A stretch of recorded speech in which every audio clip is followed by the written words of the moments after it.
Namaskar. Welcome you all to JKSC. As we can all see, we are going to discuss December 22 mock test series 1. Let's get started.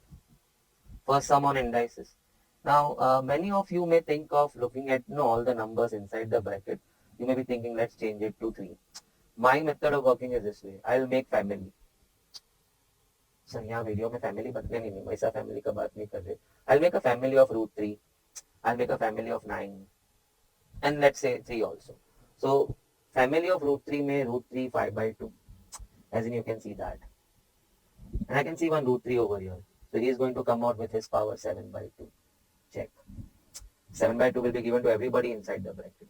Now this was root 3 ka family. Now let's make 9 ka family. So 9 I have got over here. He is going to carry his power 7 by 2. And I have got 9 over here. He is going to carry his power 5 by 2. Now who all are left? I can see 3 is left and 9 is left. So 9 was solo with no power on it. But 3 has power 7 by 2. So all are now separated. Now indices a raised to m upon a raised to n. We all know it's going to be a raised to n minus n.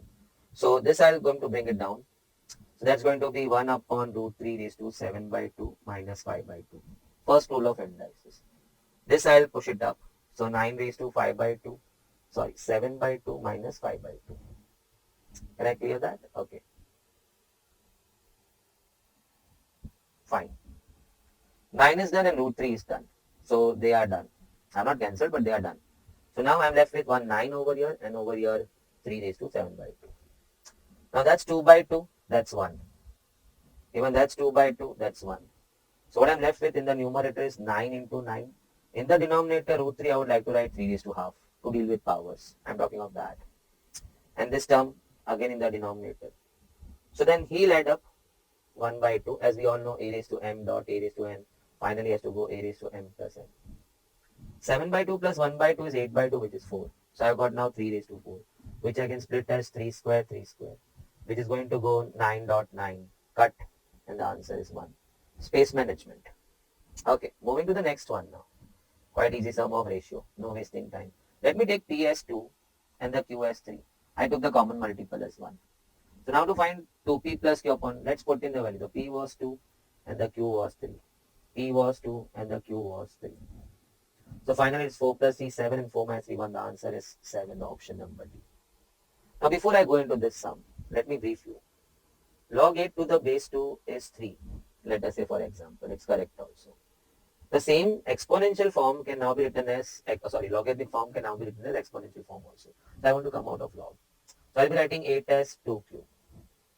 This is logarithmic form, this is exponential form. They both mean the same. So that's the way we come out. 8 is equal to 2 raised to 3. Why I showed you that? Because I want to find A. So I'll just write over here. I have got log root 3 to the base A. It's 1 by 6. So can I say the root 3 therefore is equal to A raised to 1 by 6. Exponential form. But I want A. So I push my 1 by 6 power samne. It goes raised to 6. It was 1 by 6 over here in the power. So if I shift that on the other side, it's going to go 6. As in A raised to 1 by n is B. Then A is equal to B raised to n. It is so simple. The A is equal to then root 3 raised to 6. So we have got 3 raised to half, the whole raised to 6. So it's 3 cube, which is equal to 27. The answer is option C. Moving to next. Basic rule of indices. Log A plus log B plus log C. We can club it into one log and we can say log of ABC. Plus becomes into. So now applying the rule, it will be one log and all will go into multiply.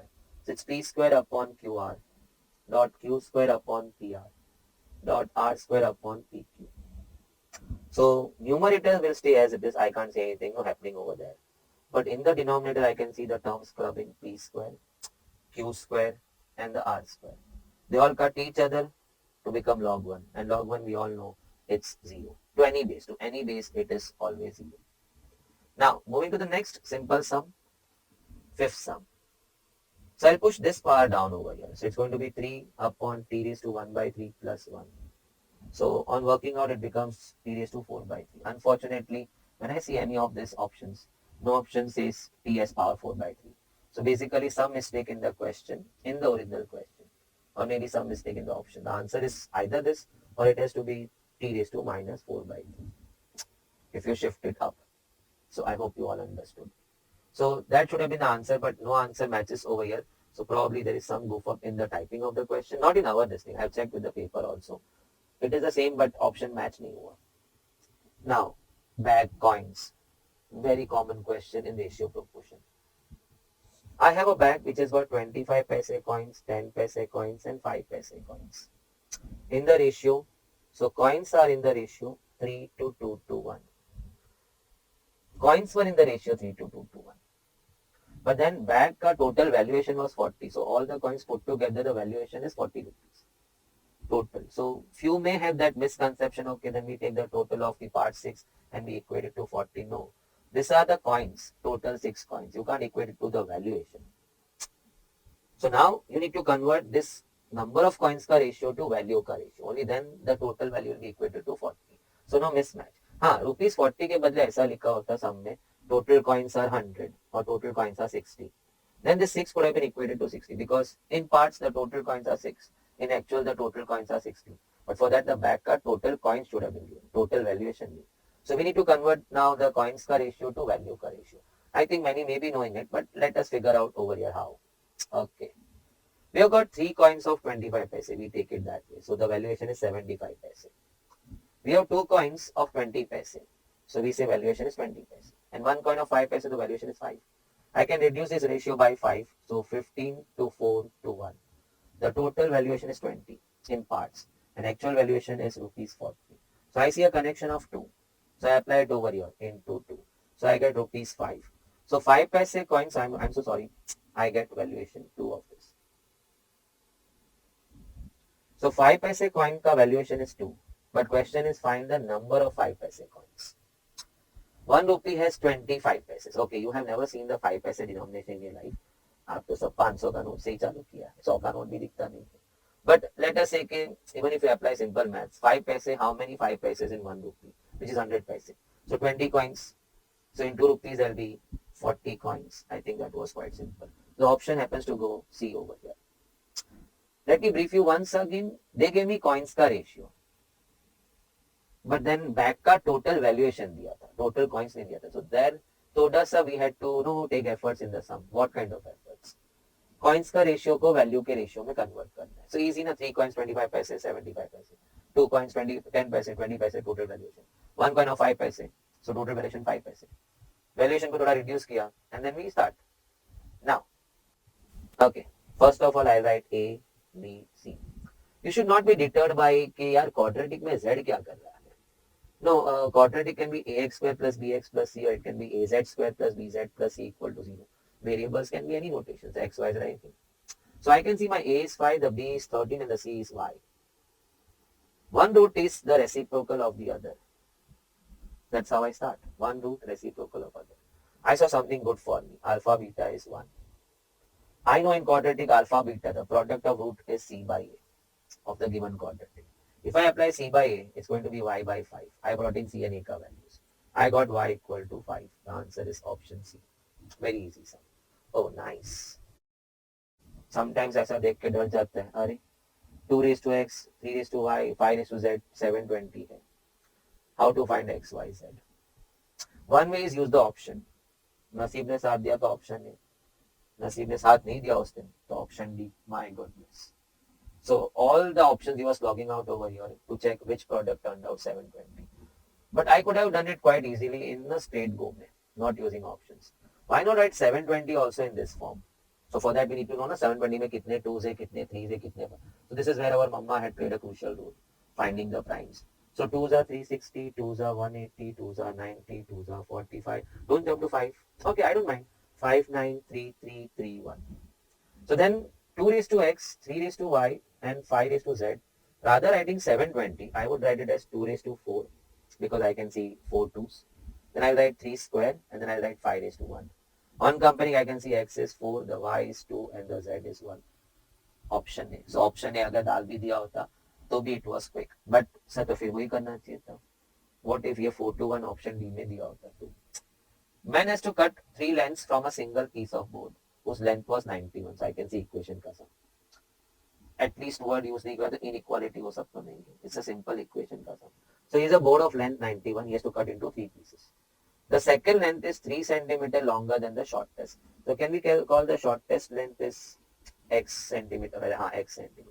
So the second piece ka length will be how much then? It will be 3 longer than the shortest. So x plus 3 centimeter.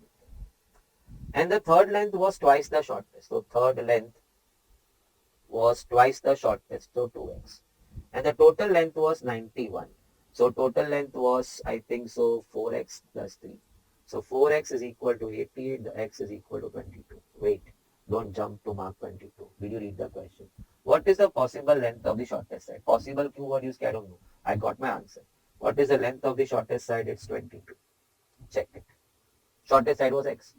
A labor can be paid in two ways.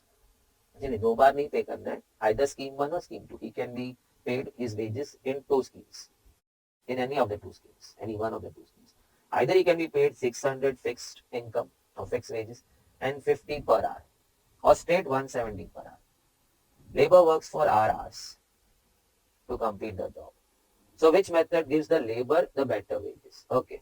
In the first method, his income will be 600 plus 50 rupees per hour and he was working for hours. So plus 50 hours. Because in scheme 1 he gets one fixed income 600 and plus 50 per hour. So 50 hours. So this will be his total income in the scheme 1. Scheme 2 may straight away 170 hours. This is scheme 1, this is scheme 2. He's working for hours, he'll be paid 170 per hour, so he'll be paid 170 hours. Now we need to see the second scheme should be more profitable for the labor. So 170 hours should be either equal to, or I would say it should be greater than 600 plus 50 hours. So 50 hours I subtract over here. Let me come in one second. You may think why has gone greater. Second scheme of paying wages should be more beneficial for the labor. So in 170 hours he should be earning more than this. So that's what I wrote over here. Should be greater than 600. So R is greater than 5. So you have to find the value of R, wherein the method 2 happens to give the labor a better wages. Now out of this, R should be more than 5. I can see the R should be 6. At least 6. So 6 or more. In all those hours of working, he'll be getting second scheme may better wages than the first scheme. So if the option is left to the labor, and if he's going to work for 6 hours or more, he should be opting for the second scheme. Now, okay, standard sum. Product A, product B, product A takes 3 hours, product B takes 5 hours, and the total available time is 220 hours, max available. Let us presume that X, X and Y are the number of A's and B's made. So 3X hours will be taken by XA and 5Y hours will be taken by Y units of B. I think that's very simple. That's the total time taken by XA and YB. And max available is only 220. So either you be equal to 220 or it has to be less than 220. Because the plant has max only 220 hours. So total time consumption should be either 220 or less than that. Comma X and Y being units, X should be greater than equal to 0, Y should be greater than equal to 0. Can we check for that? It's going to be option C, which says the same thing. What must be added to each term of the ratio 49 to 68? So if I take the common multiple as 1, so can I go for 49, 68? Rather 49x and 68x. What must be added to each of this? So let us say x should be added to each of this to make the ratio 3 to 4. So let's cross multiply. So it's going to be 196 plus 4x. Okay. आप सोचेंगे फट से कर दी. And सामने it's going to be 68 into 3, which is 204 plus 3x. So 3x subtracts over here, leaving you with only x. 196 subtracts over here. So it's going to be 8. The answer is option C. Easy sums. Find future value of annuity. So मैं तो पहले future value is equal to a 1 plus I the whole raised to n minus 1 upon I. But I don't stop. I read. Nowhere starting from today annuity due ऐसा कोई भी word use नहीं किया. So it's ordinary annuity. Now let me pick up the specifics. Annuity of 1000. So installment of 1000 was made annually for 7 years. At the rate 16%, it did not be adjusted because the payment is yearly. So rate will stay the same. So I is going to be 16% with 100 dissolved 0.16. Can we jump now? So annuity amount was 1000, the installment size. 1.16 raised to 7 times, 7 years, minus 1.16. But this value is given to me. So I start 2.8262 and we should check it one more time. Minus 1 divided by 0.16 into 1000. That's going to be 11,000. So the future value or the accumulated amount in future after 7 years, you will get this. 11413, that's your option A. Discount rate 7% per annum and you want to receive 500, growing at 5% forever, annually forever, perpetuity. With the perpetuity amount, the receipt is 500, but you want it to keep growing by 5%. माने इस साल 500 दिया तो अगली बार he has to give you 500 plus 5%. So that comes to 525. उसके next year he'll be giving you 525 plus 5% on 525. That's what you mean by growing perpetuity. It takes care of your inflation. It is a retirement scheme if you have read perpetuity. So I'll not be going much deep into that. The present value of annuity infinity, which means perpetuity. Annuity infinity बोलेगा तो it's a perpetuity. It's R upon I. R is the receipt what you want. No, year end pay or half year end pay, which is 500. You want to receive all the time 500 annually. This is constant perpetuity. Means all the time you get 500. But over here we want a growing perpetuity which is growing by 5%. So we go for I minus T. If I start talking much on this, then I'll have to talk कि सब कैसे आया. I think during the course you must have surely gone through this. It involves your GP infinite series. It's a very simple funda. Only thing you should know what all these things mean. This is what you need to deposit today, a big lump sum amount, which will then keep giving you 500 growing at 5% annually forever in your life, and maybe after that to your appointed nominee. That's what we mean infinity. So how much you need to pay today? This is actually a retirement stuff. On retirement, you happen to get a big amount, you put it in the box, and then you keep getting R at regular intervals. Now, the receipt, the coupon what I need to receive every year end is 500 rupees. The discount rate, which is I, it's 7%, so with 100 dissolved. G is the growth rate, which is 5%, so 0.05. There's going to be 500 divided by 0.02. So 500 divided by 0.02. 25,000 is something what you need to pay. I have entered into second sum ka territory. I'm really sorry, but let me mark the answer D20. So you have to put in 25,000 right now, today. And starting from today ka year end se, this year ka end se, you start getting 500. And in the successive years, you'll keep getting 500 with 5% growing rate. So next R will be 50, 525, and then so on.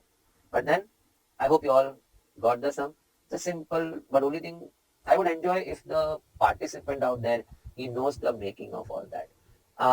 I can't while discussing the paper. I can brief on few things, but can't get into the derivations of that.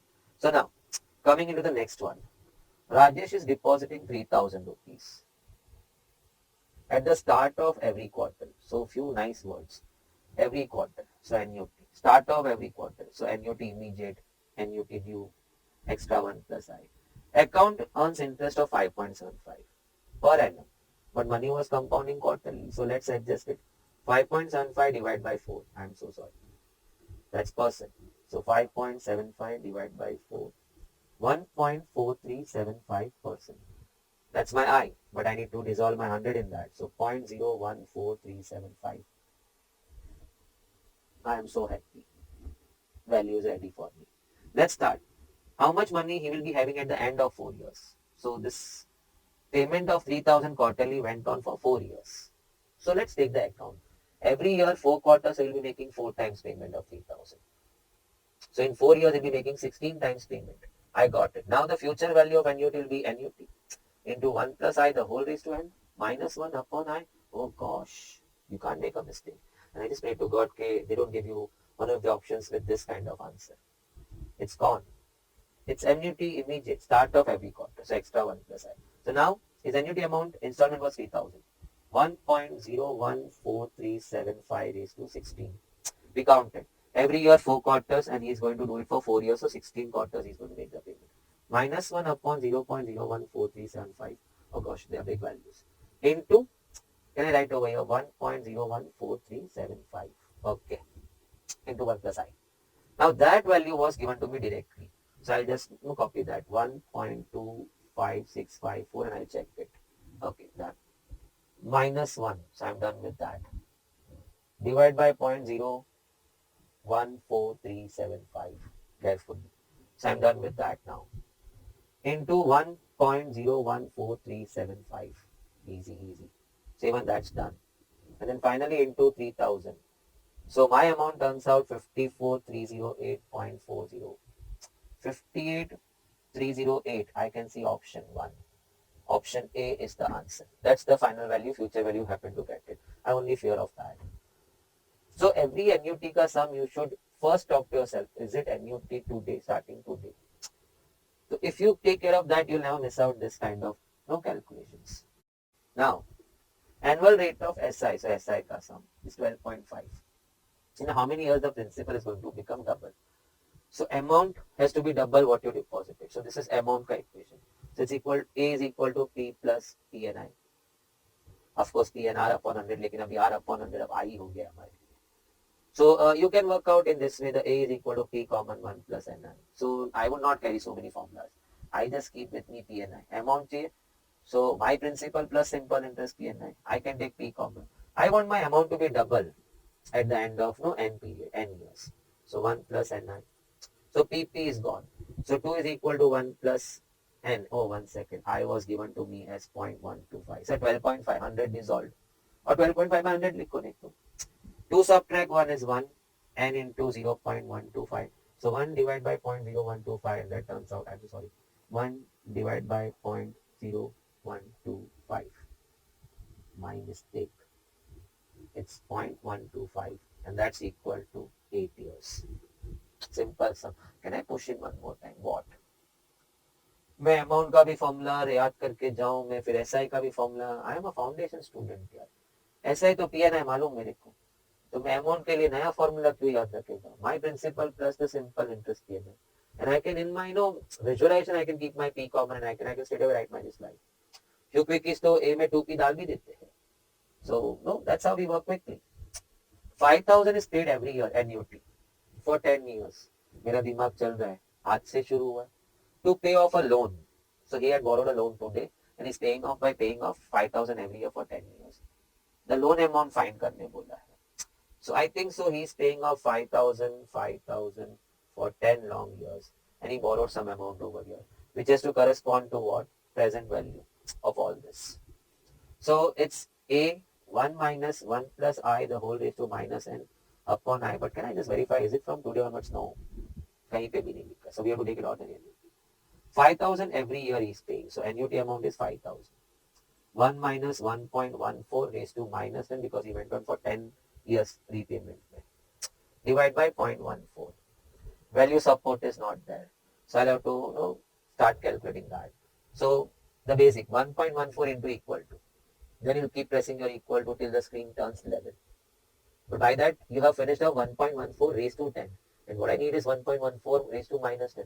So he'll press divide equal to reciprocate the answer. I'll press 1 upon x to reciprocate the answer. Then I go subtract 1, so it's going to be reverse. I'll be seeing plus minus. So let's start. 1.14 into equal to. That's my square. 3, 4, 5, 6, 7, 8, 9, 10. So this is 1.4. What you are seeing on the screen, on the CAFC part of the screen.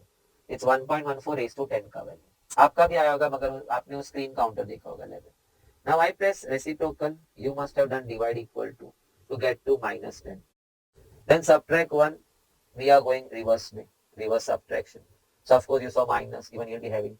अब plus minus press किया होगा, मैंने भी press किया. Then into 5,000 and divide by 0.14. So the loan amount was taken was 26080. 26080 option B. That's the loan amount what you must have borrowed today. And then repaying terms was 5,000 every year for 10 years. Nice. Straightforward, simple questions. 800 is invested at the end of each month. Okay. 800 amount is invested, installment, annuity is paid at the end of each month. So simple annuity, ordinary annuity. In an account being interest 6% per annum, but apna to monthly payment hai. So rate has to be now brought down to monthly rate. So divide by 12. So that's going to be 0.5%. This is my I, but I need to dissolve 100 in that. So 0.005. Make no mistake. Although luckily I was given that support value. What is the future value after 10th payment? So after the 10th payment is done, what will be the future value? So if you are going to remove the money, how much you are going to get it back?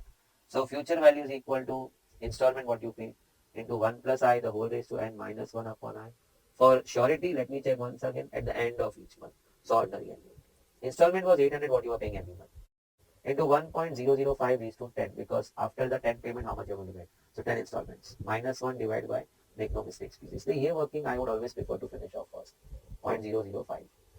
Now this value is given to me ready rectangle. It's given in the sum. So 1.0511, check it, okay, minus 1, done. Divide by 0.005, done, into 800 installment size. And you will get back 8176. Option number D is your answer. Now moving to 19th sum. A certain sum of money was borrowed at simple interest. Okay, simple interest का sum. Amounts to. So amount वाला equation आएगा. P plus P and I will be your amount. Your principal what you deposited plus the simple interest what you get on that. So now onwards मेरा P and I बोलेंगे. So P plus P and I will give you 2688 in 3 years and P plus P and I will give you 2784 in 4 years. Same amount, but if you keep it for 3 years, it's going to amount for 2688. If you keep the money for 4 years, it's going to amount to 2784. So P plus P3I, P and I, 3 years. That amount is going to become 2688. It amounts to 2688. So can I just rhyme it properly? P3I अजीब लगता है. 3PI is equal to 2688. So nobody should misunderstand. I've written the second equation. I just rhymed my P3I in a more poetic way, 3PI. Similarly, P plus 4PI. Similarly, 4 years is the copy. No? It's going to become 2784. Can I go reverse subtraction? Equation 2 minus equation. So 1PI is equal to 2784 minus 2688. It's 96. So we can say the PI is 96. Now push your PI over here. PI का value आया ना. Solving substitution method. So 96 is going there. So P plus 96 already screened with into 3. 288 is equal to 2688. So P is equal to 2400 when you subtract 288. P आ गया है. But problem था कि they asked me the rate per annum. So I was supposed to find the I. So push your P, what you got over here. It's continuous school time process. You got your PI. You substitute in equation 1. You got your P. Unfortunately, they didn't ask me P. P आने के बाद I चाहिए. तो push your P का value in this. So I can see 2400 I is equal to 96. So I is equal to 96 divided by 2400, which is 0.04. But we all know I has got 100 dissolved in that. So now multiply by 100 to come to 4%. Because 4% होता है तो आप divide by 100 करके 0.04 किया होता. So answer is your A. Simple equation making. I would just brief one line out of that. कितना formula बांध के लिख के जाने का? P plus P and I is your amount. And they were talking of amounts becoming this and this. So I got my equation has to be amount equation. So P plus API was 2688 and P plus 4PI was, then it was simple, subtract, you got PI. You put your PI back, you get your P. After you get your P, I saw the question, bad luck, P nahi pucha, I pucha. So push your P over here in that equation to get your I. Now, Ravi made an investment of 15,000 in a scheme. So one shot payment lag raha hai. And at the time of maturity, he gets 25,000. Compound annual growth rate for this investment was 8.88%. How many years it took for this to happen? So N होगा. Compounding का sum. So A is equal to P1 plus I raised to N. I can't understand anybody thinking annuity का sum. He made one investment of 15,000, which in few years time became 25,000 at the rate of 8.88%. Simple. In how many years this happened? So 25,000 was the final value. You had deposited 15,000. Rate was 8.88%. So if you divide 100, it's going to be 0.0888. Okay. So 1.0888 raised to N. I hope. No supporting values are given, so everything is on your shoulders. So make no mistakes writing this. 8.88%. 100 डाल दें. So 0.0888. 25,000 divided by 15,000. And that's equal to 1.6667. So now, what I need to do is, this raised to what N will give me that value. So start. I am ready. Are you all? 1.0888 raised to how many will produce that value? So up into equal to. I am done with my square.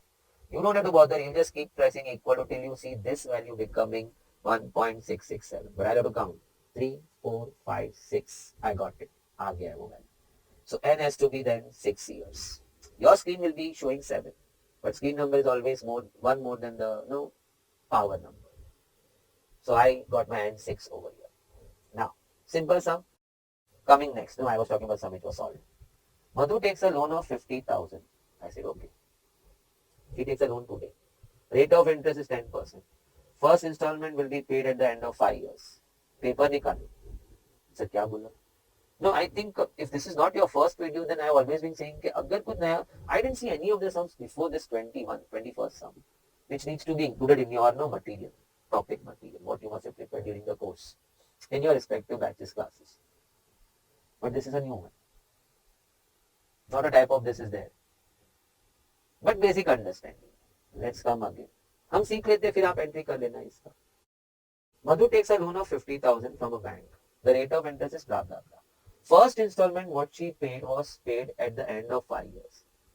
होते ना कि आप loan ले लो और आपका payment scheduling चालू होगा 5 साल बाद. पर लोन तो आपने अभी लिया ना. You have taken a loan today of 50,000. In 5 years, so this is 5 years. This amount must have become what? So this is the loan outstanding today. By the time she starts making a first payment, the loan outstanding against her name will be how much? It's a simple funda. 50,000 will become what amount in this time? So that should be 50,000 into 1.1 raised to 5. So what is this? आपका 50,000 आज 5 साल बाद compounding at the rate of 10%. It's annuity का sum, so nobody has to tell you it has to be compounded. It will become how much? So the A is equal to P into 1 plus I raised to n. So I worked out that. So it's going to be 50,000. I'm so sorry. First of all, I had to work out 1.1 is to 5. So 1.1 into equal to that square. 345 into 50,000. And that's equal to 80.525. 80,525.50. Now, once again. Can I clear this? Because we need space. So मैंने clear कर लिया. Now, let us think up till here. क्या किया? She borrowed 50,000 today. So loan outstanding on her name as on today is 50,000. But she starts making her first payment after 5 years. So after 5 years, the 50,000 was valued this. The money compounds. आप भरो मत भरो लेकिन money का कीमत तो बढ़ते ही जाएगा ना. आज का 100 अगले साल 110 है. So 50,000 outstanding today became 80,525.50. So that's the loan outstanding against Madhu ka name at the end of 5 years. Now Madhu has to forget what happened in this 5 years. She now has to think this way. Okay, I have to repay this. She was late in making the first payment now. So now, अरे वो कोई सगा वाला थोड़ी है bank मेरा क्या 50,000 ही देना मगर 5 साल बाद से चालू करना. No. वो आपको सुविधा दिया है, but money will grow. So the loan amount keeps growing. The loan amount now outstanding is 80,525. And now she starts repaying. No, repaying over here, first installment, second, third, and so on. If she starts here, then it becomes annuity due का sum, immediate annuity. आज ही ये loan उठा और आज से ही first installment जाना शुरू हो गया. I'm not talking of previous 5 years because that's done. So now present value of annuity का formula because the loan was taken today. So if I'm standing over here, it's today. And I start making installments as a mode of repayment of my loan. And the loan amount is that, not 50,000. So present value is installment A into 1 minus 1 plus I. Now I have to read. बाकी का पढ़ा किधर है? First installment will be paid at the end of 5 years. So it starts over here. But now determine the amount of equal installment if Madhu wishes to repay the amount in 5 years. Sometimes you get really confused. पहले भी 5 साल, अभी भी 5 साल, कौन से 5 साल की बात कर रहे हैं? पहले का 5 साल तो खत्म हो गया. Now Madhu over here, she says, okay, that's the loan amount. I make my first installment repayment. I'll keep doing it for the coming 5 years. In 5 years. So she'll be making 5 A's ka repayment. And that should take care of 85.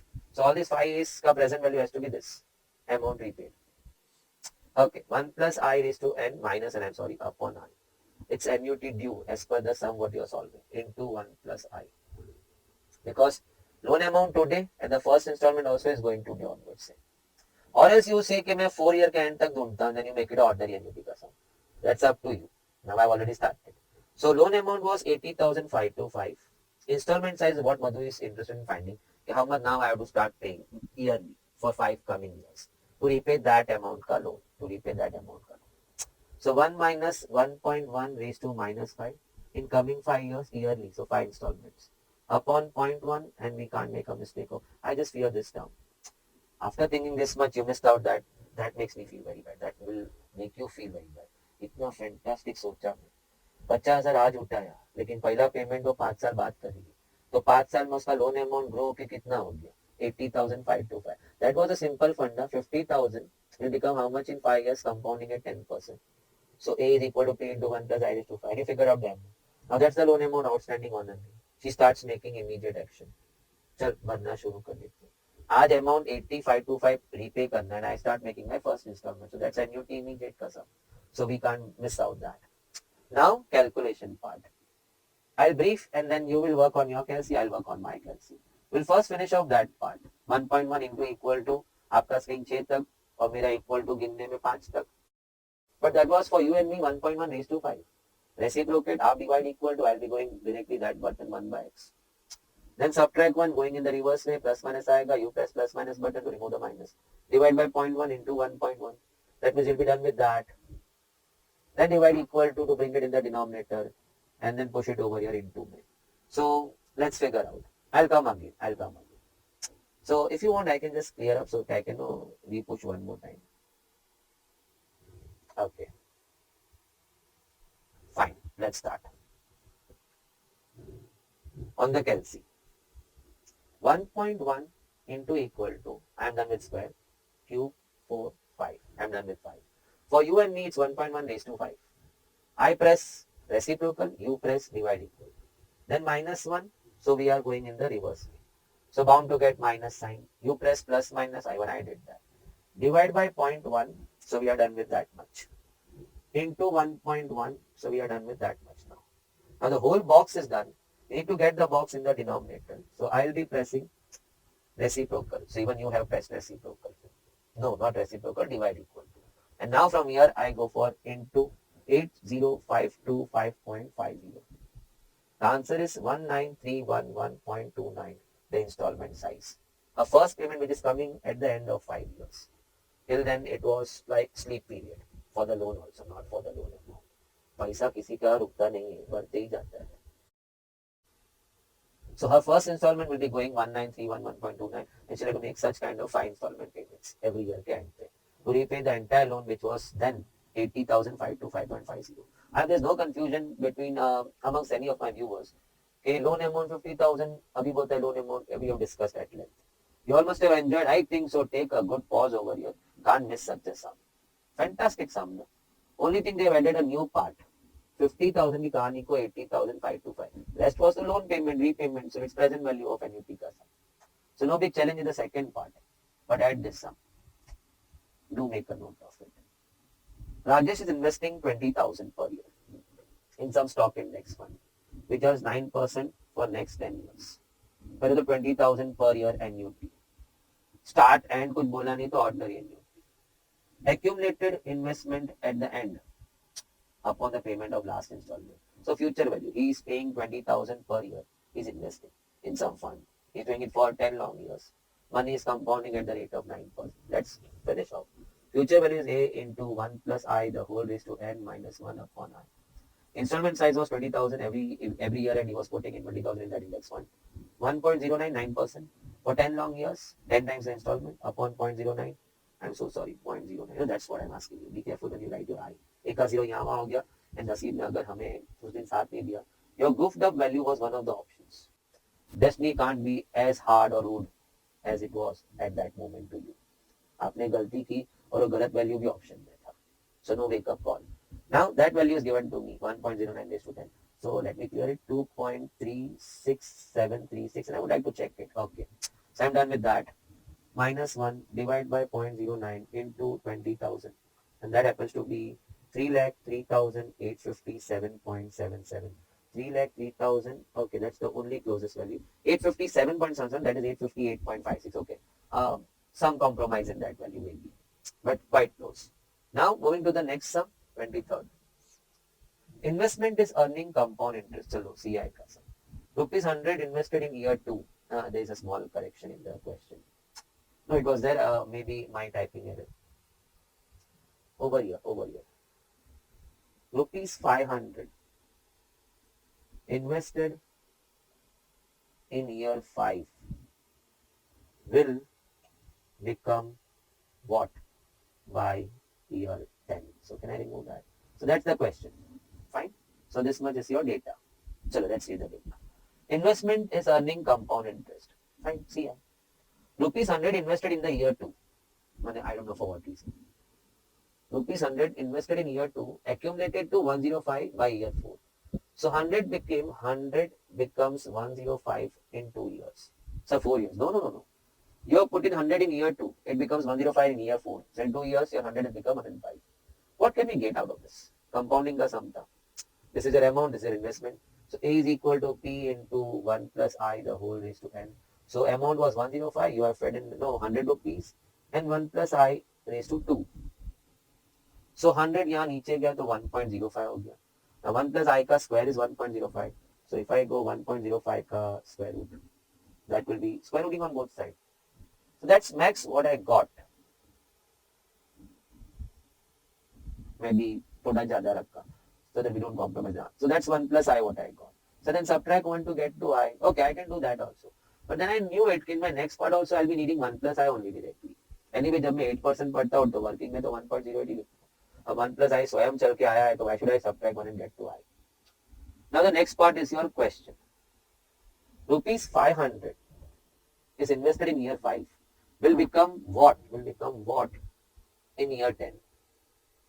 So 500 is invested in year 5. Will become how much in another 5 years? Year 10. 500 5वें साल में डालना. 10वें साल में वो क्या हो जाएगा? So in 5 years it become how much? So again I'm going to use the same formula. You have invested 500. 1 plus I raised to 5. It has to become how much? Of course 8. So 500 into 1.001 second. Why should I? I have the ready value on my screen. I have to go for raised to 5. So इस बार आपको भी गिनना पड़ेगा. Equal to pressing. You can't go as per screen because your screen is already showing few numbers right now. Few operation numbers. It's not a fresh. So I have to take this large value raised to 5 which is already there on the screen. So now I have to go into equal to that square. I hope you got that. Cube 4 5. Okay, and then into 500. It's going to be 564.863. 564.863. I hope a quick brief. What have we done? Let's underline this much. 100 in the year 2 accumulated to 105 by year 4. So 100 is becoming 105 in 2 years. So I applied my compounding formula. I got to 1 plus I the whole square. I said better I should get to 1 plus I square rooting. So I got that value. I was copying the full value because I didn't know what next coming up is. Next coming up is what? 500 you invest in year 5. Will become what in year 10? माने 500 5 साल बाद कितना बनेगा? So 500 into 1 plus I raised to 5 will become what? 1 plus I का value was there on the screen. I took the benefit of that. Into equal to किया square हो गया 5 हो गया. Into 500 and I get my amount 564. Beautiful sum. Simple but beautiful. An investor is saving to pay off an obligation. English. Investor is, I think, I can just brief you before you all start reading the sum. It's like a sinking fund value. You need to make one obligation 7 years due. So you had to pay off that amount, which was due in 7 years. So at the end of 7 years, you had to have that value with you to pay off. मैंने आपने loan लिया था. Whose paying off was you had to pay off 15,250 by the end of 7 years. So that's your target value, what you are making. 15,250 future value, your requirement. Let me just try to recap a similar thing. A mother needs 4 lakhs at the end of 25 years for child's marriage, for daughter's marriage. A mother needs 15,250 for daughter's marriage at the end of 7 years. नहीं अभी ये argument नहीं करना. इतने सस्ते में कहाँ से शादी हो जाता है. दिल में हो तो बिना पैसे के भी शादी होता है. शादी करना है ना. चलो. So 15,050 is the target value at the end of 7 years. So and then investor is earning 7.5% SI. Oh, this is SI का sum. Rate per annum. He must deposit what amount to meet the obligation. माने he must deposit what today. First of all, amount का है SI का sum है. So is equal to P plus PNI. We have just now discussed in few sums earlier also. Amount was 15,250. What the investor wanted at the end of 7 years to repay a loan. P common. What he has to deposit today. 1 plus NI. Let me come with NI in the next step. So 15250 is equal to P. 1 plus 7 years. and I was 7.5%. I is 7.5%, तो 100 dissolve करेंगे 0.075. 0.075. Now about the calculation. You have to first finish up that, then add 1, then divide equal to get into the denominator, and from वहाँ से यहाँ पे. So let's start. 7 into 0.075 plus 1. Now that is you are done with this. But you need to take it into the denominator. So I go 1 upon x, you go divide equal to. And from there we go into, so into 15250. That's 10,000. The deposit, what amount deposit you need to deposit today is 10,000. Which by simple interest terms, it will become 15 to 50 at the end of 7 years. And you pay off to somebody whom you owe to. Now, coming to the next sum. Depreciation. थोड़ा word का गुफा पे लेकिन we'll talk on that. Depreciation का तो I think we all know it's V equal to P 1 minus I raised to N. Minus because the money is depreciating, not appreciating. Appreciating growing है तो 1 plus I है. Compounding formula. P is the initial purchase price or the cost price of the machine or the scooter what we are talking about. B is what? It's the value of the machine at the end of, or value of the scooter at the end of n years. Yearly सब होता है यहाँ पे. As per your financial standards or financial statements, depreciation on equipment is year and as well. Okay. Value of scooter was 1 lakh. So you can take it as initial value. Calculate the depreciation value at the end of 7 years. I feel it should be depreciated value. We'll find out. Chal. So initial cost was 1 lakh. Depreciating at 10%. So 1 minus 0.1. 10% is, I think, so we all understand. If you put in 100 in that, it's going to be 0.1. So 1 minus 0.1 is going to be 0.9. At the end of 7 years. So machine will be, or the scooter will be depreciated 7 times. So it's going to be 0.9 into equal to, that's square, 3, 4, 5, 6, 7. Into 1 lakh. So it's going to be 47829.69. That's the depreciated value. I'll not say that's the depreciation amount, because depreciation amount is the original minus the value at that moment till what you're depreciated to. For example, 100 rupees, let's depreciate it by 10%. So at the first year end, it will get depreciated by 10 rupees, and the value of your machine will be now 90. At the end of another 1 year, one more 10% ka depreciation, but on that, because it's compounding. So 81. So that's your depreciated value of the machine. Or you can also call it as scrap value, because if you intend to sell it at the end of 2 years, you are supposed to get 81 back. But then depreciation is what? 100 say 81, 19 rupees got depreciated. So that's the depreciation amount. So when they say find the depreciation value, I do understand that they have missed a word in this. Missed a word means they have misused a word. They should have been asking find the depreciated value. So then what we should have done was, that's the value of the scooter at the end of 7 years. So 1 lakh minus 47,000 something, so 52,000. That should have been the answer now. But then I also thought that way. But none of the options supported it. Because depreciation value is the amount by which it was depreciated. 19 rupees was the depreciation. 81 is the depreciated value. But how much the machine got depreciated by? 19 rupees. So that's the depreciation amount. So yahan some misuse of a word.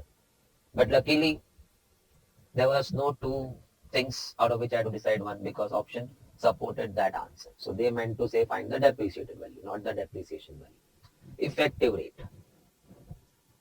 As usual, no, but this is so simple, I think so MCQ type. MCQ means it's a fill in the blanks type. So effective rate ka formula kya hai? It's 1 plus I the whole raised to n minus 1. And then into 100 to get back into percentage form. That's your effective rate.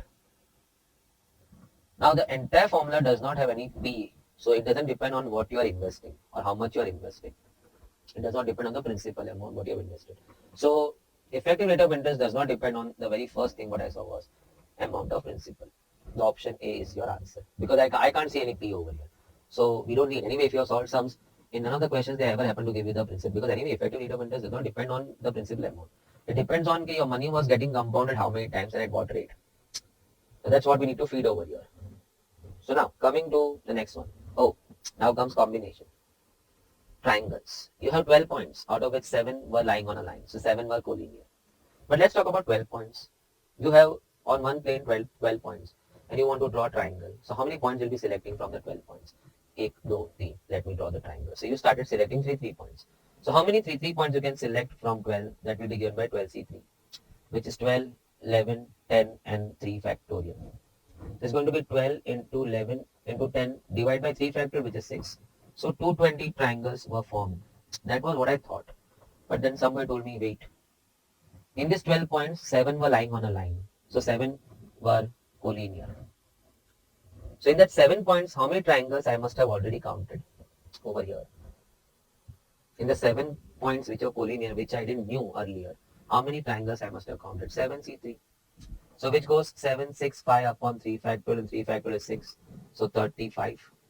This 35 are bogus triangles because the 7 points over here, they did not give me any triangle. But I thought of 35 triangles in that, already included in 220 का answer. Let's remove it then.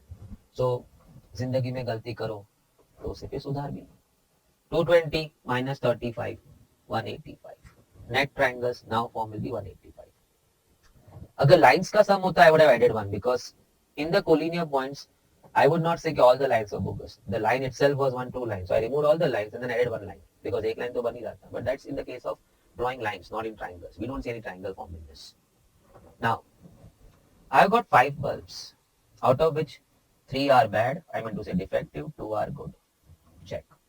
5 bulbs, 3 are bad, 2 are defective. But till now, I don't know anything about the sum. I have a box which has got 5 bulbs, out of which 3 are defective, 2 are not defective. What I need to do, I'll have to read in the sum again. They are supposed to be tried in 2 light points. Mane room mein 2 light point hai. So I have to select 2 bulbs and fit into that. So I have to select 2 bulbs out of that. In how many trials the room shall be lighted? It's a standard sum. My approach will be from all, I subtract dark. Remaining the room will be lighted.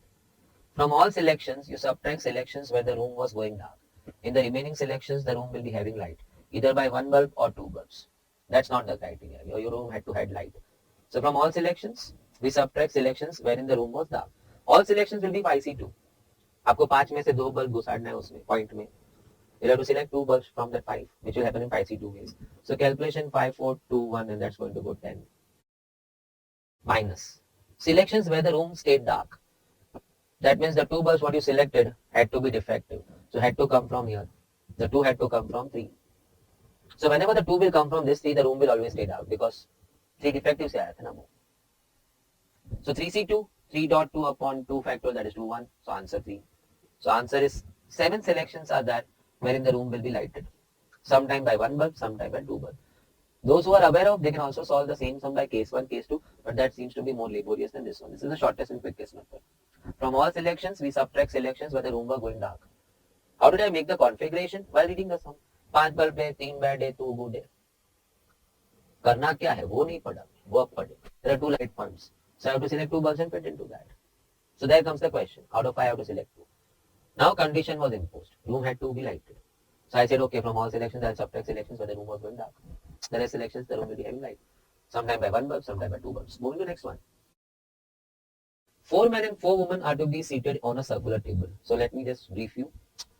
In a circle, if you are arranging, let us say 5 people, the arrangement will go 4 factorial, 1 less. Because we presume that we'll be fixing 1 person and the remaining 4 will then move around him in 4 factorial ways. So when you are arranging 5 people in a linear format, 5 log, 5 kursi linear arrangement, it will go 5 factorial, 5 and 5.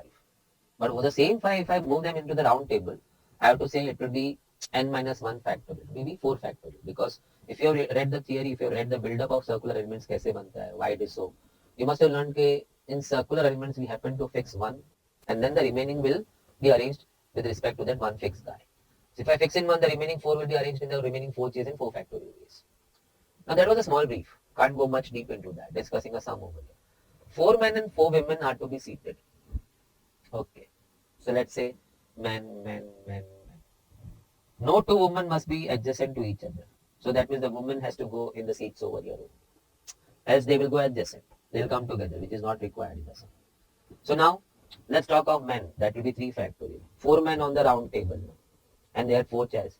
But round table bola, the 1 has to be fixed. The remaining then 4. Remaining 3 will be arranged in the remaining 3 chairs.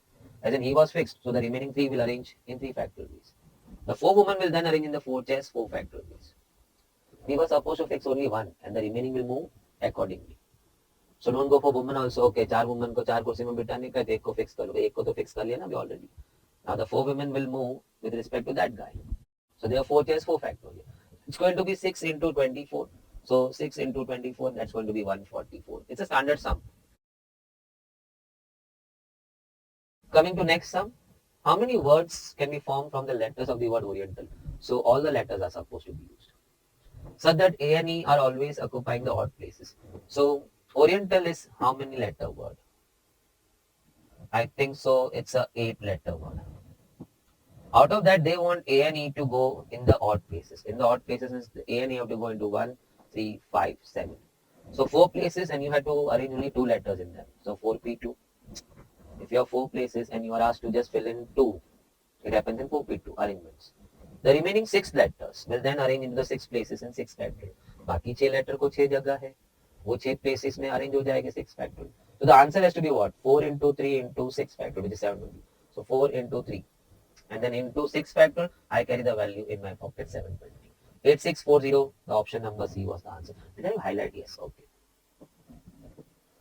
Oh, I don't know how many are aware of, no, how many of you are aware of this sum? There is a cube. There is a cube. 6 faces. You have to paint with 6 different colors. In how many ways you can do that? So if you have not referred this sum, then you better add this. Because earlier जो भी अभी sum किया है वो सब आपका material में होगा ही. Whether it is our class or somebody else's class, it will be surely there in your this. But now coming to this sum, if it is not there, you better add this. It's a quite famous sum. First of all, what I'll do is, 6 colors hai. I have got 6 dabbas colors. I have to paint 6 different colors on 6 faces. Let me fix one color over here. Let us say the bottom face. Out of that 6 colors, I used one color to paint the bottom face. Now let's come to the top face. You have 5 more colors left. So the top face can then be colored in 5 ways. That means in any of the 5 ways. वो 5 में से कोई भी एक color डाल सकता है. Now we are done with the top and the bottom face. Sequentially जाओ तो bottom and the top face. Bottom में एक color चिपका दिया मैंने. तो बाकी 5 में से कोई भी अब top पे आ सकता था. Now we are left with 4 boxes out there and 4 walls to be. Can I say 4 vertical faces? The 4 walls are yet to be painted with those 4 colors. Now that happens to be a circular arrangement. 4 दीवार. If you have an imagination, it's a circle. I can at least check that, draw करके. So you had 4 colors and you had to arrange into 4 places. So it's like arranging 4 items into 4 places, but in a circle, which has to then go in 3 factorial ways. As I earlier अभी इसके पहले बताया, in a circular arrangement, fix one and the remaining will arrange. So when I want to arrange 4 colors onto 4 places, which is right now acting like a circle for me when I'm painting them, I saw. So I'll fix one color and the remaining 3 faces will then go in 3 factorial ways. So 5 into 6, that happens to go 30. The answer is option A. Let me brief you once again quick.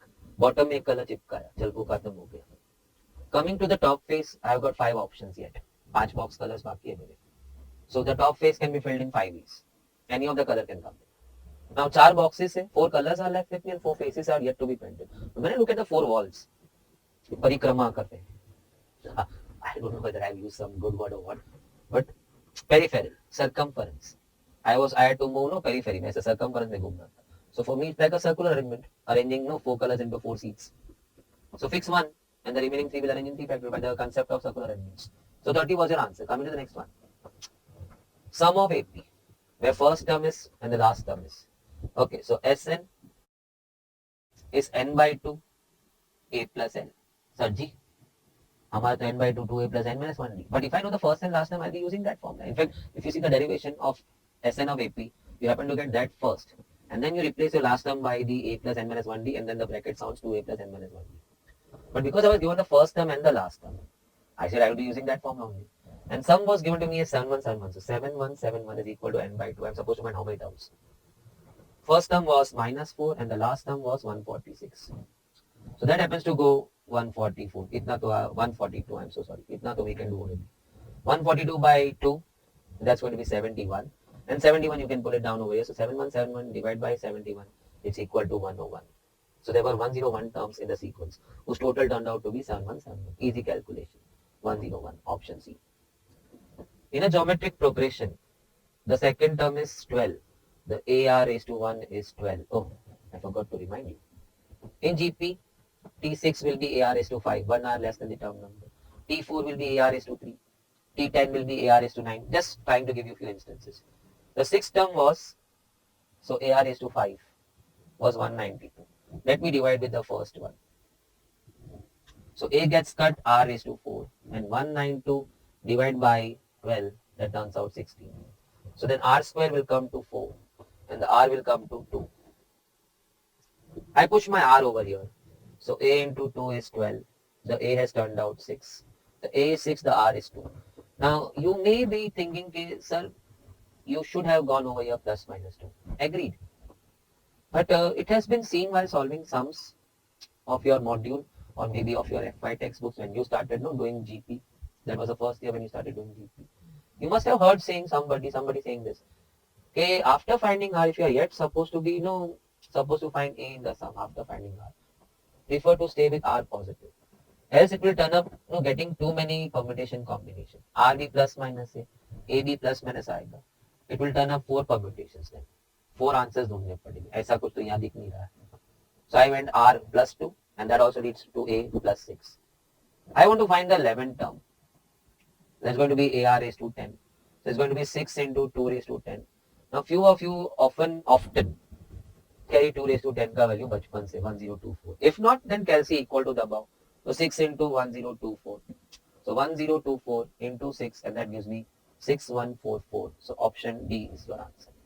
Now, so are these people mad? Once again giving the same sum. Abhi to a sum previous to the previous sum. First and last term 5 and sum of terms. Oh gosh, Sn is equal to n by 2 A plus L. Sum was given to give me 4, 5, 9, 5, 5. Number of terms I have to find. First term is 5 and the last term is 9 or 5. So I've got 9, 10 over here. So now I'll not try with my manual efforts. Into 2 and then divide by this. So 4, 5, 9, 5, 5. Let me check it. Yes. Into 2, done. And then divide by 910, done. And once again turned out 10. If I'm not wrong, even that sum, the n turned out 101. Sum of first 8 terms of a GP is 5 times the sum of first 4 terms.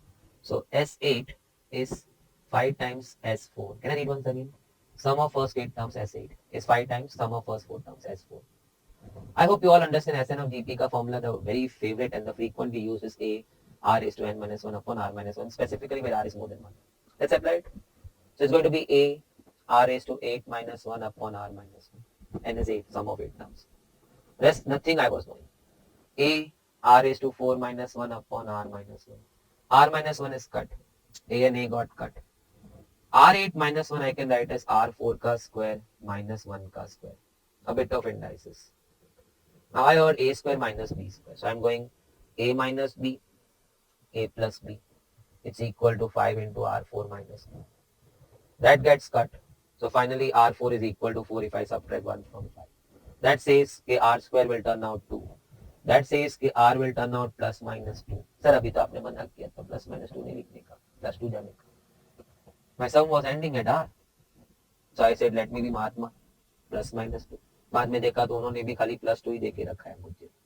Now, this was, I don't know, maybe some goof up or some mistake in the thought process of making a sum. They should have never given me that. Common difference is 6. They are giving me Sn of an AP, 3n square minus 1. Those who have worked any kind of such sums, they know it. If you find S1, S2, S3 by putting n1, 2, 3, you'll get the sum of first, second and third terms and then you can come to terms also. Once you come to terms, you can get the D. So they should not have given us the D. But they diya D6. Abhi dekhte hain. Then the first term is what? That was more idiotic. And no disrespect to question setter. Maybe fast setting aisa kuch. They are highly qualified people. So I'm sorry if I've hurt any of their sentiments, please. We respect them a lot. Real Gurujis. Now, coming back, first term kya hai? So I'll find S1, 3, 1 minus 1. So that's going to be 2. Sum of first term is the first term itself. E is my first term. A. A is 2. I enjoyed it. Of course. Gift. 2 finite sets. Okay, we are talking of subsets. So first of all, if you have, let us say, a small brief, set A 1, 2, 3 with elements 1, 2, 3.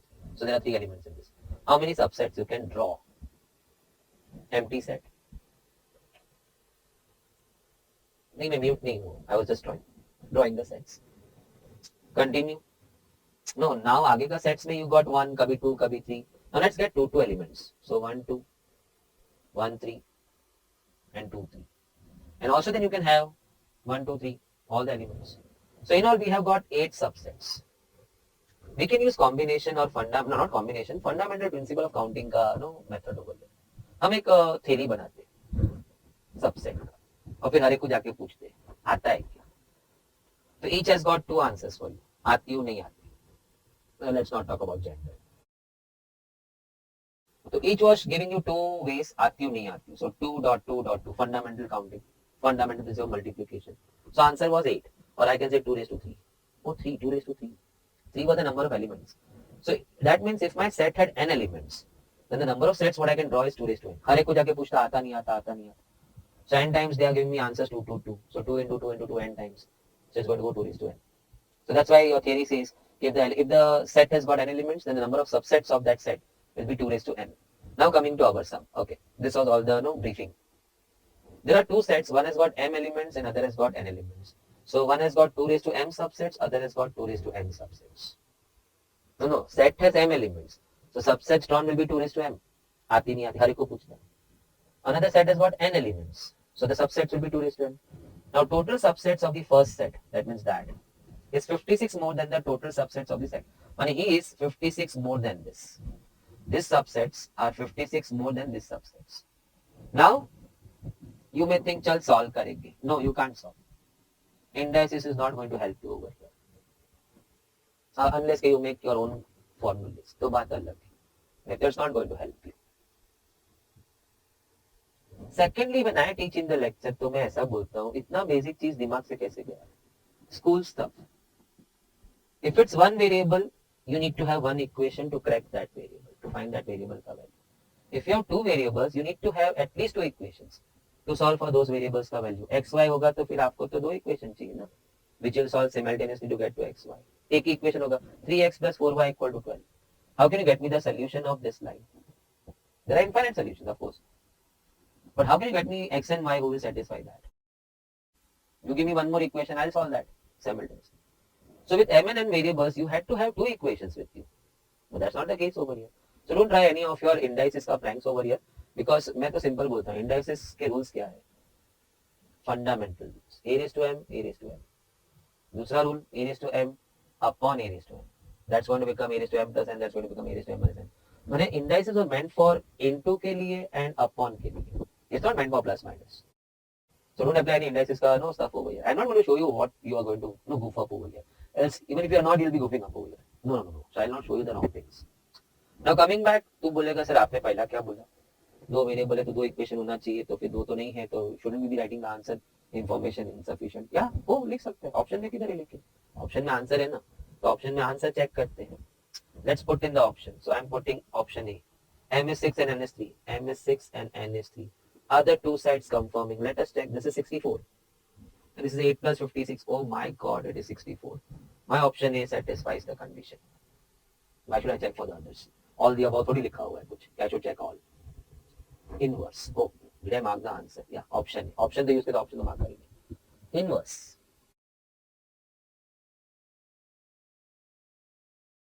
X, Y. Function takes me to Y. मैंने हम ऐसे ही बोलते हैं ना कि you put your X and you'll reach to Y. Inverse function will take you back to X. Fine. थोड़ा variable name change है. P बोला है. Normally we are used to studying fx, but यहाँ fp बोला है. Fine. So I'll call it p, p, and p. Function will take me to y. Inverse function will take me to. So let me start. Fp was 1 upon 1 minus p. That means I'll reach to y using this. No function. You put your p, and we all know this is y. So if you put your p, you will reach to y. So I wrote y is 1 upon 1 minus p. I want to come back to p. So come back. 1 minus p is equal to 1 by y. So 1 minus 1 by y is equal to p. So my p is equal to y minus 1 upon y. I have come back to p. And that path is then called as the inverse. So my inverse function is going y minus 1 upon y. But when you are going reverse, using inverse, back to p, the start point will now be called as p and the destination will be called as y. So he will be called as now p. So p minus 1 upon p is the answer, option B. Can I come in once again for the last part? Maybe from here. So those people who have that clarity of inverse, they go quick in solving. They don't mind p में है कि x में है कि क्या है. What clarity? Who will take you to y? Who will take you to y? The function. And then who will get you back, inverse function. Now, I was given fp was 1 upon 1 minus p. So y is, because when I put p, I am going to reach to y. So I wrote that. I want to come back to p. So now start. 1 minus p is 1 by y. So 1 minus 1 by y is p, because you want to come back to p. So your one side you'll be trying to keep your p over there. So y minus 1 upon y is your p. You have reached back to p using that function, or you're going to reach back to p using that function. So we say we got our inverse function. But in the inverse, when you're going back, he will now be acting as p, and that will be acting as y. So the y is acting like p now. The basics of your inverse. Now, one more briefing, small briefing. The tight connectivity or the interconnectivity between derivatives and integration is what? Almost everybody out there who have done this basic stuff in this topic also must be knowing all this. Y को मैं derivate करेंगे तो dy by dx. And then when I integrate it, I'll reach to y. So when I derivate, I'll reach to dy by dx. When I integrate, I'll reach back to y. So integration is many times called as derivative also. Anti-derivative, I'm sorry. It's called as anti-derivative. Okay. Can be taken in this way also. The derivative of fx is f dash x. So you have reached to f dash x. Now how will you reach back to fx? Shift your derivative ka sign over here. We all know it becomes integration. So when you integrate f dash x, you're going to reach back to fx. So fx on differentiating will take you to f dash x, and f dash x on integrating will take you back to fx. घर लौटने का रास्ता. Okay, that means I'll have to integrate this now, because मुझे तो fx पे पहुंचना है, and that was f dash x going to be. So I have to integrate 12x square minus 4x, of course with respect to x. On integration, 12x cube upon 3, x raised to n is x raised to n minus n plus 1 upon n plus 1. This is 4x raised to 1, so 4x square upon 2, n plus 1 constant k. I reached to fx, but थोड़ी उदासी छाई है. 4x cube minus 2x square plus k. I need to figure out k is what. For that, they are giving me some extra information. F minus 3. If I ask you solve f minus 3, you'll be putting your x minus 3 everywhere in the function. So 4 into minus 27, I worked out q. Minus 2 into 9 plus 9 square plus k. And this is equal to 17 was given to me. F minus 3 is 17 given to me. So that is minus 108 minus 18 plus k is 17. So that's equal to minus 126 plus k is equal to 17. Minus 126, I push it over here. So 17 plus 126 will be then 143. The k has turned out 143. That means I got my answer, here, 143. E is my answer. That's my option A, which reads 4x cube minus 2x square plus 143. Just a small quick brief. Only one thing. Fx you derivated to reach to f dash x. Now how you will come back to fx? You integrate your f dash x to reach back to fx. So when you integrate your f dash x, you will reach to fx. So integrating, I reached my fx. फिर मुंह थोड़ा खट्टा हो गया because we got k over here. fx में k आया, but you were supported with some value of fx. F at minus 3 is 17. So put x minus 3 and equate it to 17 over here. You get your k ka value, put it back to complete your function ka kahani. Standard sum you may have practiced in your course line maybe when you were solving integration ka sum. They are quite famous. Sorry, ये upper limit 1 जरा उधर रह गया. It's over here. Integrate x raised to x. So let's first integrate. It's integration by parts. So first function integrate second function dx minus big integrate. derivative of the first function and integrate second function dx, the whole dx. And the whole will be taken from 0 to 1. When you are going integration by parts, that is product rule, you can't apply limits in between. So what we say, let's finish off the full sum, and in the end we'll go 0 to 1. So x e raised to x minus big integrate. Derivative of x is 1. Integrate e raised to x is e raised to x. Now we are left with only 1 dx, which on integrating again is going to produce only e raised to x. Check everything. So now I take it from 0 to 1. Okay, you may be thinking, he could have taken e raised to x common. When you are playing limits, no upper limit, lower limit, already you will be going for this kind of formatting working. So if you try to make a bracket over here, so dabba mein dabba, dabba mein dabba, dabba dabba. So I always request that if it is a definite integration ka sum, don't try to take common outside, because then both the dabbas will have that common terms, and now you will have to play some good maths in that. Forget it here. Let's keep it simple. Now pushing 1 in your x. So 1 e raised to 1 minus e raised to 1. Next putting 0 in x. So 0 e raised to 0 minus e raised to 0. E raised to 1 minus e raised to 1. So that's the gone. 0, okay, gone. Anything raised to 0, it's 1. Answer is plus 1. Answer is option B. That was all 40 sums in maths from my side. You're not going to go anywhere.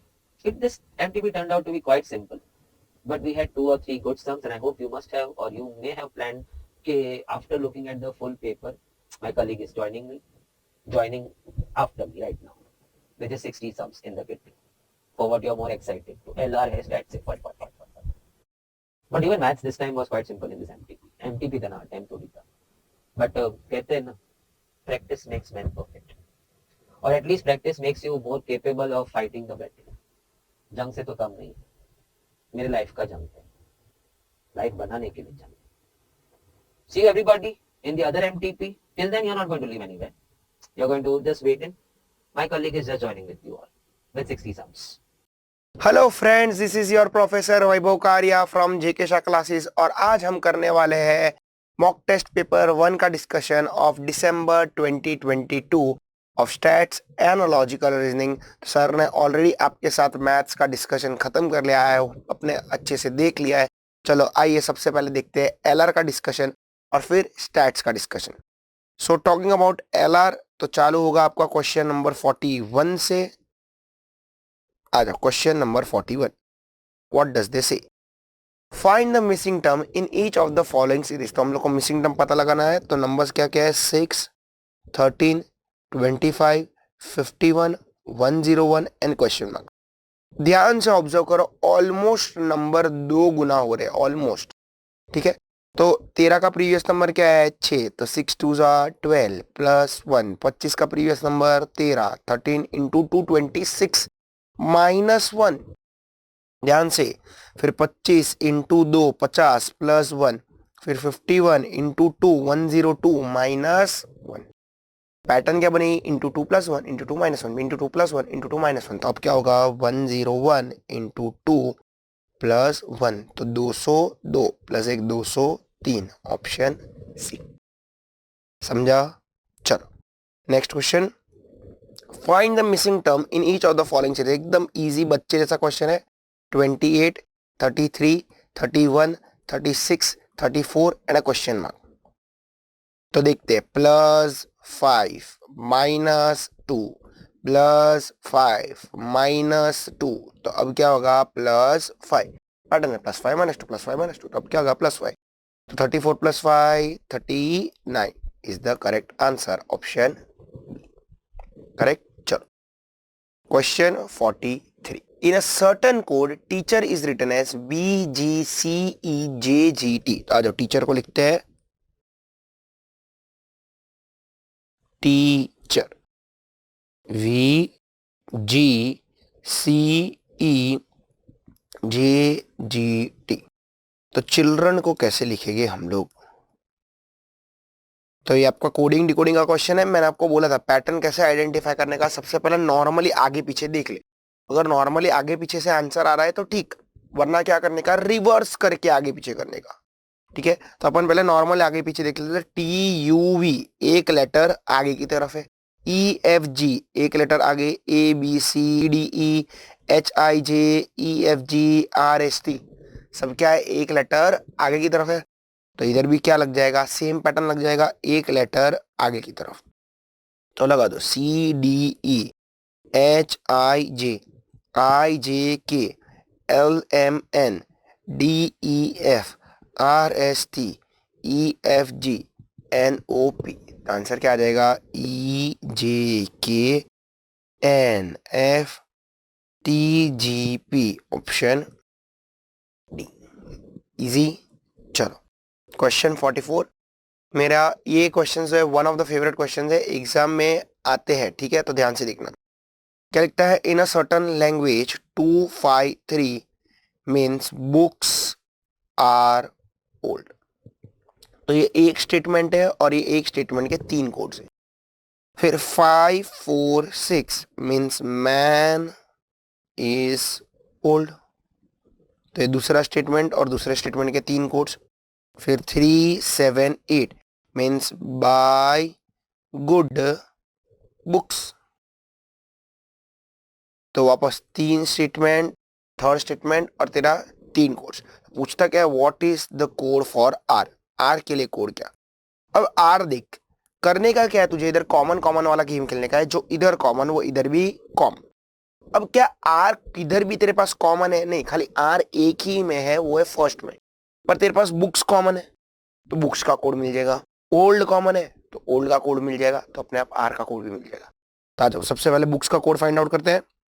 तो books किधर किधर common है, तो books 1 में भी common है, 3 में भी कॉमन है, बराबर है। अब 1 के कोड्स क्या है, तो 1 के कोड्स है आपके 253 और 3 के 378। तो दोनों में कौन सा नंबर कॉमन है सर, नंबर कॉमन इज 3, तो बुक्स का कोड क्या हो गया 3, मतलब यहां से इन शॉर्ट 3 हो गया कैंसल, बराबर है, यहां से भी 3 हो गया कैंसल। अब आगे बात करते हैं ओल्ड की, क्योंकि अपने पास ओल्ड भी है, तो ओल्ड किधर किधर कॉमन है, 1 एंड 2। तो 1 के कोड्स क्या आपके 2 5, 2 के कोड्स क्या है आपके पास, तो 5 4 6, तो कॉमन कौन सा इन दोनों में 5, तो ओल्ड का कोड क्या आ गया 5, तो यहां से 5 कैंसल, 5 कैंसल और 5। तो देखो बुक्स के लिए 3 आ गया, ओल्ड के लिए 5 आ गया, इधर बचा आर, इधर बचा 2, तो आर का कोड क्या आ गया 2, ऑप्शन ए। इजी। इजी याद रखने का, जो इधर कॉमन वो इधर भी कॉमन, मैं इसको बोलता हूं कॉमन कॉमन वाला गेम। आ जाओ क्वेश्चन 45। अब कोडिंग डिकोडिंग का एक क्वेश्चन तो है, पर एकदम वेग क्वेश्चन वो लोग ने बनाया है, ठीक है, एकदम बच्चे जैसा, कोई पैटर्न नहीं है, अंधाधुंधी कुछ भी आगे पीछे किया है और कोड बना है। आ जाओ देखते हैं। समर इज कोडेड एस, तो समर को कैसे कोड किया, RUNNER, तो winter will be coded as क्या। आज तब सबसे पहले देखते हैं, इधर देखो PQRS, तो इधर 0 पीछे, 0 लेटर्स पीछे की तरफ उसने काउंट किया, ये सेम रखा। LMN 0 आगे, 0 आगे, ये वापस दोनों लोग ने सेम रखा, कुछ भी चेंज किया नहीं। तो इधर भी वो सेम चीज करना पड़ेगा, 0 पीछे, ये रहेगा सेम, 0 आगे, 0 आगे और ये रहेगा सेम। तो TUVW, तो इधर आ जाएगा V, ये आ जाएगा I, LMNOTUER, VIOUER, option B.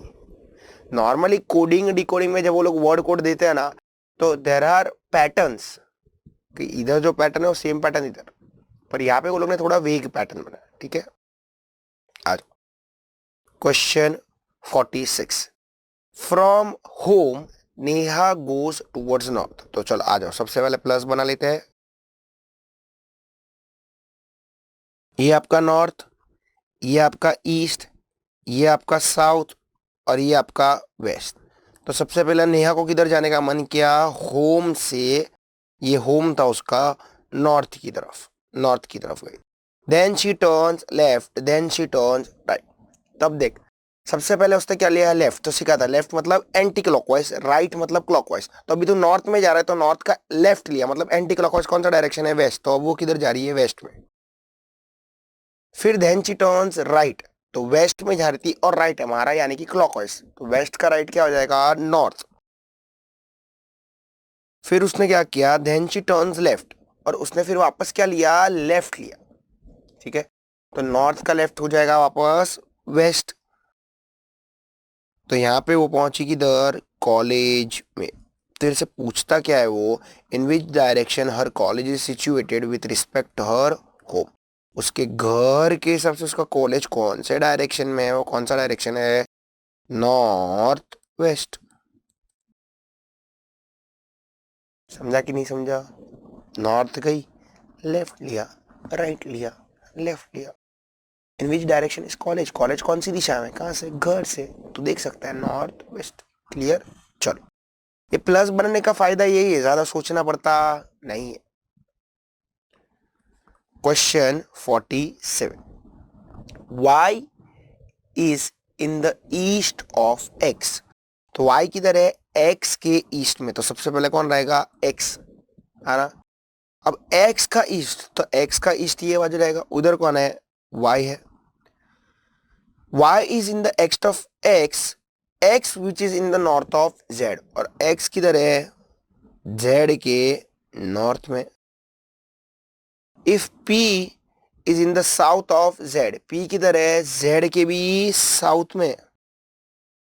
Then in which direction of y is p, तो y की कौन सी दिशा में p है, तो ये y का मैं प्लस बना लेता हूं, ये साउथ हो जाएगा, ये वेस्ट हो जाएगा। तो y की कौन सी दिशा में p है, south west, option D. Clear, easy. चलो आगे। Question 48, 5 villages P, Q, R, S, T are situated close to each other. P is to the west of Q. P किधर है, Q के वेस्ट में। तो P is to the west of Q, तो ये मेरा Q, तो Q के वेस्ट में कौन बना देता हूं मैं, P। R is to the south of P, R किधर है, P के भी साउथ में। T is to the north of Q, T किधर है, Q के भी नॉर्थ में। And S is to the east of T, और S किधर है, T के भी ईस्ट में। ये आ गया S आपका खत्म, गेम ओवर। समझा कि नहीं समझा, पूरा डायग्राम बन। Then R is in which direction with respect to S, with respect to S, तो S के हिसाब से R की दिशा क्या है, तो अब भी सिखाया था, इधर प्लस बना दे, ये नॉर्थ ईस्ट साउथ वेस्ट। तो तेरे को R पूछा है, तो R कौन सी दिशा में है, south west, option C. Easy. चलो 49, मेरा one of the favourite questions, if south west becomes north then north east becomes क्या। तो लोग क्या करते हैं, ऐसा प्लस बनाते हैं, ये नॉर्थ ईस्ट, फिर ये ईस्ट, ये साउथ ईस्ट, ये साउथ, ये साउथ वेस्ट, और ये नॉर्थ वेस्ट।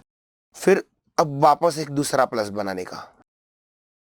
फिर लोग बोलते क्या है कि साउथ वेस्ट बिकम्स नॉर्थ, जो जगह पे अभी साउथ वेस्ट है वो जगह पे अभी क्या बन रहा है, नॉर्थ बन रहा है। तो ये नॉर्थ, तो ये ईस्ट, ये साउथ, ये वेस्ट, ये नॉर्थ वेस्ट, ये साउथ वेस्ट, ये साउथ ईस्ट, और ये नॉर्थ ईस्ट। तो if south west becomes north, जो जगह पे अभी साउथ वेस्ट है वो अगर नॉर्थ बन जा रहा है, तो आगे क्या बोल रहा है, then north east will be, तो अब नॉर्थ ईस्ट क्या बन जाएगा, तो देख नॉर्थ ईस्ट के जगह पे अब कौन बैठ गया, साउथ, तो आंसर क्या आ गया। पर इसको तो एक और वे में सॉल्व कर सकता है, वो तुझे मैं बताता हूँ, ध्यान से सुनना। देख वो लोग क्या बोलते हैं, साउथ वेस्ट जो है ना वो अभी नॉर्थ बन गया। अब ध्यान से सुनना, साउथ वेस्ट तेरा इधर है, इधर, ठीक है, वो साउथ वेस्ट का बराबर से उधर दंडी देखना, ओरिजिनल। तो साउथ वेस्ट जो है वो नॉर्थ बन रहा है, तो ऐसा क्लॉकवाइज घूम के भी नॉर्थ बन सकता है, एंटी क्लॉकवाइज घूम के भी नॉर्थ बन सकता है। तो सबसे जल्दी कैसे बनेगा, क्लॉकवाइज ना। तो साउथ वेस्ट में मैं कितना डिग्री का रोटेशन लूं कि वो नॉर्थ बन जाएगा, तो सर 90 डिग्री पे तो नॉर्थ वेस्ट आएगा, एंड 45 डिग्री पे नॉर्थ आ जाएगा ना। तो ये जो साउथ वेस्ट है उसको अगर मैं 135 डिग्री क्लॉकवाइज टर्न कर दूं तो वो नॉर्थ बन जाएगा। तो इन सिमिलर वे अगर मैं नॉर्थ ईस्ट में 135 डिग्री क्लॉकवाइज मोड़ दूं तो कौन सी दिशा आ जाएगी? बस यही तेरे को उसने पूछा है, तो अब देखना ध्यान से। तो ये नॉर्थ ईस्ट था, इसको मैं 135 डिग्री क्लॉकवाइज घुमाना चालू करता हूं तो 90 पे साउथ ईस्ट, 45 पे साउथ, तो 135 पे कौन हो गया? साउथ। वही तो अपना पहला आंसर आया था। समझा कि नहीं समझा? अरे समझा कि नहीं समझा? साउथ वेस्ट बिकम्स नॉर्थ, तो नॉर्थ ईस्ट बिकम्स साउथ। बात रिमेन्स द सेम। तेरे को जैसे अच्छा लगता है तू कर सकता है, ठीक है। मेरा काम था कि मैं तुझे एक और दूसरा रास्ता बताऊं। आ जाओ question 50। In a clock at 12:30 hour needle is in north direction. तो बोलता है घड़ी में बजे है 12:30 और आवर की नीडल किधर है? नॉर्थ में है। तो ये मेरी घड़ी, ये चार मेन दिशाएं और घड़ी के 4, 12, 3, 6 और नॉर्मली आगे क्या बोलता है? तेरे को बोलता है वो कि 12 नॉर्थ में, 12 नॉर्थ, तो 30 इधर, 30 यानी कि 6, वरना लोग बोलेंगे ये 30 किधर से आ गया। 6, 3 इधर और 9 इधर। मतलब ये सीधी सादी घड़ी, आड़ी टेढ़ी घड़ी नहीं है। आगे क्या बोलता है? While the minute hand is in south direction. हाँ सर, वो सर हमने पूरा बना लिया, तू नहीं बोलता तो भी बना लिया। In which direction would be the minute hand at 12:45। तो 12:45 हुआ है, तो मिनट हैंड का पूछा है, तो मिनट हैंड कौन सा डायरेक्शन में रहेगा? वेस्ट। ठीक है। अब अगर वो आवर हैंड पूछता तो आवर हैंड 12 और 1 के बीच में रहता है, ठीक है, मतलब उधर किधर रहता है। चलो आ जाओ। और अपने को तो खाली मिनट हैंड पूछा है तो अपन ने खत्म कर दिया। कौन सा आंसर आएगा? वेस्ट, सी। आ जाओ 51। 5 students are standing in a circle. 5 students circle में खड़े हैं। तो 1, 2, 3, 4, 5। आगे क्या बोलता है? अभिनव इज बिटवीन आलोक एंड अंकुर। अभिनव किसके बीच में है? आलोक और अंकुर के बीच में। तो देख ये हो गया अभिनव। अभिनव इज फिक्स्ड, इधर अभिनव बैठ चुका है, इसके जगह पे और कोई बैठ सकता नहीं है। इज बिटवीन आलोक एंड अंकुर, तो देख आलोक इधर तो अंकुर इधर। अब मैं बोलता हूं जब जब बिटवीन वाला लाइन है ना तब तब अक्षय कुमार को देखने का मतलब क्या है ना। तो अभिनव इज बिटवीन आलोक एंड अंकुर, तो ऐसा भी तो हो सकता है कि अंकुर इधर, आलोक उधर। तो तेरे पास एक अरेंजमेंट नहीं है, 2 अरेंजमेंट है। Apoorv is to the left of Abhishek. Apoorv किधर है? अभिषेक के लेफ्ट पे। अपने पास दोनों नहीं है तो आगे बढ़। Alok is on the left of Apoorv. Apoorv के लेफ्ट में कौन है? आलोक है। बराबर है, ऐसा वो लोग ने बोला है। अब देख, सपोज मैं अपूर्व को इधर बिठाता हूं, तो देख अपूर्व अगर उधर है तो अपूर्व का राइट उधर हो जाएगा जिधर कोई नहीं बैठा है, और लेफ्ट में कौन हो जाएगा? आलोक। बराबर है कि नहीं बराबर है? बराबर है ना। तो मैं अपूर्व को बिठा देता हूं इधर, तो अपूर्व के लेफ्ट में आ जाएगा आलोक। तो आलोक अगर इधर आ गया तो अंकुर आ जाएगा इधर। ये दोनों कट। आगे क्या बोलता है? Apoorv is on the left of Abhishek. Abhishek के लेफ्ट में। तो देख अपूर्व अभिषेक के लेफ्ट में, बराबर है। अपूर्व किधर है? अभिषेक के लेफ्ट में। तो Apoorv is on the left of Abhishek. अगर मैं तेरे लेफ्ट में हूं तो तू मेरे राइट में होगा। तो Apoorv is on the left of Abhishek, जिधर भी अभिषेक बैठा है अभिषेक के लिए खाली एक ही जगह बची। अब देख ले, क्या अभिषेक के लेफ्ट में अपूर्व है? हाँ। तो मैं तेरे को वही बोल रहा था, अगर तू मेरे लेफ्ट में है तो मैं तेरे राइट में। तो Apoorv is on the left of Abhishek, तो अपूर्व के राइट में अभिषेक होगा ना। समझा कि नहीं समझा? पूरा का पूरा खत्म। पूछता क्या तेरे से? Who is sitting next to Abhinav on his right. Abhinav के राइट में कौन है? लोग। चलो क्वेश्चन 52 टू 54 तीन क्वेश्चन उसने तेरे को साथ में दी। क्या बोलता है? Read the following information carefully and answer the question given below. 6 friends A, B, C, D, E and F are sitting in a row facing towards north। तो बोल दिया वो लोग नॉर्थ फेसिंग है और 6 लोग हैं तो 6 कुर्सियां बना दे। नॉर्थ फेसिंग है तो ये होगा लेफ्ट, ये होगा right. C is sitting between A and E. D is not at the end। मतलब देख बोलता है D है ना वो इधर एंड्स पे नहीं है। B is sitting at the immediate right of E। मैं normally B is sitting at the immediate right of E को बना देता हूँ। फिर मेरे पास C is sitting between A and E भी है। फिर आगे भी एक बार देख लेते हैं। चल F is not at the right end। बोलता है F राइट एंड पे नहीं है। इसका मतलब मैं ऐसा समझ सकता हूँ F अगर राइट एंड पे नहीं है तो लेफ्ट एंड पे होगा। चल ना बिठा के देखते हैं, फिर होगा तो ठीक है। आज F is not at the right end but D is sitting third to the left of E। जिधर भी E बैठा है ना उसके थर्ड लेफ्ट में किधर बैठा है? कौन बैठा है? D बैठा है। तो चलो अपने पास ये भी था कि B is sitting immediate right of E। तो जिधर भी E है, सपोज मैं E को बिठाता हूं इधर, क्योंकि देख D मेरे तीसरे लेफ्ट में होना चाहिए ना। तो एक काम करते, रुक जा थोड़ा और लेते तो बैठ पाएगा। देख E फिर पहला लेफ्ट, दूसरा लेफ्ट, तीसरा लेफ्ट, D इधर बैठ गया। D बोला था ना D sitting third to the left of E। अब B is immediate right of E तो B उसके इमीडिएट राइट पे। फिर C sitting between A and E। A और E के बीच में कौन बैठा है? C। तो A और E के बीच में कौन बैठा है? C। हो गया, देख पूरा खत्म हो गया, सारे लाइंस आ गए, खत्म, गेम ओवर। अब क्या बोलता है? How many person are there to the right of D. D के राइट में कितने लोग हैं? 4। कौन कौन है? A, C, E, B. आगे क्या बोलता है? Which of the following is sitting left to of D. D के लेफ्ट में कौन बैठा है? F, option A. और आगे who is sitting immediate left of C. C के इमीडिएट लेफ्ट में कौन है? ए, ऑप्शन ए। क्लियर? सबको क्लियर? किसी को कोई डाउट? चलो आगे देखते हैं। Question 55। 5 persons are sitting on a bench to be photograph. तो कितने लोग बेंच पे बैठे हैं? 5। तो 1 2 3 4 5।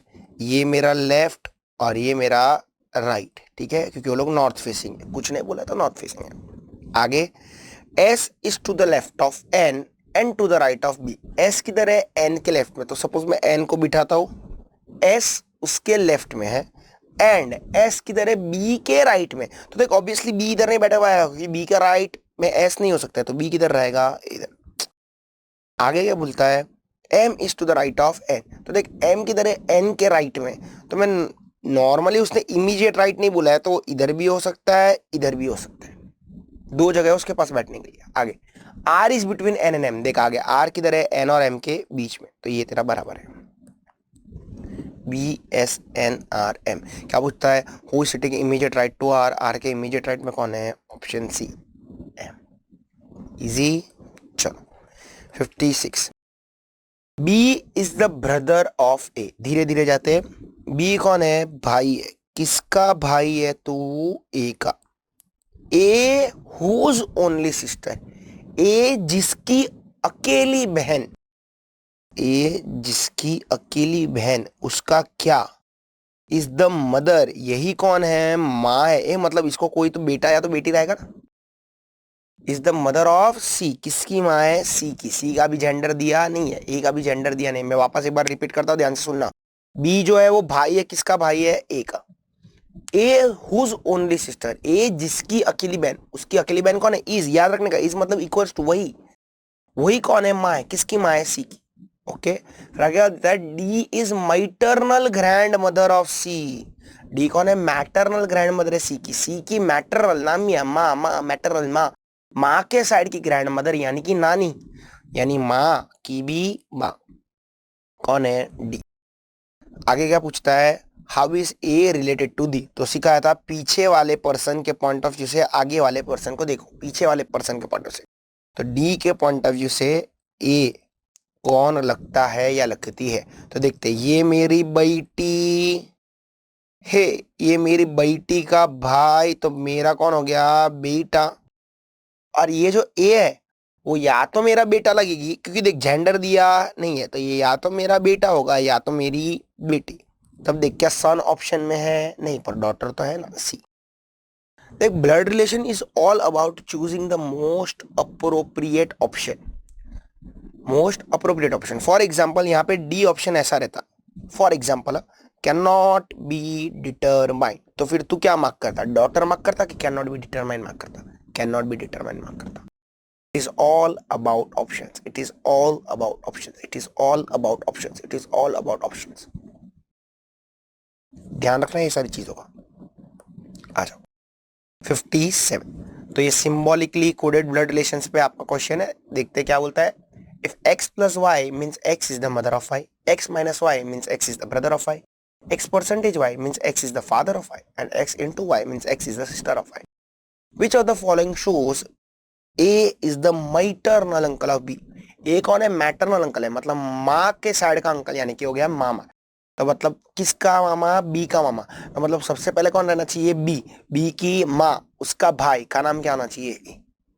तो आ जाओ ए ऑप्शन दिखते हैं। B plus D into C minus A. B plus D, तो प्लस का मतलब क्या है? मदर। तो B is the mother of D.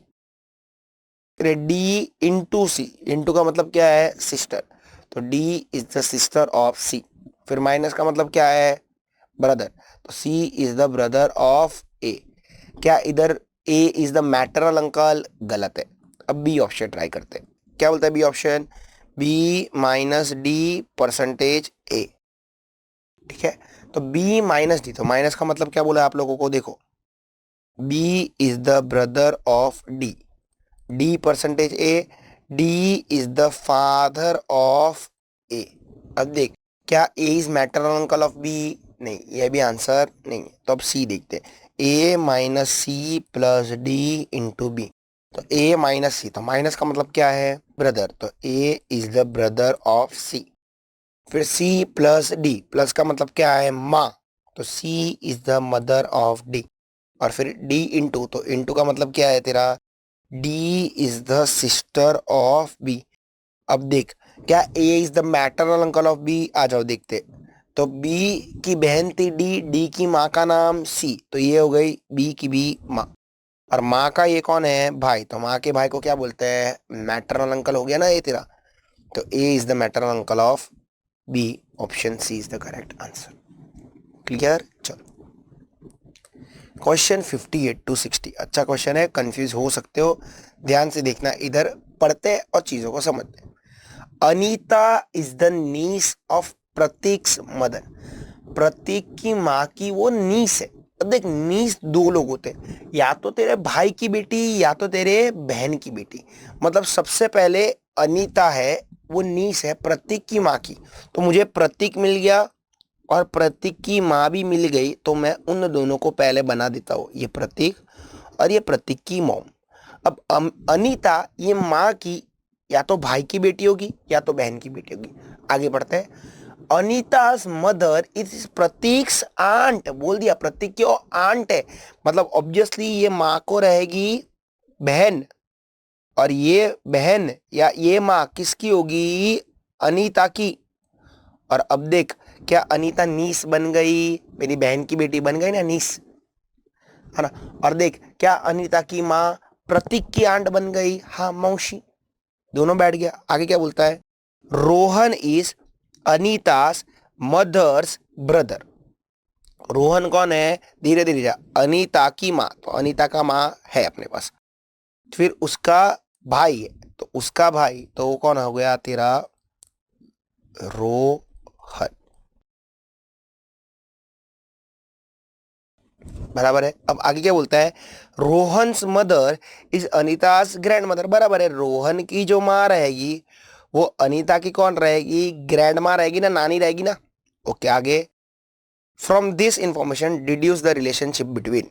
तो क्या बोलता है question 58? Rohan's mother is dash of Anita's mother. तो रोहन की माँ, रोहन देखी देता, रोहन की माँ अनीता की माँ की क्या लगेगी? तो अनीता की माँ रोहन की माँ को क्या बुलाएगी? ऑब्वियसली माँ ही बुलाएगी ना, वो उसकी कौन लगती है? माँ लगती है। आज 59 क्या बोलता है, प्रतीक एंड अनीताज मदर आर, तो प्रतीक की माँ और अनीता की माँ दोनों आपस में क्या लगते हैं, बहन है, sisters. Okay, Rohan is Prateek's dash, Rohan जो है वो प्रतीक का कौन है, तो ये देख, ये मेरी माँ की बहन का भाई, मतलब मेरी माँ का भाई लगता है, मतलब ये मेरा क्या लगता है, मामा। इंग्लिश दोनों को क्या बोलता है, अंकल सिंह। धीरे धीरे जाएगा और हिंदी में सॉल्व करेगा, चीजें बहुत इजी है, फ्री के 3 मार्क ही है अगर एग्जाम में आए तो, राइट। तो इसी के साथ आपके लॉजिकल रीजनिंग के 20 क्वेश्चन होते हैं समाप्त। ऑलमोस्ट जितने भी क्वेश्चन थे सारे बच्चे जैसे थे, एकदम किडिश क्वेश्चन थे। हाँ, आ जाओ देखते हैं टू द नेक्स्ट पार्ट, बढ़ते हैं to the next part, that is statistics के नेक्स्ट 40 क्वेश्चंस। आ जाओ question 61, the distribution of profits of a company are कैसा, जे शेप्ड को देख, जे शेप कैसा रहता है, ऐसा रहता है, क्या तेरा प्रॉफिट हमेशा बढ़ते ही जाता है। फिर बोलता है यू शेप्ड को, यू शेप का रहता है, मतलब तू जब कंपनी खोलता है तब तेरे पास 1000 करोड़ का प्रॉफिट रहता है, फिर 10 साल बाद लॉस में या तू 0 करोड़ पे पहुंच जाता है, और फिर वापस 10 साल बाद तू 1000 करोड़ पे पहुंच जाता है, ऐसा रहता है। हाँ, कंपनी खुलते ही तेरे पास 1000 करोड़ रहता है प्रॉफिट, तो ये भी हो सकता नहीं है। आखिर में बोलता है बेल शेप को, बेल शेप, बेल, घंटड़ी, आना। आ जाओ अब बात करते हैं इधर बेल शेप, क्या है बेल शेप का रहता है, तो देख स्टार्टिंग में प्रॉफिट कम होता है, फिर धीरे धीरे धीरे धीरे धीरे धीरे बढ़ जाता है, फिर थोड़ा स्टैग्नेट होता है, फिर कंपनी मस्ती करती है तो मेजोरिटी कंपनी की ग्रोथ नहीं होती है, और वो बढ़ते कम रहते हैं, बढ़ते रहते कम रहता है, तो तू बेल शेप बोल सकता है, it is the most suitable appropriate answer. अच्छा, मीडियन, अरे यार क्वेश्चन करते करते थक गए, अब तो तेरे को याद रहना ही चाहिए यार। हिस्टोग्राम से क्या मिलता है, हिस्टोग्राम बोलो, हिस्टोग्राम से क्या मिलता है, मोड।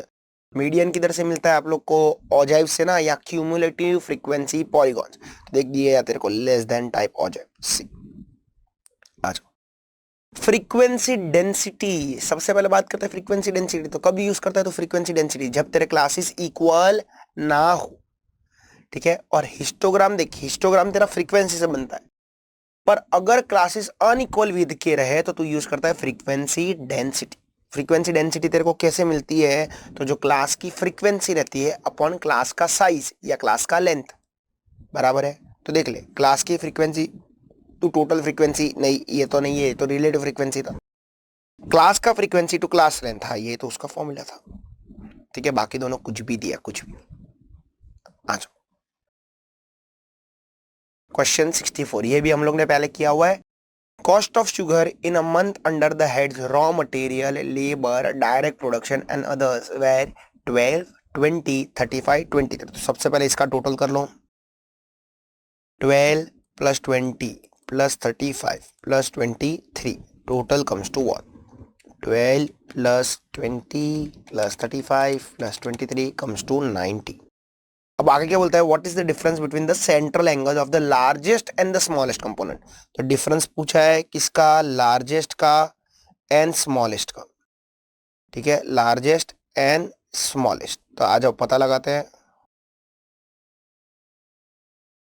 तो लार्जेस्ट कौन सा है तेरा 35, स्मॉलेस्ट कौन सा है 12, डिवाइड बाई 90 इंटू 360, तो 90 और 360 तो 4 हो गया, 9 4 36, 35 minus 12 into 4 comes to 92 degrees. तुम लोग इंडिविजुअली भी सॉल्व कर सकते थे, 35 अपॉन 90 इंटू 360, फिर 12 अपॉन 90 इंटू 360, फिर दोनों के आंसर को minus, it remains the same. आज क्वेश्चन 65, अच्छा क्वेश्चन है, ठीक है। क्या बोलता है ध्यान से देखना, in a group of persons average weight is 60 kg, if the average of males and females are taken separately is 80 kgs and 50 kgs, find the ratio of number of males to that of females, males is to females का ratio निकालना है। तो अब करने का क्या, तो सबसे देख यहाँ पे तेरे को एवरेज वेट भी दिया है दोनों का, मेल फीमेल का, तो ऑब्वियसली कंबाइंड मीन का फॉर्मूला तो लगेगा ही लगेगा, ठीक है। अब ध्यान सुनना, लेट नंबर ऑफ मेल्स यानी कि males be n1 and females be n2। अब कंबाइंड मीन का formula x bar c equals to n1 x1 bar plus n2 x2 bar upon n1 plus n2। अब कंबाइंड कितना दिया है तुम लोग को? 60 दिया है इक्वल्स टू आप लोग को दिया है average of males and females, मतलब 80 एंड 50 आपको दिया है। तो n1 into 80 plus n2 into 50 upon n1 plus n2। अब ये n1 प्लस n2 को मैं उधर लेके जाता हूँ तो डायरेक्टली ब्रैकेट के साथ मैं मल्टीप्लाई करता हूँ, ठीक है। तो 60n1 plus 60n2 equals to 80n1 plus 50n2, ठीक है। तो मैं 50 को ये बाजू लेके जाता हूँ, 60 को वो बाजू लेके जाता हूँ, मतलब n2 को लेफ्ट हैंड साइड पे और n1 को राइट हैंड साइड पे। तो 60 माइनस 50 कितना हो जाएगा? 10n2 इक्वल्स टू 20n1 बराबर है। अब अपने को n1 बाय n2 चाहिए ना, मेल्स बाय फीमेल। देख मेल्स तेरे ये थे, ठीक है, तो मेल्स बाय फीमेल चाहिए। तो मैं इसको लेके जाता हूँ, 20 को इधर लेके जाता हूँ, 10 को इधर लेके जाता हूँ, तो n1 बाय n2 हो जाएगा, मतलब मेल्स बाय फीमेल हो जाएगा। आ जाओ, तो n1 by n2 which will be equals to 10 by 20, 0 0 cut. तो आंसर कितना आ गया? हाफ। तो मेल इज टू फीमेल का रेशियो कितना है? 1/2, ऑप्शन डी। थोड़ा सा यूनिक था, ठीक है, अगर आराम से पेशेंटली करता तो फिर आंसर आ जाता। आ जाओ 66। हाँ ये अच्छा क्वेश्चन है, तुम लोग यहाँ पे गड़बड़ कर सकते हो। देख क्या बोलता है, अ train covered the first 5 kilometre of the journey at a speed of 30 kilometre and next 15 kilometre at a speed of 45 kilometre per hour. The average speed of train is क्या? ठीक है, तो अब सबसे पहली बात यहाँ पे आ जाएगा तेरा speed equals to distance upon time. देख सर क्या इधर मैं वो rules of arithmetic mean and harmonic mean देखना पड़ेगा मुझे? तो यहाँ पे प्रॉपरली तेरा हार्मोनिक मीन नहीं आएगा। क्योंकि प्रॉपरली क्यों नहीं आएगा? क्योंकि यहाँ पे बेटा तेरा डिस्टेंस जो है वो सेम नहीं, वो बदल रहा है। थोड़ा 5 है, थोड़ा 15 है, उसमें क्या था? डिस्टेंस शुड रिमेन सेम, बराबर है। तो यहाँ पे तुझे क्या करना पड़ेगा? तो you know the formula, average speed equals to total distance upon time.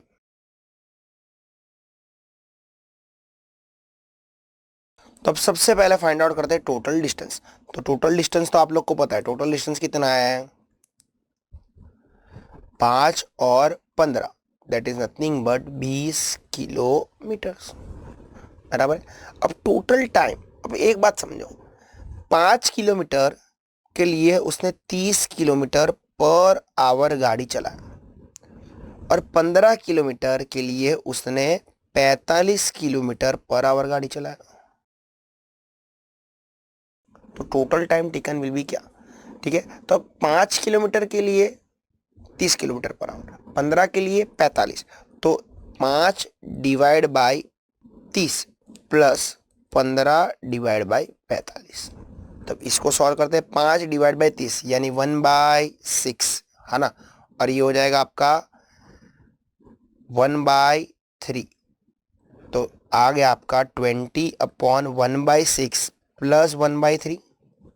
1/3 का डबल ही 1/6 होता है, तो which equals to 20 upon 1 plus 2 ना, डिवाइड बाई 6। तो 20 अपॉन 3, और ये डिवाइड बाई ऊपर चला जाएगा 6। तो 3 1 जा, ये 3 2 जा, तो 22 जा कितना होगा? 40 kilometre per hour, option B. ठीक है, थोड़ा सा हटके क्वेश्चन था ये। आ जाओ 67।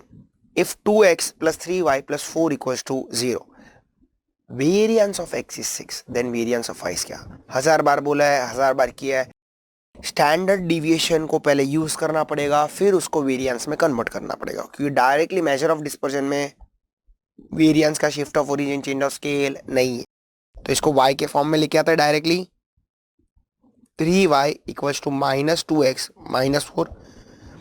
इसको स्टैंडर्ड डिविएशन में कन्वर्ट करते हैं, 3 standard deviation of y equals to minus 2 standard deviation of x minus 4। तो shift of origin, measure of dispersion, impact रहेगा नहीं। ये 3 है तो 3 उधर चला जाएगा। स्टैंडर्ड डिविएशन ऑफ y, हाँ, -2 time 2/3 standard deviation of x। अब माइनस का भी इंपैक्ट रहेगा नहीं, ठीक है, क्योंकि वापस पॉजिटिव मैग्नीट्यूड ओनली, स्केल का इंपैक्ट रहेगा। अब इसको अपन squaring on both the sides करते हैं तो ये अपना वेरिएंस में कन्वर्ट हो जाएगा। Variance of y equals to, इसका भी स्क्वायर होगा, जो लोग भूल जाते हैं, भूलने का नहीं, इनटू वेरिएंस ऑफ x, और वेरिएंस ऑफ x ही दिया है, कितना दिया है 6, तो करो so variance of y equals to 4/9 into 6, तो 3 3 जा 3 2 जा, तो 4 2 जा कितना आ गया 8/3, ऑप्शन ई, इजी। चलो question 68, if the standard deviation of 1 2 3 4 till 10 is standard deviation, मतलब स्टैंडर्ड डिविएशन 1 से 10 का क्या है, स्टैंडर्ड डिविएशन, ठीक है। आ जाओ, तो 1 2 3 4 करते करते करते करते 10 तक नंबर्स है और उसका स्टैंडर्ड डिविएशन दिया है, standard deviation. Then the standard deviation of 11 12 13 14 से लेके 20 तक का स्टैंडर्ड डिविएशन क्या होगा। बहुत मस्त क्वेश्चन है, कंसेप्चुअल क्वेश्चन है। देख ऑब्जर्व कर, 1 का 11 हुआ कहने से प्लस 10 से नंबर्स बढ़े, 2 का 20 प्लस 10 प्लस 10 प्लस 10, इधर भी प्लस 10, तो ये जो प्लस 10 कर रहा है वो तो शिफ्ट ऑफ ओरिजिन है ना, तो क्या स्टैंडर्ड डिविएशन में भी प्लस 10 होगा? नहीं, ये अभी देखा था, ऊपर ही देखा कि impact of shift of origin होता नहीं है, तो इसका आंसर क्या आ जाएगा, स्टैंडर्ड डिविएशन ही आ जाएगा। स्केल रहता तो इंपैक्ट करता, मतलब ऐसा इधर दिया रहता 2 4 6 8, वैसा कर दिया रहता डबल, है ना, फिर 20, तो ये इंटू 2 हुआ, तो फिर तेरा आंसर क्या आता है इधर 2 इंटू स्टैंडर्ड डिविएशन।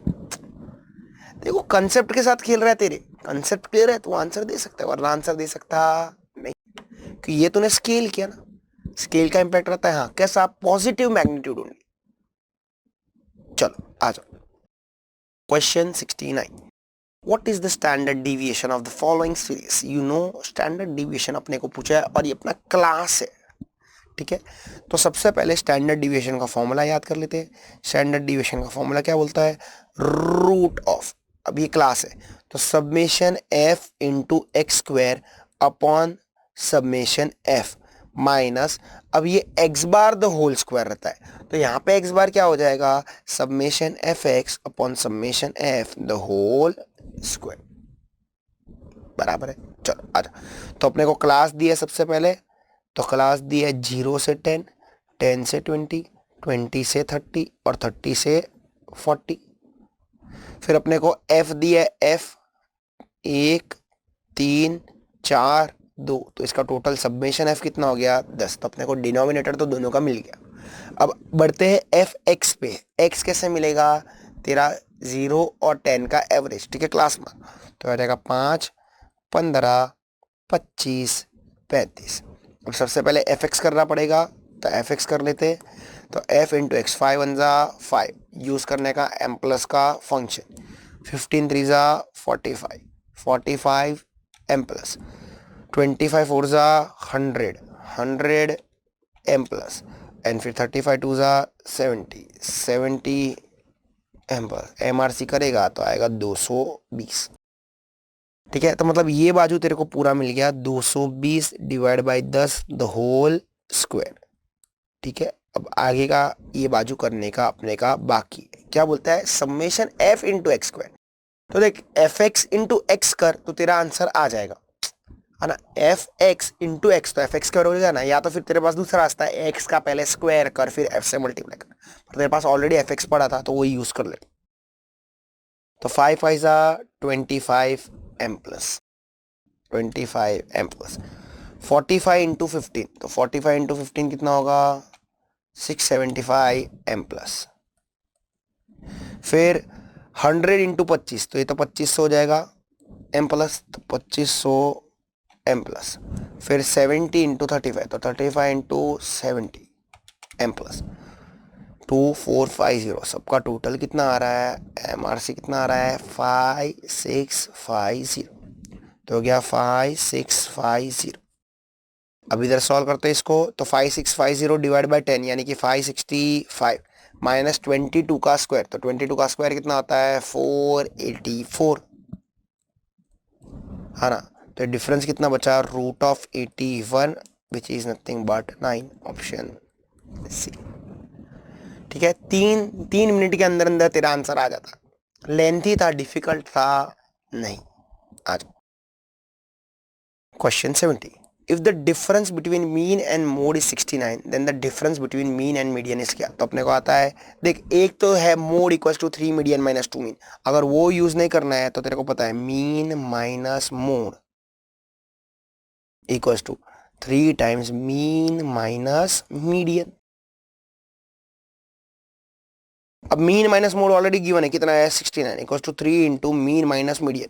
तेरे को वही तो पूछा है ना, what is the difference between mean and median, है ना। तो कुछ नहीं, ये 3 को इधर लेके जाए, आंसर आ जाएगा mean minus median will be equal to 69 divide by 3।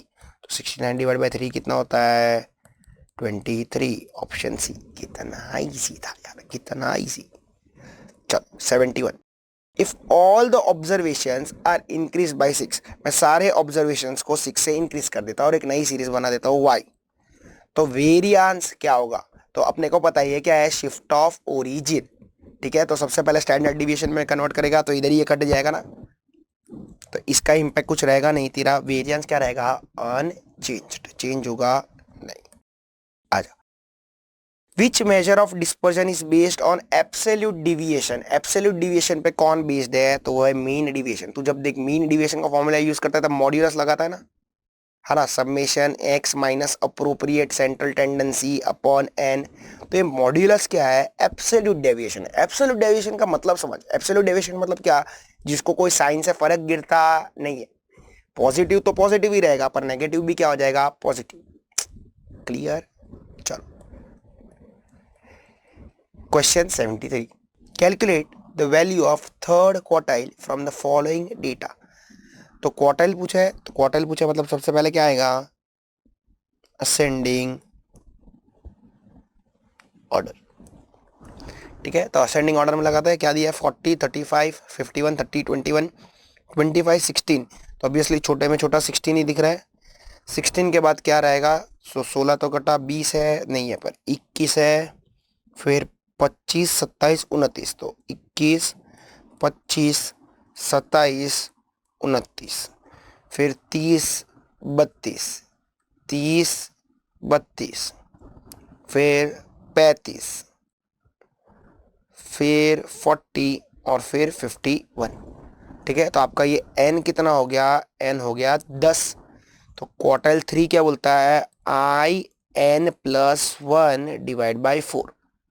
ठीक है, तो n कितना है आपका 10, i कितना है 3 ना, QI यानी 3, तो 3 इंटू 10 + 1 डिवाइड बाई 4, तो 11 डिवाइड बाई 4, तो 11 divide by 4 into 3, it comes to 8.25, 8.25 term. अब 8.25 कैसे लाने का, तो 8th term plus 0.25 of 8 9 minus 8, ऐसा करने का 9 माइनस 8। तो अभी 8th टर्म कौन सा है गिन लो, तो देख टोटल 10 थे, तो ये 10वां 9वां और 8वां कौन सा है, ये 35 प्लस 0.25 ऑफ 10वां 9वां और 8वां, तो 9वां कौन सा है 40 माइनस 35। तो आ जाओ, तो इधर करके देखते हैं, तो 40 माइनस 35 आएगा 5 इंटू 0.25 इस 1.25 और 35, तो 35 प्लस 1.25 कितना होता है 36.25, ऑप्शन ए।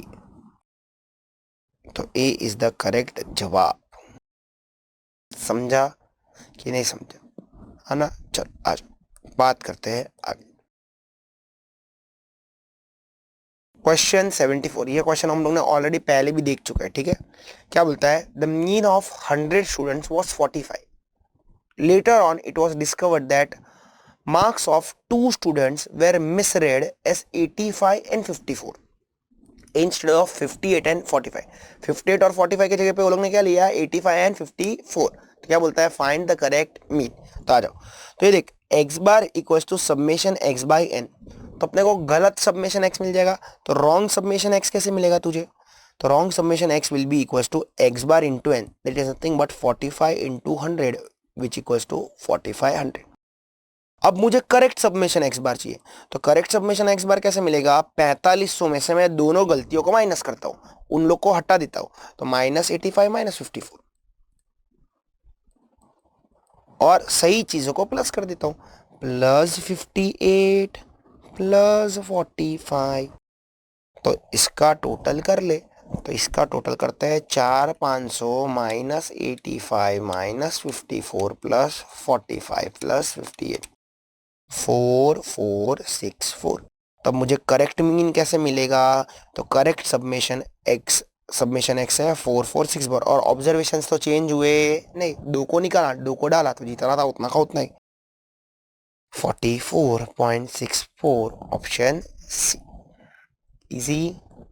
चलो question 75, the arithmetic mean and coefficient of variation of data set x are respectively 10 and 30.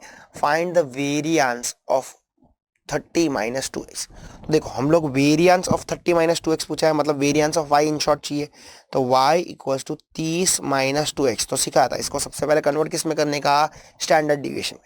तो standard deviation of y will be equals to 30 minus 2 standard deviation of x। ठीक है, standard division ऊपर भी अपन लोगों ने किया, impact रहेगा नहीं किसका, ओरिजिन का, तो बचा standard division of y equals to -2 times standard division of x। अब माइनस का भी इम्पैक्ट रहेगा नहीं क्योंकि पॉजिटिव मैग्नीट्यूड ओनली। अब स्टैंडर्ड डिवीजन ऑफ x तेरे पास नहीं है, पर उसके रिगार्डिंग तेरे को डेटा सेट दिया है। ठीक है, तो क्या देता है, मीन देता है और कोएफिशिएंट ऑफ वेरिएशन देता है, तो we know C V equals to standard division of x upon mean into 100। तो CV कितना दिया है तेरे को, 30, स्टैंडर्ड डिविएशन पूछा है अपने को, और x बार 10 इंटू 100, तो 0 0 0 0 कैंसिल, तो स्टैंडर्ड डिविएशन ऑफ x कितना आ गया, 3 आ गया, बराबर है। अब पर तुझे स्टैंडर्ड डिविएशन ऑफ y नहीं चाहिए, उसका वेरिएंस चाहिए, तो इसको हम लोग करेंगे स्क्वायर, तो variance y will be equal to 2 का भी होगा square into standard deviation of x का भी होगा स्क्वायर, है ना। तो variance of y will be equals to 2 का स्क्वायर 4, 3 का स्क्वायर 9, तो 4 इंटू 9 36, ऑप्शन डी। मस्त क्वेश्चन था क्योंकि तेरा उसने ओरिजिन और स्केल का भी कंसेप्ट टेस्ट किया और साथ में CV का भी कंसेप्ट टेस्ट किया।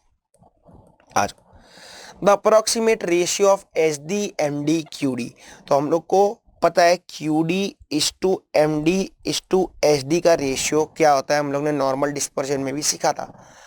तो क्या होता है ये 10:12:15, पर अपने को उल्टा दिया, अपने को दिया है SD QD और MD, तो क्या आ जाएगा 15:12:10 इज द करेक्ट आंसर, उल्टा दिया उसने तो उल्टा। चलो थियरी टेस्ट कर रहे हो तेरी।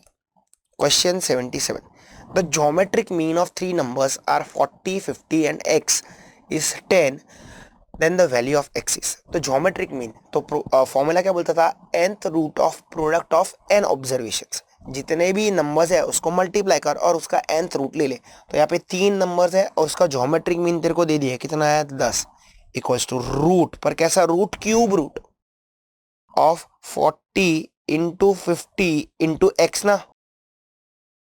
अब टेकिंग क्यूब है ना ऑन बोथ द साइड, या cubing on both the side, जैसे squaring on both the sides करता है वैसे क्यूबिंग, तो 10 का हो जाएगा क्यूब और ये क्यूब वाला छपरा हट जाएगा, तो 40 इंटू 50 होता है 2000 इंटू एक्स, तो 10 का क्यूब कितना होता है 1000 इक्वल्स टू 2000 इंटू एक्स, तो x will be equals to 1000 divide by 2000, 3030 cut, तो आंसर कितना आ गया हाफ। इतना ईजी था, इसी बच्चे ऐसा क्वेश्चन था यार।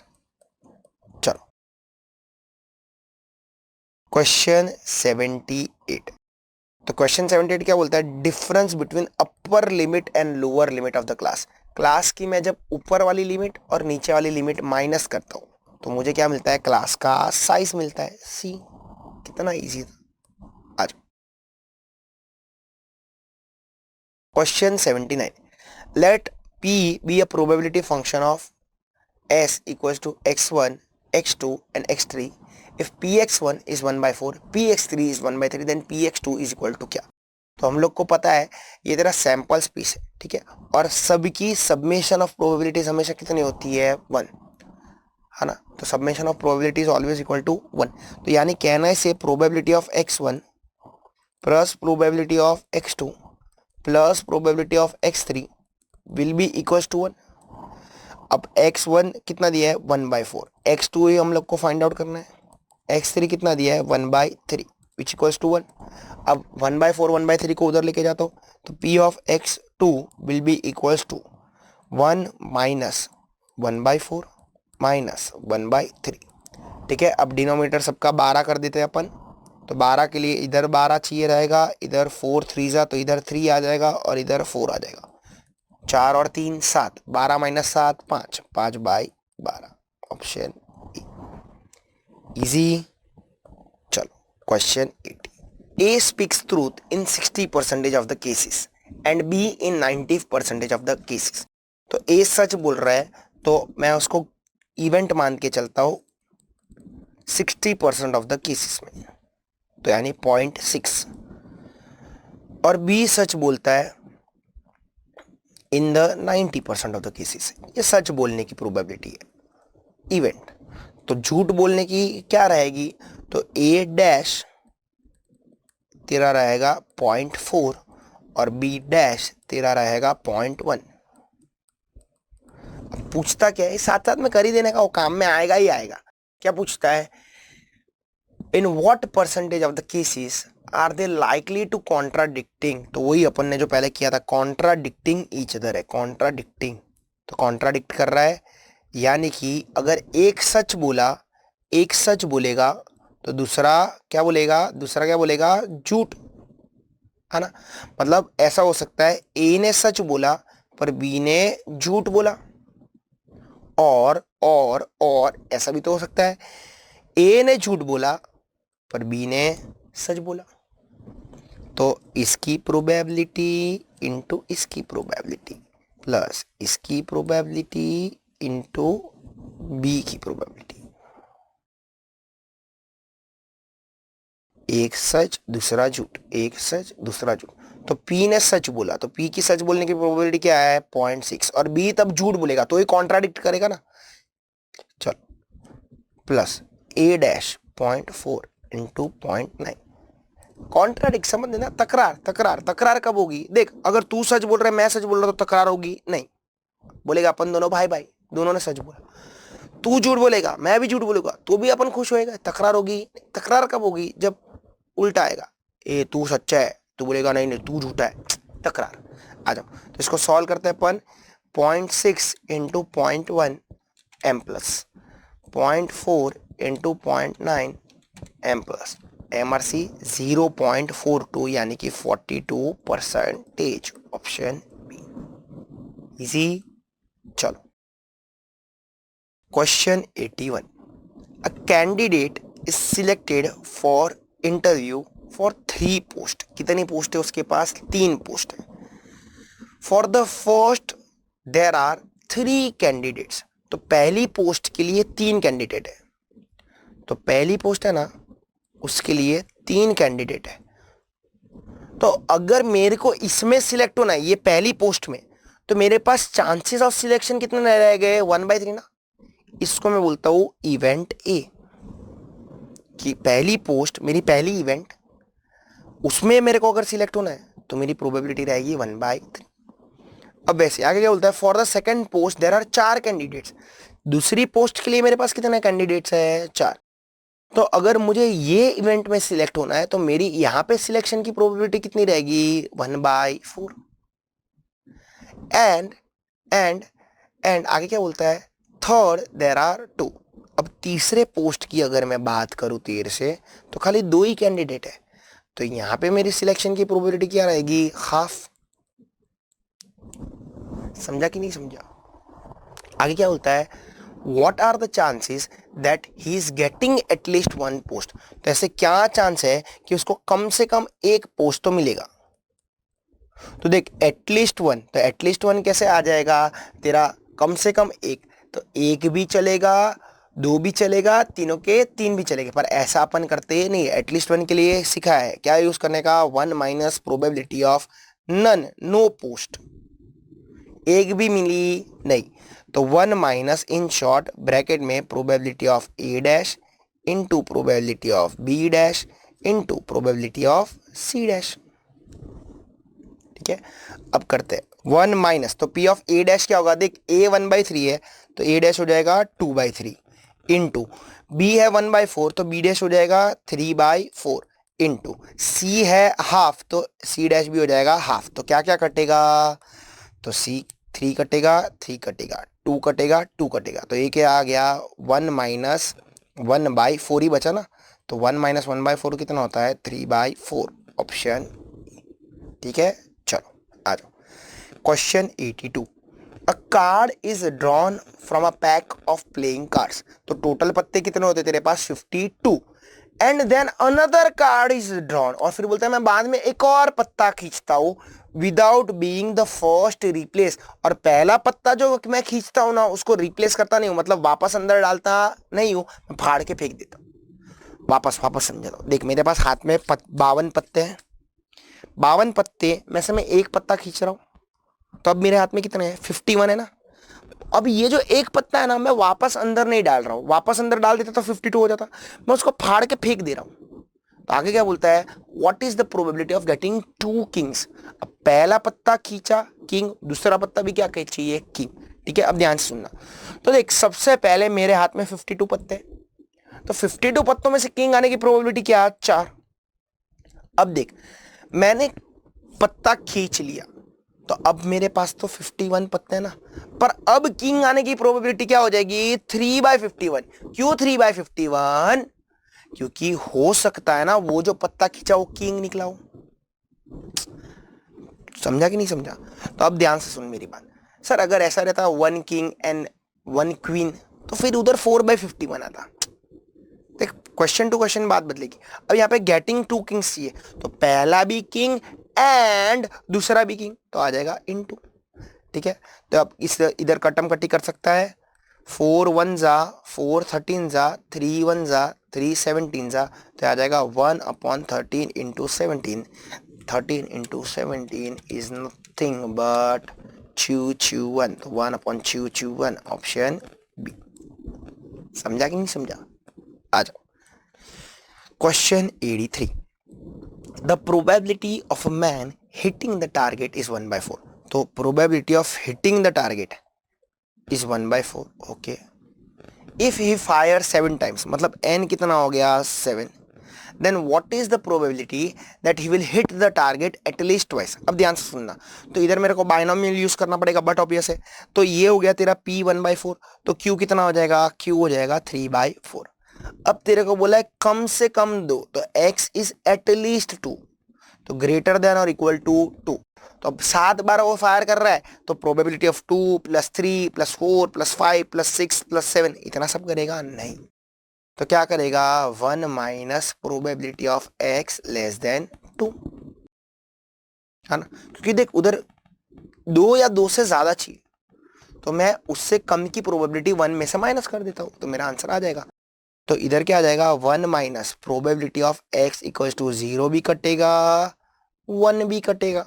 सर 2 नहीं कटेगा, नहीं उधर 2 चाहिए ना तुझे, तो आ जाओ। अब बाइनोमियल का फॉर्मूला क्या था, NCX है ना, p⁻x q⁻n-x, तो 1 माइनस n कितना है तेरा 7, तो आ जाएगा 7c0, फिर p कितना है 1/4 raise to 0, 3/4 raise to 7 plus 7c1 1/4 raise to 1, 3/4 raise to 6 बराबर है। अब यहाँ पे देखना, ध्यान से देखना, ऑप्शंस का ही गेम है, ध्यान से देखना लगा तो 3/4 रेस टू 6, 3/4 रेस टू 6, मतलब तेरे को एक चीज समझ में आ रहा है, देख 1 माइनस है और 3/4 रेस टू 6 तेरे को अंदर से मिल जाएगा ना।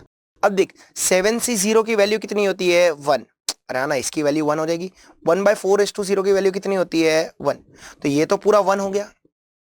ठीक है, तो अब तेरे पास क्या बचा, 1 माइनस अंदर क्या बचा 3/4 raised to 7 बराबर है, ओके, प्लस 7c1, तो 7c1 की वैल्यू कितनी होती है 7 इंटू 3/4 raised to 6 है और इंटू इधर है 1/4 और यहाँ पे क्या है 3/4 raised to 6 बराबर है।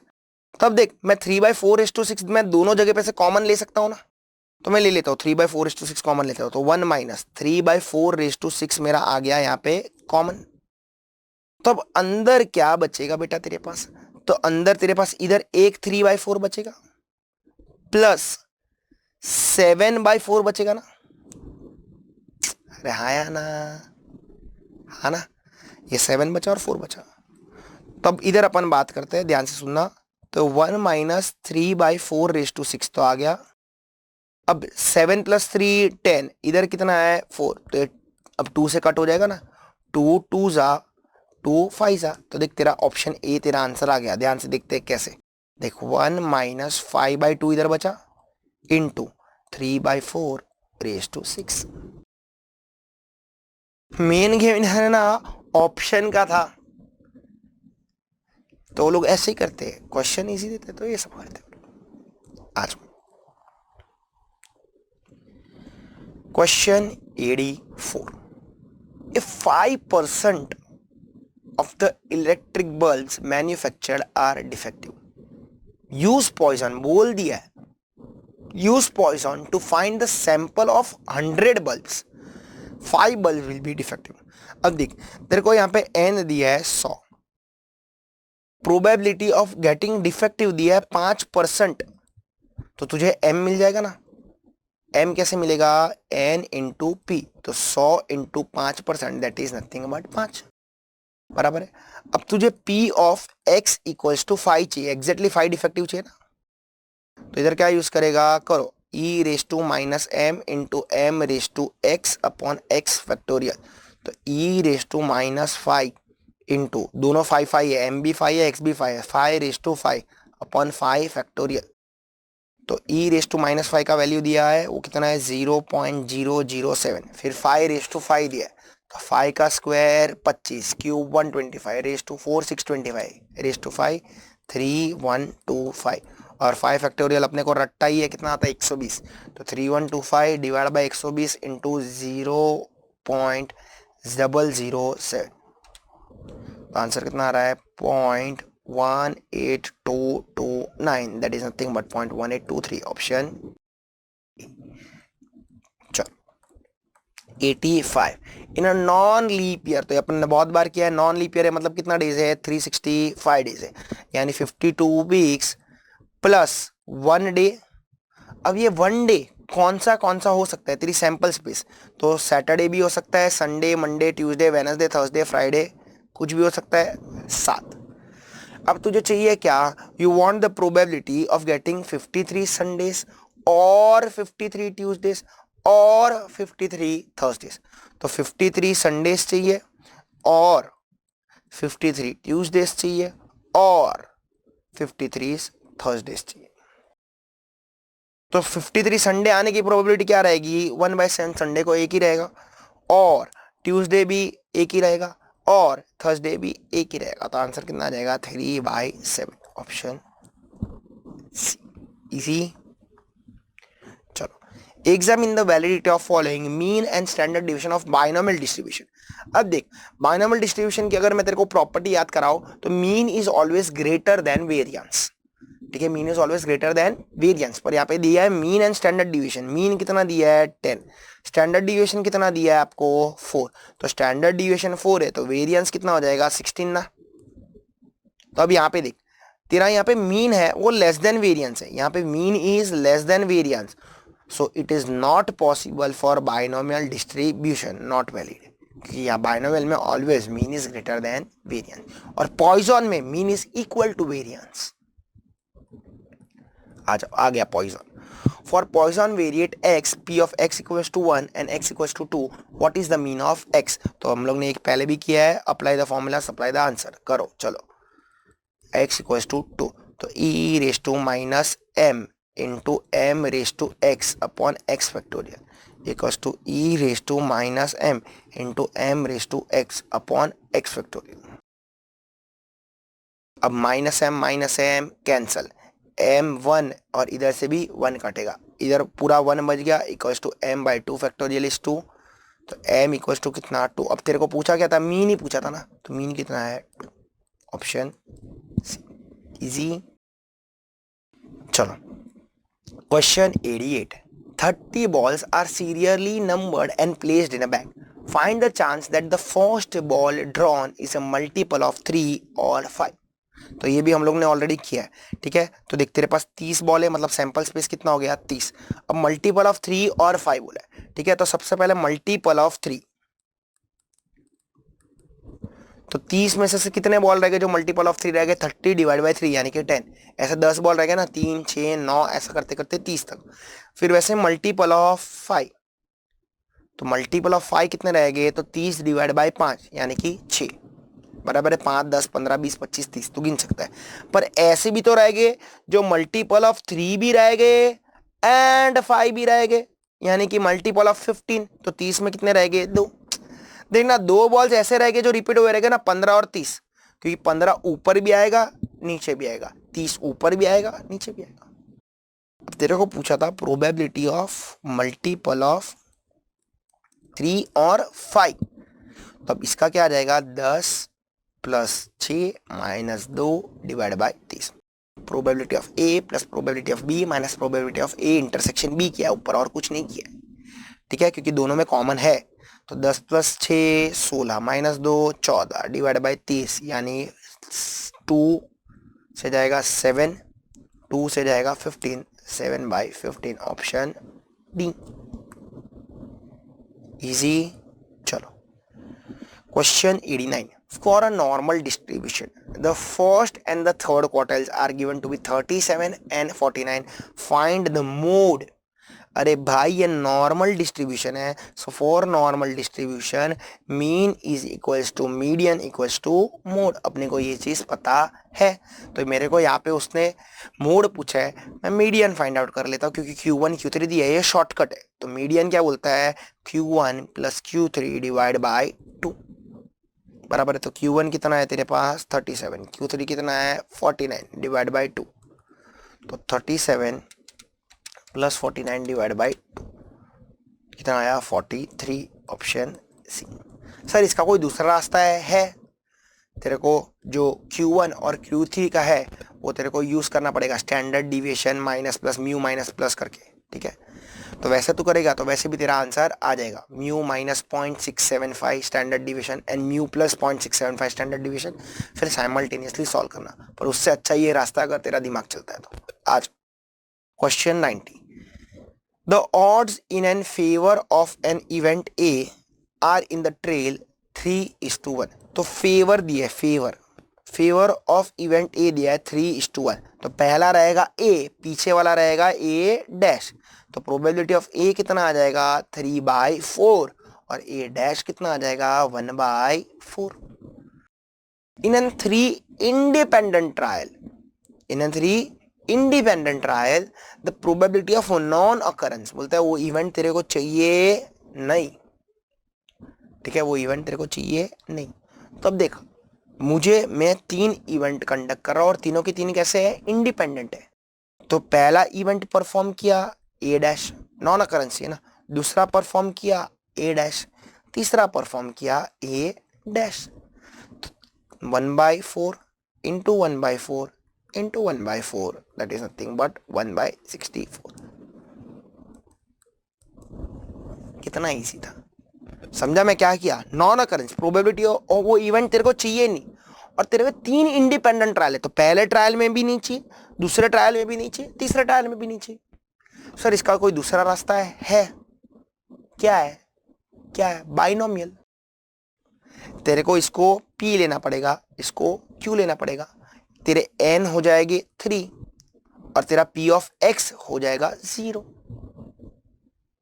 P ऑफ X हो जाएगा 0। तो क्या आ जाएगा 3C0 into 3/4 raise to 0 into 1/4 raise to 3, तो 3C0 1 3/4 raised to 0 1 into 1/4 raised to 3, तो 1/4 raised to 3 is nothing but 1/64। तो वैसे भी सॉल्व कर सकता है तेरी मर्जी, ठीक है, तेरे को मैंने दोनों रास्ते बता दिए। आ जाओ 91। If 4y minus 5x equals to 15 is the regression line for y on x and the coefficient of correlation between x and y is 0.75, then the value of regression coefficient of x on y is क्या?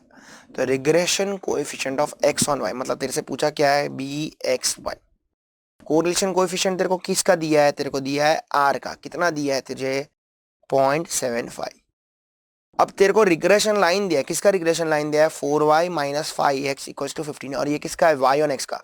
तो इससे तेरे को regression coefficient मिल जाएगा ना y on x का, मतलब यानी कि यहाँ से तेरे को मिल जाएगा byx, और वो मिल गया। तो r का फॉर्मूला तेरे को आता है। आ जाओ करते हैं, तो इससे इधर से byx फाइंड आउट करते हैं, तो इसको y के फॉर्म में लेके आएगा 4y equals to 15 plus 5x, y equals to 15/4 plus 5/4 x, तो यहाँ से byx तुझे मिल गया, byx कितना मिला, 5/4, है ना, ये तेरा रहेगा byx स्लोप। चलो अब तुझे पता है R square equals to bxy into byx, तो आर स्क्वायर यानी कि 0.75 का स्क्वायर इक्वल्स टू bxy, वही तो फाइंड आउट करना है, इंटू byx 5/4। तो आ जाओ डायरेक्टली कैलसी पे करते हैं, 0.75 का स्क्वायर 0.5625, और 0.5625 4 इधर से उधर जाएगा तो मल्टीप्लाई हो जाएगा, 5 हो जाएगा डिवाइड। तो आंसर आ रहा है bxy का कितना आ रहा है, 0.45। कौन सा ऑप्शन है, ए। इजी। चलो क्वेश्चन 92, 1000 बार किया हम लोग ने, भले 10 पेपर सॉल्व किया पर 1000 बार किया 10 पेपर में, अब फेंकता है। आ जाओ सच्चे में क्या देखना, if the regression line y on x and x on y are given 2x plus 3y minus 1 and 5x plus 6y minus 1, then find the arithmetic mean। तो सीखा ना कैसे सॉल्व करने का साइमल्टेनियसली। तो देख अब इधर 5x plus 6y है, इधर 2x plus 3y है, तो इसको इंटू 2 कर देता हूं मैं। चल आ जा, तो 5x plus 6y equals to -1 है, और उसको इंटू 2 कर रहा हूं, तो जाएगा 4x plus 6y minus 2। अब सब्सट्रैक्टिंग करेंगे हम लोग, तो ये कट जाएगा, ये बच जाएगा x, माइनस माइनस हो जाएगा प्लस, तो -1 प्लस 2 आ गया 1, तो x बार कितना आ गया 1। एक ही ऑप्शन है देख तेरे पास, ए, ये एक ही ऑप्शन था, इसके लिए मार्क किया, वरना तू सब्सटीट्यूट कर। आजा मैं किधर सब्सटीट्यूट करूं, किधर भी करता हूं, 5 इंटू 1 प्लस 6y माइनस 1, तो 5 1 जा 5, तो 6y इक्वल्स टू -1 - 5 -6, तो y bar equals to -1, x bar equals to 1, option A. आ जाओ 93, if correlation coefficient between x and y, यानी कि r x y दिया है कितना 0.5, then the r between x and y is क्या, x and minus y दिया। अब देख यहाँ पे तेरे को shift of origin change of scale में सिखाया था ना, वैसा कंसेप्ट यूज करना पड़ेगा। r एंड माइनस y के बीच का r क्या रहेगा, तो अब देख ये x पॉजिटिव है, ये y नेगेटिव है, तो साइंस ऑपोजिट है, तो साइंस ऑपोजिट है तो तेरा कोरिलेशन कोएफिशिएंट भी क्या हो जाएगा, ऑपोजिट हो जाएगा, तो ये बन जाएगा नेगेटिव RXY, यानी कि नेगेटिव 0.5।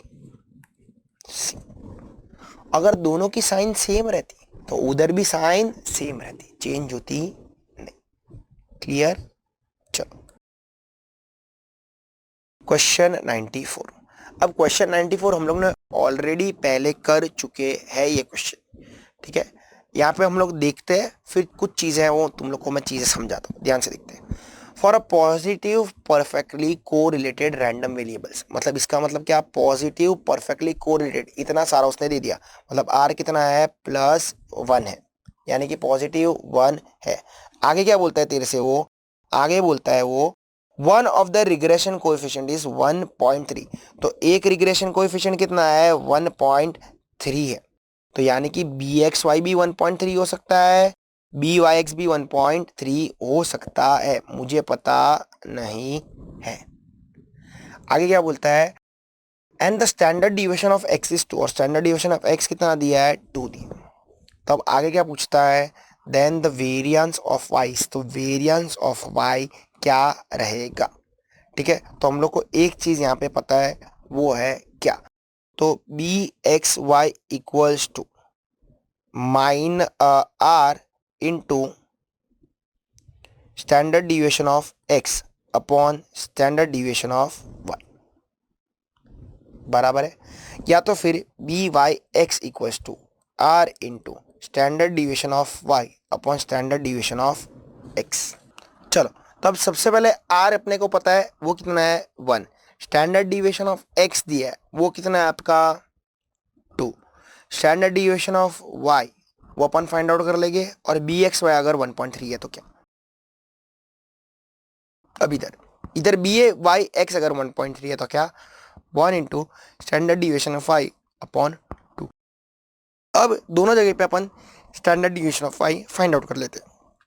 आ जाओ, तो इधर स्टैंडर्ड डिविएशन ऑफ वाई क्या आ जाएगा 2 डिवाइड बाई 1.3, तो इधर आ जाएगा 1.53। अब देख तुझे वेरिएंस ऑफ वाई पूछा था तो इसी का स्क्वायर भी कर लेते हैं अपन, तो इसका स्क्वायर करेंगे तो वेरिएंस ऑफ वाई क्या आ रहा है 2.37 बराबर है। अब इधर बात करते हैं अपन, तो इधर बात करते हैं, ध्यान से देखना 2 इंटू 1.3 हो जाएगा तो ये हो जाएगा 2.6 स्टैंडर्ड डिविएशन ऑफ वाई, और अगर अपन इसका स्क्वायर कर लेते हैं तो आ रहा है 6.76। ध्यान से देखो दोनों ऑप्शन में दिया है 2.37 भी दिया है 6.76 भी दिया, बस यही गड़बड़ थी, यही गड़बड़ थी।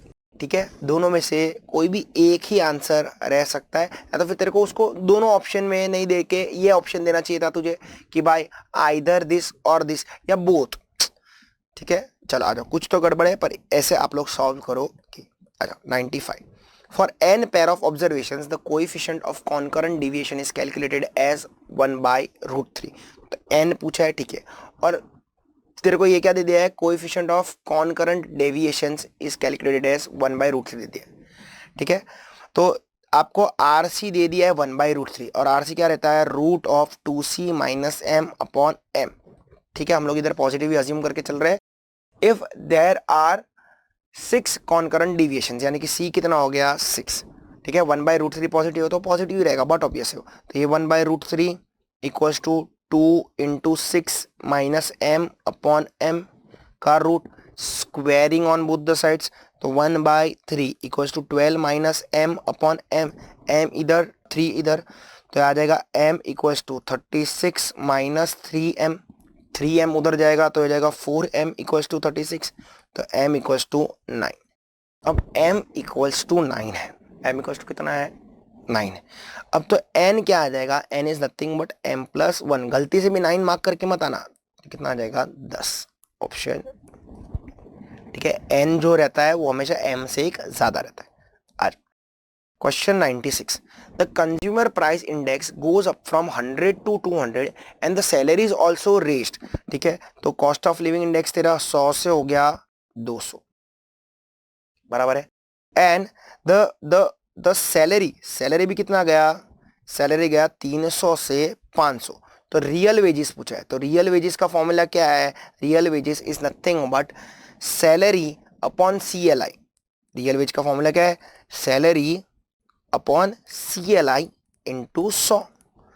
तो तुझे किसका चाहिए, तो अभी करंट, तेरे को करंट का रियल वेज चाहिए, तो 500 अपॉन 200 इंटू 100, तो 500 अपॉन 200 इंटू 100 आ जाएगा कितना 250 ऑप्शन। क्लियर, चलो आ जाओ बात करते हैं इधर सर्कुलर टेस्ट। सर्कुलर टेस्ट क्या होता है, तो 0 से 1, 1 से 2, 2 से 0 वापस, ये देख ये सर्कल, ये 0 लेता हूं मैं, ये 1 लेता हूं और ये 2 लेता हूं। ठीक है, तो सबसे पहले 0 1 होगा, फिर 1 2 होगा, फिर 2 0 होगा, और ये सबका p क्या होता है 1 होता है, दैट इज ऑप्शन। चलो बराबर है। 98 इन द डाटा, यानी कि data group Bowley's and Laspeyres, ठीक है, इज एज फॉलोस। बॉली दिया 150, लास्ट पेयर दिया 180, तो पास्ट इज क्या, कितना इजी है, we know Drobish Bowley is nothing but Laspeyres plus Paasche is into 2। तो डॉर्बिश बॉली कितना दिया है 150, लास्ट पेयर कितना दिया है 180 plus Paasche is divide by 2, तो उधर जाएगा 300 equals to 180 plus 5 chase, तो 5 chase will be equals to 120. Option easy. चलो question 99. Laspeyres index number is the weighted aggregate method by using dash is the weight. तो Laspeyres ने किसको weight लिया था? Quantity of the base year को. Option easy था. आज अब question number 100. Find the Paasche's index number for the following. ठीक है, तो अब सबसे पहले बेटा यहाँ पे इंस्टीट्यूट के एंड से एक प्रिंटिंग मिस्टेक है. यहाँ पे 10 नहीं है, यहाँ पे 1 है. ठीक है, ये मेरी मर्जी से मैं कुछ नहीं कर रहा हूँ. मैंने 10 लिख के पहले सॉल्व किया था पर आंसर बैठ रहा नहीं था. ठीक है, तो इधर 1 किया तो आंसर बैठ गया था. आ जाओ, अब देखो आपको पास्चेस पूछा है, तो पास्चेस का फॉर्मूला क्या है? Summation P1Q1 upon summation P0Q1 into 100. बराबर है. पास्चेस ने क्या किया था? Quantity of the current year को वेट्स लिया था. चलो, अब अपने को चाहिए P1Q1 का एक कॉलम चाहिए एंड P0Q1 का एक कॉलम चाहिए. तो सबसे पहले अपन मार्क कर लेते हैं ये P0, ये Q0 क्योंकि बेस ईयर है, ये P1 और ये Q1. तो सबसे पहले P1Q1 चाहिए अपने को. तो 30 इंटू 6 कितना होता है? 180 M प्लस. फिर 4 इंटू 10 40 M प्लस. फिर 8 इंटू 3 24 M प्लस. फिर 45 इंटू 3, तो 45 इंटू 3 हो जाएगा आपका 135. और इसको मैं डाल देता हूँ M प्लस. तो MRC कर रहा हूँ तो कितना आ रहा है टोटल इसका? 379. तो मेरा न्यूमरेटर तो आ गया 379. अब डिनोमिनेटर की बारी. P0Q1 मतलब पहला कॉलम और आखिरी कॉलम. ठीक है, तो 30 इंटू 5. 30 इंटू 5 कितना होता है? 150 M प्लस. फिर क्या दिया है? 10 इंटू 3, तो 30 M प्लस. फिर 8 इंटू 2 16 M प्लस. फिर 45 वन जा 45 M प्लस. MRC करेगा आएगा 241. तो डिनोमिनेटर आया 241 इंटू 100. तो आ जाओ, तो ये करते कैलकुलेट. तो मेरा आंसर कितना आ रहा है? इंटू 100 आ रहा है 157.26. That is option C. ठीक है, इसी के साथ आपका स्टैटिस्टिक्स के क्वेश्चंस का भी डिस्कशन होता है समाप्त. और इसी के साथ ये मॉक टेस्ट पेपर भी होता है समाप्त. Mock test 2 of December 22, series 2. December 22, mock test 2. Okay, let's get started quickly. First, some ratio. Ratio of two numbers is 3 to 4.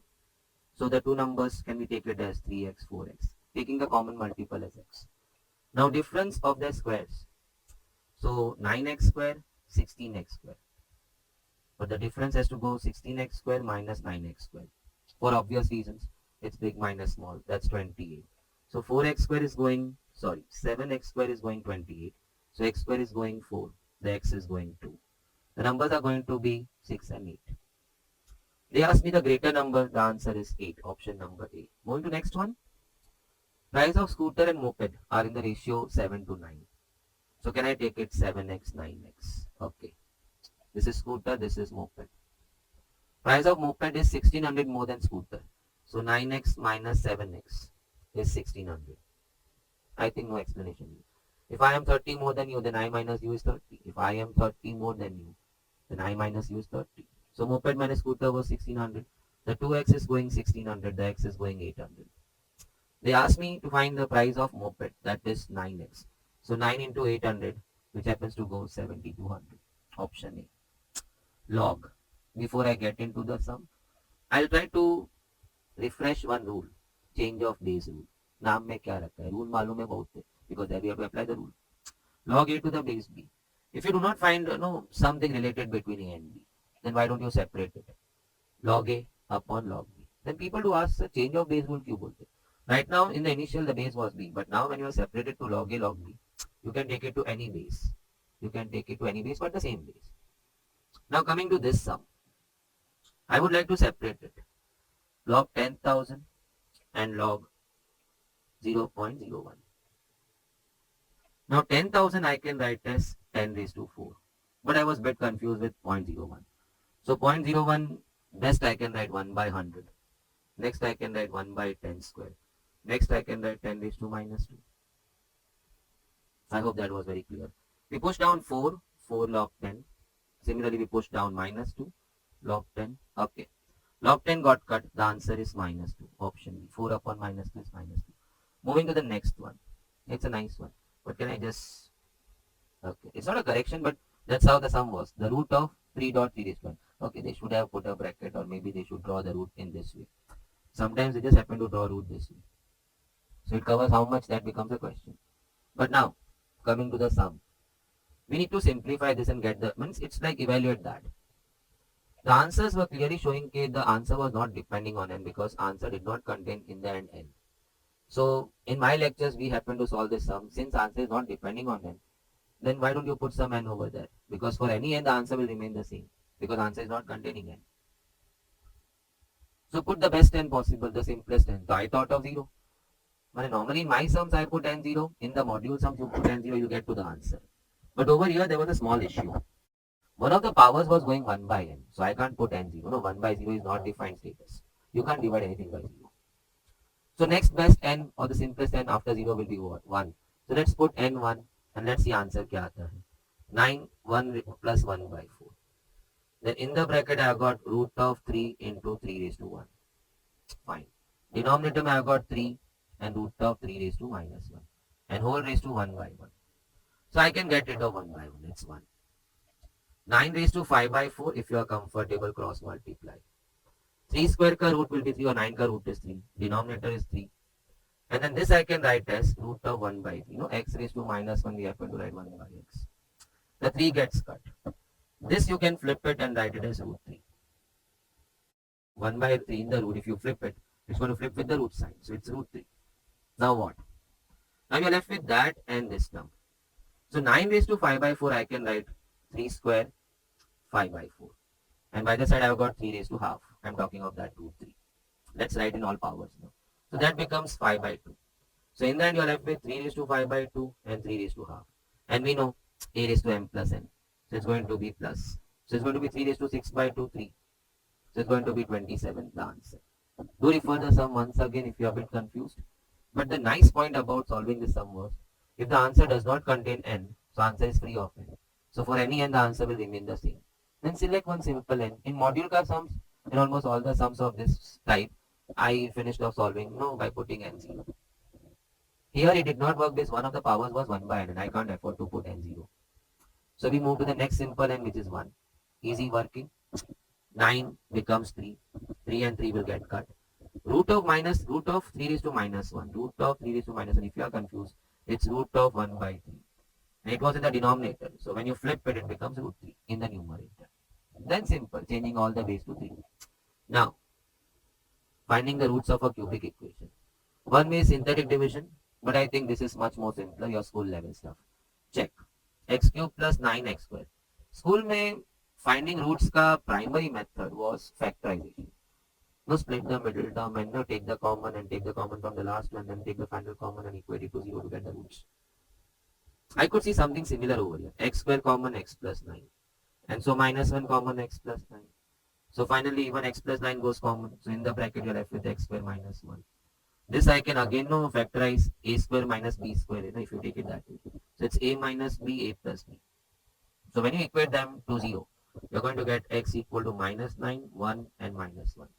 When you equate the brackets to 0. So I've got 1, minus 1 and minus 9 as the roots. Option number D. This was quite simple, but still students happen to make some mistakes over here. I wanted to make 2x plus 5 upon 10. One way simple is cross multiply.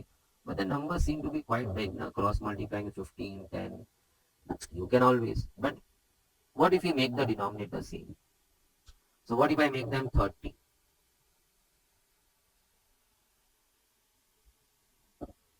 So both denominators are going 30 for me. So I kept the common denominator. Now 3 getting multiplied with that. 6x plus 15. Are you confused? I thought of making denominator 10 and 15 30. Common denominator. Which we call it as LCM of course. But let me not use the word LCM. Denominator को same करते 30. For 10 to become 30 I have to go 3. So of course in the numerator also I have to multiply by 3. 15 को 30 करने के लिए into 2 into 2. You can't just multiply the denominator with 2. You have to multiply the numerator also with 2. So now coming to with that bracket. So 6x plus 20 and equal to 5. So finally I have got 12x plus 35 equal to 150. So 12x is going 115 and I subtract 31 on the side. And 115 divided by 12 happens to give me the answer 9.5833. Option number B. Okay. Moving to the next one. This is a nice sum. But I would not say because it's there in your module also. I start with x. I don't know how am I going to get to this. But by no means I'm going to put my x over here. See, when they give me x square plus 2x plus 3 and then somebody says get the value of that by, no, when x is 1. I would have gone 1 over here. 1 plus 2 plus 3, the answer is 6. But that's not the case. My x is not simple as 1 over here. It's a complex surd out over here. No, 5 plus root 6 or 5. P plus root q, p minus root q, they are surds. And that way in the denominator right now. So I thought of working out something on x. School time, say teachers have been teaching. Then you see that, why don't you rationalize it? 5 plus 2 root 6. So in the numerator also 5 plus 2 root 6. So x is going 5 plus 2 root 6 single in the numerator. But denominator, there was a purpose of rationalizing a minus b, a plus b. A square minus b square. So it's going to be 4 into 6, 24. So that's the gone. It's 1. So x is 5 plus 2 root 6. I was quite happy. Initially my x was that. Now my x is this. So I was happy. But then I had my I over here, x square minus 10x. So I said, let me try this. With 5 on this side, let me go for square. Because when I go for squaring both the sides, I can see happening something over here. X square minus 10x plus 25. A minus b ka square. A square minus 2ab and then b ka square. Equal to that is 24. You push 24 over here. It was a jackpot. So if you haven't seen such a sum, or if you feel that your notes are not containing this sum, better right now, no, on the side page, you happen. I always ask you to keep one page by the side, not for your working, because right now you're viewing. Maybe you're solving also fine. But you may easily lose this sum by the evening tonight. कभी ये सम हुआ था याद नहीं कौन सा attempt हुआ था. Put it back into your notes of this topic. कैसा एक sum हमने देखा था. If not a similar sum is there over there. But if you are following module, then this sum has to be there. Or a very much close looking sum was there. So now, I got my answer. Answer is 0. Can I come back once again? What was the breaking point over here? Where did I break the solution? This is something what I would say a school teacher has taught me. Rationalizing the denominator. Now here when I come to this point, and if you are a bit alert, you are searching for x square minus 10x. Why don't you push your 5 over here and square it? You can see x square minus 10x. And ultimately when you square the full statement, you got to see this full term is becoming 0. So option C is your answer for that. Now, moving to the next one. Now, before I move into this sum, let us say I give a simple quadratic like x square minus 5x plus 6, 0. So when I split the middle term 2, 3 and I put the sign to get 2 minus 5 and then x to make the factors and then I equate the factors to 0, the x is turning out 2 and x is turning out 3. We do happen to say that 2 and 3 are the roots of the equation. But what are they actually? They are the solution to the above equation. What do you mean by that? You put 2 over here, it's going to satisfy. Check. 4 minus 10 plus 6, yeah, 0. You put 3 in that, and you get no satisfying condition. So 9 minus 15 plus 6, yes, it is 0. So what do I understand out of this? The roots happen to satisfy the equation. So there should be no hesitancy on your part. If you are given the root and there is something asked in the question, why don't you use the root of the equation? I mean to say, find k if this quadratic one of the root is 2. X is 2 means one of the roots is 2. So then 2 must satisfy the equation of whose the root was 2. So let's put it then. 3 into 2 square minus 2k into 2 plus 5 has to give me 0. So then 3 into 4, 12 minus 4k plus 5 is 0. So 17 is equal to 4k if I shift 4k on that side. So k is equal to 17 by 4. Option number A is your answer. Please do check that. Cameo sum, but sometimes in the clock time it may happen कि आपका दिमाग में ये बात आई नहीं कि root satisfies the equation. So you started playing all those ugly things A, B, C, alpha plus beta, alpha, किधर जा रहे. Now, okay. Maybe if you have seen few MTPs, other MTPs, I have seen this sum over there also. So seems to be quite frequent. Maybe in the attempt or MTP I have seen earlier this sum, or you may happen to see in the coming MTP a similar. Similarly, the same sum. Okay, let me clarify. The diagram what you are seeing to your left side, ये मैंने बनाया है just to keep it ready. Okay, you may not do this so fair what you are seeing right now, but you will have to do it. They say कि on solving this pair of linear inequalities, there is a small correction which I personally feel should have been there.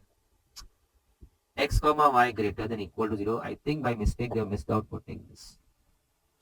So we all know okay, that will confine our entire solution set in the first quadrant, because if you move first quadrant say, then it's going to not satisfy this part. Any of them will either go negative. As in if you move the second quadrant, the x will go negative. So the condition breaks. And we are here to find common solution set. सबका मान रखना है. So I have just added that thing. I feel it has to be there. Now drawing के लिए you have to be quick. For that you have to be quick with your 6x plus y greater than equal to 18. It's cutting x at 3 comma 0. I push 6 down. It's cutting y at 0 comma 18. These are few basic things which you must be knowing. And non-origin side because it's greater than it. Similarly for the other also. I am doing over here. You may do it over here only. X plus 4y greater than equal to 12. So cutting x at 12 comma 0. Can I brief you on that? By theory, if you want to find where the line x plus 4y equal to 12 was cutting your x-axis, you were supposed to put y0 because that's basic. To see where the line is cutting x-axis, wherever it's going to cut the x-axis, the y coordinate of that point is 0. So we happen to put y0. So I can see x12 in that. But normally, while quick learning, we do say कि वो 1 नीचे shift करो. Now, to see where it cuts y-axis, we push 3 down and we happen to see 0 comma 3 over here. And again, non-origin side because it's greater than. Similarly, for the last one also, it's going to be 5 comma 0 if you are eyeing on that one. And 0 comma 10. And non-origin side. So quickly on a rough scale, I have drawn this diagram. Now you can see L1, L2, L3. If I just give you a check of L1, it's cutting x at 3 comma 0. Can you see that? And cutting y at 0 comma 18. Rough. Now having done with the diagram, I know the common solution set is going to be the unbounded region. By asking on solving, we get what? They are giving you in the option the corners of your unbounded region or common solution set. Corners of the common solution set. 0 comma 18, 12 comma 0. I could see it very clearly. So first of all, I'll cancel my B and C where I can't see those corners. 0 comma 12, 0 comma 18 and 12 comma 0. So right now A and D are there to be scrutinized. Which out of this now is the final list of corners of my common solution set. I would chalk out D because D has got one corner 0 comma 0. 0 comma 0 is left out from the common solution set. So option goes A. Now the way I have shown you, it clearly shows rather searching for 2 comma 6 and 4 comma 2, which is not possible on the base of the rough diagram what you draw. Only if you draw it fair with true scale and everything, you'll be able to read your 2, 6, 4, 2, which is out of question. We are not here to do that. So 2, 6 and 4, 2 actually you were supposed to get by solving L1, L3 and L3, L2. Just to remind you, to find the point of intersection, you'll have to solve the two lines whose intersection it was. So for 2 comma 6, you'll have to solve L1, L3. मैंने आपको ये और ये equation solve करना होगा. Where is the time? हिम्मत है, जज्बा है, समय नहीं है और मुझ में दिमाग है. So I knew it cannot be able to see 2 comma 6 4 comma 2. So I had to use some other pranks. Naughty approach. दो तो मेरे कट गए थे because they did not show 0 comma 18 12 comma 0, which is one of the corners, which are one of the corners of my common solution set. Then I saw कि A and D दोनों almost same है. A and D both are running same except कि D में ये 0 comma 0 extra corner है, which is not the case. So I choke it down. The answer is A. Before I leave the sum, I would like to remind all my viewers that I haven't found 2642 what you are seeing in the right diagram to the left of your side, please. It's just that I wanted to portray something very clear, complete thing. I have written it. But I have not, while solving, I did not find 2 comma 6 4 comma 2. I have used some ugly smartness, which we are supposed to sometimes. Now, okay, chalo, Kelsey clear करते. Man is investing 12,000 at 10%. Fine. And one more sum, not mentioned. At 20% for 1 year. तो n तो 1 हो गया है. Sum भी SI पे है. The total investment is what? Total investment earns 14%. So total investment is what? एक 12,000 का investment कर रहे. दूसरा मालूम नहीं. Let's call it X. And overall he is earning, I would say SI1 plus SI2. SI1 is earning interest on 12,000. SI2 is earning interest on amount X what we are going to take. And that comes together to give him the total earnings 14% of the total investment.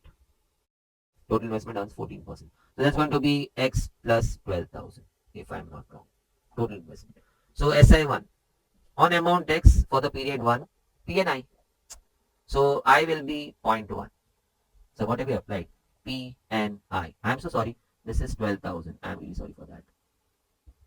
So on 12,000 for 1 year, he is earning at the rate of 10%. So P and I. So N to 1 है तो I will be 0.1 R by 100.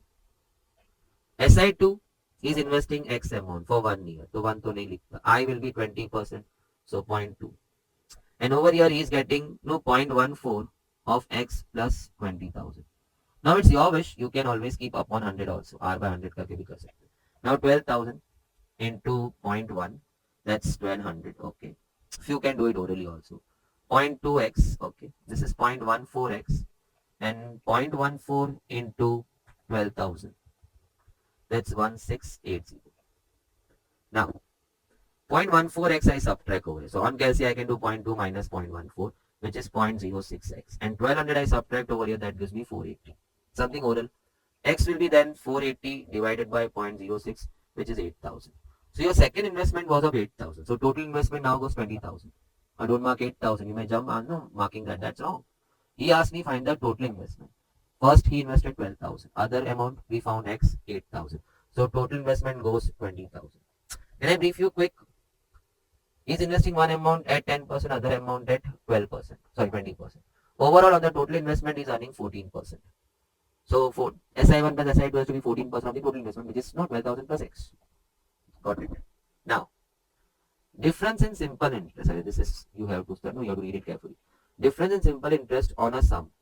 मेरा तो दिमाग खराब. Difference in simple interest on single sum. Invested for 3 years is 18. I got confused. Difference on interest. So I thought कि 2 different amount होगा.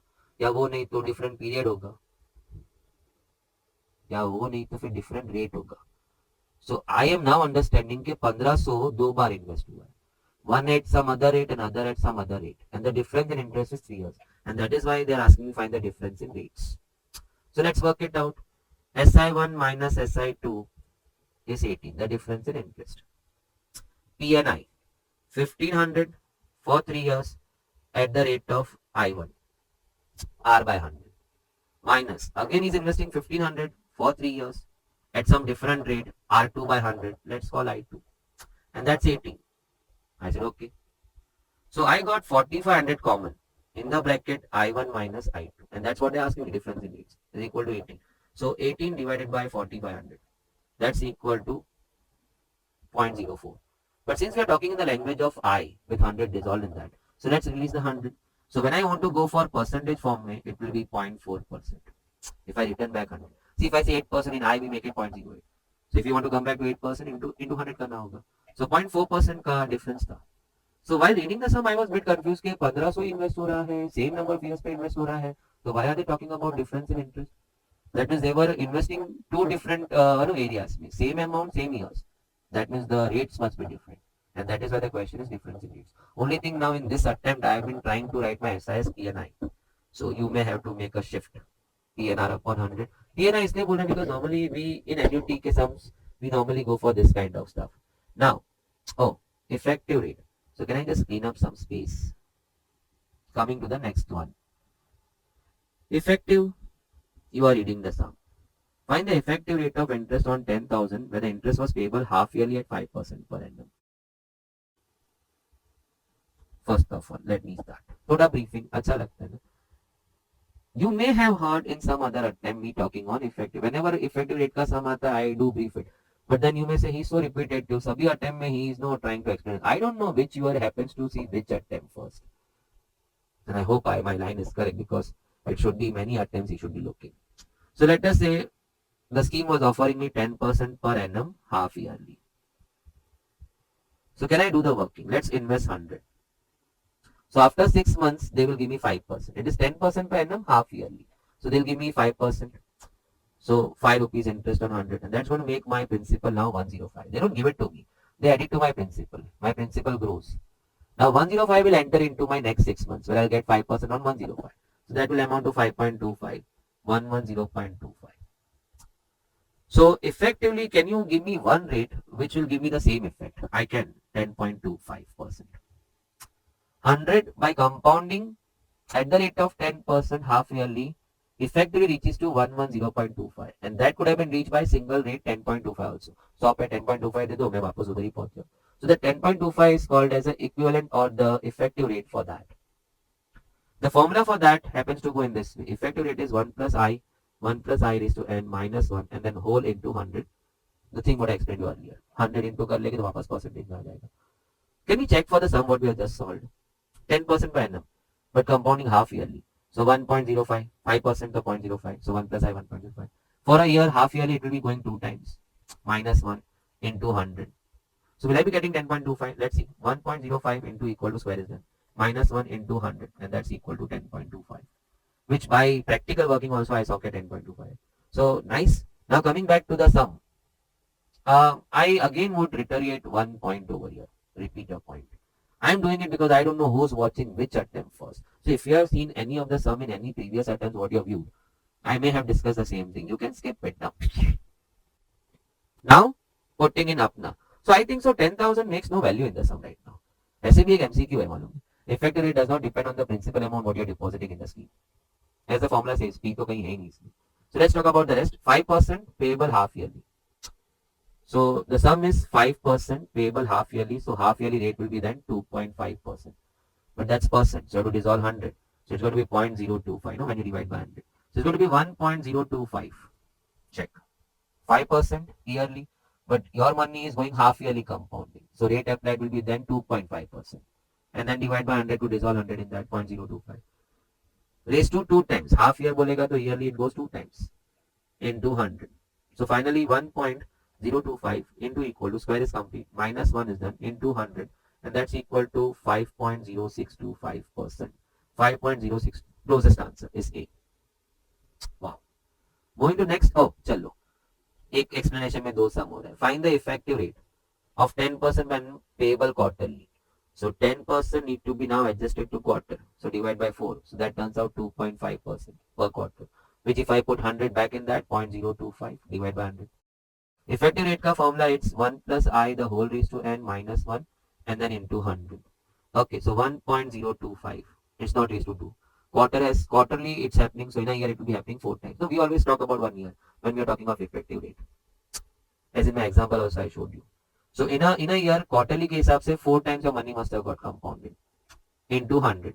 So back on calci 1.025 into equal to under square cube 4 minus 1 into 100 and that gives me 10.38%. Is there any option? Option number A. Okay. What will be the population after 3 years? If the present population is 25,000. SIC है पता नहीं. Population is increasing at the rate of 3% first year, 4% second year, 5% third year. Okay, I'll have to brief you. You are more acquainted to sums where the rate of interest rates uniform for all the years. माने एक ही rate आपका हर साल चलता है compounding में. So let us say अगर 3% for 5 years है, you are going to go 1.03 raised to 5. But what if the rates are changing every year? So your subject ka basics. Your A is equal to P into 1 plus I for the first year. So at the end of first year, you're going to see your amount becoming that. So raised to n लिखा मैं बोला first year end. Now that amount becomes your P for the next year. 105 हमारा अगले 6 महीने में principal बना था. So he will now become P for the next year. So it will then go 1 plus I2 if I call I1. I'm talking of different rates. So this will be the money at the end of 2 years. If you are withdrawing, that's your A. But if you are not, then you're pushing your money into third year. So this will then become your P for the third year. And again into 1 plus I. So raised to 1 year now. So that's something what we'll have to do over here. So now coming back. Present population 25,000. Growing at the rate 3% first year, 4% second, 5% third year.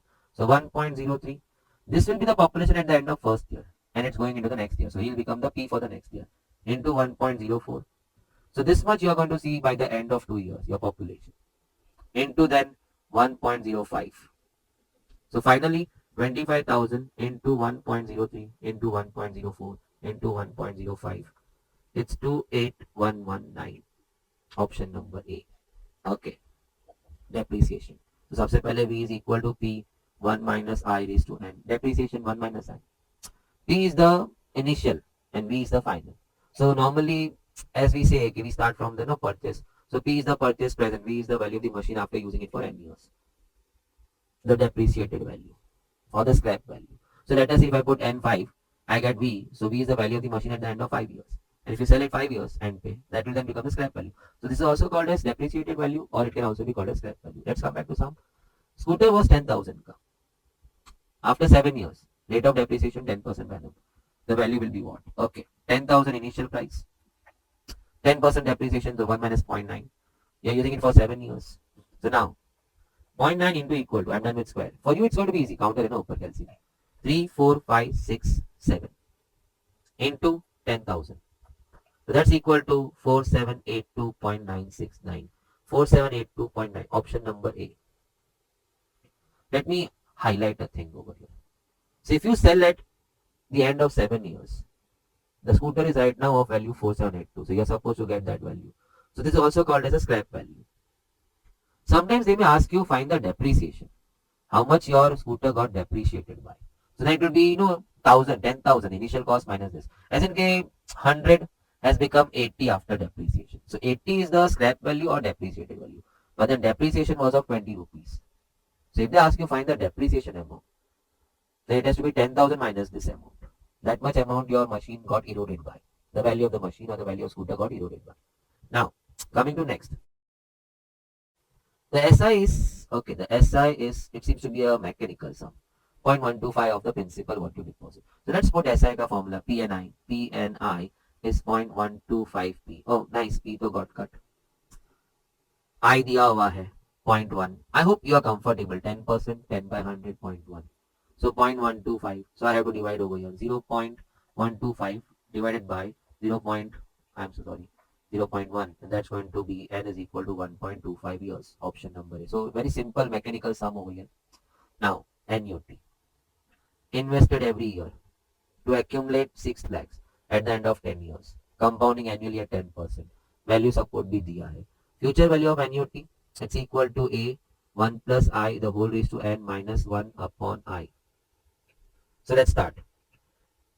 In future, the target value was 6 lakhs. He wants to achieve a target of 6 lakhs, accumulate 6 lakhs. So he has to start planning by investing A amount every year end पे from today onwards. Sir, year end कहाँ लिखा हुआ है? नहीं लिखा है करके तो year end बोला. If not given, we have to take it as ordinary annuity.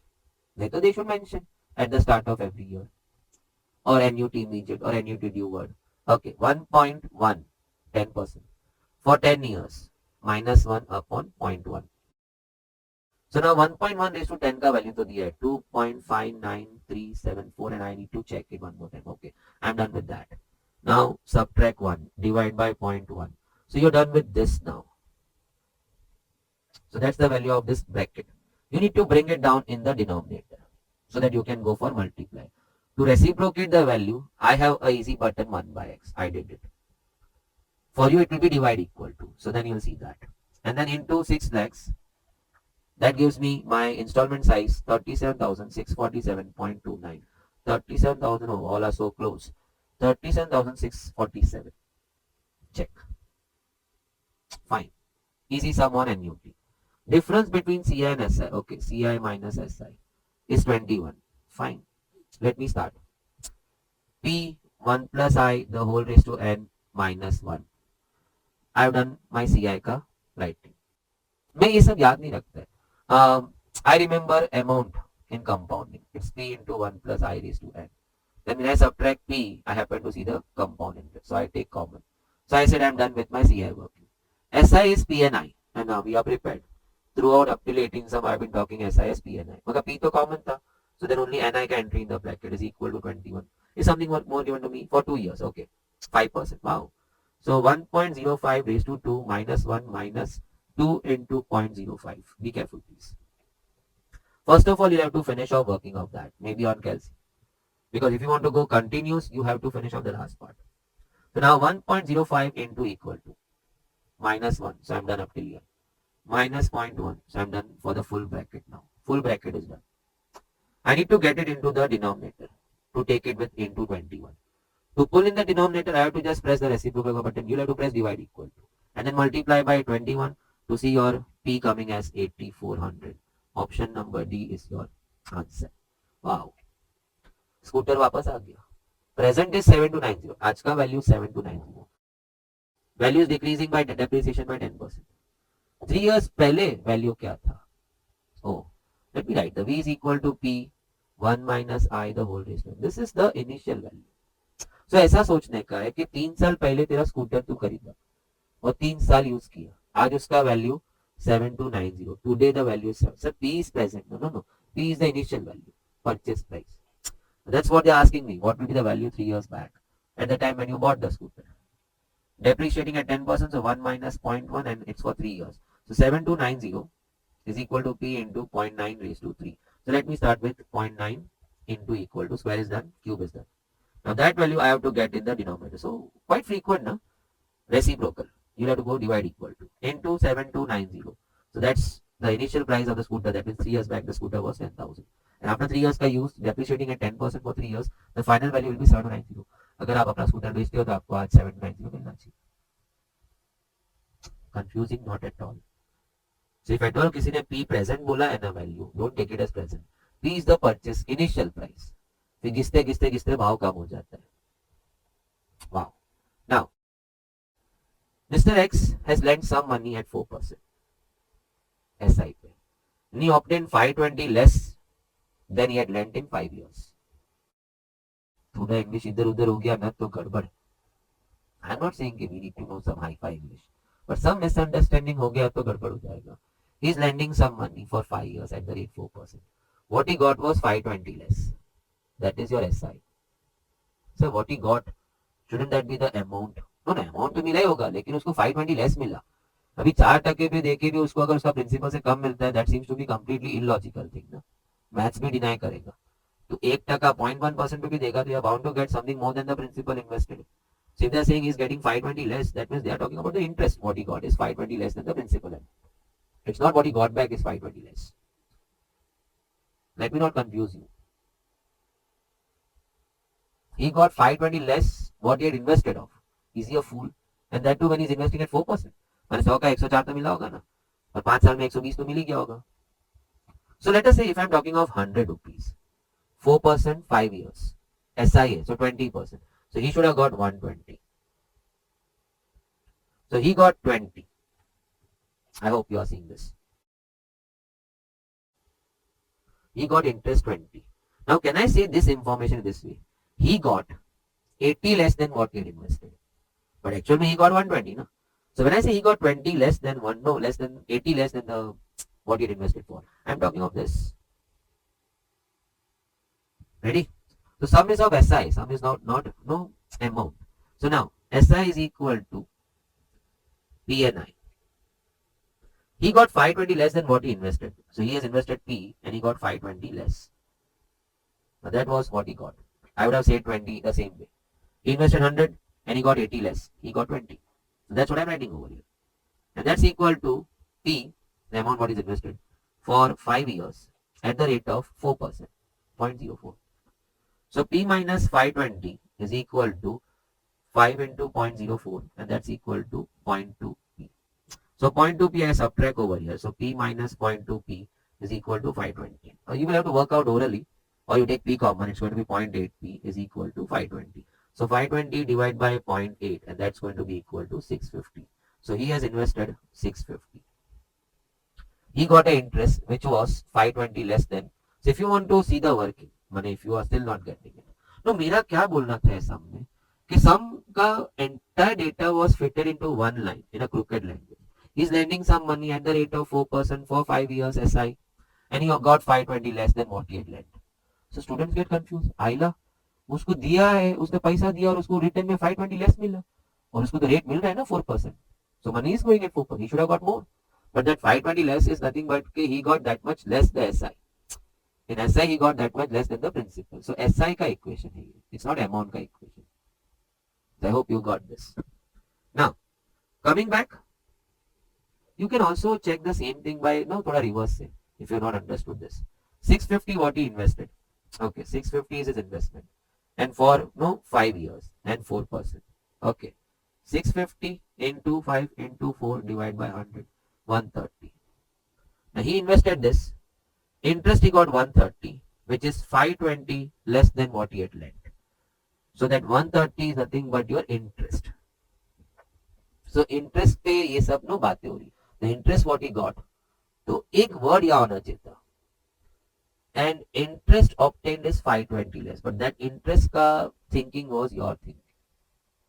He cannot get 520 less. He's going to get more, 20% more, 5%, 5 years, 4%.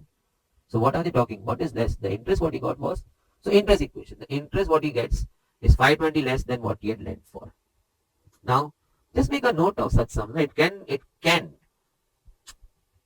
get stuck in your mind. माने sometimes क्या बोलते हैं कि sum बहुत easy है and I'm not getting it. You may spend time on that. But what if you have done a similar sum, similar crooked language back in your courtyard? First reading में ही पता चल जाएगा काके तू क्या बोल रहा है मेरे को समझ में आ रहा है. So now, okay, making space. 8829 is invested into 3 different sectors. So 8829 का 3 टुकड़ा किया था but equal parts नहीं था. They were distributed into 3 sectors for 4%. All 3 sectors for 4% SI.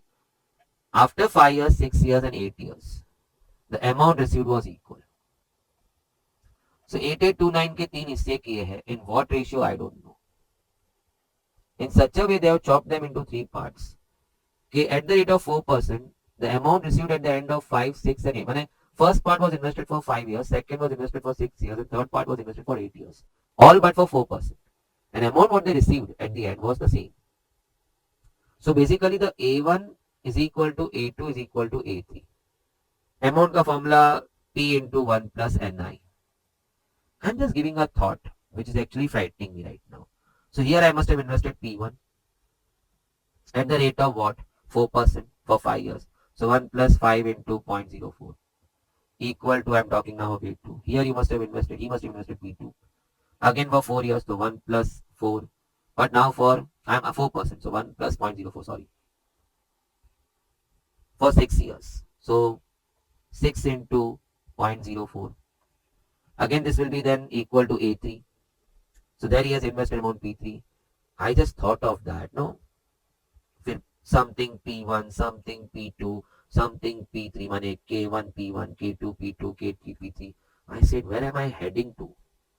And then I'll say, let that be some number over here, some constant over here.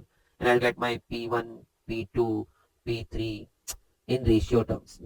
Because this is something what I have taken randomly over here. In that ratio, then I'll divide my 8829. And numbers are not looking good at all. 1 plus 0.2, so it's no 1.2 P1. 1.24 P2 and third one coming as 1.32 P3. All are equal. Let us say equal to K. What hell? Money P1 is K upon, oh gosh. So if anybody has seen the working, it's not at all recommended. Sir, तो क्या बोलना चाहते हो? No. Solving becomes too big over here with ugly numbers. Every next line just takes you into that sinking sand.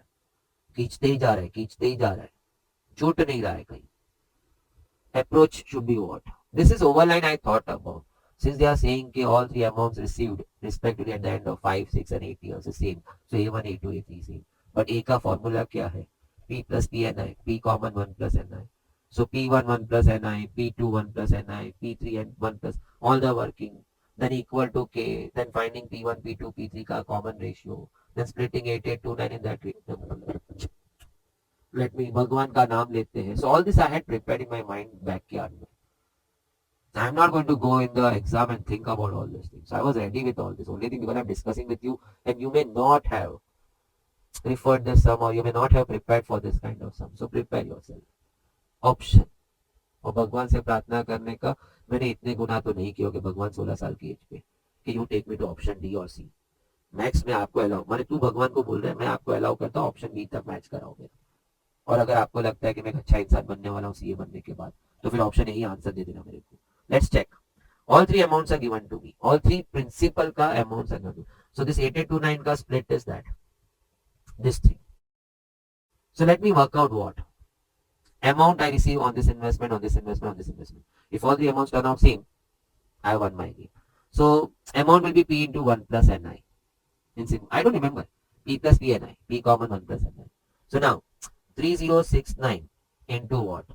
1 plus number of years 5 years. Rate of interest 0.04. So 5 into 0.04 plus 1 into 3069. Okay. So here I am going to receive 3682.8. What about my next sum 2970 investment into 1 plus n9? N will be 6 years. Rate will be 0.04. So that's going to be 6 into 0.04 plus 1 into 2970, the investment. I am so happy right now. The amount is turning out same what they are claiming. So if I'm in real hurry, I would say Jai Mata Di, A is the answer. But may thoda patience रखता है. Third amount is 2790. The third part of 8829. It was invested for how many years? 8 years at the rate of 4. The 1 plus 8 into 0.04.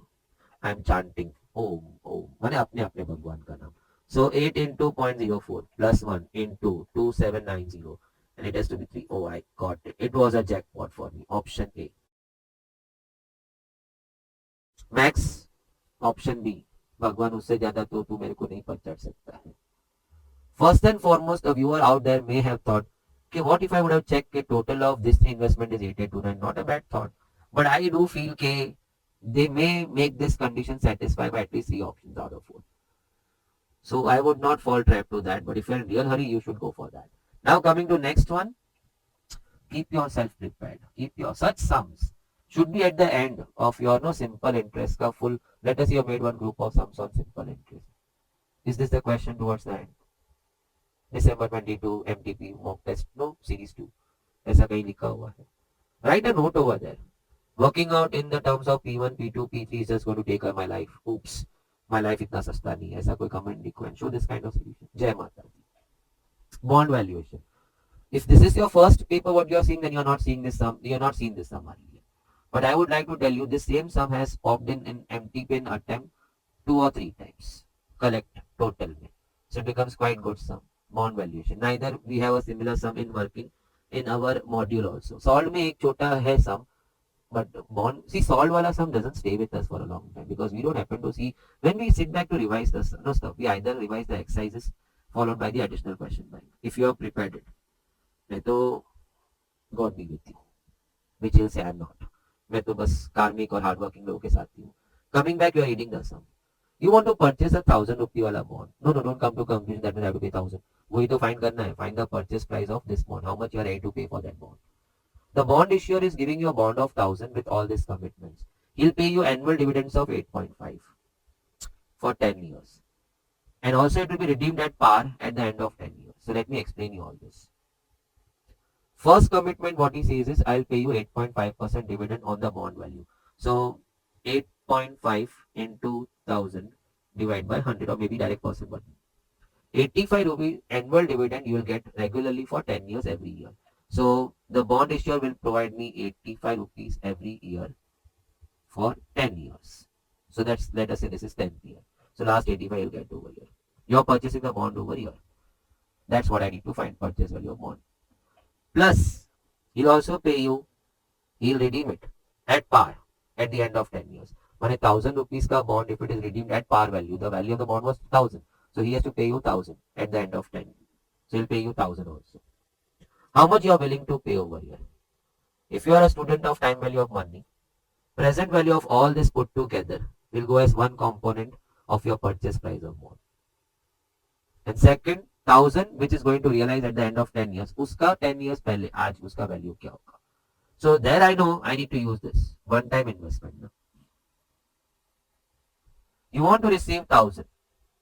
How much you are ready to pay today? Rate is wishing a yield of 8%. So the investor, that means me who is going to purchase a bond, I expect a yield of 8% for coming 10 years. So rate of growing 0.08 raised to 10. So that's going to be easy for me. यहाँ divide करेगा, I'll get to know the present value. What I need to pay to get 1,000 after 10 years. If I'm expecting 8% yield rate every year. Fine, that's done. So now, purchase price of bond has to be what? It's made up of 2 components.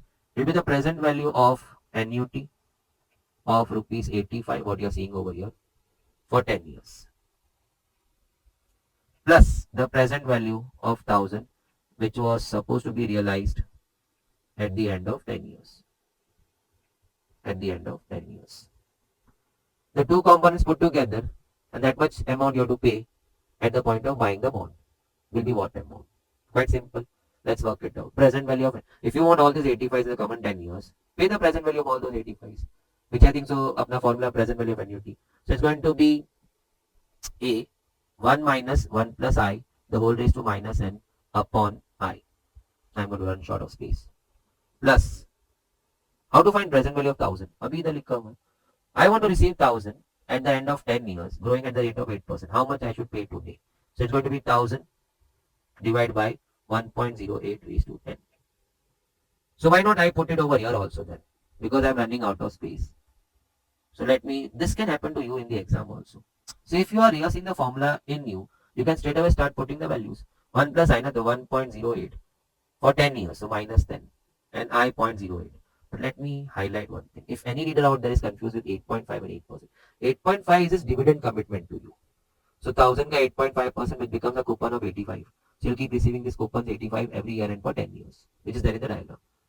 वो पैसा आपको चाहिए, उसका present value आज भरो. That is one component of purchase price of your bond.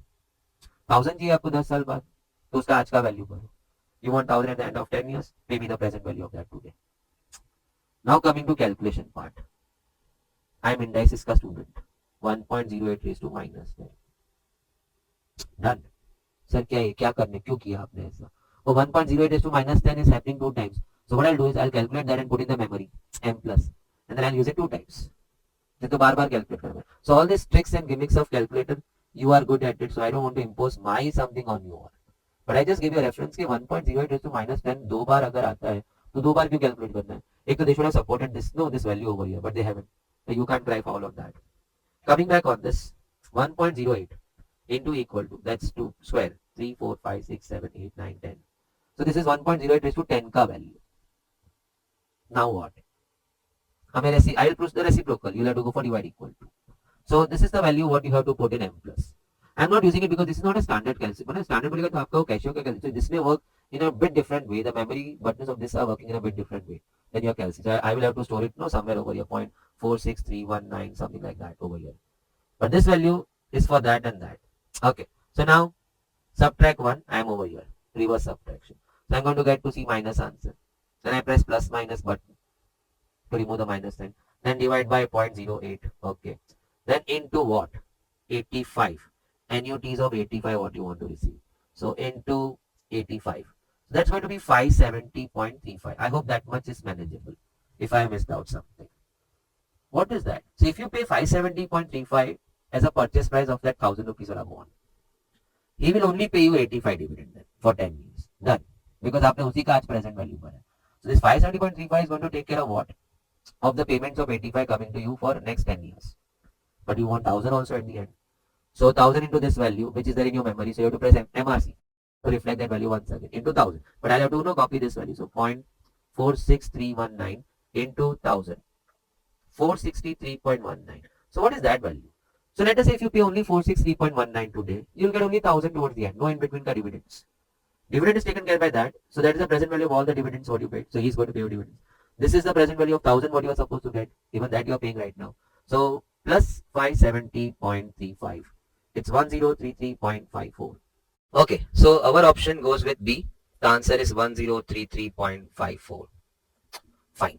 Now, coming back to the next one. I hope you all must have enjoyed that sum. But let me share with you. You may have been seeing this sum second or third time. It depends which attempt you started with first, which MTPs you started. But I have seen this sum at 2-3 places. Precisely, this is the third time I'm seeing it. But probably in what sequence you are going, you may have seen for the first time, so it may have taken away a lot of your, it must have taken you in with a lot of interest. Now, Mr. X is investing 10,000 every year, Challo, NUT. Starting from today, lock it, extra 1 plus I aayega. For the next 10 years, 8% annually. Fine, future value. Why to waste time then? A into 1 plus I the whole raised to n minus, minus 1 upon I into extra 1 plus I. Fine. Now, he is investing 10,000 every year at the rate of 8%, so 1.08 for the next 10 years, so 10 times upon 0.08 into 1.08. So let's work it out. Support values nahi diya hai. Probably I have been observing this. In MTPs, they don't happen to give you the support values at many sums. But attempts ke time, I have seen in almost all the sums, they help you with the values. But for V also, it's not so a big task. 1.08 into equal to, that's square, 3, 4, 5, 6, 7, 8, 9, 10. You must have reached to this value. minus 1 divided by 0.08. Okay, you're done with the bracket. Into 1.08 and then into 10,000. That takes me to 1,56,454. 1,56,454, the option number A. Now, coming to 3 girls, it's permutation. 3 girls and 5 boys are to be seated in a row. So it's a linear arrangement. No 2 girls sit together. So let us say the arrangement happens to go B, B, B, B, B. No 2 girls must sit together. So the 3 girls need to be arranged somewhere over here. Sir, आपने तो 6 cross कर दिए. No. Out of the 6, 3 places you need to arrange the girls, which will ensure that they will never be together. Now, few have the argument, sir, we know a better method of solving this. From all arrangements, what if we subtract the arrangements where the 3 girls were together? Then rest where the 3 will not be together. Of course, the 3 will not be together. But then 2 can be together in that, and 1 was sitting separately, which is not allowed. Because यहाँ पे लिखा है no 2 girls sit together. So you have to go by this method of solving only. When it is 2 girls, no, you can always use that method. From all arrangements, you subtract arrangements whether 2 girls are together. The rest arrangements will have 2 girls not together. So that is the standard procedure, fast and easy. But when it goes more than 2, you can't use all minus together. Because rest may the 3 will not be together. But 2 can be together, which is not allowed in this sum. So now coming back, the 3 girls need to be placed into any 3 out of the 6 places. No, 1, 2, 3, 4, 5, 6. So that can be done in 6p3 ways. You're available with 6 places, you want to arrange 3 items in that. So the funda says 6p3. And then the 5 boys will go in 5 places, 5 factorial. 6p3 calculation 654 and 5 factorial. I know the value 120. 6 factorial, everybody carries it. So 6 into 5 into 4 into 120. The answer is 14,400. Option number A. Coming to the next sum. You are given this many digits. 1, 2, 3, 4, 5, 6, 1. So 6 digits are available with you. How many numbers you want to form? So first of all, I need to know the size of the number, which is not divisible by 5. So purpose is there. I need to make numbers not divisible by 5. I'm not able to start because I don't know the size of number. It is a 5-digit number. Okay, I said now I got the size. Available are 6 digits. It should not be divisible by 5. So the last place must not go 5. So who can sit in the last place then? 2, 3, 4, 6, 1. Any one of this 5. Can I repeat? Since the number is not supposed to be divisible by 5, the unit place, that means the last place, cannot be occupied by digit 5. It has to be occupied by any of the other 5 digits. 2, 3, 4, 6, 1 as you can see on the screen. So out of 5, I need to put in 1, 5p1. Now I'm left with only 5 digits. This is the most important part. You are left with what? 5. You want to fill in 4 places using the 5 digits that go in 5p4 arrangements. So finally, the answer will be then 5, 4, 3, 2. And many of you know 5p4 is 5 factorial. See, I've expanded. एक 1 डालेगा 5 factorial. So few तो don't even 5p4 don't even expand it. They know it's no 5 factorial 120. Into 5p1 will be 5. So 120 into 5 and the answer is 600. So option C is your answer. Not divisible by 5. Okay. Moving next, I can see combination ka. I want to form 3 people ka group from a group of 5 people. So given 5 people, I need to make 3 people ka committees. How many committees I can make? From 5 you select 3. 5c3. As many selections of 3, that many groups will be formed or committees will be formed. And we all know that 5c3 can be reduced to 5c2. 5 में से 3 select करता है तो 2 reject हो रहा है. So the number of selections of 3 has to be equal to number of rejections of 2. Then go for 5c2, that's quick. 5, 4 and नीचे 2, 1, 2 factorial. Answer is 10. Option number C. Moving to next. In how many ways 4 people can be selected? No, selected. So combination. From 6 boys and 4 girls. So I have been provided with 6 boys, 4 girls. Initially, I had to select randomly any 4. So the answer would have been in that case 10c4. Any 4, na? They were not specific of boy or girl. But now they are coming in. In the 4, they need exactly 2 girls. So that means 2 girls and 2 boys to make a group of 4. So finally the calculation goes 2 boys from 6 can be selected in 62 ways. For n we have multiplication. And 2 girls from 4 will be selected in 4c2 ways. So calculation happens to go 6, 5, 2, 1 and then 4, 3, 2, 1. So 4 is gone.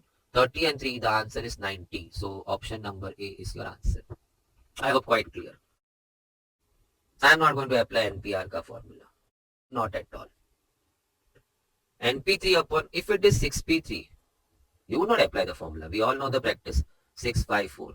So when I am working for NP3 upon NP2, 2 to 1. Why should I apply any formula? N factorial, N1 is R factorial. It's N minus 1, N minus 2 because it was NP3. नीचे np2 है, so you start with n and you go down only 1, so n next is n minus 1. That much is gone. सामने 2 by 1 is 2. I can see the n has turned out 4. Now sum of numbers lying from 100 to 300. It didn't say between 100 to 300. From 100 to 300, I need to find sum of few numbers. What kind of numbers? Numbers which are divisible by 4 and 5. काश LCM हमें आता. Who is divisible by 4 and 5 both? 20 का multiples. In fact 20 का full table is divisible by 4 and as well as 5. क्योंकि 20 and 20 के multiples में 4 और 5 तो दोनों ही होते हैं. Ask yourself. 20, 40, 60, 80, they all are divisible by 4 and 5. So basically I would be writing over here 20. If I want a number to be divisible by 4 and 5, it has to be divisible by 20 or it should be a multiple of 20. Same language. Base अलग-अलग बोलने के. So now I'm reading what? I want to find sum of numbers starting from 100 going till 300 divisible by 20. So 100 itself was divisible by 20. Then next will come 120. Then next will be 140 and so on we go up till 300. Okay. Between नहीं था. From 100 to 300. So we have to include 100 and 300 also. If it is divisible by 20, which it is the case. I would jump to SAP का formula. Sir AP? हाँ 20 का gap देखा ना तो AP दिख गया. So sum of n terms in AP is n by 2 A plus L. Now when I know the first term and the last term, I normally love using the formula n by 2 A plus L. मैं लेके आया 100 plus 300 first and last term. By 2 भी रख दिया, penny अटक गया, n ही find नहीं किया. I want to find sum of all these numbers, but I haven't found n. How to find n? Try to find the term number of 300. That many terms will be there in the sequence. Let us say this 300 is the 15th term. ऐसे ही roughly बोला. That means यहाँ से यहाँ 15 term है. How to get the term number of any term? You know Tn is what? A plus n minus 1d. So whatever term you put over here, 300 let us say, उसी का n मिलेगा. So the A was 100, okay, plus n minus 1. And the D was 20 as I can see. 20 ka table, the numbers are spaced by 20. So subtract 100, that's 200. N minus 1, don't open the bracket. Why? Divide by 20, that's 10. And plus 1, 11. Now, see, I did it in a gradual writing method. People फटक से इधर ही ऐसा लिख देता है a plus n minus 1d. कैलसी उठाया, check. We can do this in one shot. 300, subtract 100, divide 20, and then finally plus 1. 300, subtract 100, divide 20, and in the end plus 1, 11 terms. No, 300 was the 11th term. So there are 11 terms in the sequence. So finally 11 by 2 into 400. So it's 11 into 400 divided by 2. It's 2200. Answer is option C. I hope you all must have enjoyed. It's a bit of a standard sum. We have seen many sums like that. Sum of x terms of two APs is blah blah. Are in the ratio. But sum of x terms, I am used to sum of n terms. So who stops you? You write that way. 3n plus 5 upon 5n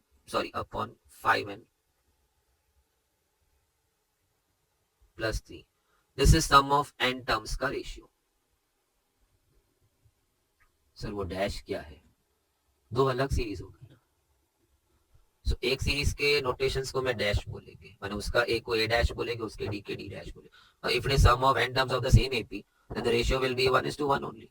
ऊपर भी sum of n terms of एक AP, नीचे भी sum of n terms of the same AP. Of course, same AP का sum of n terms will be same. So it will be 1. So we are not fooled to understand that way. It has to be two different APs which they have very much clear. But sir, काय को x को n किया? Oh, I don't want to drift away from my notation which stays with me for a long time. Sum of n terms quickly सब formula भी दिमाग में आते हैं. Sum of x term तो पहली बार सुना है मैंने. So Sn to Sn dash is 3x plus 5 upon 5n plus 3. Okay, so that means I have in my hand n by 2, 2a plus n minus 1d upon n by 2, 2a dash plus n minus 1d dash. Sir थोड़ा बोलो क्या कर रहे हो? कुछ नहीं किया. I am just writing Sn का फॉर्मूला. सर नीचे सब डैश है. हाँ तो नीचे का AP अलग है ना. अगर मैं A और D लिखेगा तो तू ही पूरा हाथ से ऐसा काट देगा. सब कुछ कट गया sir. It's two different AP. So second AP का मैं A dash ले रहा हूँ और D I am taking it as D dash. हाँ but this I can cut. N terms ना दोनों का n terms बोलेगा तो same number of terms. So what is stopping you? They want me to find ratio of 10th term. They are asking me to find T10 to T10 dash. That means you're asking me to find a plus 9d to a dash plus 9d dash. This is my requirement. Now, somehow, this has to be brought over here. 2a plus n minus 1d ko, if I want to make it a plus 9d, I personally feel that the n should go 19. Is there any reason for that? n 19 आएगा तो वहां बैठ के 18 हो जाएगा. Then 2 common and a plus 9d. Because you don't want 2a plus 9d. It is a plus 9d. Check what I said. This is one quick one. I can now reach to my answer very quickly. Of course, I'll solve and put the steps, but then students who are very familiar with all these things, they would never solve all this. उन लोग दिमाग में ही मुझे ये circle को बनाना है a plus 9d. So then if it is 2a, तो यहाँ 18 होना चाहिए. तो 2 common a plus. इसको 18 होने के लिए n should become what? 19. Backtracking. Can I come again if you have missed out? नहीं, reverse और pause करके वापस मत. 2a plus n minus 1d has to become a plus 9d because that's my requirement. Now a plus 9d होने के लिए it is 2a. So 2a plus 18d होगा. So I'll be carrying out 2 common and a plus 9d. I'll reach to that. That means this n minus 1 has to become 18. For that the n has to become 19. Now I got it, the n should be 19. So मैं 19 डाल दिया. So वापस से इधर. So a dash plus 9d dash. Sir कैसे? If you put 19, it's going to become 18. Check. Sir तो 2 कहाँ गया? 2 common from ऊपर and नीचे. That's the whole play. You need to make it 2a plus 18d so that you can bring out 2 common. अगर 18 चाहिए तो n should be 19. Same denominator also. You are putting n 19. So 3 into 19, 57 plus 5. And नीचे you are putting n 19. So 19 into 5. That's 95 plus 3. So that's 62 upon 98. 2 से जा रहा है 31. I'm so sorry. 31 to 49. It's the first one. So basically, can I share with you something? No shortcuts, because क्या shortcut कितना लेके जाएगा मैं? You know, sometimes YouTubers they always have some notes, but ऐसा करते करते वो लोग टॉपिक में 50-60 नोट बनाते हैं और 50-60 समी है. नोट को अगर मेमोरी में फिट करना है, you should be practicing that shortcut in so many sums, but that doesn't happen in your curriculum or course content में. So rather learning the topic in the right way, you start learning that 50 tricks shortcuts के. वो काका क्यों? Now this whole thing could have been done mentally. This is I'm just giving you a way out. Okay, Sn to Sn dash, and that way when you're familiar, you can do this with a sum. So आपका n by 2 cut हो गया, अंदर 2a plus n minus 1d है, लेकिन मुझे तो a plus 9d चाहिए. 2 मेरा सबसे बड़ा दुश्मन है. अगर a plus 9d लाना है तो 2a plus 18d लाना होगा. तो 2 common a plus 9d. और 18 लाने के लिए उसके बैकग्राउंड में जो n minus 1 है, n should go 19. If you want your n minus 1 to become 18, the n should go 19. Once I strike n is 19, I have to just put n. मैं इधर काय को देखेगा? ये तुम्हें सोच के रखना, ऐसा करेगा तो ऐसा आएगा. Back track. ऐसा चाहिए तो ऐसा करना होगा. तो वो तो ऐसे ही आने वाला है. Why you want to write all this? Once you got it कि n should be 19, just fit it over here. ये तो आपको मालूम था क्या बनने वाला है. ये आप देखना चाहते थे, it becomes what? So ऐसा. Now coming to the next one, do refer that sum if you haven't. Out of total 150 students, 45 accounts, 30 economics, 50 maths. Okay, accounts A लेते हैं, 30 economics B, and 50 are going in maths. So can I write somewhere? A is going accounts, B is going eco, and C is going maths. Maths को पीछे ही रखा है हर बार. Maths पीछे ही और पीछे रहेंगे. 30 in accounts and maths. Okay, so that is A and C. 32 is math and eco. So that's B and C. 35 in accounts eco. So that's A and B. 25 passed in all 3 subjects. So the 25 was your A and B and C. 150 क्या है? Maybe I call it X right now. Find number of students who pass in at least one of the subjects. All 3 subjects are 25 students have passed. Who have passed in at least one subject. So if you see the 3 circle diagram for ABC standard diagram, they are asking me how many are here. Because whatever I have hedged right now or whatever I have shaded, any student in that must have passed either in one subject or 2 subjects or 3 subjects. So he has passed in at least one subject. So you get me the number of students in this union. That's the question. Or many people have already made up their mind. At least one I am on a union. Understanding रखना, इसके अंदर का हर एक student at least one subject में तो पास हुआ है ना. That means they ask me what A union B union C. So I know the construction of A union B union C. It's n of A plus B plus C. That's my way of writing, please. Minus n of A and B, B and C, A and C, because while adding A, B, C, these areas were counted twice. For example, just a small brief, you may be knowing that when I added A and B, I added this area twice and therefore n to subtracted. Likewise the other two also. But then in the end we have to add n of A and B and C. Check. If few of my viewers don't know that कि ऐसा add sir हम तो याद कर, अभी याद कितना कितना याद करके जाएगा, खाली मैथ स्टैट्स एलआर थोड़ी है, इतना बड़ा gigantic gigantic magnanimous subject law, magnificent and magnanimous both. I don't know, let's go आगे. ये नहीं सब याद नहीं करते हैं सर, आप इतना साल से पढ़ाने नहीं हूं, मैं ऐसा नहीं बोला. When I am talking with you in respect of you, I am in your shoes. Then for me somebody taught me this way कि ये फॉर्मूला कंस्ट्रक्शन कैसे है. To find how many were in the union, आपका formula क्या है, N of A plus N of B plus N of C. In that your A and B got counted twice, B and C got counted twice, and A and C got counted twice. So remove it 1, 1, 1 extra time. But now let's come to the center area, which is A and B and C. When you went for A plus B plus C in the first bracket, you counted this center area 3 times in place of 1. So he started feeling so superior. Oh, मैं 3 बार आ गया इसमें, मुझे तो 1 ही बार आना चाहिए. But then in the next bracket, when you subtracted A and B, B and C and A and C, आपने 3 बार उसको subtract भी कर लिया. So his presence was not there at all.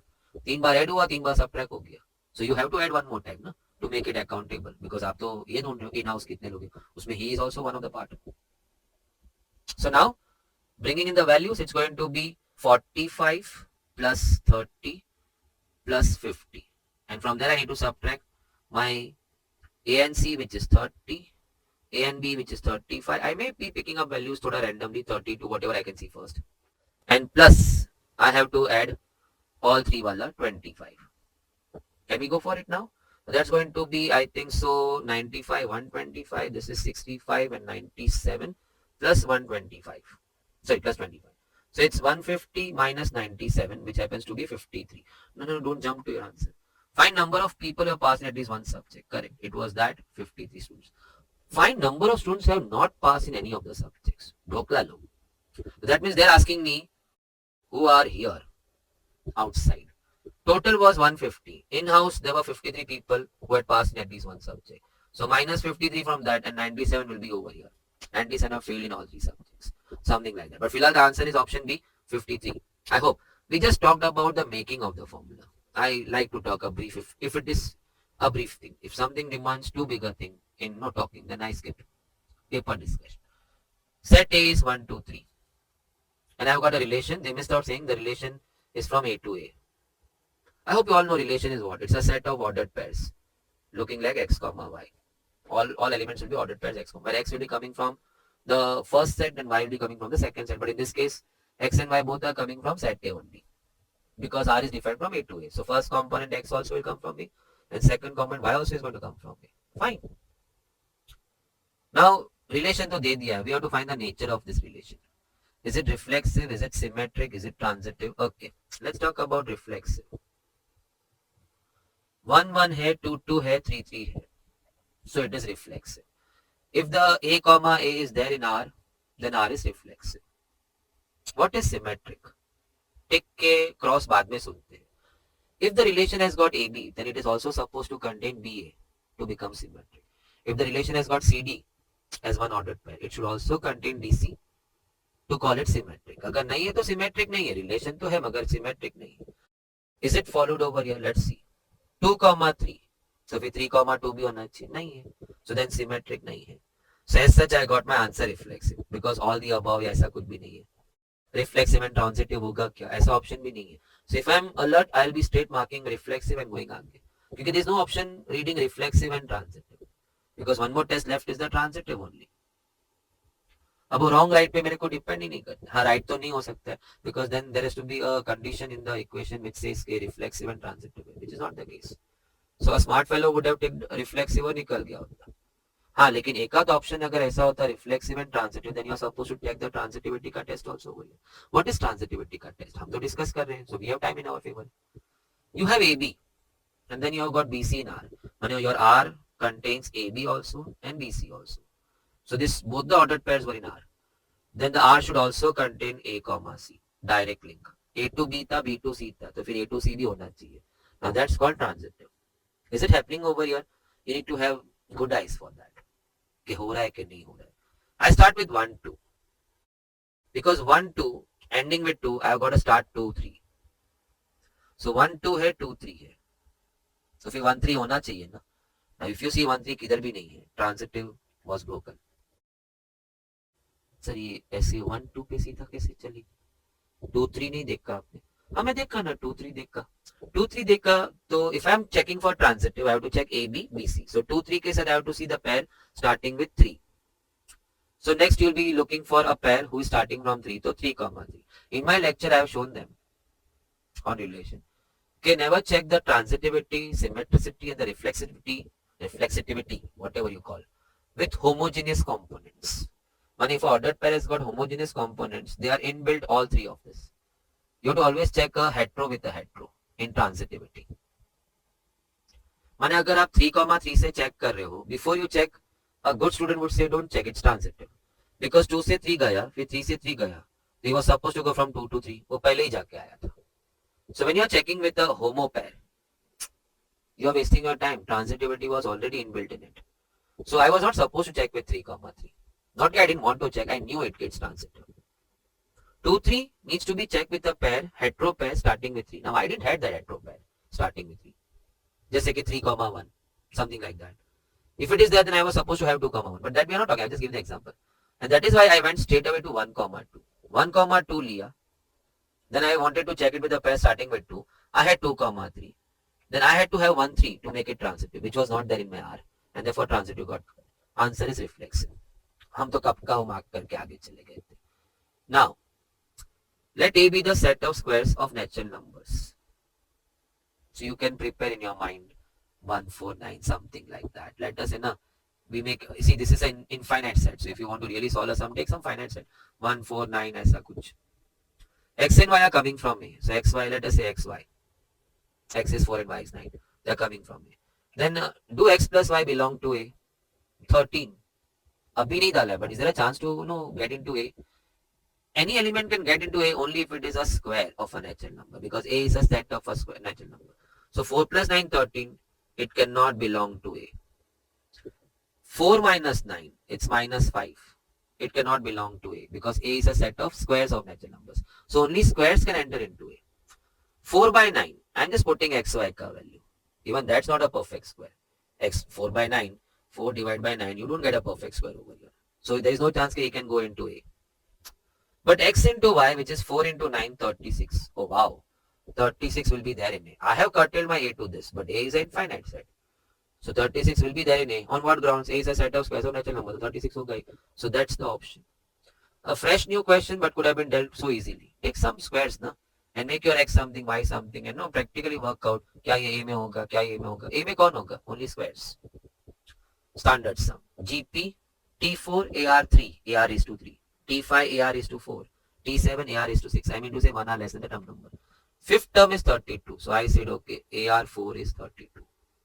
1 R less. Third term is 8. So AR raised to 2 is 8.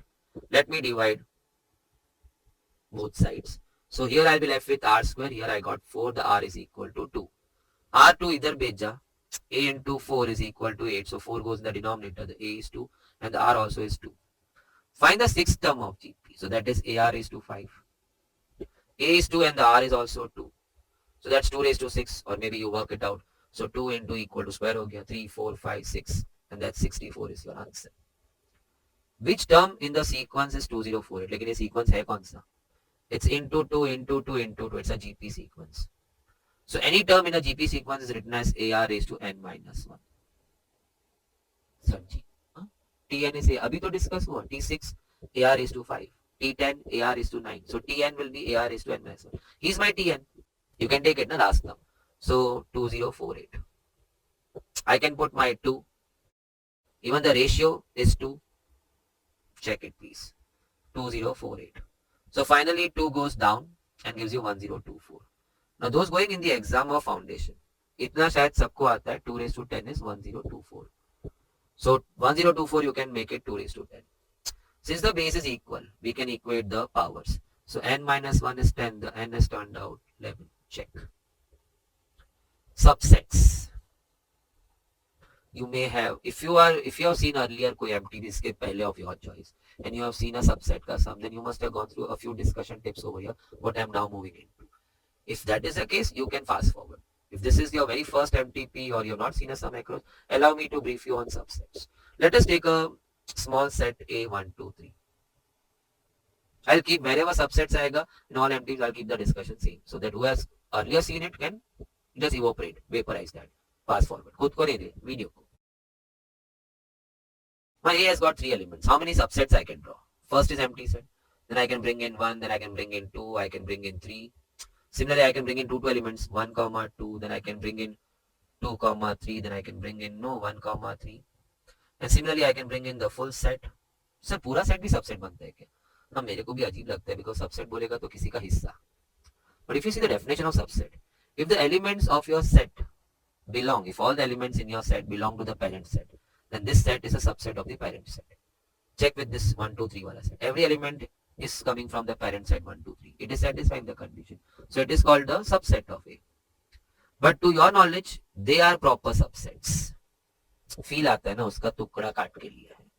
पूरा set उसका subset है तो सुनने में भी अजीब लगता है. But by definition, it is then called a subset because all elements in this set they were coming from the parent set. But subset feel नहीं आता ना. I go थोड़ा animal type example in the lecture. एक particular बंदे का कान काट के निकाल के दिस इज सबसेट. पूरा ही बंदा खड़ा करेगा तो मानना पड़ता है उसका सब चीज उसी का है तो वो उसका सबसेट है. बट कान कैसा हाथ, हाँ उसका subset. I said animal type example, थोड़ा violent example. Censor board will decide now should this part in the video be allowed or not. Let's get into the business. 8 subset बनना. The n of A was 3 elements and the subsets turned out to be 8. If I talk of proper subsets, then I have to skip that part. It will be 7. Okay, fine. In my sum, how do I reach to 8? मैंने क्या किया? I made one थैली subset का. Then I'm asking each of them, आती क्या? Are you willing to come in my subset? So they had 2 answers for me. आती हूँ, नहीं आती हूँ. So each of these elements were giving me 2 answers. आता नहीं आता, आता नहीं आता. So 2 into 2 into 2, fundamental counting, principal permutation. It's 8, not 2 cube. So basically then in your theory you must have heard the number of subsets is 2 raised to n, where n are the number of elements in the set whose subsets you are finding. The concept is very simple. हर एक element को जाके आप पूछा subset में आता है क्या, माने थैली में आता है क्या. Every element had only 2 answers for you. आती हूँ नहीं आती हूँ, आती हूँ नहीं आती हूँ. Someday nobody turned up, someday only one of them turned up, someday only two of them turned up. Some fine day you were so lucky, तीनों की तीनों आ गई तेरे पास, तेरे सबसेट में. चल, naughty prankish. Doesn't go by age. This few words doesn't apply for ages. It's free for everybody. Enjoy life, every bit of it. Who knows what's next for us in store. Now, n of A in my sum is 5. I have 5 elements. हर एक को पूछता आता नहीं आता, so number of subsets क्या बनता? 2 raised to 5. Can I repeat? हर एक element को जाके पूछता आती नहीं आती, हर एक मुझे आंसर देते आता नहीं आता, आता नहीं. So 2 answers each of them. So 2 into 2, 2 raised to 5. 32 subsets can be formed, but we all know the last subset in this 32 will be he himself, which I don't want. Sir, क्यों? Question is proper subsets. So the last set has to be removed. Answer is then 31. Over and out. Integration quite easy, but before we jump in, e raised to x का integration is e raised to x. But if I have got some coefficient with my x, e raised to 2x, I apply the same formula, but then my study has told me we have to divide the answer by the coefficient. For example, e raised to 3x, if you are integrating, the answer will be e raised to 3x, but then divide the answer by the coefficient of x. Fine. So now I'm integrating e raised to x plus e raised to minus x. Of course, from 0 to 1. So e raised to x will go as simple as e raised to x, but e raised to minus x will go e raised to minus x divided by the coefficient of x, which is minus 1. Check. From 0 to 1. So can we push this over here in the center? So it will be more simple for us to deal. Okay, now I make two boxes, upper limit, lower limit. One is going in. So e raised to 1 minus e raised to minus 1. Do check it. Now 0 is going in. So e raised to 0 minus e raised to minus 0 is 0 only. So that entire dabba is gone now. So you're left with what? E raised to 1 minus e raised to minus 1 is your answer. Check. I can see the first option. No, 1 can be always dissolved. So answer is e raised to e minus e raised to minus 1. So answer is option A. Wonderful, simple sum. Okay, fx is x raised to k. So something like x raised to 5. K is constant. So x raised to 5 है, x raised to 7 है, x cube है. I need to find f dash x. अच्छा, x raised to 5 होता तो derivative क्या है? 5x raised to 4. So it should be k x raised to k minus 1. But then they said f dash 1. So I said let me look into that f dash 1. That means I am supposed to change my x to 1. So k 1 k minus 1. We all know 1 raised to anything will be 1 only. So k. And that is equal to 10. Sir कहाँ लिखा है? f dash 1 is 10 ऐसा दिया है ना? आ गया, solve हो गया. Can I come in once again? I saw f dash 1. तो मैं बोला f dash 1 means I need to put 1 in my f dash x. तो f dash x किधर है? So I made that. X raised to 5, 5x raised to 4, x raised to k, kx raised to k minus 1. I moved to f dash 1 by changing x to 1. But 1 raised to anything is going to be 1. And that was equal to 10 given to me. Ultimately my k turned out to be equal to 10. Option number A. Derivative. कुछ को answers directly याद रह जाते हैं इसके. But now derivative में let me talk about few things. माने एक ही चीज derivative. What we need right now. E raised to x का derivative will be what? E raised to x. But then when you are differentiating, let us say e raised to 5x. So first answer will be e raised to 5x. Having done with that, you'll multiply now with iska derivative, which is 5. This is chain rule. Derivative of e raised to minus 5x. So initially, because e raised to x ka derivative was e raised to x, so e raised to minus 5x will go e raised to minus 5x. But having done with that, you then have to get into this derivative, which is minus 5. Minus 5 into 1. So let's hit it. The y is equal to a e raised to nx plus b e raised to minus nx. So then first derivative. It will be a is constant, e raised to nx will go e raised to nx, and then nx will go n on derivative. Similarly, b constant, तो ये सब तो expected है. Constants normally are like spectators if they are sitting with the function. Because while differentiating, they are asked to go out. Please आप भाई साहब बाजू में हट जाए, बाकी को ठोकना है. So e raised to minus nx will go e raised to minus nx. Having done with that, minus nx का derivative minus n. Just like e raised to 5x, and then done with that, 5x का derivative. Coming to second derivative, sir थोड़ा arrange तो कर लो. नहीं. That's the speed. A constant है, n constant है. So they are spectators. A का डर रहेगा. E raised to nx on derivative will first go e raised to nx. And then nx का derivative again will turn out n, which will club with that to become n square. Similarly, b और minus n तो खड़े रहेंगे. इनका derivative होने वाला है. So b is there, he is standing. E raised to minus nx on derivative first will become e raised to minus nx. And then minus nx का और एक minus n derivative आएगा, which will club with minus n to make it n square. Now if I take n square common, in the bracket I have got a nx plus b e minus nx, which was actually my y. So answer is n square y. Now few actually, because it's quite famous in 12th also. So सबको मालूम है n दो बार आएगा n square. इधर भी minus n दो बार आएगा. तो n square common, the term is again y. So answer is n square y. Yeah, let us say the question was containing 3x plus be minus 3x. So on differentiating, e3x will produce 1 3 after 3x का derivative, and he'll be producing minus 3. Further derivative पे और एक 3 आके 9 हो जाएगा, minus 3 आके 9 हो जाएगा. You take 9 outside, अंदर y बनना, so 9y answer. So they are used to that kind of stuff. I'm talking about you all. 40th sum, the last in the maths का segment. You can have a cameo break, but not अभी दो पैसा मेरे देखा, बाकी का रात को देखता हूँ. That's not going to work. Sit for the full thing. Or maybe if you have planned in that way, I'm focusing on maths right now, first week, so I'll be referring MTPs ka. But in past papers, don't do that. Past paper is something your final pre-touch before the main battle. This is you are preparing MTPs, you are preparing for your past attempts. In past attempt, you are preparing for your current attempt. So that attempt has to be attempted one go. But MTPs के time you can always say my maths is done, so let me finish your maths. So MTPs का maths देख लेता हूँ, where I need to focus more. Am I able to solve this? मुझे कुछ याद रहता है क्या? Let's come back to last. Okay. First of all, integration of a raised to x. It's a raised to x upon log a. Those who are in favour of derivatives उनका गाना a raised to x log a चलता है क्योंकि that was derivative, but in integration it's a raised to x upon log a. Sir अचानक इसका याद कैसे? I show you. Let us start with this. Actually it is a raised to x. Give me some time.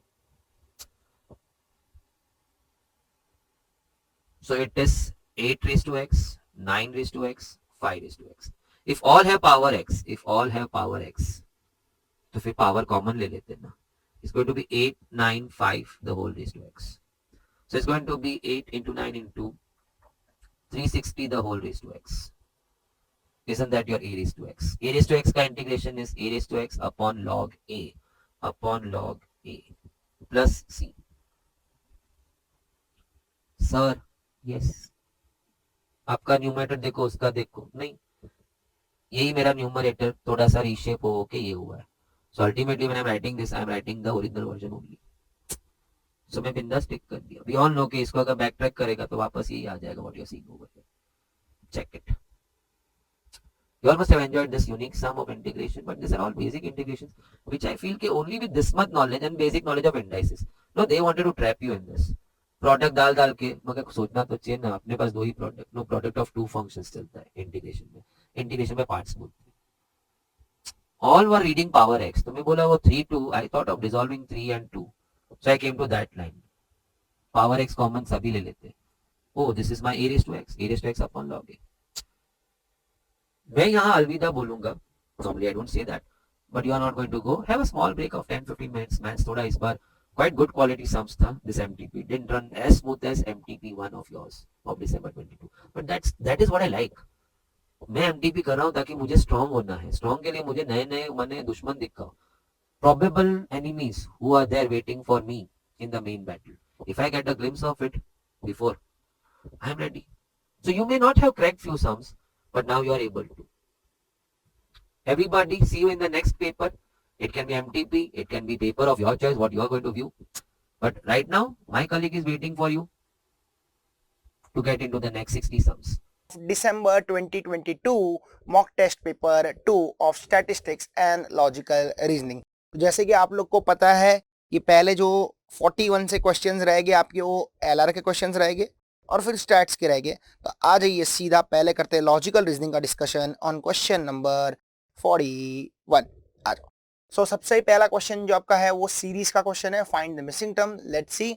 Find the missing term of the following series 3, 15 question mark 63, 99, 143. मैंने specially आप लोग को एक बात बोला है कि कुछ भी करके बेटा 1 से 20 तक के स्क्वायर्स एंड 1 से 10 तक के क्यूब्स रट्टा मार ले. क्या मार ले? रट्टा मार ले. बहुत काम में आता है ये चीज, है ना. तो यहाँ पे जो आप लोग को ये जो क्वेश्चन दिख रहा है वो डिट्टो का डिट्टो वो लोग ने स्क्वायर क्यूब का पैटर्न बनाया हुआ है. आ जाइए देखते हैं.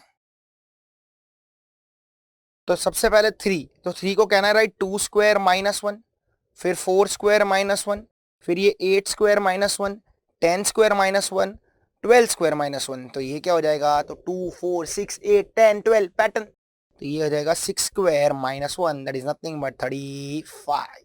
इजी. स्क्वायर क्यूब बहुत काम में आता है.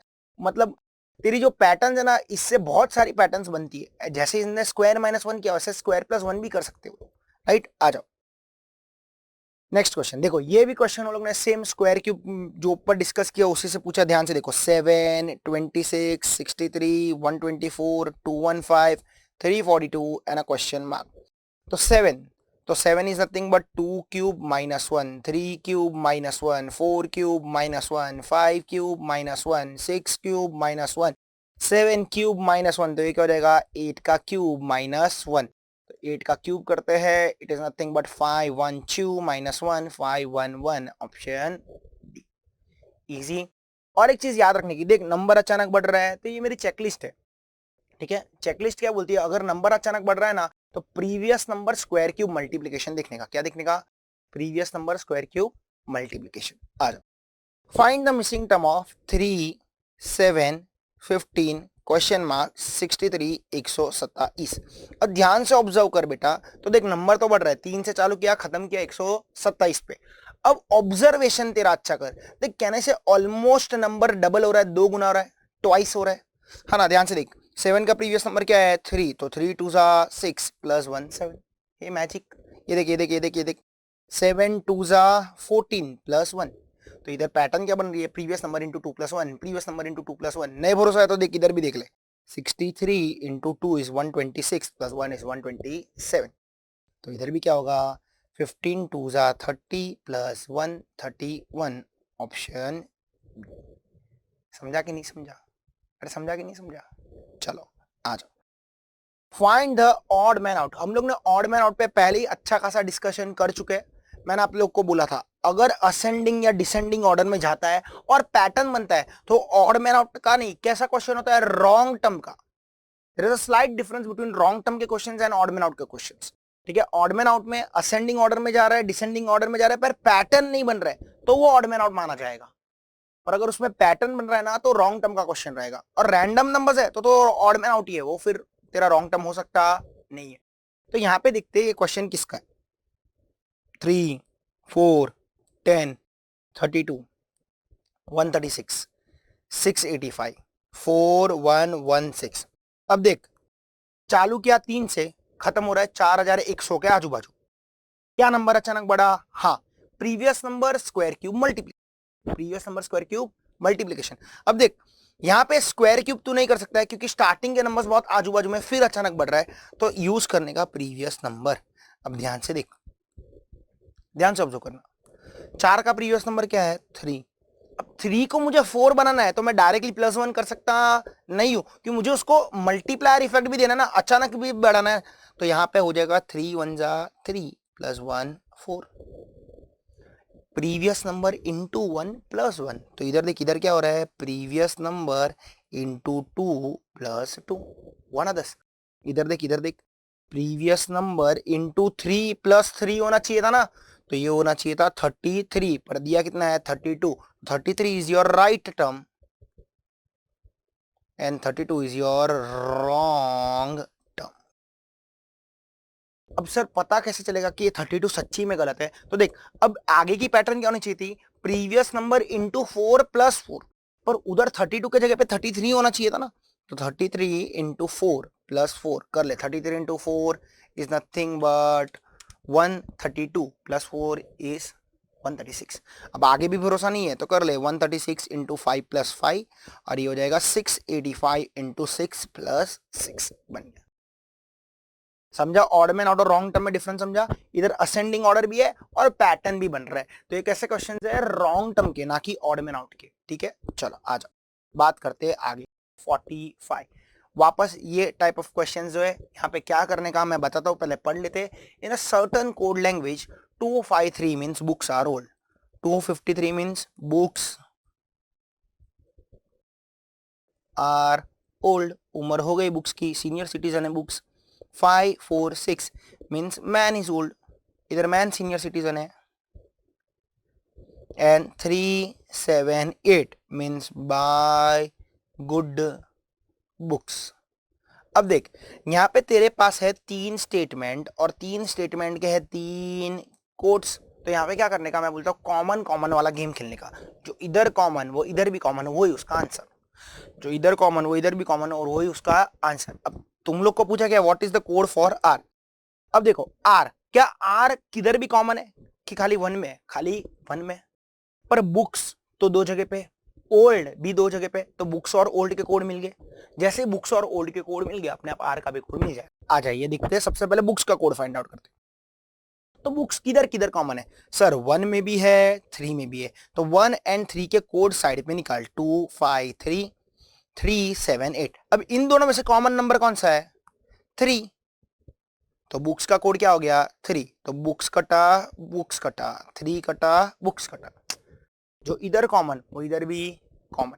अब आगे बढ़ते हैं, वैसे ही ओल्ड फाइंड आउट कर लेते हैं, अपने पास ओल्ड भी पड़ा है। ओल्ड किधर है? 1 एंड 2 में।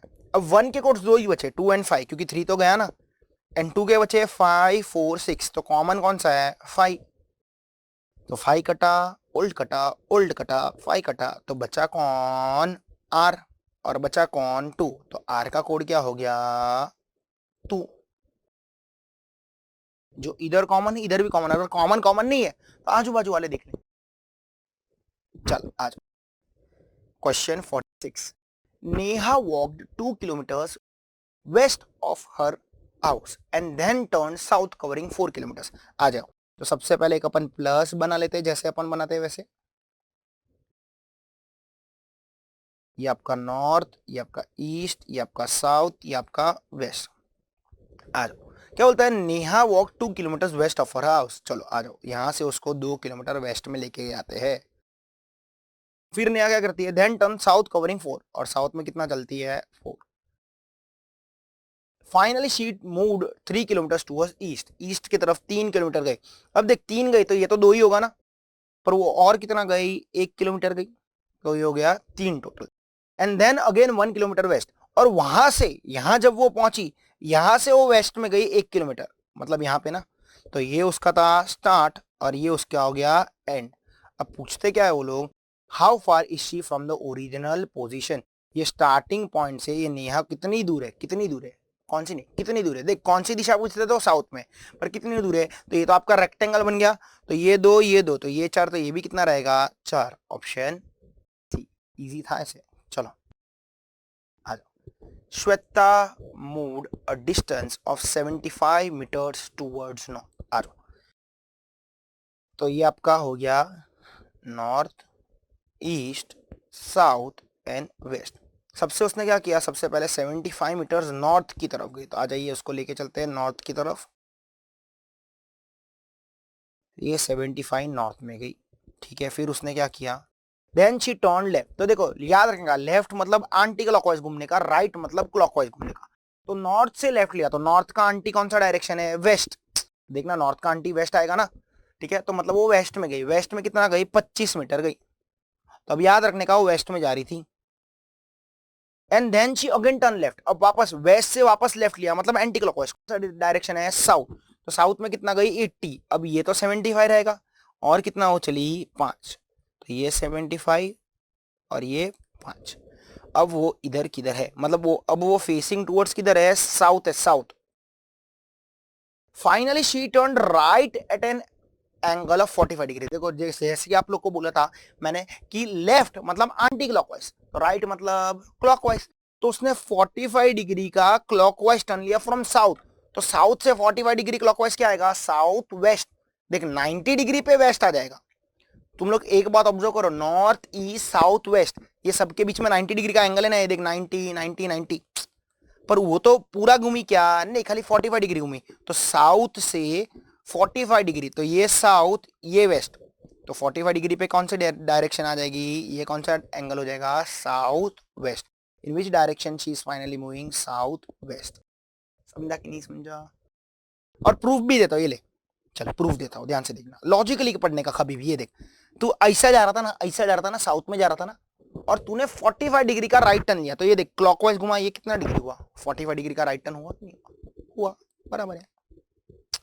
समझा कि नहीं समझा, याद रखने का, बड़ी दिशा का 90 बड़ी दिशा, छोटी दिशा का 90 छोटी दिशा, मैं ऐसा बोलता हूँ, बड़ी दिशा का 90 बड़ी दिशा, मतलब देख बड़ी दिशा कौन सी है, नॉर्थ ईस्ट साउथ वेस्ट, छोटी दिशा sub direction, north east south west north west. मतलब तो अगर बड़ी दिशा में नॉर्थ में, तो नॉर्थ का 90 ईस्ट ही आएगा, नॉर्थ का 90 क्या आएगा, ईस्ट, ईस्ट का 90 साउथ, साउथ का 90 वेस्ट, वेस्ट का 90 नॉर्थ। ये तो अगर क्लॉकवाइज घुमा तो, मतलब राइट घुमा तो, और लेफ्ट घुमा तो एंटी क्लॉकवाइज उल्टा, ठीक है। और बीच में 45 45 भी आ गया। आ जाओ 48, वरुण फेसिस टूवर्ड्स नॉर्थ, आया आया लफड़ा आया, वरुण नॉर्थ में देख रहा है कि वरुण नॉर्थ में चल रहा है, वरुण नॉर्थ में देख रहा है, फेसिस है, फेसिस, लोग गड़बड़ करते इधर, अभी तक उसने चलना शुरू किया नहीं है, ध्यान रखना, मतलब वो अभी भी खड़ा इधर सेंटर में ही है। फिर उसको क्या करता है, टर्निंग टू राइट, तो नॉर्थ में देख रहा था, और नॉर्थ में देखते देखते राइट मुड़ा और चलने लगा, तो नॉर्थ का राइट क्या होता है, अब भी बोला था, राइट मतलब क्लॉकवाइज, कौन सा डायरेक्शन आएगा, ईस्ट, ईस्ट में कितना चला, 25 मीटर चला, ये हो गया 25 मीटर। फिर उसने क्या किया, he then turns left and walks 30, तो ईस्ट का लेफ्ट, तो ईस्ट का लेफ्ट एंटी क्लॉकवाइज कौन सा हुआ, नॉर्थ, कितना चला 30। Next he moves 25 metres to his right, वापस राइट लिया, तो नॉर्थ का राइट, नॉर्थ का राइट आएगा आपका ईस्ट, तो ईस्ट में चला वापस 25 मीटर। फिर उसने क्या किया, he then turns right and walks 55 metres. अब ईस्ट से वापस राइट लेता है तो ईस्ट का राइट आ जाएगा साउथ, और साउथ में कितना चला 55, तो ये तो 30 का रहेगा आपका, और वो और कितना चला 25, तो ये टोटल कितना हो गया 55। फिर वो क्या करता है, finally turns to the right, और साउथ से वापस राइट लिया, तो साउथ का राइट कौन सा डायरेक्शन है, वेस्ट, और वेस्ट में कितना गया 40। तो अब ये देखो, ये 25 का और ये 25 का, ये तो टोटल 50 हो गया ना, तो उसने तो 40 ही चला था, मतलब वो इधर किधर रहेगा, बराबर है। ओके, अब क्या बोलता है, in which direction is he now from the starting point, starting point से वो कौन से डायरेक्शन में है, तो ये आपका स्टार्ट पॉइंट है, ये आपका एंड पॉइंट है, तो ये कौन सी दिशा हुई, south east, option E, easy. चलो 49, पंकज इज फेसिंग वेस्ट। अभी देखो ये क्वेश्चन हम लोग ने आपके साथ बहुत बार किए हुए, ठीक है, आप लोग को शॉर्टकट जो है वो पता रहना चाहिए। सबसे पहले वो किधर देख रहा है, वेस्ट में देख रहा है। He turns 45 degree in clockwise direction, 45 degree उसने क्लॉकवाइज डायरेक्शन में घुमा, and then 180 in another same direction, और वापस 180 डिग्री क्लॉकवाइज में घुमा। After that he turns 270 degree in anti clockwise direction, बाकी का 270 कौन सा देखा, anti clockwise. In which direction is he facing now, फटाफट फटाफट आना चाहिए। सबसे पहले इन दोनों को प्लस कर देंगे, तो इन दोनों को प्लस करेंगे तो कितना हो जाएगा 225 डिग्री क्लॉकवाइज। अब भारी कौन है, क्लॉक भारी है कि आंटी भारी है, ऑब्वियसली आंटी भारी है, कितने से 45 डिग्री आंटी क्लॉकवाइज, है ना, 45 डिग्री से भारी आंटी। अब वेस्ट, तू है वेस्ट में, और तुझे वेस्ट से 45 डिग्री आंटी जाना है, आंटी अभी अभी थोड़ी देर पहले भी सिखाया था, तो 45 आंटी क्या हो जाएगा, ये कौन सी दिशा हुई, साउथ वेस्ट, ऑप्शन सी, ठीक है, इजी। चल देख तेरे लिए, तू ये ट्राई कर सकता है, क्या बोलता है देख, मैं पढ़ रहा हूं, तू साथ साथ में सॉल्व कर, देख तेरा आंसर आ रहा है कि नहीं। A man is facing north, north में दिखा 45 degree clockwise and then 180 in the same direction, and then 45 degree in anti, तो देख 45 क्लॉक 45 आंटी कैंसल ना, बचा क्या 180 डिग्री, तो नॉर्थ का 180 क्या होता है, साउथ। तू ओरली कर सकता है, ये देख प्रूफ है। हेलो, आ जाओ देखते, देख लिख के करते। नॉर्थ देख रहा था 45 clock, 180 degree in the same clock, 45 anti clock. अब इधर 45 45 गेट्स कैंसर, क्योंकि 45 क्लॉक 45 एंटी क्लॉक कट जाएगा, तो नॉर्थ का 180 डिग्री क्लॉकवाइज क्या होगा, तो नॉर्थ का ईस्ट 90 होता है, साउथ एग्जैक्टली सामने 180 क्या होता है, south, he is facing south. खत्म, डायग्राम बनाने की जरूरत नहीं है, दिमाग लगाने की जरूरत है। आ जाओ 51, A P R X S and Z are sitting in a row, कितने लोग हुए 6, तो आ जाओ बना देते 6 लोग, 1 2 3 4 5 6, ये लेफ्ट ये राइट, कुछ नहीं बोला तो ये लोग नॉर्थ फेसिंग रह गया। आगे सबसे पहली लाइन क्या बोलती है, S and Z are in the centre, तो एस और जेड सेंटर में, तो एस जेड ऐसे भी रह सकते हैं एंड एस जेड ऐसे भी रह सकते हैं ना, स्विच भी तो हो सकते हैं वो लोग। A and P R eight the and, बोलता है ए और पी किधर है, एंड्स पे, तो ये ए पी ऐसा भी हो सकता है। अब देखना 4 अरेंजमेंट हो गए, और ए पी ऐसा भी तो हो सकता है पर वो लोग पी ए भी तो बैठ सकता है ना, तो मतलब ऐसा भी हो सकता है P A S Z Z S, 4 possibility हुई ये 2 लाइन से, तेरे को साथ साथ में सारी पॉसिबिलिटीज देखनी है। आगे क्या बोलता है, R is sitting to the left of A के लेफ्ट में। अब देख क्या इधर ए के लेफ्ट में जगह है, नहीं तो कटा। क्या इधर ए के लेफ्ट में आर बैठ सकता है, हाँ। क्या इधर ए के लेफ्ट में आर बैठ सकता है, हाँ। इसका भी कटा, क्योंकि उधर भी ए के लेफ्ट में आर बैठ सकता नहीं है, ठीक है। तो अब या तो ऊपर वाला सही है या तो नीचे वाला सही है, पर देख एक और बंदा बच गया, कौन, एक्स एक्स एक्स, तो ये तेरे दोनों के दोनों अरेंजमेंट्स करेक्ट है। या तो ये P X S Z R A हो सकता है, या तो फिर P X Z S R A हो सकता है। पूछता क्या है, who is to the right of P, P के राइट में कौन है, पी के राइट में एक्स, पी के राइट में एक्स बच गया, तो दोनों की बाजू एक्स है, तो एक्स से पीछा छुड़वा सकता नहीं है, कितना भी इसको तू ब्लॉक कर ले, है ना। आगे question 52, A B C D E are sitting on a bench, तो वापस कितने लोग बैठे हैं, 5, 1 2 3 4 5, ये लेफ्ट ये राइट, क्योंकि कुछ नहीं बोला है। तो A is sitting next to B, A किधर बैठा है, बी के बाजू में। C is sitting next to D, और सी किधर बैठा है, डी के बाजू में। D is not sitting with E who is on the left end of the bench. बोल दिया, देखिए फिक्स्ड पोजीशन, ई किधर है, हु का मतलब जो, ई जो लेफ्ट एंड पे है तो ये फिक्स्ड पोजीशन हो गई, तो ई आ जाएगा इधर। और तेरे को बोला था ई के बाजू में डी बैठ सकता नहीं है, तो डी इधर बैठा रहेगा नहीं, है ना। चल आगे next, C is on the second position from right, वापस ये फिक्स्ड पोजिशन हो गया, राइट से सेकेंड पोजिशन पे कौन है, सी।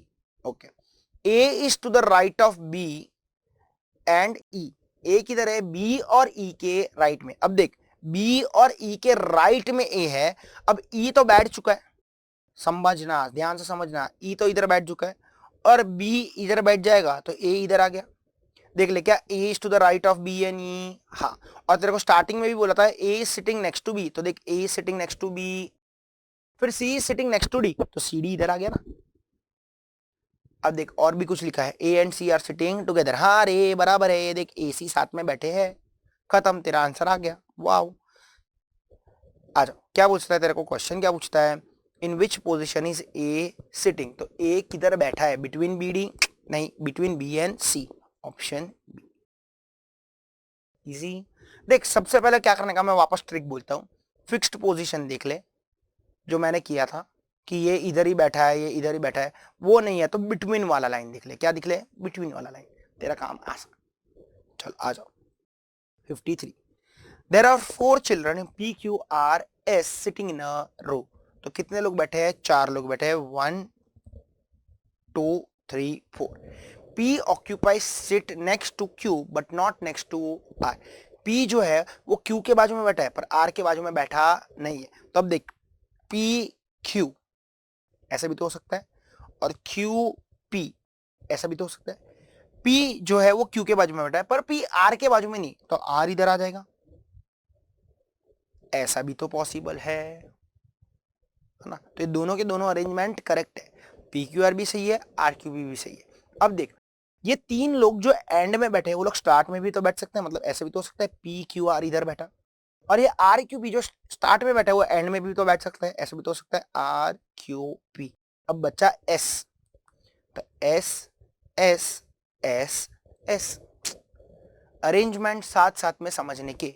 अब क्या बोलता है, if R is not sitting next to S, R जो है वो एस के बाजू में होना चाहिए नहीं, तो ये देख आर एस के बाजू में कटेगा, आर एस के बाजू में कटेगा, तो ऊपर वाला भी सही है नीचे वाला भी सही है। क्या पूछता क्या है, who is occupying seat next to adjacent to S, तो एस के आजू बाजू में कौन है, तो ये अगर रहा तो पी है, और अगर ये रहा तो भी कौन है, पी। तो आंसर क्या आ जाएगा आपका, option B, that is P. तो उधर भी देखेगा तो भी पी, इधर भी देखेगा तो भी पी। आज question 54, 6 persons A B C D E and F are standing in a circle, तो आ जाओ, बना दिया मैंने सर्कल, 1 2 3 4 5 6। आगे क्या बोलता है, B is between D and C, B किधर है, बीच में, तो मैं B को बीच में बिठा देता हूँ, किसके बीच में, D एंड C, तो D इधर C इधर। पर याद रखने का, जब भी बिटवीन वाला लाइन आएगा अक्षय कुमार भी आ सकता है, अक्षय कुमार मतलब उल्टा भी तो हो सकता है, ऐसा भी तो हो सकता है, C इधर D इधर, दो अरेंजमेंट्स बन रहे हैं। A is between E and C, A किधर है, EC के बीच में, तो देख C तो दोनों बाजू हो सकता है ना, ठीक है, थोड़ा और आगे बढ़ते हैं। F is to the right of D, D के राइट में कौन है, F। सपोज मैं D को इधर बिठाता हूँ, तो D के राइट में F बैठ सकता है नहीं, क्योंकि उधर तो B बैठा है, मतलब D इधर बैठ सकता नहीं है, तो D इधर नहीं रहेगा तो D इधर रहेगा, D उधर है तो C इधर रहेगा और C इधर से कट जाएगा। अब देख F is to the right of D, तो D के राइट में F है, मतलब F चला जाएगा इधर, बराबर है। और आप लोग को दिया था, क्या दिया था, A is between E and C, तो C है तो E इधर आ जाएगा और A उनके बीच में। क्या पूछता है, who is between A and F, A और F के बीच में कौन है, option D, that is E। Easy, easy question है। Question 55, 5 persons are standing in a line, okay 1 2 3 4 5। आगे क्या बोलता है, one of the two person at the extremes ends is a professor and other is a businessman, जो ends पे बैठे हैं वो या तो प्रोफेसर है या तो बिजनेसमैन है। तो मतलब अगर इधर प्रोफेसर है तो उधर बिजनेसमैन, पर ऐसा भी तो हो सकता है अगर इधर बिजनेसमैन है तो उधर कौन आ जाएगा, प्रोफेसर, यानी कि मैं। ओके, आगे। An advocate is standing to the right of student, जिधर भी स्टूडेंट है ना उसके राइट में कौन है, एडवोकेट है। Okay. An author is to the left of businessman, businessman के लेफ्ट में ऑथर है। अब देख इधर लेफ्ट में तो जगह नहीं है, मतलब ये पॉसिबिलिटी नहीं, तो इधर कौन आ जाएगा, author. The student is standing between professor and advocate, professor और एडवोकेट के बीच में कौन है, स्टूडेंट है, तो एडवोकेट इधर आ गया, तो इधर कौन आ जाएगा, स्टूडेंट। और आप लोग को एक चीज पहले दी हुई थी, क्या दिया था, advocate is standing to the right of student, क्या स्टूडेंट के राइट में एडवोकेट है खत्म। Counting from left advocate is at which place, third, तो लेफ्ट से थर्ड पे है एडवोकेट, आ गया सी। तो देख फिक्स्ड पोजीशन बिटवीन वाला लाइन एंड रिमेनिंग लाइंस, ये तीन चीज तेरे को लाइन से दिखनी है और तेरा काम खत्म है ना। चलो आ जाओ, ब्लड रिलेशन चालू होता है, क्या बोलता है देखते हैं। P is Q's daughter, Q की बेटी P है, तो ये क्यू की बेटी P। अब बेटी है तो ये आ गई डिब्बी, circle. Next, Q is hours mother, अब देख इधर क्यू जो है वो P की भी माँ या तो बाप होगा, और यहाँ पे दे दिया क्यू कौन है, माँ है, पर किसकी माँ है, आर की माँ है, तो P की भी माँ हो गई ना। आगे, S is R's brother, S कौन है, आर का भी भाई है। Okay, how is S related to P, याद रखने का, पीछे वाले के पॉइंट ऑफ से आगे वाले को देखने का। तो S related to P, P के हिसाब से एस कौन लगता है उसका, मेरा लगता है भाई, ब्रदर, सी। कितना इजी था ये। चलो 57, if X is the son, ध्यान से पढ़ना, X is the brother, X is the brother of son of Y son, तो बोलता है धीरे धीरे पढ़, एक्स इज द ब्रदर यानी कि एक्स भाई है, किसका भाई है, ऑफ सन, किसी बेटे का भाई है, किसके बेटे का भाई है, ऑफ वाइज सन। तो सबसे पहले वाई, वाई का सन और उसका भी सन, और उसका कौन है, भाई, उसका नाम क्या है, एक्स।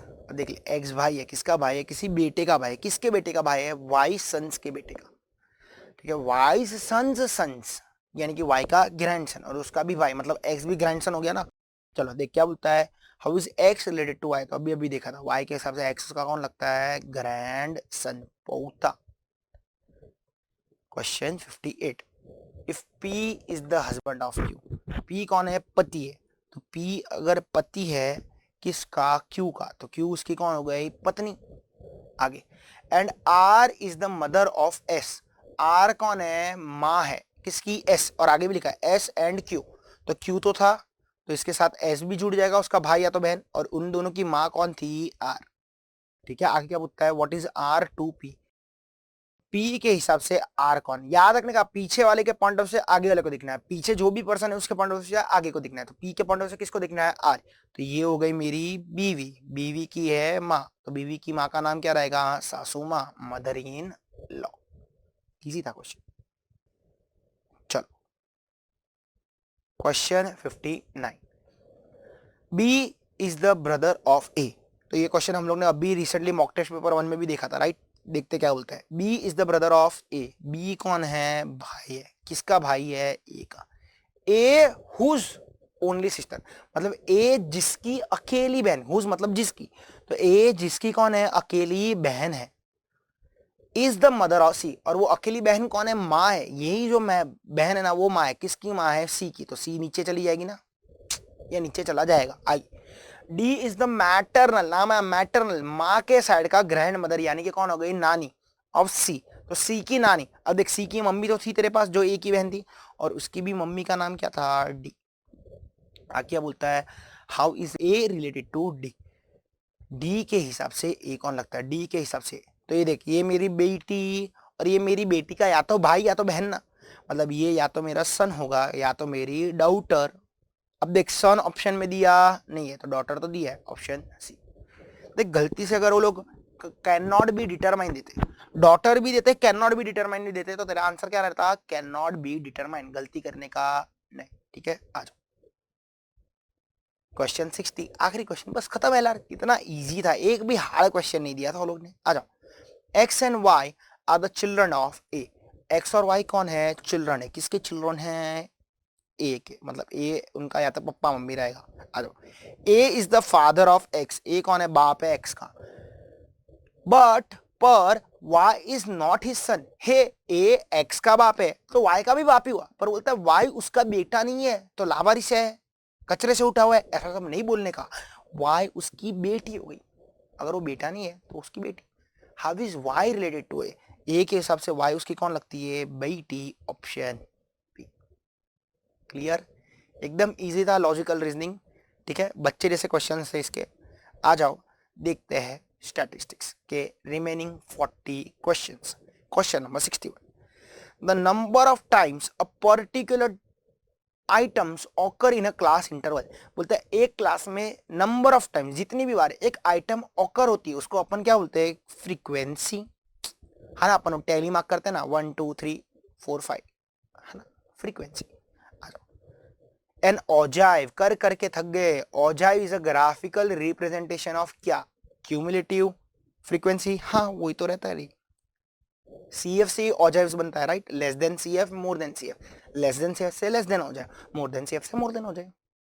आज next, from the following data CF for the class 20 to 30। तो CF दिया है तो क्लास दिया और फ्रीक्वेंसी दी है, तो आ जाओ इधर इस हाथ में CF का कॉलम बना लेते हैं। तो ये 4, तो ये भी क्या हो जाएगा? 4, फिर 4 + 6 10, ये 30, ये 38 और ये हो जाएगा 41। तो क्या बोलता है? 20 से 30, तो 20 से 30 का CF क्या है? 30। Option D. इजी। चलो, histogram can be shown as ellipse, rectangle, hyperbola या सर्कल। तो ऑब्वियसली रेक्टेंगल्स रहते हैं ना हिस्टोग्राम में। Option B. ऐसे देखना, बिल्डिंग्स रहती है ना, मस्त मुंबई दिखता है ऐसा, है ना। फिर ये हिस्टोग्राम से अपने को क्या मिलता है? याद रखने का सारी चीजें। हिस्टोग्राम से क्या मिलता है? मोड मिलता है। मोड 1000 बार की है।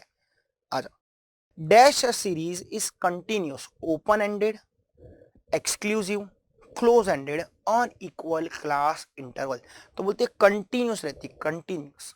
तो कंटिन्यूस कौन सी रहती है? एक्सक्लूसिव। कौन सी रहती है? एक्सक्लूसिव। देख, एक्सक्लूसिव मतलब 0 से 10, 10 से 20, 20 से 30 वैसा। अगर ओपन एंड है तो कंटिन्यूस रहेगी नहीं, ऑब्वियसली। इसको, इसके अलग अलग नाम और भी है। ये एक्सक्लूसिव को और अपन क्या बोलते हैं? ओवरलैपिंग क्लासेस बोलते हैं, ओवरलैपिंग। बराबर है। फिर एक और नाम है इसका, क्लास बाउंड्रीज। अब थोड़े लोग पूछते हैं सर इसको एक्सक्लूसिव बोलते हैं तो क्यों बोलते हैं? तो चलो वो भी तेरे को एक्सप्लेन करता हूं अभी मैं। देख, जैसे कि मेरे पास टैली मार्क है और अपन वही उससे मार्क करके फ्रीक्वेंसी लाते हैं इसमें। मैं बोलता हूँ 10, तो 10 तेरा ये क्लास में तू डालता है कि ये क्लास में डालता है? तूने सीखा है, हर बार लोग ऐसा रट्टा मत है नीचे वाले क्लास में डालने का। तो ऊपर भी तो 10 है, पर तूने उधर को 10 को तूने उधर से एक्सक्लूड कर दिया ना, हटा दिया ना, निकाल दिया। उधर से हकाला तो डाला किधर? नीचे। तो जो क्लास में उधर तू रख रहा है उसको नहीं, उसके नेक्स्ट क्लास में रख रहा है। एक्सक्लूसिव क्लासिफिकेशन, एक्सक्लूड कर रहा है करंट क्लास में से। समझा कि नहीं समझा? देख, मैं बोलता हूँ 1 से 9, 10 से 19। अब 10 बता किधर आएगा? है इधर ही आएगा। तूने इसमें ही इंक्लूड कर दिया क्या? तूने उसको हक्काला नहीं, इंक्लूसिव क्लासिफिकेशन। ठीक है, चलो यहाँ पे सीरीज कंटिन्यूस नहीं है। ऑजाइव ग्राफ, तो ऑजाइव से क्या मिलता है? 1000 बार बोला है, median and all other partition values. तो पार्टीशन वैल्यूज मतलब क्या? डिसाइल भी मिलता है, क्वार्टाइल भी मिलता है, परसेंटाइल भी मिलता है, all of the above. D. 67, histogram is useful to determine, histogram is useful to determine graphically the value of. तो हिस्टोग्राम से अपने को क्या मिलता है? अभी ऊपर डिस्कस किया था, क्या मिलता है? मोड। मीडियन तो अभी देखा था, किससे मिलता है? ऑजाइव से। और एक और बात बिता, ध्यान से सुनना बिता, ये दोनों तेरे पोजिशनल एवरेज है, जबकि ये तेरा मैथमेटिकल एवरेज है। मैथमेटिकल एवरेज, एवरेजेस दो तरह के होते हैं, एक तो मैथमेटिकल एवरेज, दूसरा positional average. Mathematical average 3, arithmetic mean, geometric mean, harmonic mean. और positional average 2, mode, median. Position यानी तू ग्राफ से भी डिटरमाइन कर सकता है। क्लियर? चलो 68, data are said to be dash if the investigator himself is the responsible for the collection of data। अगर डेटा खुद से खुद कलेक्ट कर रहा है, ठीक है, इन्वेस्टिगेशन, तो उसको क्या बोलते हैं? Primary data. आ जाओ next, a suitable graph for representing the portion of the total into subparts in statistics is क्या? तो देख, a suitable graph for representing portioning, portioning मतलब क्या करना, डिवाइड करना into total subparts, अलग अलग पार्ट्स में डिवाइड करना, तो उसको क्या बोलते हैं अपन, पाई चार्ट बोलते हैं ना। पाई में तो तू करता है ना, देखना तू प्रोपोर्शन करता है ना, सबसे पहले चीजों का टोटल करता है, टोटल को लिखता है इधर, फिर उसके पार्ट को लिखता है इधर, और फिर इनटू 360 डिग्री, है ना। आ जाओ 70, the arithmetic mean of 15 observation is 9 and the arithmetic mean of first 9 observations is 11 and the remaining observations का arithmetic mean कितना? तो combined arithmetic mean का फॉर्मूला लगा लेंगे, x bar c equals to n1 x1 bar plus n2 x2 bar upon n1 plus n2 बराबर है। अब x bar c, तो combined arithmetic mean आपका कितना है, तो दे दिया है 9, और टोटल ऑब्जर्वेशंस कितना है 15, और 9 ऑब्जर्वेशन, तो 15 में से 9 गए तो बचे 6, तो 9 ऑब्जर्वेशंस का कितना दिया है, 11 दिया है, और बचे 6, और तुझे फाइंड आउट क्या करना है, अरिथमेटिक मीन मतलब x बार 2, खत्म। Apply the formula, apply the answer कर लो, तो 15 उधर जाएगा, तो 15 9 जाता है 135 इक्वल्स टू 99 प्लस 6 x बार 2, 99 उधर जाएगा तो ये आ जाएगा कितना, 36 equals to 6 x bar 2, therefore x bar 2 will be 36 divided by 6, that is nothing but 6. Easy or easy? 71. In a moderately skewed distribution, moderately बोल दिया, the values of mean and median are 12 and 8. Find the value of mode. तो हम लोग को आता है mode equals to 3 median minus 2 times mean. तो mode will be equal to, median कितना है, पीछे मीडियन है 8, तो 3 टाइम्स 8 माइनस 2 इंटू 12, ये तो 0 हो गया है, देख 3 8 24, 12 2 24। अब थोड़े लोग इतने स्मार्ट रहते हैं ना, मैं सच्ची में बोलता हूँ, ये 3 इंटू 8 भी कैलसी पे करेंगे, 12 इंटू 2 भी कैलसी पे करेंगे, फिर करेंगे 24 माइनस 24, हाईला मेरा तो आंसर ही नहीं आ रहा है, नेगेटिव आ रहा है, ऐसे भी लोग रहते हैं। ये सब करने का नहीं, टाइम बचाने का, आंसर सीरो, सीधा सीधा, थोड़ा खुद पे भरोसा रखो, ऐसा कॉन्फिडेंस डेवलप करो। आ जाओ बात करते हैं इधर, अब भी देख, ये देख ये देख, ये लोग मेरा कॉपी करते। क्या पूछता है, which of the following is positional, अभी बोला था 2 ही पोजिशनल एवरेज है, एक तो मीडियन दूसरा मोड, ये सारी कैसी है, mathematical average. Option A, option A. चल मैं तेरे को आना, अभी रुक, कुछ और एक्स्ट्रा डिस्कस भी करता हूं। तेरे को पता है ये तीनों को मैथमेटिकल एवरेज में ही क्यों डाला, मतलब मैथमेटिकल है तो भी वो क्यों है, मैथमेटिकल है तो भी वो क्यों है, चल मैं तेरे को वो भी एक्सप्लेन करता हूं। तो देख, मैथमेटिकल एवरेज की 3 क्राइटेरिया, कितनी क्राइटेरिया है, 3 क्राइटेरिया, याद रखना क्योंकि इससे भी एमसीक्यू बन सकता है। कितनी क्राइटेरिया है, 3 क्राइटेरिया। सबसे पहली criteria, it should be based on all the observation, वो सारे ऑब्जर्वेशंस पर बेस्ड होना चाहिए। Arithmetic mean, geometric mean, harmonic mean सारे ऑब्जर्वेशंस पे बेस्ड रहता है, जबकि मीडियन एंड मोड दोनों सारे ऑब्जर्वेशंस पे बेस्ड होते नहीं है। मोड मतलब जो सबसे ज्यादा बार रिपीट हुआ, बाकी के गए पानी में छपाक, और मीडियन, मीडियन में क्या बोलता है, बीच का, जो बीच का है उसको ही लेने का, आजू बाजू वाले गए पानी में छपाक छपाक, है ना। तो ऑल ऑब्जर्वेशन। दूसरा क्राइटेरिया है रिजिडली डिफाइंड, क्या बोलता है, रिजिडली डिफाइंड। रिजिडली मतलब स्ट्रांगली डिफाइंड होना चाहिए, डिफाइंड, उसका डेफिनेशन एकदम स्ट्रांग होना चाहिए। मतलब इसका मतलब मैं तेरे को बोलता हूं, एक सिंगल आंसर रहना चाहिए। क्या रहना चाहिए, सिंगल आंसर। अब देख, मीन के सारे के एक ही आंसर है, मीडियन के भी एक ही आंसर होते हैं, पर क्या मोड के एक आंसर होता है, नहीं, मोड के एक साथ एक से ज्यादा आंसर भी हो सकते हैं। देख फॉर एग्जांपल 2 3 7 8 और 2, तो मोड क्या हो गया 2 है, पर ये ले मैं एक और 3 डाल दूं, 2 भी मोड है 3 भी मोड है, बाई मॉडल, फिर मल्टी मॉडल, तूने सुना रहेगा ये सब चीज, ओके। और तीसरा, should be capable of further algebraic treatment, further algebraic treatment. Further algebraic treatment का मतलब क्या, तूने सुना रहेगा, combined arithmetic mean, combined geometric mean, combined harmonic mean, पर क्या कभी भी कंबाइंड मीडियन कंबाइंड मोड सुना है? नहीं। अब देखते हैं ना, जो मीन है वो खाली इधर ही काम में नहीं आता है, सब जगह पे काम में आता है। Mean deviation, standard deviation, correlation, regression, सब जगह पे मीन काम में आता है। क्या बाकी के दोनों काम में आते हैं? नहीं। क्राइटेरिया फॉर मैथमेटिकल एवरेज, तीनों के तीन फुलफिल होने चाहिए, ऐसा नहीं कोई एक कर रहा है, तीनों के तीन फुलफिल होने चाहिए। चलो देखते हैं 73 फॉर सिमेट्रिक, बोल दिया डिस्ट्रीब्यूशन कैसा है, सिमेट्रिक है। सिमेट्रिक है तो तीनों के तीन equal, mean equal to median equal to mode. आ जाओ 74 for the distribution x and y, ठीक है। तुम लोग को क्या फाइंड आउट करना है, मीडियन, मतलब ये y है बेसिकली, ये आपका क्या है, f, ठीक है। इंस्टीट्यूट ने प्रिंटिंग मिस्टेक किया है। आ जाओ x है और f है, आप लोग को क्या फाइंड आउट करना है, मीडियन। अब ये कौन सा डेटा है, डिस्क्रीट डेटा है, तो डिस्क्रीट डेटा का मीडियन कैसे मिलता है, तो median will be equals to बड़ा n plus 1 divide by 2th observation, यानी कि उसको देखने का CF में, और फिर CF का करस्पॉन्डिंग x आपका मीडियन। तो आ जाओ CF फाइंड आउट करते हैं। 6, 15, 25, 25 प्लस 14 इज नथिंग बट 39, फिर ये हो जाएगा 51 एंड 59, तो 59 plus 1 is 60 divide by 2 is 30। 30 को किधर देख, CF में देख। अब देख 25, इधर तक तो खाली 25 ही है, 25 के बाद आएगा, मतलब 30 इधर की तरह लाई करेगा, और उसके सामने का करस्पॉन्डिंग एफ एक्स क्या है तेरा 4, तो आंसर क्या आ जाएगा 4, ठीक है। उसके सामने का करस्पॉन्डिंग एक्स देखना है आपको।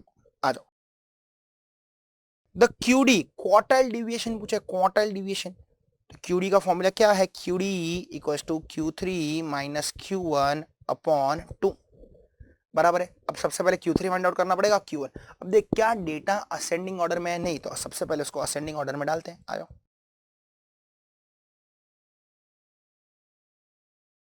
असेंडिंग ऑर्डर, सबसे छोटा में छोटा कौन सा है मेरे पास है 8, ओके।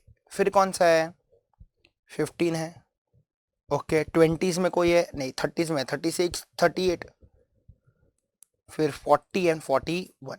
अब दे दिए 6 नंबर्स, मतलब n कितना है 6 है, 6। आ जाओ तो n 6 है, तो सबसे पहले Q1 फाइंड आउट करते हैं। Q1 will be equal to 1 into n, यानी कि 6 प्लस 1 डिवाइड बाई 4, तो 7 डिवाइड बाई 4 कितना आता है, 7 डिवाइड बाई 4 1.75। अब सुन ध्यान से सुनना, इसी को इंटू 3 कर देने का तो Q3 भी मिल जाता है, ये देख Q3 will be equal to 3 into 6 plus 1 divide by 4 ना, तो इसी को इंटू 3 कर दे, इंटू 3, तो आ जाए 5.2 फिफ्थ टर्म, 5.2 फिफ्थ टर्म। अब इसको कैसे फाइंड आउट करने का, अब देख 1.75 है, तो 1.75 is nothing but first term plus 0.75 of what, second minus first, बराबर है। And 5.25 is what, fifth term plus 0.25 of sixth minus fifth. तब फर्स्ट टर्म कौन सा है, फर्स्ट टर्म है 8 plus 0.75 of second minus first, यानी कि 15 माइनस 8। आ जाओ करते हैं, 15 माइनस 8 कितना होता है, 7 होता है, 7 7 इंटू कितना 0.75, 5.25 प्लस 8, तो आ गया 13.25, मतलब Q1 मिल गया 13.25। अब Q3 फिफ्थ टर्म कितना है 40 प्लस 0.25 ऑफ 41 माइनस 40, तो ये कितना आ रहा है, ऑब्वियसली 1 इंटू 0.25 0.25, यानी ये कितना आ गया, कैलसी की भी जरूरत नहीं है, 40.25, राइट। तो ये भी आप लोग को मिल गया, वो भी आप लोग को मिल गया। अब आप लोग को क्यूडी पूछा था, तो आ जाओ करते हैं क्यूडी, एन इधर तो 6, आ जाओ QD equals to 40.25 minus 13.25 upon 2, therefore QD equals to क्या, आ जाओ 40.25 minus 13.25 divide by 2 is nothing but 13.5, option C. चलो SD of first 5 consecutive natural numbers, तो ये आपको याद रहना चाहिए, SD for first n natural numbers is root of n square minus 1 upon 12। अगर वेरिएंस पूछा तो छपरा हट जाएगा। अब n कितना है, फर्स्ट 5 पहले 5 का, तो SD will be equal to 5 square यानी कि 25 माइनस 1 24 अपॉन 12, तो 24 अपॉन 12 इज 2, तो आंसर आएगा रूट 2, ऑप्शन डी। वापस कैलसी की भी जरूरत नहीं थी, apply the formula supply the answer, दिमाग लगाने का। पता नहीं ऐसे क्वेश्चन देके लोग सीधा कैलसी उठाते हैं, पहले सॉल्व तो कर। आज आगे 77 if the profit of the company remains the same, profit same है फॉर द लास्ट 10 मंथ, तो स्टैंडर्ड डिविएशन भी कुछ नहीं, जीरो। प्रॉफिट हिला ही नहीं तो डिविएशन कुछ है ही नहीं, डिविएशन यानी क्या, चेंज। ठीक है, चलो next. Coefficient of quartile deviation is 1/4, then Q3 divided by Q1 will be क्या। अब ध्यान से देख, कोएफिशिएंट ऑफ क्वार्टाइल डिविएशन का फॉर्मूला क्या रहता है, तो coefficient of QD equals to Q3 minus Q1 upon Q3 plus Q1 into 100। अब देख ये लोग ने फ्रैक्शंस में ही रखा है ना, तो इसका मतलब इंटू 100 किया नहीं है, पर फॉर्मूला में इंटू 100 आता है, ठीक है, याद रखना। अब ये दे दिया है कितना है, 1/4 equals to Q3 minus Q1 upon Q3 plus Q1। तो आ जाओ खेलते हैं मैच, ये उधर जाएगा वो उधर जाएगा, आ जाओ, तो आ जाएगा Q3 plus Q1 equals to 4Q3 minus 4 times Q1 बराबर है, ओके। अब Q3 Q1 को बराबर करते हैं, ओके आ जाओ, तो माइनस 4Q1 को मैं उधर लेता हूँ तो हो जाएगा प्लस 4Q1, तो Q1 plus 4Q1 equals to 4Q3 minus Q3, तो ये कितना आ जाएगा 5Q1 इक्वल्स टू 3Q3। अब आप लोग को Q3 डिवाइड बाय Q1 चाहिए ना, ओके, तो Q3 डिवाइड बाय Q1, तो Q1 को मैं इधर लेता हूँ और 3 को उधर लेता हूँ, ये क्या आ जाएगा 5/3, ऑप्शन ए। समझा कि नहीं समझा, समझा कि नहीं समझा। आ जाओ देखते हैं नेक्स्ट क्वेश्चन, क्वेश्चन 79। अच्छा क्वेश्चन है, लोग इधर गड़बड़ कर सकते हैं। क्या बोलता है देख, द सम ऑफ, सम मतलब एडिशन, किसका addition, mean and standard deviation is A plus B, मतलब वो लोग ने मीन को ए बोला, स्टैंडर्ड डिविएशन को बी बोला, इन शॉर्ट। तो ओके, मीन है प्लस स्टैंडर्ड डिविएशन है, वो कितना है ए प्लस बी। आगे क्या बोलता है, if we add 2 to each observation, अगर सारे ऑब्जर्वेशन में 2 प्लस करता हूं, ठीक है, then the sum of mean and SD will be, तो सम ऑफ मीन और एचडी क्या हो जाएगा। अब ध्यान से सुनना, मीन यानी कि तेरा हो गया measure of central tendency, yes, and standard division यानी हो गया तेरा मेजर ऑफ डिस्पर्जन। अब तू ऑब्जर्वेशंस में +2 कर रहा है, मतलब तू ओरिजिन का इफेक्ट दे रहा है ना। अब याद करते हैं मीन की, तो क्या ओरिजिन का इंपैक्ट रहता है, हाँ, क्या स्टैंडर्ड डिविएशन में रहता है, नहीं।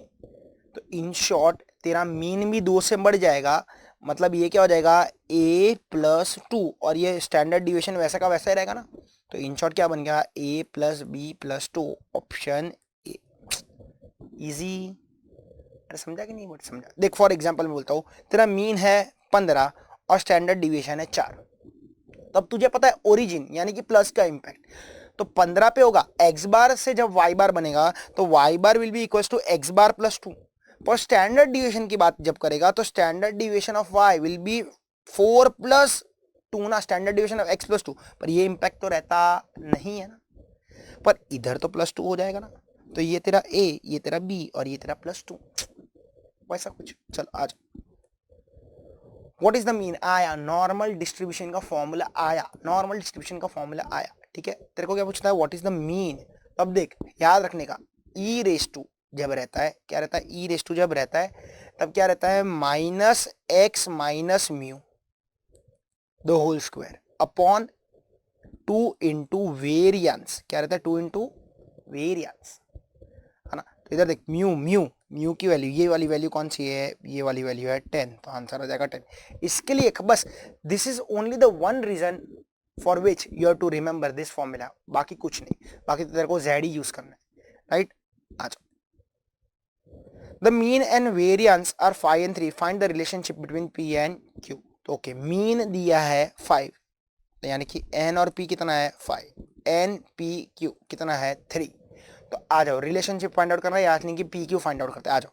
तो N P Q equals to 3 divide by N P which equals to 5, तो एन पी कट, तो क्यू कितना आ गया 3/5, ये 3/5 यानी कि 0.6, तो पी कितना आ जाएगा 1 माइनस 0.6 विच इक्वल्स टू 0.4, बराबर है। अब देख पी है 0.4, क्यू है 0.6, तो p is less than q, option p, easy. चलो next, in a Poisson distribution, हम लोग ने बहुत टाइम किया है, हम लोग को पैरामीटर्स चाहिए उसके, है ना। चलो बात करते इधर, सॉल्व करते इधर, p of x equals to 4 and x equals to 5। तो आ जाओ, तो p of x equals to 4 and x equals to 5, इसको सॉल्व करते हैं। तो x इक्वल्स टू 4 यानी क्या हो जाएगा, e raise to minus m into m raise to x upon x factorial, e raise to minus m into m raise to x upon x factorial. तुम्हें भी पता है, मुझे भी पता है, e raise to minus m cancel, m raise to 4 और इधर खाली एक m बचेगा। अब 4 फैक्टोरियल एंड 5 फैक्टोरियल है, ठीक है, तो मैं m इक्वल्स टू 5 फैक्टोरियल को उधर लेके जाता हूँ, पर मैं उधर ले जाके ऐसा लिख सकता हूँ ना, 5 इंटू 4 फैक्टोरियल अपॉन 4 फैक्टोरियल, तो ये भी कैंसिल था, m इक्वल्स टू कितना आया 5। और यही तो तेरा पैरामीटर है ना रे पॉइसन का, ठीक है। चलो next, area between minus 1.96 two plus 1.96 इन अ नॉर्मल डिस्ट्रीब्यूशन। देख अगर ये z की वैल्यूज देता तेरे को तो फिर तेरे लिए इजी हो जाता है, ऐसा मस्त कर्व बनाता, मार्किंग करता, खेलता और आंसर लाता। पर क्योंकि नहीं है ना, तो मैं तुम लोग को कुछ डेटा दे रहा हूँ, ठीक है, वो डेटा याद रख लो, तुम्हारा काम हो जाएगा। अब सबसे पहले तुम लोग को ये जो दिया ना 95.45, 95, 96, 99, उससे 2-3 डेटा तेरा रिलेटेड है, ठीक है। अब ये आता है एक टॉपिक के अंदर which is area under the normal curve, area under the normal curve. तो आप लोग को याद रहना चाहिए कि ये जो पूरा कर्व है ना, ये म्यू प्लस स्टैंडर्ड डिविएशन से बना है और म्यू माइनस स्टैंडर्ड डिविएशन से बना है, mu plus 2 times standard deviation, mu plus 2 minus standard deviation, वैसे बना है। अब देख जैसे कि ये तेरा है म्यू, मीन सेंटर है ना, अब ये लोग क्या बोलते हैं कि ये बाजू जाएगा तो ये हो गया mu plus 1 time standard deviation, ये हो गया mu plus 2 time standard deviation. वैसे मैक्सिमम तो कितना भी कर्व बड़ा बना ले, 3 टाइम में तेरा mu plus 3 time standard deviation में तेरा ये कर्व कवर हो जाएगा, ठीक है, मैक्सिमम। तो ऐसा करते करते 99.73 कवर हो जाता है, प्लस ये तरफ माइनस वो तरफ हो जाएगा तो माइनस। बस अब सुन, वही डेटा मैं तेरे को लिखवा के दे रहा हूं, 4 या 5 पॉइंट है, तू लिख ले, 5 पॉइंट है तू लिख ले उसको। आ जा, सबसे पहला पॉइंट याद रखना, अगर 68.27% आया तो वो एरिया रहेगा बिटवीन, ध्यान से सुनना, area between mu minus standard deviation and mu plus standard deviation. मतलब देख ये तेरा कर्व है, इधर ये तेरा म्यू है, ये म्यू प्लस स्टैंडर्ड डिविएशन, ये म्यू माइनस स्टैंडर्ड डिविएशन, और ये जो तेरा एरिया है ना, ये एरिया कितना रहेगा 68.27, ठीक है। अब वैसे ही तू समझते जाना आगे आगे। चलो नेक्स्ट, सेकंड, तेरा अगर रहा 95.45% तो रहेगा area between mu plus 2 time standard deviation and mu minus 2 time standard deviation. फिर तेरा तीसरा अगर रहा तेरा 99.73% तो ये तेरा एरिया बिटवीन रहेगा mu plus 3 time standard deviation and mu minus 3 time standard deviation. चौथा अगर तेरा एरिया रहा 95% तो ये रहेगा एरिया बिटवीन, ध्यान सुनना, म्यू तेरा plus 1.96 standard deviation and mu minus 1.96 standard deviation. तो ये देख ले कौन सा है, 95% तेरा आंसर है, ठीक है। एक और है, ध्यान से सुनना, पांचवा, ये भी याद रख ले, अगर 99% है तो रहेगा area between mu plus 2.58 standard deviation and mu minus 2.58 standard deviation, ठीक है, ये याद रख लेना। आ जाओ, बात करते हैं 84। Two events A and B are such that they do not occur simultaneously then, तो बोलते हैं दोनों साइमल्टेनियसली यानी कि दोनों साथ साथ में हो सकते नहीं है, तो साथ साथ में नहीं हो सकते, इसका मतलब उन दोनों का इंटरसेक्शन क्या होगा, 0 होगा, ठीक है। तो इसको क्या बोलते हैं, म्यूचुअली एक्सक्लूसिव इवेंट्स, क्या बोलते हैं इसको, म्यूचुअली एक्सक्लूसिव इवेंट। आ जाओ 85, if a coin is tossed 5 times. अब देख तुम लोग ने बचपन में पढ़ा था, अगर कॉइन एक बार उछला तो उसका सैंपल स्पेस रहेगा 2n, 2 बार तो 2 स्क्वायर, तो वैसे 2/5, तो सैंपल स्पेस कितना हो जाएगा 2/5 का, 2 1 जा 2, 2 2 जा, वैसा 2 का स्क्वायर हो जाएगा तेरा 4, फिर इंटू 2 करेगा, आएगा 2 का क्यूब 8, 16 और ये आ जाएगा 32। Okay, probability of getting head and tail occur alternatively. अब देख 5 बार सिक्के उछल रहा है तो उसका probability of H and T alternatively. तो देख, अगर एक बार H आया, दूसरी बार T, तीसरी बार H, चौथी बार T, पांचवी बार H, ऐसा हो सकता है।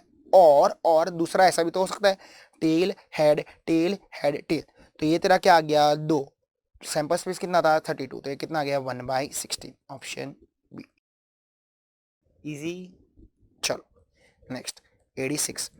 When two dice are thrown simultaneously, जब तू दो डाई को थ्रो करता है साइमल्टेनियसली, तो ऑब्वियसली नीचे तेरा सैंपल स्पेस क्या आ जाएगा, 36 आ जाएगा। What is the probability of getting at least 1/5, कम से कम कितने 5 चाहिए, एक, दोनों पे 5 आया तो भी चलेगा। अब देख 5 कब कब आ सकता है, तो देख 5/1, 5/2, 5/3, 5/4, 5/5 एंड 5/6, ये 6 हो गया।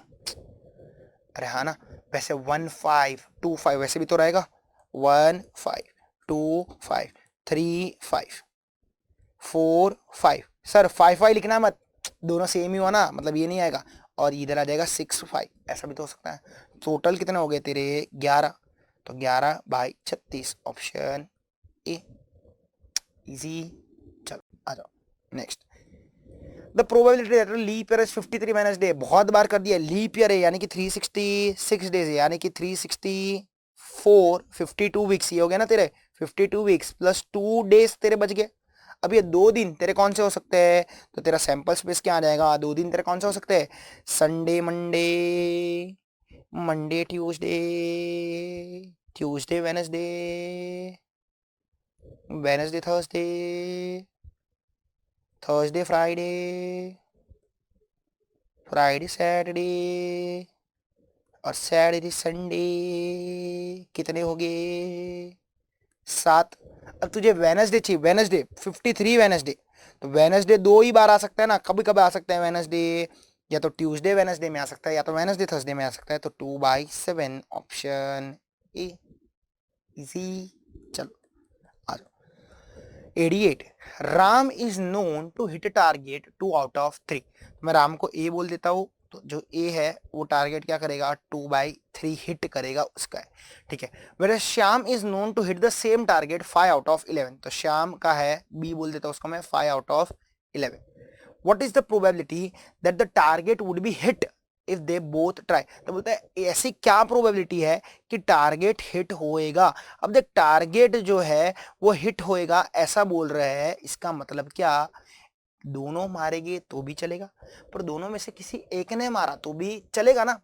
राम ने मारा श्याम ने नहीं मारा तो भी चलेगा, और श्याम ने मारा राम ने नहीं मारा तो भी चलेगा, और दोनों ने मार दिया तो भी चलेगा। टारगेट हिटिंग बोला है, कौन हिट करेगा, कितने हिट करेगा, ऐसा कुछ बोला नहीं है। मतलब कहने से it is nothing but probability of at least one hitting the target. At least one hits the target is nothing but 1 minus probability of none, बराबर है 1 minus probability of no one hitting the target is nothing but P of A dash intersection B dash, और ये independent यूनियर है, तो ये हो जाएगा 1 minus probability of A dash into probability of B dash.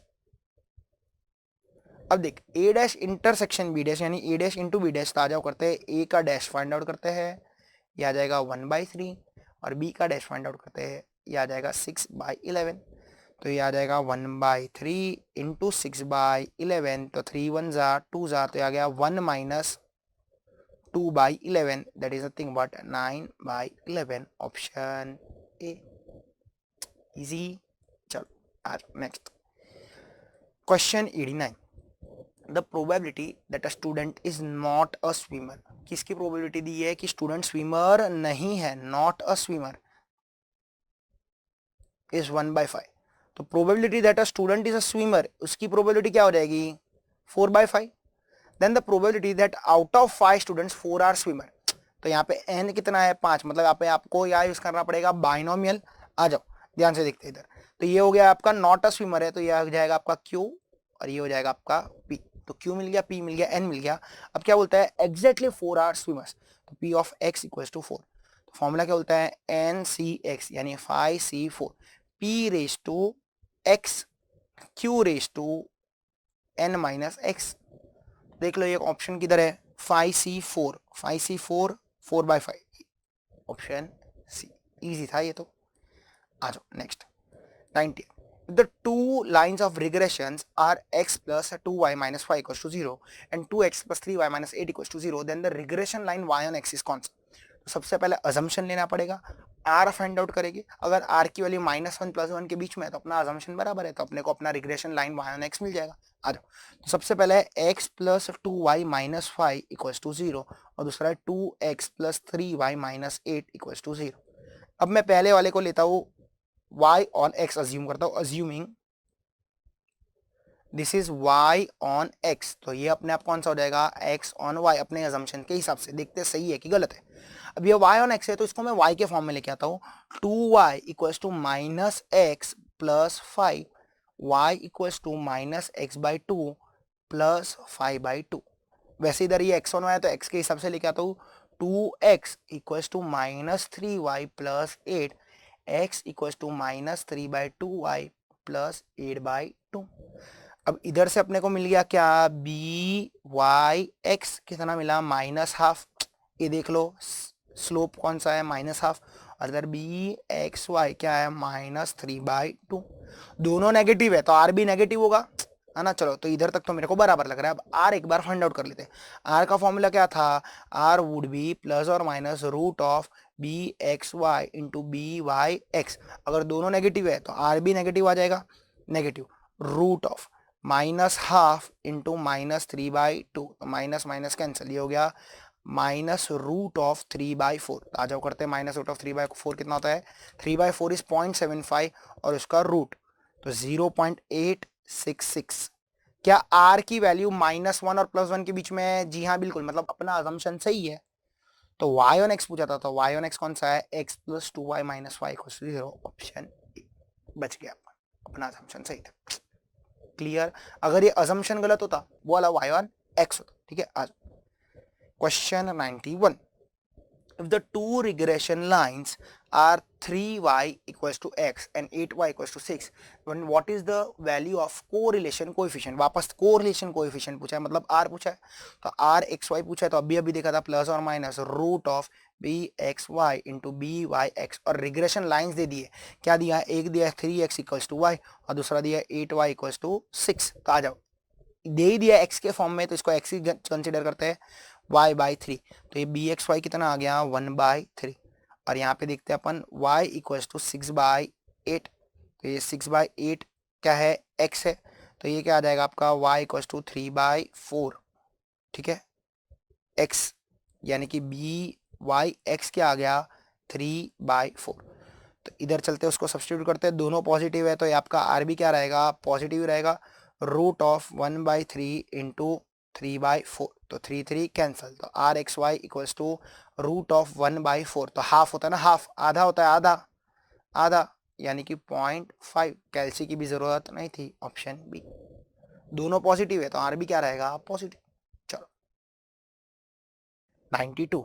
Arithmetic mean of regression coefficient, यानी कि क्या बोलता है, B x y plus b Y x का अरिथमेटिक मीन यानी डिवाइड बाय 2 अगर मैं करूंगा तो क्या वैल्यू आती है, equals to r, greater than और equals to r, half of r. अब बोलता है आर का आधा होता है वो, नन ऑफ दिस. तो देख ये जो तेरी वैल्यू जो भी आएगी ना वो ग्रेटर देन और इक्वल टू आर होगी. ठीक है, याद रखना. वो आर के इक्वल्स भी हो सकती है या आर से बड़ी भी हो सकती है. चलो आज देख, अगर ये सेम चीज सुन, तू जो करता है वो क्या करता है, B x Y into B Y X करता है. इसकी वैल्यू -1 एंड +1 के बीच में लाई कर सकती है, उधर ऐसा कुछ नहीं. आज ये भी क्वेश्चन हम लोग ने रिसेंटली किया था एक मॉक टेस्ट पेपर में कही, तो भी देख क्या बोलता है, if the regression line y on x दे दिया, y on x क्या है, y equals to x plus 2. तो y on x है तो इधर से बी वाई एक्स मिलेगा, क्या है इसके साथ मल्टीप्लाई क्या हो रहा है 1, तो बी वाई एक्स कितना है 1. And Karl Pearson correlation coefficient मतलब r दे दिया, कितना दे दिया 0.5. Then find variance of y upon variance of x. तो यहाँ पे अपने को सबसे पहले बी वाई एक्स दे दिया है तो B Y X will be equals to R into standard deviation of Y upon standard deviation of X. B Y X कितना है 1, आर कितना है 0.5. Into standard deviation of y upon standard deviation of x। अब 0.5 जो उधर multiplication में नीचे division में आ जाएगा, 1 divide by 0.5 is nothing but कितना 2 equals to standard deviation of y upon standard deviation of x। अब देता क्या है तेरे को, वेरिएंस पूछा है तो squaring on both the sides, तो ये आ जाएगा variance of y upon variance of x equals to 2 का स्क्वायर कितना होता है 4, आंसर विल बी 4। 10-10 सेकंड का क्वेश्चन दिए इसने तेरे को। अच्छा, which is not satisfied by Fisher ideal index number। देख सबसे पहले याद रखने का, Fisher is the ideal index number क्योंकि वो 4 टेस्ट ऑफ एडिक्वेसी में से 3 सेटिस्फाई करता है। कौन सी नहीं करता है, तो देख फैक्टर करता है, टाइम करता है, यूनिट भी करता है। कौन सी नहीं करता है, सर्कुलर करता नहीं है। आ जाओ। The price and the quantities of 3 commodities in base year and current year are as follows। The last year's index number is, तो last year भाई क्या बोल के गए थे, तो लास्ट ईयर भाई ने बोला था summation P1Q0 upon summation P0Q0 into 100।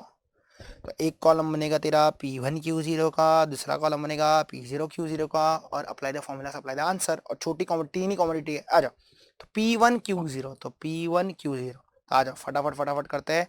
14 टेंजा 140 160 300, ठीक है। तो इसका टोटल हो जाएगा 300 प्लस 300 ही हो रहा है, ये टोटल हो गया तेरा 600। तो ये तो आ गया 600 डिवाइड बाय इंटू 100।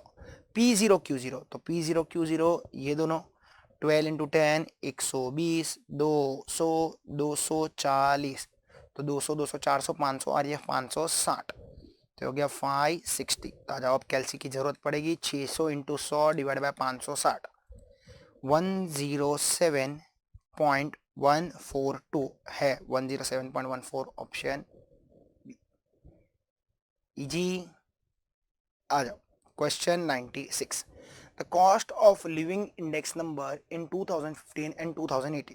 तो कॉस्ट ऑफ लिविंग इंडेक्स दिया है, 2015 का दिया है और 2018 का दिया है। Where 97.5 and 115। Then the salary of the worker, तो अब सैलरी भी दे दी है, कितनी थी 19,500। How much additional salary was required for him to maintain the same standard of living. Okay, तो अब सबसे पहले 2018 की सैलरी फाइंड आउट करते हैं अपन, ठीक है। तो ये कैसे आ जाएगा, तो x will be equals to 19,500 into 115 divide by 97.5। तो आ जाओ कैलकुलेट करते हैं। क्या बोलता है, 19,500 इंटू 115 डिवाइड बाई 97.5, तो कितना आया मेरा, x आया 23,000। तो मतलब उसको 23,000 रुपया कमाना चाहिए था, ठीक है, to maintain the same standard of living. पर वो कमा कितना रहा है, तो अभी भी कमा रहा है 19,500। तो उसको और कितना कमाना चाहिए, एडिशनल सैलरी उसकी कितनी होनी चाहिए, उसकी होनी चाहिए 3,500 रुपया। Option C, easy. चलो नेक्स्ट है, अब भी बोला था फिशर के वक्त कितने टेस्ट ऑफ एडिक्वेसी है, 4। सबसे पहली यूनिट, फिर तेरी सर्कुलर, फिर तेरी time reversal and factor reversal, 4। आ जाओ next. Laspeyres method and Paasche method कौन सा सेटिस्फाई नहीं करते। तो देखिए यूनिट है ना, यूनिट करते, तो कौन सा नहीं करते, टाइम एंड फैक्टर दोनों नहीं करते, option D.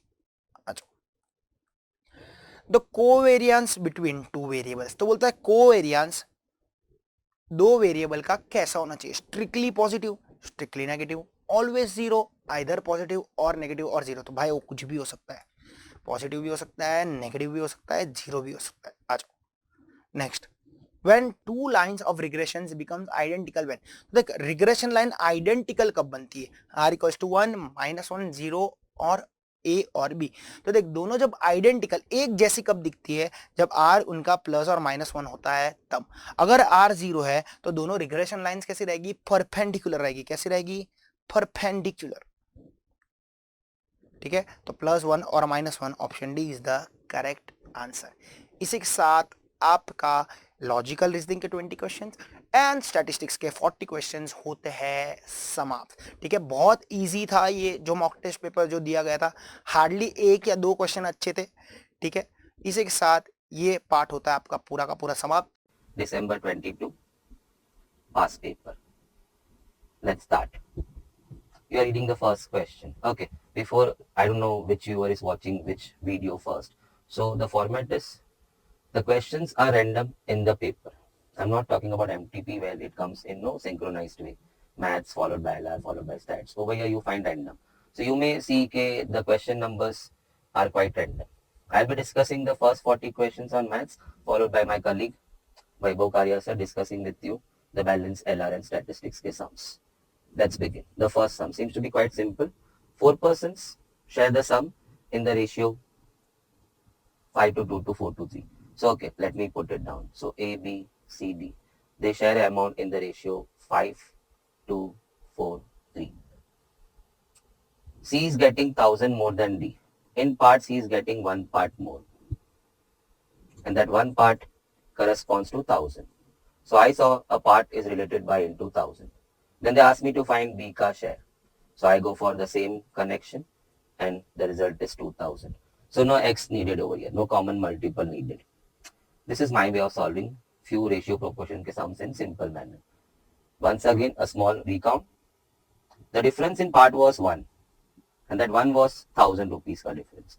So 1 is 1000. So the 2 is going to go 2000. As simple. The option A is your answer. Okay. If you have seen any of the MTPs earlier, you may have found a similar sum in one of the MTPs. Coming over here. It's not a ratio ka sum. It's something connected to time and work. It's simple logical sum. 400 soldiers posted at the border area had provisions for 31 days, maybe ration. After 28 days, 280 soldiers were called back to the base. So remaining ration will last for remaining people for how many days? Of course, it will last for more days. It was supposed to last for three more days after 28 days. If all 400 were still there at the border. But now, less people are at the border and ration is more. So I understand that the number of days it will be sufficing the balanced people will be more. We have to find out for how many more days the remaining ration will be sufficient for. So let's presume something. Okay, one soldier is consuming 1 unit ration per day. But how many soldiers were there? 400 soldiers. So they were consuming 400 units in all per day. Let's forget 28 days. तो बोलेगा अरे 28 दिन भूल जाने का 28 दिन का तो खाना खा के बैठ गया ना हम लोग डकार भी नहीं लिया होगा हमारे जवान. Let's talk about the remaining 3 days. Remaining 3 days के लिए the ration available in the store will be 400 into 3 because 400 units were there in the ration for every day to cater to 400 people, soldiers. So now the ration left will be 400 into 3. So 1200 units ration will be left over there. But now only 120 people will be feeding on this. Sir, 120, 400 में से 280 have come back. So only 120 soldiers are left posted at the border. And the ration store has got 1200 units. 120 people will be consuming 120 units a day at the rate of 1 unit a day. So 120 units a day के हिसाब से the remaining balance ration which is 1200 will be lasting for 10 more days, which was actually supposed to last for only 3 more days. So answer is 10. Simple sum. If you missed out something, do check in once again. Now indices का sum. Let's distribute the powers. The 6 will go to all. So 2 raised to 6, A raised to 18 and B raised to 24. What's happening in the denominator? Again, let's distribute the power. The square will be given to all the 3 terms. 4 square, A raised to 6 and B square. Similarly, AB the whole square. Let's distribute A square, B square. So now this I can make it 16. A6, A2 will club to become 8 and B square will become B4. 2 raised to 6 is 64. You can work out on calci, but this few powers everybody understands can work out orally also. So 64, 16, I got a cut of 4. A8 will now reduce A18 to A10. To bolega A18 upon A8. So that's going to become minus 8, A raised to M minus N. Similarly, B4 will reduce B24 to B20. The 4 B's will get cut. So finally the answer seems to be 4 A raised to 10, B raised to 20. 4 A raised to 10, B raised to 20. Option number D. Nice sum. I have been given log 2, log 3 are not values, but they gave me values as y and x. They asked me to find log 15. Of course, now it will be in terms of x, y, as you can see in the option. How we are going to approach this sum? In 15, try to bring 2, 3.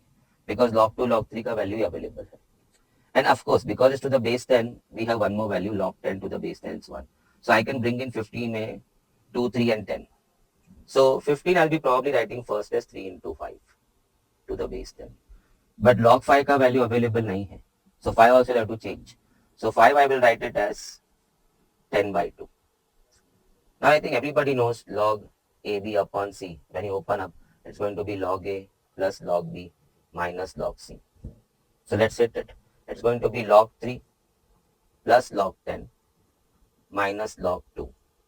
जो into में है वो plus हो जाएगा, जो upon में minus हो जाएगा. All are to the base 10. So he is x log 3. Log 10 to the base 10 is 1 and log 2 was y. So answer is x minus y plus 1. If I rearrange x minus y plus 1, I can see option A as the answer. Now, change of base. Always I keep saying log A to the base B. अगर A B में कोई तालमेल नहीं है, there is no kind of relation between A and B. Why don't you separate them? Why don't you separate it to log A upon log B?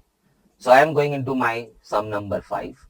I am splitting it to log 4 upon log 3, first term. Followed by log 5 upon log 4, check. Followed by log 6 upon log 5. Followed by log 7 upon log 6. Followed by log 8 upon log 7. So I am done up till here. And then last term coming in is log 9 upon log 8. I can see log 4 cut, log 5 cut, log 6, log 7, log 8 cut. So I'm left with log 9 upon log 3. And we all know 9 we are going to write it as 3 square. And the power is going to come down. Log 3 gets cut. 2 is the answer. Option B is your answer. Wow. Simple, good start. That's what we always keep praying, because see the numbers. It's first 6 sums. Good start. You get that mental stability. And then you can ride on it. Or what do you say? You can encash. शुरू की कुछ छोटी छोटी जंगें जीत ली तो हिम्मत बढ़ जाती है. धीरे धीरे हम बाहुबली बन जाते हैं. कालकी का आ रहा है. Solution of the system of equations. So these two equations are given to me. 2x minus 5y plus 4 equal to 0. And the other one given to me is 2x plus y. You may be thinking, aisa kaisa likh rahe ho? We should be writing one above the other. So we can solve simultaneously. That is one approach of yours. When answers are given to me, I always prefer, okay, let's check the answer. So I'm checking my option A, which is 2 comma minus 3. It must satisfy both the equations. So let's push 2 in x. Let's put minus 3 in y, so that becomes 15 plus 4. This is no way 0. So the A was not even satisfying the first equation. Let's go for 1 comma minus 4 in our this equation. So 2 plus 20 when y you fit in minus 4 plus 4. No ways even that's going to be 0. So even your B has gone out. 3 comma 2, let's try that. 6 minus 10 plus 4. Oh, finally 3 comma 2 is satisfying the first. So better check the next also. 6 plus 2 minus 8. Yummy. Option C is the answer. This is faster. Multiplying for even, in fact, this was quite a jelly out here. Solving ke liye it would have been also simple. Why? Because the coefficients do match automatically. 2x match ho gaya. We just have to change the sign. Minus 6y is equal to minus 12. The y is 2. And you put back in your one of the equation to get your x. Answer would have been picked either ways. But in other equations, they'll have to multiply first by something and the other by something. It takes time. So now, cost of 3 bags, 4 pens is 257. So let 1 bag cost x and the pen cost y rupees per unit. So 3x plus 4y, this is cool stuff, 257. Check it. And 4 bags and 3 pens, so 4x plus 3y, it's 324. Can I repeat what's my x and y? Cost of 1 bag x and cost of, so I'll say this is x rupees per item and the pen goes y rupees per item. The pen is costing y rupees per item. Now multiplying this by 4 and this by 3. Let's put it in that way. So finally I'll be arriving to 12x plus 16y is equal to 257 into 4 and that's 1028. Coming to the next one, multiplying the second by 3, 12x plus 9y, it's going to be 972. So when I subtract, this will be 7y minus 972. That's 56. Lovely. I got y8. You put your y8. First of all, let's check what's the question. Cost of 1 bag. Oops. I should have been solving for x rather than y. But okay. In the clock time, I didn't think so much. I jumped into solving. Now put your y8 over here. So that's 32. So 32 will subtract 257 minus 32 and divide by 3. And that's going to give me x 75. So option D is your answer. Now, quadratics. I have A, I have B, I have C. Roots are coincident. Maybe you're listening for the first word, coincident. Roots are equal. We all know for roots equal, the B square minus 4AC has to go 0. Basic theory. Even in schools we used to know that. Because no, the two roots can also be found as minus b plus minus root of b square minus 4ac upon 2a. So if you make that 0, both the roots are going to go minus b upon 2a. Both the roots will coincide. Both the roots are going to go equal. So we do happen to say for equal roots, the b square minus 4ac has to go 0. Let's fit in now bac. That is 2k ka square. Okay. Precisely minus 2k ka square. Minus 4 into k minus 4 into k plus 5. Make no mistakes in identifying ABC. So 4k square minus 4. And if I release the bracket, k square plus 1k minus 20 is equal to 0. Because I had 0 on the other side, I took the benefit of that. Mog k ka fayda. Divide through by 4. So now when I open the main bracket, k square minus k plus 20. I hope you saw the change inside. That's gone. So k is equal to then 20. Answer is option B. Again a simple one. This is a standard sum. Even the one what we saw was actually the module ka sum. Even this seems to be from module. Or we have a set of sums looking the same in module also. I have my A as 1, B as minus P and C as Q. The roots are in the ratio 2 to 3. So they want us to figure out what will be, which equation you are going to come up with if we solve few things for. So I'll be solving alpha plus beta, which is minus B by A. So as per that, it's going to be P. If I put, let me put the values of A. A is 1, B is minus P and the C is Q. So I am putting it. B में minus P आ गया, so it becomes plus P and upon A is 1. The next was alpha beta. The product of root is C by A.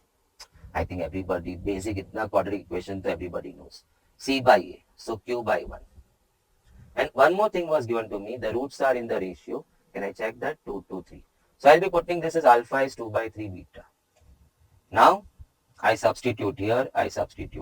Let's do it. So 2 by 3 beta plus beta, which ultimately becomes 5 by 3 beta if you cross multiply. It's P.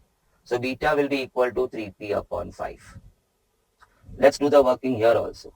So 2 by 3 beta along with beta. In alpha, I'm bringing 2 by 3 beta. So 2 by 3 beta square goes Q. And I'm already having beta ka expression. So why are we waiting for? So it's purely a substitution skills over here. Alpha going into first two columns and then beta coming into the second column. So 2 by 3, 9p square upon 25. Check. I squared all of beta equal to Q. So that is 3. So I saw 6p square and I saw 6p square.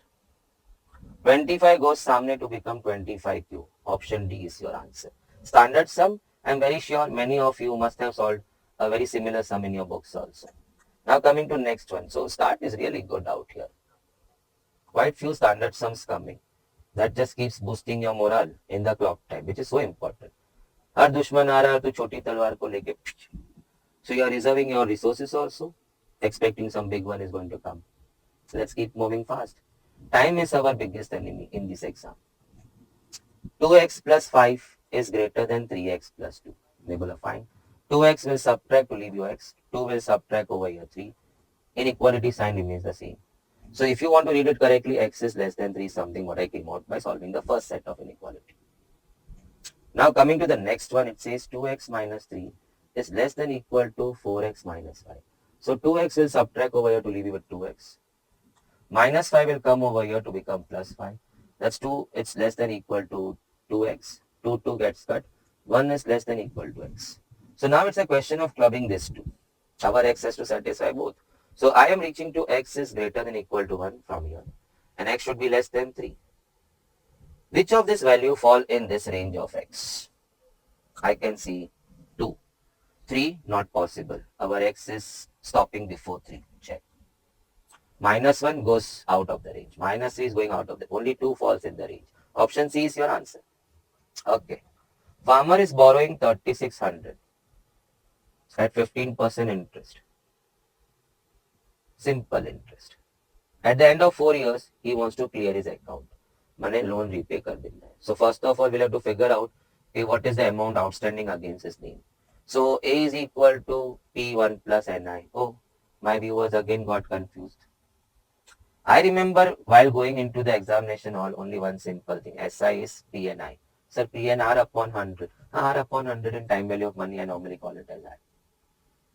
Amount will be P plus PNI. So I took P common. So I'm not going to carry all the bucket of formulas over there. Now, He had borrowed initially 3600 for 4 years at the rate of 15%, 15 by 100. So 4 into 0.15 plus 1 and into 3600. So 5670 is the amount outstanding against his name, which he has to repay back. So he pays back 4000 cash. Still 1760 was yet left to be paid. He pays 4000. And additionally, he pays a cow. Money he doesn't pay to a cow. He gives away a cow to the lender to complete his loan repayment. He was left to repay only that amount. And in that place, he is paying by giving away a cow. So cow is costing 1760. Simple sum. I hope no retake in that. Even you will not be going back. How much amount is outstanding against the name? A. You figured out A. Remove 4000 what he paid. Balance amount is paying back by giving away one of his cow. So that cow is costing 1760 for him. Okay. Now, 64 amounts to 83.20 in 2 years. Now this is Todasa teaser. 86 will amount to what in 4 years? So I thought it's an easy sum. But then when I started solving, I first question which popped in my mind was, I know I have to write A ka equation, but is it CI or SI?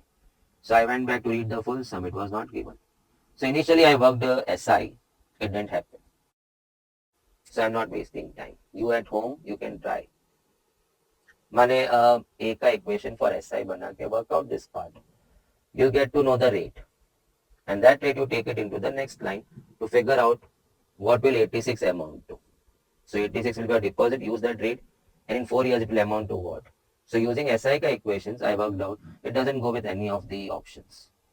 So then I figured out, let's try CI. CI में what is A का formula? That's the everybody knows because वही तो याद रखा है. A is P into 1 plus I raised to I. So let's get into the first line. Your amount was 83.20 in 2 years. You have deposited 64.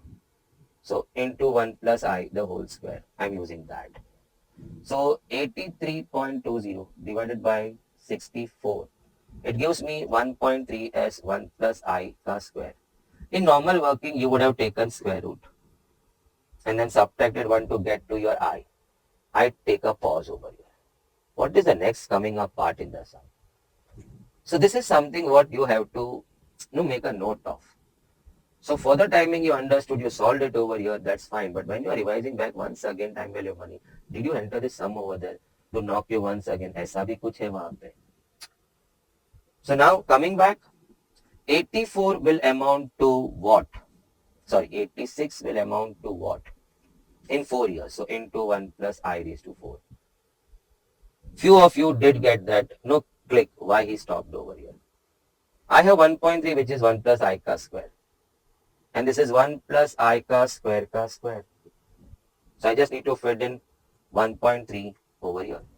So 1.3 into equal to that square into 86 your deposit 145.34 you expect the answer to be. Masterpiece and a master stroke. Now what conclusion I make out of this sum is either 2 years hai, either 4 years hai. It favors compounding. Because 1 plus I ka square you get it. And from there 1 plus I raised to 4 you need not reach up till I to solve for the next one. 1 plus I ka square say easily you can get into 1 plus I raised to 4. Let me make my point very clear. 1 plus I ka square है तो 1 plus I raised to 4, 1 plus I raised to 6, 1 plus I raised to 8. You can easily get it without hitting the I. So I while reading this sum also made one conclusion that such kind of sums you should be trying CI first. वो 2 और 4 क्यों दिया था? 2 और 5 क्यों नहीं दिया? 2 और 3 years क्यों नहीं दिया? So 2 है नीचे 4 है या 8 है, that's easy for me. 1 plus I का स्क्वायर को अगर 4 करना है तो स्क्वायरिंग, 8 करना है तो क्यूबिंग, 6 करना है सॉरी तो रेज टू 4, क्यूबिंग करेगा तो रेज टू 6 हो जाएगा. So any multiple of 2 years over here, I would better start trying CI first and solving in this method. I hope you all must have enjoyed. Again, before I leave the sum, I played smart over here. From the first line, I just got out with 1 plus I square. Because in the next coming up part, it was 1 plus I raised to 4. And 1 plus I square suffices me. It's enough for me to get to 1 plus I raised to 4. Straight squaring. Got it. Now, effective rate. So again, if you have not seen any other MTP or past paper, I'll be discussing thoda sa base over it. Then I'll be moving into sum. Let us say a system is paying me 10% per annum, but half yearly. compounding it is done half yearly. Every 6 months compounding is done. So let's put some money 100. So end of 6 months you will get 5%, half of 10%. 5 rupees. It will add to your principal, become 105. That means your principal is now grown to 105. And now the next 5% in the balance 6 months you're going to get on a bigger principal, 105, which will turn out to be 5.25. So 110.25. What does effective rate mean? Rather going 10% compounding half yearly, give me one single rate which gives me the same effect. 10.25%. On 100, you give me only 10.25%, I'll reach to the same amount at the end of the year, 110.25. So the 10.25% is called as the effective rate for this rate. This is called as a nominal rate. So now, does it work in my formula? Let's check. Effective rate is found by 1 plus I, the whole raised to n minus 1 into 100. Did it work? Let's check. Then we put our sum into this. So I have right now got 10.25% effective for that scheme. 10% per annum compounding half yearly. So I is only 5%. So 1.05. Sir, 1. I is 5%. So 0.05 plus 1. Raised to 2 times because in a year compounding half yearly ke rate pe the money will compound 2 times. Minus 1 into 100. Will it produce the same result? Let's check. 1 of 1.05 into equal to that square. Minus 1 into 100. 10.25%. Wow. So now let's come to our sum.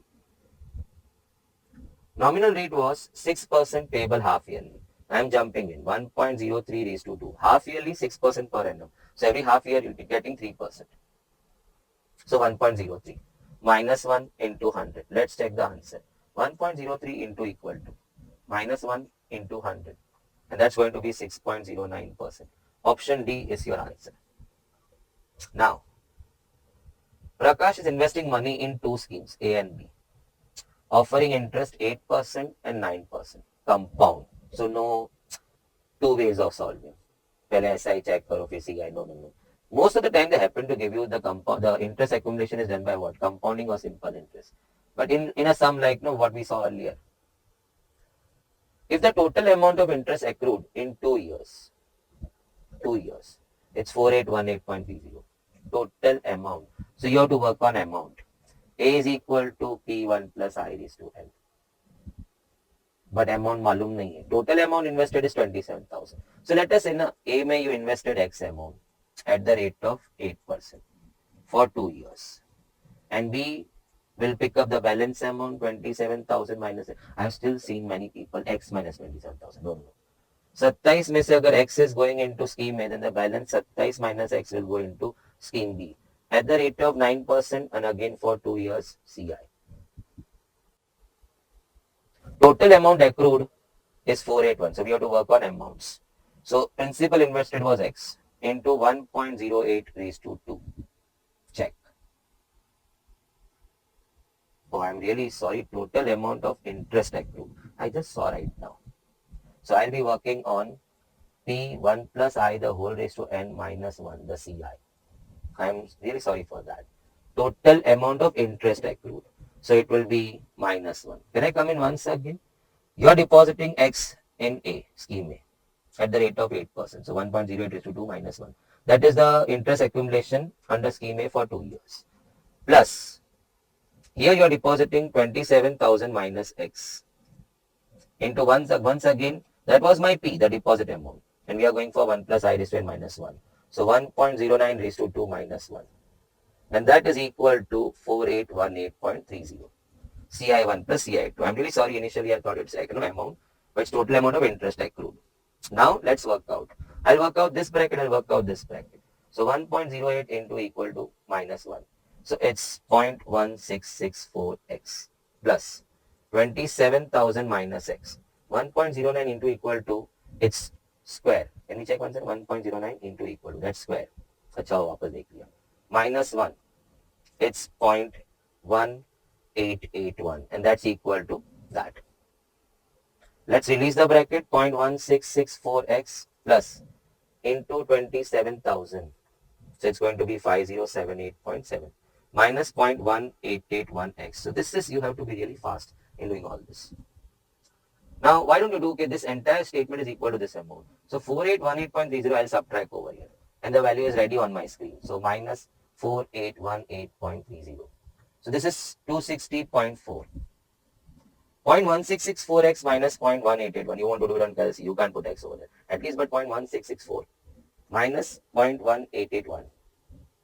And that's equal to minus 0.0217x. And सामने अब 0 के because we have shifted this figure over here by subtracting from 5078. Now this part I take it on the other side. It becomes plus. Let's bring it down in the denominator. So 260.4 divided by 0.0217. It happens to give me the x perfect 12,000. So no. I have to read the sum. What amount was invested in scheme A? That is x. So 12,000. Few may find this a long one, but let me just recap only one part of it, which earlier I made a mistake by reading total amount. Total amount of interest accrued in these two schemes in 2 years was 4818 points. So CI1 plus CI2. I don't carry CI ka formula in exam. I carry A is P1 plus I raised to N. From there I subtract P. So P common and you get CI. So I have to apply CI1, CI2. You can see amount of principal deposited and 1 plus I raised to N minus 1. Again principal deposited, 1 plus I raised to N minus 1. Working was bit asking over here on the time, on the clock. It's not difficult, but in the clock time, it happens to be, taking away good amount of time. There is one more way, but for that, you need to be quite lucky. When you're using option, you have to pray. भगवान, पहला answer ही सही होना चाहिए. अब इतना मेहनत करके तू जंग में गया है तो he may be with you. He is with you. Let's assume that 12,000 was put into scheme A. So scheme A में 12,000 है. And scheme B may therefore balance 15,000 because total investment was 27,000. So now let's work out CI1 plus CI2. So amount invested was 12,000. 1.08 raised to 2 minus 1. Over here amount invested was 15,000. In the bracket 1.09 raised to 2 minus 1. So this is straightforward calculation. 1.08 into equal to that is square minus 1 into 12,000. And that's equal to 1996. You can use memory ka button over here. 1.09 into equal to minus 1 into 15,000 and that's equal to 2821.5. On that I add 1996.80. 4818.30. That's my answer. So luck has to be in your favor. But I think in place of X, even if you work by this and option B is your answer, this is far more quicker and less confusing. X aata hai to people do tend to happen to make more mistakes with X ka sum, with X in the equation. So maybe few of you may or many of you may prefer, let's go by option. A sum of money was invested at compound interest, doubling itself in 4 years. That means your money was doubling in 4 years. So it is amount. You put in sum, it will double. So we are talking of A. The A is equal to, let me start over here. The A is equal to P1 plus I the whole raised to N. You put in P, it's doubling. So final amount is 2P in 4 years. So 1 plus I raised to 4. The P gets cut. So I am listening right now in this way or I am seeing this line in this way. Your P1 has become 2 in 4 years. Sir, आगे बढ़ो. No, I am not going to calculate I over here. What they are asking me to do is, money will become 32 times in how many years? That means your 1 rupee has to become 32. So for 2 to become 32, you have to raise it to 5. But raising 5 on both sides. So 2 raised to 5 and 1 into 1 plus I the whole raised to 4, the whole raised to 5. Raising 5 to both sides. So that becomes 32. 1 will stay 1 and 1 plus I raised to 20. Your 1 has become 32 in 20 years. Wow. Oh, gift. It's just a simple gift to you all. It happens rarely, but that means there is a signal over here. हम चाहते हैं कि आप सब flying colour से पास हो जाए. ये पासवर्ड है ना, दिमाग से हटा दो. Always think of scoring a respectable score. When I have seen many students पास होना है, पास माने they are working hard, they are taking efforts, but language में या सोच में पास होना है. पास क्या होना है? वो तो कितनी भेड़ बकरियां पास हो जाए. We have to outshine the rest. Everybody think that way. Think of scoring. I'm not saying the peak, but something which gives you a lot of respect. Wherein you start giving yourself a respect. You put your head up when you're in the inter. So I'm in the elite group. So I'm meant for this course. Now, a sum of money doubles itself in 4. Oh, same. Compounding same. So A is equal to P1 plus I the whole raised to N. Your money became 2P when you invested P. But in 4 years. Okay. So cut kiya to the 2 is equal to 1, 1 plus I raised to 4. No more discussions, 1 rupee becoming 2 rupee. But you want that to become 8 times. So you want your 1 rupee to become 8 and 2 to become 8, you have to cube on both sides. So cubing on both sides, so cubing. So this becomes 8, 1 will stay 1, 1 ka cube to 1 hi hoga. And 1 plus I raised to 12. So 1 rupee is becoming 8 rupees in 12 years. So answer is your option A. Check it. Now, oh wow, difference between CI and SI on a particular amount for 2 years is 96. So CI minus SI is 96. Let's start. You deposit P. 1 plus I the whole raised to n minus 1. This is your CI. Minus SI. P and I. So P to bar hai. So NI. Let me recollect.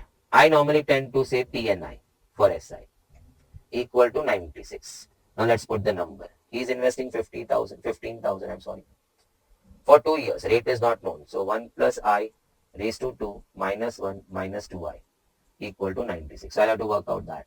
Not on CAFC, of course. A plus B ka square. 1 plus 2I plus I square. A square plus 2AB plus B square. Minus 1 minus 2I. 15,000 is equal to 96. Oh wow, what a great shot. So finally, I square turns out to be equal to 96 divided by 15,000. And that's equal to 0.0064. Let's press the root sign to get to I. 0.08. 100 अंदर dissolved है, release कर into 100 करके. The I has turned out 8%. Or you can say 8% होगा तो I you happen to take it as 0.08. That's the normal practice we happen to follow. Quick, easy answer. Now, a machine was worth 490,740, depreciated at the rate of 15% on the opening value of every year. So that's compounding. आपका 100 का 10% से 90 हो गया. Now 90 पे 10% depreciation होगा. So opening value of the second year was 90. On that the 10%. So it's compounding. Depreciation में I do understand V is equal to P1 minus I the whole raised to N. Depreciation है, so 1 minus I होगा. P is the purchase value, initial value. V is the value of machine at the end of N years. So it's the depreciated value and the difference is the depreciation. Can I just clear out few terms? I got a chance, so I'll do it. 100 rupees ka machine, 10% depreciation. So first year end mein, the machine now is 90. Again 10% depreciation, which is 9. Now the machine is 81. So this is your V, the value of machine at the end of 2 years. This is your P, purchase price of the machine or initial price of the machine. And the difference, 19, is called as the depreciation. So this is called as the depreciated value of machine, or you can also call it as scrap value. Scrap value क्यों बोलते हैं? Because if you intend to sell at the end of 2 years, the value of machine at that point was 81. You are supposed to get back 81. So scrap value of machine is 81. 19 is called as the depreciation. How much the machine got depreciated by? So 19 rupees. Let's start. 490,740 is the initial value. It depreciated at the rate of 15% and the value reduced to that. So final value was 2,750,000. Initial value was 490,740. And 0.85, sir G. I is 0.15 and 1 minus 0.15 raised to N. So आपको N find करें. In how many years all these things happen? So first of all 200,750 divided by 490,740. Let me check it. Yeah. So 0.409076. Let me write up to you. 0.85 raised to N. So now 0.85 raised to how many times you do it will give you that answer. So I thought let's fight it out. 0.85 into equal to, so it's square, cube, 4, 5, 6. Okay, 5 and 6 के बीच में this value had come in. Can I try one more time? Now there comes the bigger issue. But let's figure out. 0.85 is to what will give me that figure? So 0.85 into equal to, I finished off square, 3, 4, 5. Now raised to 5 pe, that was the value what you are seeing on the screen, 0.44. Raised to 5 pe. Raised to 6 pe this. So this figure had come between 5 and 6. So N is somewhere between 5 and 6. Now there comes, the sum is coming heavy on me. Kali is becoming heavy on Kalki. Sorry, either ways. So क्या issue हो गया? My N answer is between 5 and 6 and all my answers are reading between 5 and 6. So I am in real dilemma. And maybe if you think of log, then your characteristic part of log over here, both are minus. So let's not dig into that kind of thing. Let's think something else. Option में all your answers are 5 years, some months. But I love this answer. If I'm using answer to check, okay, who will give me that? That is possible on my CAFC. Rest are not. Sir, इसमें क्या खास बात है? This is 5.5 exact. 5 years, 6 months. So 5.5. I did not expect. So can I try 0.85, 5.5? Because that would be 0.85 raised to 5 and 0.85 raised to 0.5 if I split it. And this is nothing but root of 85, root of 0.85. So let's figure out 0.85 into equal to that square 345. So I'm done with that. And then into 0.85 ka root. Answer will be, oh my god, 409076. It matches. Somewhere I had to find out a key to get out of this sum. I was so close, n is between 5 and 6. इस बार भगवान मुझसे थोड़ा नाराज था. शायद मेरे early कर्मों को मुझे फल दिया. जा बच्चे, कर बता अब sum. You got it, still you lost it. So before exiting the sum with my head down, I wanted to give one final try. How about picking the option? Option में only one was possible on CAFC. Second option 5.5. I could have split the power 5 and 0.5 and half 0.5 half. I know I can write that as root. So I said I can figure out that. So value turned out this. I could have got, if A would have been the answer, तभी भी मैं click कर लिया होता. Because then by doing that, this value will be somewhere lesser than point this. Or somewhere more than this. So I have to go to the previous option then. But let's not talk once you have got the answer. So this is something what you can put it in your notes. So I always insist कि मैं बाद में क्यों? Or maybe somewhere in your page you do happen to write, you're right now watching the video, deeply concentrating. Maybe if you are solving along with me simultaneously. But I know this thing needs to be entered into my notes which I'm going to revise before I jump into the final battle. So you just put down a number. Okay, question number 18, I have to put it down in my solution. In my main notes ka solution. Now coming आगे. I hope you all must have enjoyed the previous sum. हार ही गए थे. बस अचानक एक ray of hope, a ray of light, and I was through. How much amount is required to be invested? Oh, I now start loving this. Annuity का sum आ गया ना, so ज़्यादा फिर किट नहीं होता है.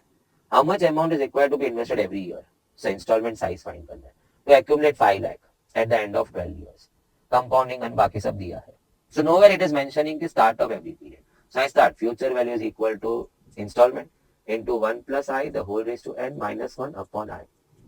We all know that entire thing is also called as A and I. Ready value is given to you from the module ka last pages, annuity table se they are given to you. We'll come back to that, but this is called as additional. Future value interest factor. So you can just make a note of it. A and I is also called as the future value interest factor. And can I call this as C so that we don't have no name collisions over here. So installment को temporary मैंने C बोला. Now, target value is given to me. I need to reach 5 lakh in 12 years. Installment size is something what I need to find.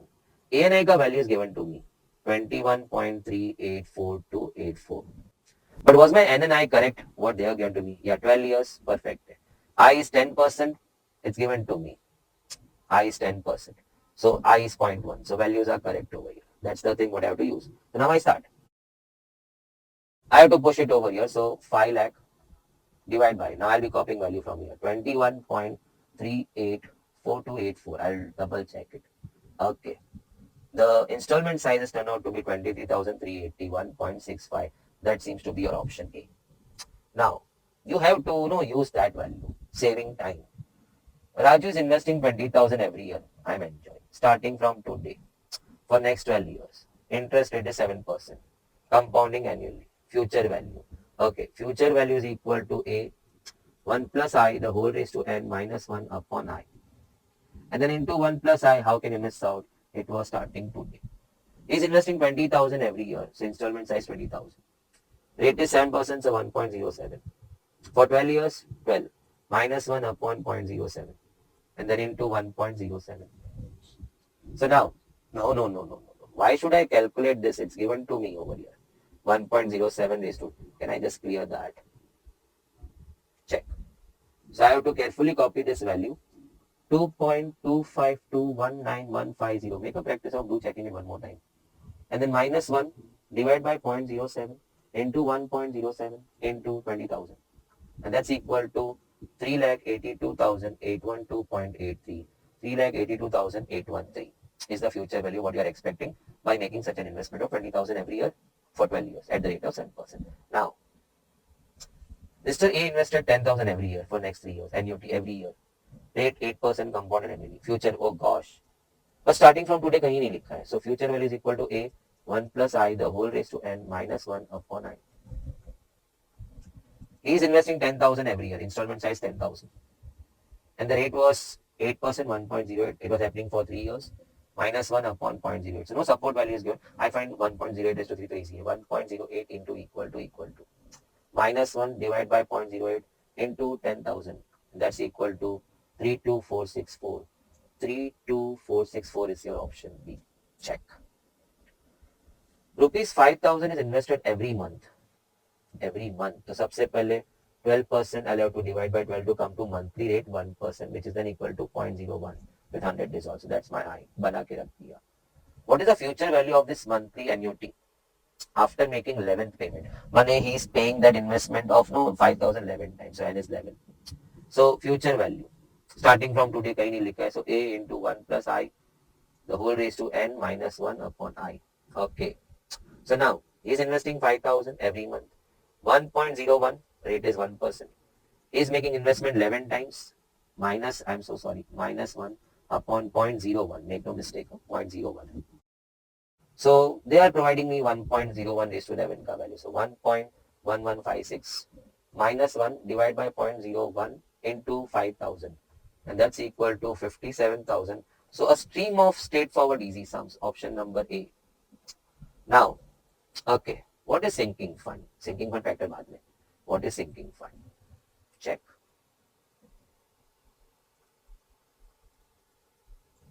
This is your sinking fund. Sinking fund value. Sinking fund में क्या होता है? Anticipating something in future. You start preparing from today.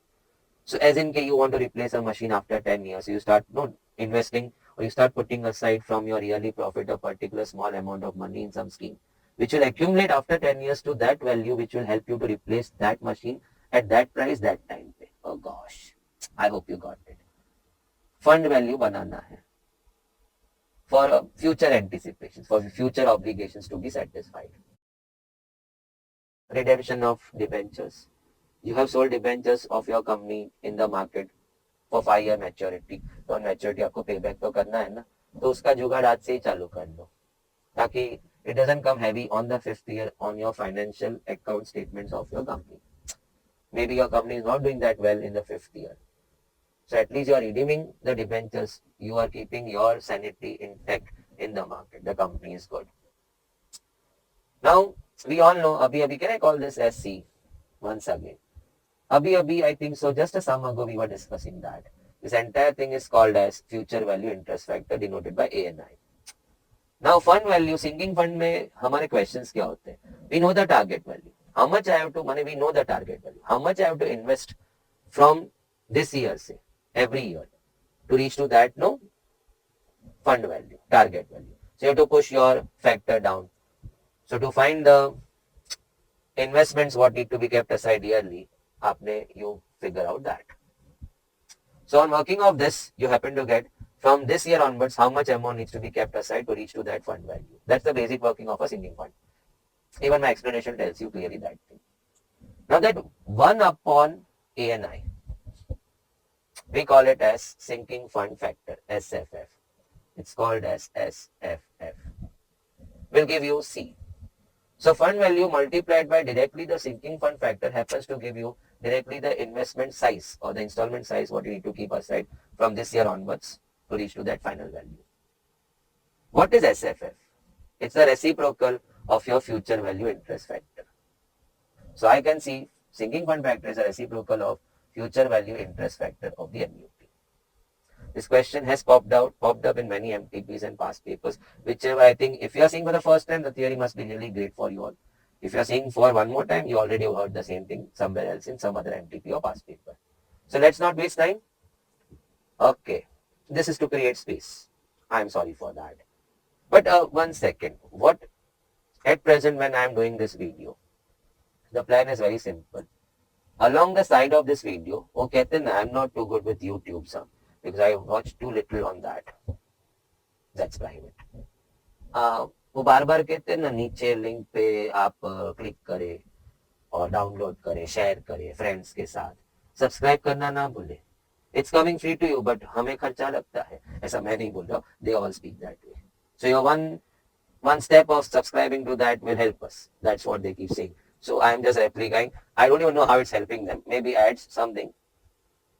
But now coming back, ये बड़े बड़े words use करते ना तुम. We are too young to understand earning per share.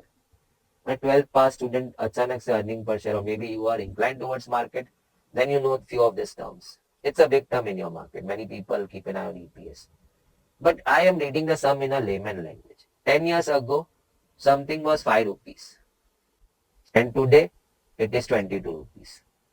EPS, BPS मुझे समझ में नहीं आता. Compute at what rate the money was growing. Why should I say EPS growing at what rate? EPS बोलते हैं तो हार्ट में थोड़ा सा ऐसा नो स्ट्रोक जैसा फील हो. No, no, no. 10 years ago, something was 5 rupees. This year it is 22. The money is growing at what rate? चलो देख लेते हैं. So A is equal to P 1 plus I the whole raised to N. Okay, ready? So 5 rupees initial. Today it's 22. In how many years? 10 years. मैं 22 divide by 5 excitement में कर भी गया. 4.4 is 1 plus I the whole raised to 10. Indices is telling me कि 4.4 raised to 1 by 10 करेगा तो I'll reach to 1 plus I. ये करेगा कैसे लेके? No shifting 10 on the other side is going to become 1 by 10 in the power. वो कैसे करेगा? स्क्वायर रूट कर सकता है मैं कैलसी पे, 1 by 10 नहीं आता मुझे. ऑप्शन है ना. Let's try the first one. That is your I. This is your I. So let's fit it over here. So when you fit 15.97 in your I, which is actually going to be fitted as 0.1597, 100 is all. So 1.1597, it's 1 plus I. Can we try raise to 10 in this? If you are lucky, we should reach to 4.4. Let us see next option. So 1.1, I'm so sorry. 1 point, we are trying that, 1.1597.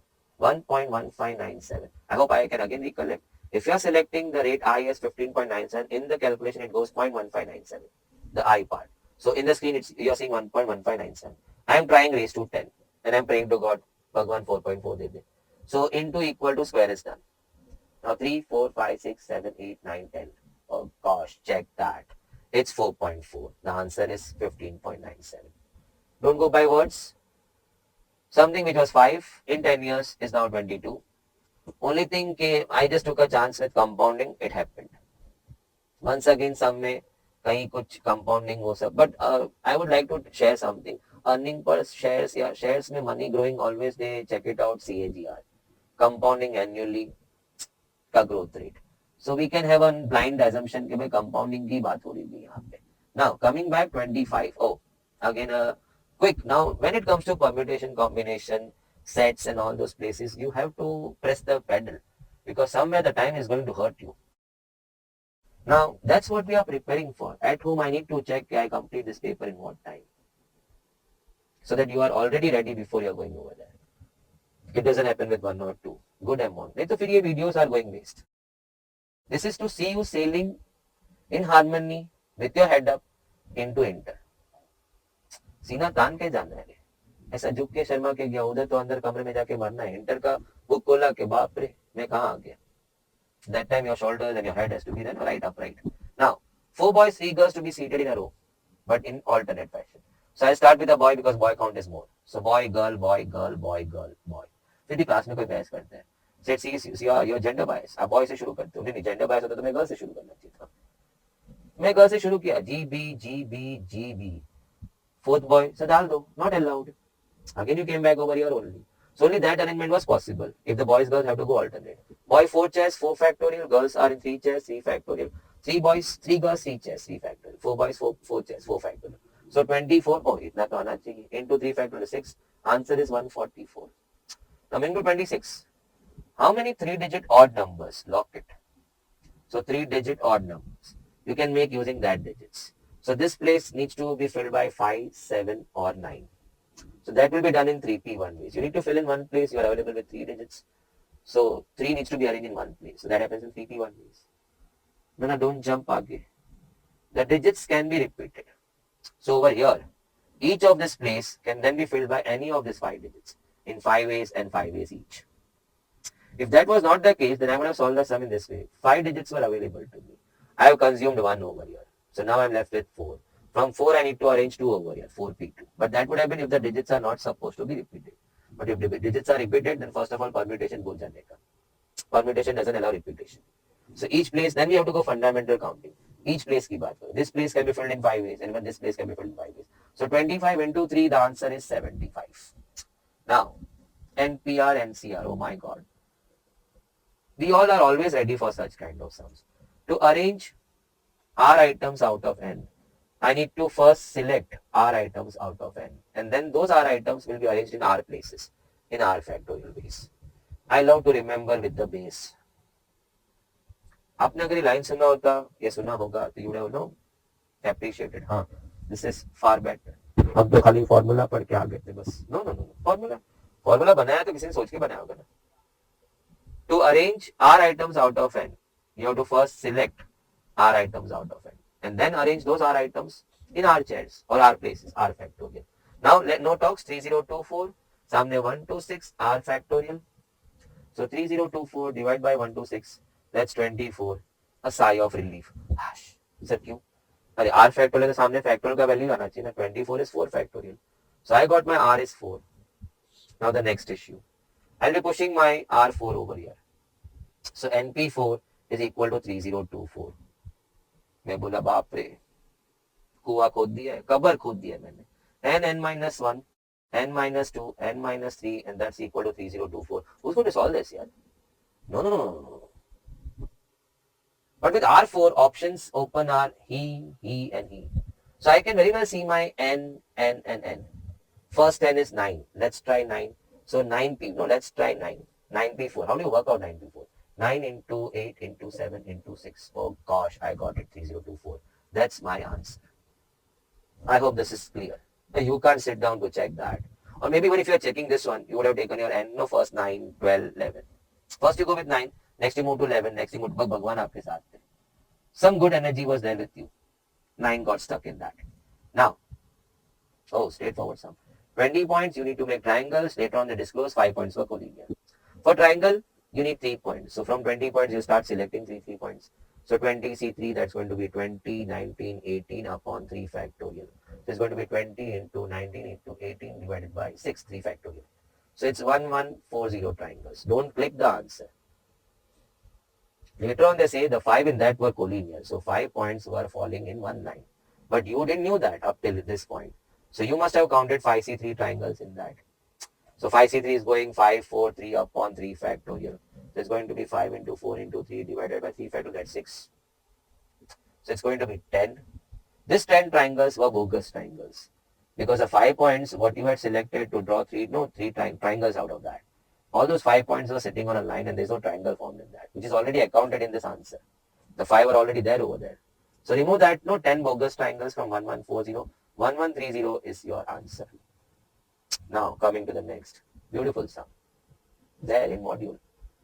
Pth the term Q and Qth the term P. Find a P plus Qth the term. I'm really sorry, they need to mention कि AP होना चाहिए. So maybe that word is missing. This is paper sums. So most of them are suggested questions. Memory basic किसी ने बोल दी. MTPs the ICI provides because you may be knowing if you are appearing for some MTP. If you are नहीं, you have to appear. हम पुराने MTPs कर और हमारे attempt का MTP miss हो गया. So there are provisions. Either you go to their appointed centers or you can download. So downloaded version, true version available होता है. Question papers attempt का difficult to find. चलो. P term is Q and Q. So I'll be taking P and Q as 1 and 2. I love solving putting values. Now I read. Pth term is Q. So T1 is 2. And the Qth term, T2, is P. So he is 1. I can see the D is minus 1. Carrying on with the same D minus 1, which I have 2. The T3 will then become 0. They are asking me to find TP plus Q or the P plus Q term. So with my numbers taken, that happens to go T3. And T3 ka answer is 0. Option A is the answer. Fantastic. Coming to 30. We have two numbers A, B. How do you find the AM of two numbers? A plus B by 2. He is the AM of A and B. How do we find the GM, the geometric mean of the same two numbers? That's under root AB. So let's start. AM of two numbers AB is A plus B by 2. Arithmetic mean of A and B कैसे ढूंढेगा? Sum divide by 2. Geometric mean will be under root of AB. Okay. So now, two numbers, AM and GM of two numbers. Let the two numbers be A and B. So AM of AB, they gave me 5. Okay. And the GM of the same two numbers AB, they are giving me 4. And we all know AM has to be more than GM. More or equal to GM. Okay. That's additional. You can just ignore it right now in this sum. So A plus B by 2, it's 5. So I can say A plus B is 10. And under root AB, as I discussed earlier, the GM of AB is under root AB. That's 4. So I can say AB squaring on both sides 16. Don't sit and solve. Don't sit and solve. इतना तो अच्छा AB दिया है तुमको. I can see 2 8. Satisfying that and that. Play smart. कहाँ school दौड़ गया solving के लिए? Substitution method. No. Now, okay. In GP, T5 is AR raised to 4. T7 is AR raised to 6. 1 hour less. T8 is AR raised to 7. Let's not waste time. AR raised to 4. I'm so sorry, 27. Fifth term. And the 8th term goes AR raised to 7. Is 729. So let's divide. AR 4 and over here 27. So using indices, the R cube turns out to be 7 to 9 divided by 27. It's 27. So R has turned out 3. I put R3 over here. So A into 3 raised to 4 is 27.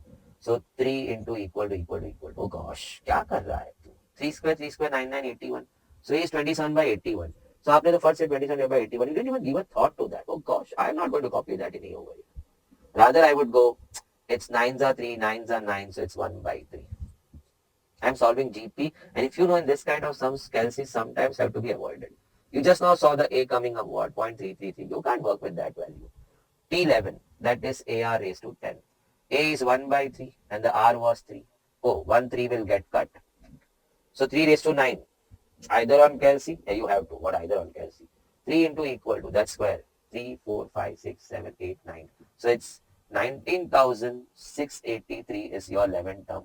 19,683. No. Achanak this is some real negative energy had completely grabbed you. तुझे वो लेके बैठ गया था. You were right, but one lapse of when you see that number also, that it almost looks the same. नहीं वहाँ तो tuition वहाँ तो भरना है सब. Now coming back to 30-second sum. You have two sets, and I need to find subsets, proper subsets. So every subset के sum में I always brief something. I do brief at places where the briefing is short and it helps you. But when the sums demand too much of discussion, I do avoid it. Paper discussion. So I would like to give you the benefit as much as I can in my capacity. During the videos, capacity का बात तो नहीं कर सकते. Subsets, find subsets छोड़ ain't the set. Let us take a small set 1, 2, 3. And I want to draw subsets of that. तो मैंने थैली बनाया है. कौन आया उसमें? कोई नहीं आया. ठीक है. Someday 1 comes in, someday 2 comes in, someday 3 comes in. Someday दो लोग आ रहे. 1 2 is coming in, 1 3 is coming in, 2 3 is coming in. Someday नसीब अच्छा था. All came in. तीनों की 3 आ गई. I mean to say तीनों के 3 elements आ गए. So in all 8 subsets could be formed. And the same answer you could have got by 2 raised to n also. N are the number of elements in the set A, whose subset you are trying to find. So 2 raised to 3, answer is still the same. What is 2 raised to n? कहाँ से आया ये? कैसे आया होगा? कुछ नहीं, अभी जो गा रहा था उसी से आया है. Fundamental counting. मैं एक थैली बनाया था और सबके पास गया. आती नहीं आती, आती नहीं आती, आती नहीं आती है क्या? So every element को I am putting 2 questions. आती नहीं आती. And he is offering me 2 answers. आऊंगा नहीं आऊंगा. So every element has got 2 answers. आता है नहीं आता है. 3 elements, 2, 2, 2, 2 raised to 3. 4 elements, 2, 2, 2, 2 raised to 4. So 2 raised to n. Out of that, this hurts me. Subset बोला तो हिस्सा ना. ये तो पूरा सेट ही आके बैठ गया है. So he is a subset of A. We have to take it by theory. Why? Basic school time. How do you say a particular subset is a subset of that set? When all elements of this set are coming from that set, then this set is said to be the subset of the parent set. Check your 1, 2, 3 satisfying. All the elements are coming from me. So he has to be called a subset. दिल को छू नहीं रहा है. खुद set उसका subset हुआ. I give some violent examples in my lecture, but let's avoid it. So the rest 7, they are called as proper subsets. In all 8 subsets, but 7 are proper subsets. When you use the notation this. So हम subset में ऐसा ही बोलते हैं, it's because of that set. So now, first of all, let me construct A intersection B. So I need to figure out how many elements are common between A and B. I can see 2, I can see 4, I can see 2, 4. I can see 7 and I can see 9. Okay. So that's my A and B. Now my number of elements in this set is 4 elements. How many subsets I can draw? 2 raised to 4, 16. But out of that I have to exclude the last one because they asked me proper subsets. So 15 is your answer. Now, oh, no discussion. Number of elements in my set A, let us say this is your set A. It's 4 elements. Oh, 0, 1, 2, 3. It's 4 elements. So subsets will be 2 raised to 4, 16. And they are asking me subsets only. So answer is 16. Wow. Coming to 34th sum. Set A contains 1, 2, 3 and R is defined on A to A. I hope few of you or many of you know relation. Relation is a set of ordered pairs. Each bracket is called as ordered pair which look like x comma y. The first component is coming from set A and the second component is coming from set A because R is defined from A to A. So both the components are coming from A and A. Okay, fine. I need to figure out the R ka behavior on 3 grounds. Is it reflexive, symmetric or transitive? Okay, let's start with reflexive. We have 1, 1, we have 2, 2, we have, can I just remove first of all? Okay. We have 1, 1, we have 2, 2, we have 3, 3. All 3 are there. So we say reflexive to hai. Symmetric क्या होता है? If the relation has AB, it should also contain BA to be called reflexive. नहीं है तो reflexive नहीं है. But if the relation needs to be called, symmetric, then it should have AB, then it should also have BA. 1, 2 है तो 2, 1 होना चाहिए. So the relation is symmetric. Can I come? I think I goofed up a word over here. For symmetricity to be satisfied by the relation, it goes in this way. If the relation contains an ordered pair AB, it should also contain BA. Then we say symmetricity is satisfied. So let's check over here. 1, 2 है, लेकिन फिर 2, 1 नहीं है, symmetric नहीं है. Now, in fact, I got one answer. Check. So if you are alert, you have finished off your sum. I'll be discussing again because I want to discuss everything over here. In my capacity, in the time capacity. Option C दिख रहा है, reflexive but not symmetric. So answer, we have already received it. But what if I want to talk about transitive? What is transitive? If the relation contains AB and then BC, it should also contain AC. Directly होना चाहिए. If it is there, it is transitive. If not there, it's not transitive. Relation is not transitive. So AB है, BC है, A to B है, B to C है, तो A to C भी होना चाहिए. Now, can we check? Okay, let's pick up 1, 2. With 1, 2, I'll be pairing over here a pair which starts with 2. I've got the immediate next pair 2, 3. And then I should have 1, 3. I am having 1, 3. So as of now, right now, transitive is followed. I'll not go more deep in this sum. Because transitivity ka check is something which you should have studied thoroughly in your classroom or during the main course. You may feel that transitive हो गया है. Because 1, 2 था, 2, 3 था, तो 1, 3 भी है ना. It's there in the R. But why didn't you check with 2, 3? Why didn't you check with your 1, 3? So if we have time, I can. 2, 3 के साथ, we have to, while transitivity का checking, you have to have a mind frame in this way. Transitivity टूटता कब है? Satisfy कब हो रहा है? मे भी पहला वाला satisfy होगा, you were थोड़ा सा छोटा पेट वाला, तूने तो टिक मार्क करके हटा, पता चला बाकी के pairs, they were not satisfying. So you have to be hungry. And in checking, you should check in this way. Is transitive failing over here? So you keep checking all the components. So now coming to 2, 3. We have to begin with a pair over here starting with 3. Unfortunately, I have no pair starting with 3. You may say, sir, 3, 3 hai na? हाँ 3, 3 hai, but I have always explained in my class.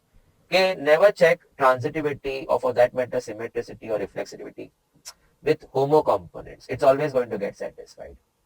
देखो 2, 3 था. फिर 3 से 3 था, तो 2 से 3 होना चाहिए, वो खुद ही था. So when you are checking with the homo components, you are wasting your time. Transitivity, symmetricity ये सब already inborn satisfied है. So I would say कि if I search for some other pair starting with 3, I don't have. So transitivity को खतरा नहीं है टूटने का. He's still on. He's breathing. Coming with 1, 3, the next pair, last pair. I'll be putting over your pair starting with 3. क्योंकि AB के साथ you will have a pair BC and then you'll check for AC. So I have to see over here a pair which is starting from 3. तो आप तो 3, 3 लेके बैठा, you just wasted your time. 1 से 3 गया, 3 से 3 गया, तो क्या 1 से 3 गया, वो खुद ही पहले गया था. transitivity is in there. But this was not supposed to be checked. Without this also I could have said transitivity is satisfied with 3, 3. You should be checking over here starting with 3 pairs which are hetero components. I hope you understand. So again 1, 3 के साथ I'll be putting a pair over here starting with 3 but hetero. And I don't have such a pair. Check. I don't have a pair starting with 3. So my transitivity is not in any fear right now. Pair ही नहीं है उसे तोड़ने के लिए. So he's breathing. So transitivity was full on. But then option mark is C. Symmetric and transitive. Symmetric तो था ही नहीं. Reflexive but not transitive. Reflexive and transitive. So ये भी नहीं. I said without transitive I had finished off solving the sum. This extra ज्ञान तो बस कि viewer is watching and he was more inquisitive in knowing कि transitivity मेरा ऐसे भी रूम में मैं अच्छा सीखा नहीं था. सीखाने वाला सीखा था. वो इतना बोल गया मैं सब खत्म हो गया. So I had anyway left transitivity का testing in my classroom in the main course also. So now coming back, option C is your answer. It's reflexive but not symmetric. Oh, y is equal to x raised to x. मैं मेरे दिल की बात बोलूँ. Many students को इसका derivative वो लोग वो सब derivative standard function का याद रखते हैं. So they are including this also in that. So बहुतों को x raised to x का derivative x raised to x 1 plus log x याद है. But those who do not, or those who are not said this, okay, why don't you include in the standard function x? जैसे x square का 2x कैसे मालूम? Root x का 1 upon 2 root x याद है. E raised to x का e. This all are standard functions. So teachers who happen to tell you in the class के then include x raised to x also as a standard function. So उसका derivative भी आप याद कर लो. So for those people it's one shot sum. I have to put x1 to get to that answer. But what if people have not remembered but they knew how to solve? This is function raised to function, so you have to go for log on both sides. So log y is equal to x log x. Check. So now differentiating 1 upon y into derivative of y. Chain rule. No, 1 upon y and then y ka derivative. As in case, if I give you one example, log of x plus 2. Iska derivative when you are working out, you'll go 1 upon x plus 2. You'll not stop over there. And then you go over here into the derivative of x plus 2. Of course, you'll do it all orally, but that's how the chain rule goes. Samne product rule, first into derivative of second plus second into derivative of first. These guys you're left with 1 plus log x. The y moves samne and y में I'll bring in my x raised to x. Somewhere you'll have to save time. अब y इधर ला रहा है तो y लिख क्यों रहा है? y में कौन था? Function x raised to x. But they want me to solve at x equal to 1. I am not waiting for that. 1 is to 1, 1 plus log 1. Log 1 is 0. So and finally answer goes 1, the option number B. But for students who remember, or I may recommend you also if you have not, in the list of derivatives का formula, why don't you put one more function x raised to x? And answer for that is x raised to x 1 plus log x. You can do it. Make a note in the paper. अभी ढूंढने मत जा file किधर है या book किधर है. Okay, implicit. Let's start. 5x raised to 4 derivative plus y raised to 5 का derivative. First we will go 5y raised to 4 and then y का derivative dy by dx. Just like log y में you finish off 1 upon y and then y का derivative. Similarly minus 5 and I have got xy product. So x into derivative of y plus y into derivative of x and सामने है 0. Product rule. सामने 0 है तो नजर कैसा नहीं गया. Cancel throughout all 5. Now I make one bracket for dy by dx. So I'll be collecting all terms who are attached with dy by dx. One was y4 and make no mistake minus x. Then other bracket with no dy ka terms. One was x raised to 4. Another was minus y. This you are comfortable only if you have solved many sums of this type and they are easy sums. How much demanding is the derivative in this sum? Just ask yourself.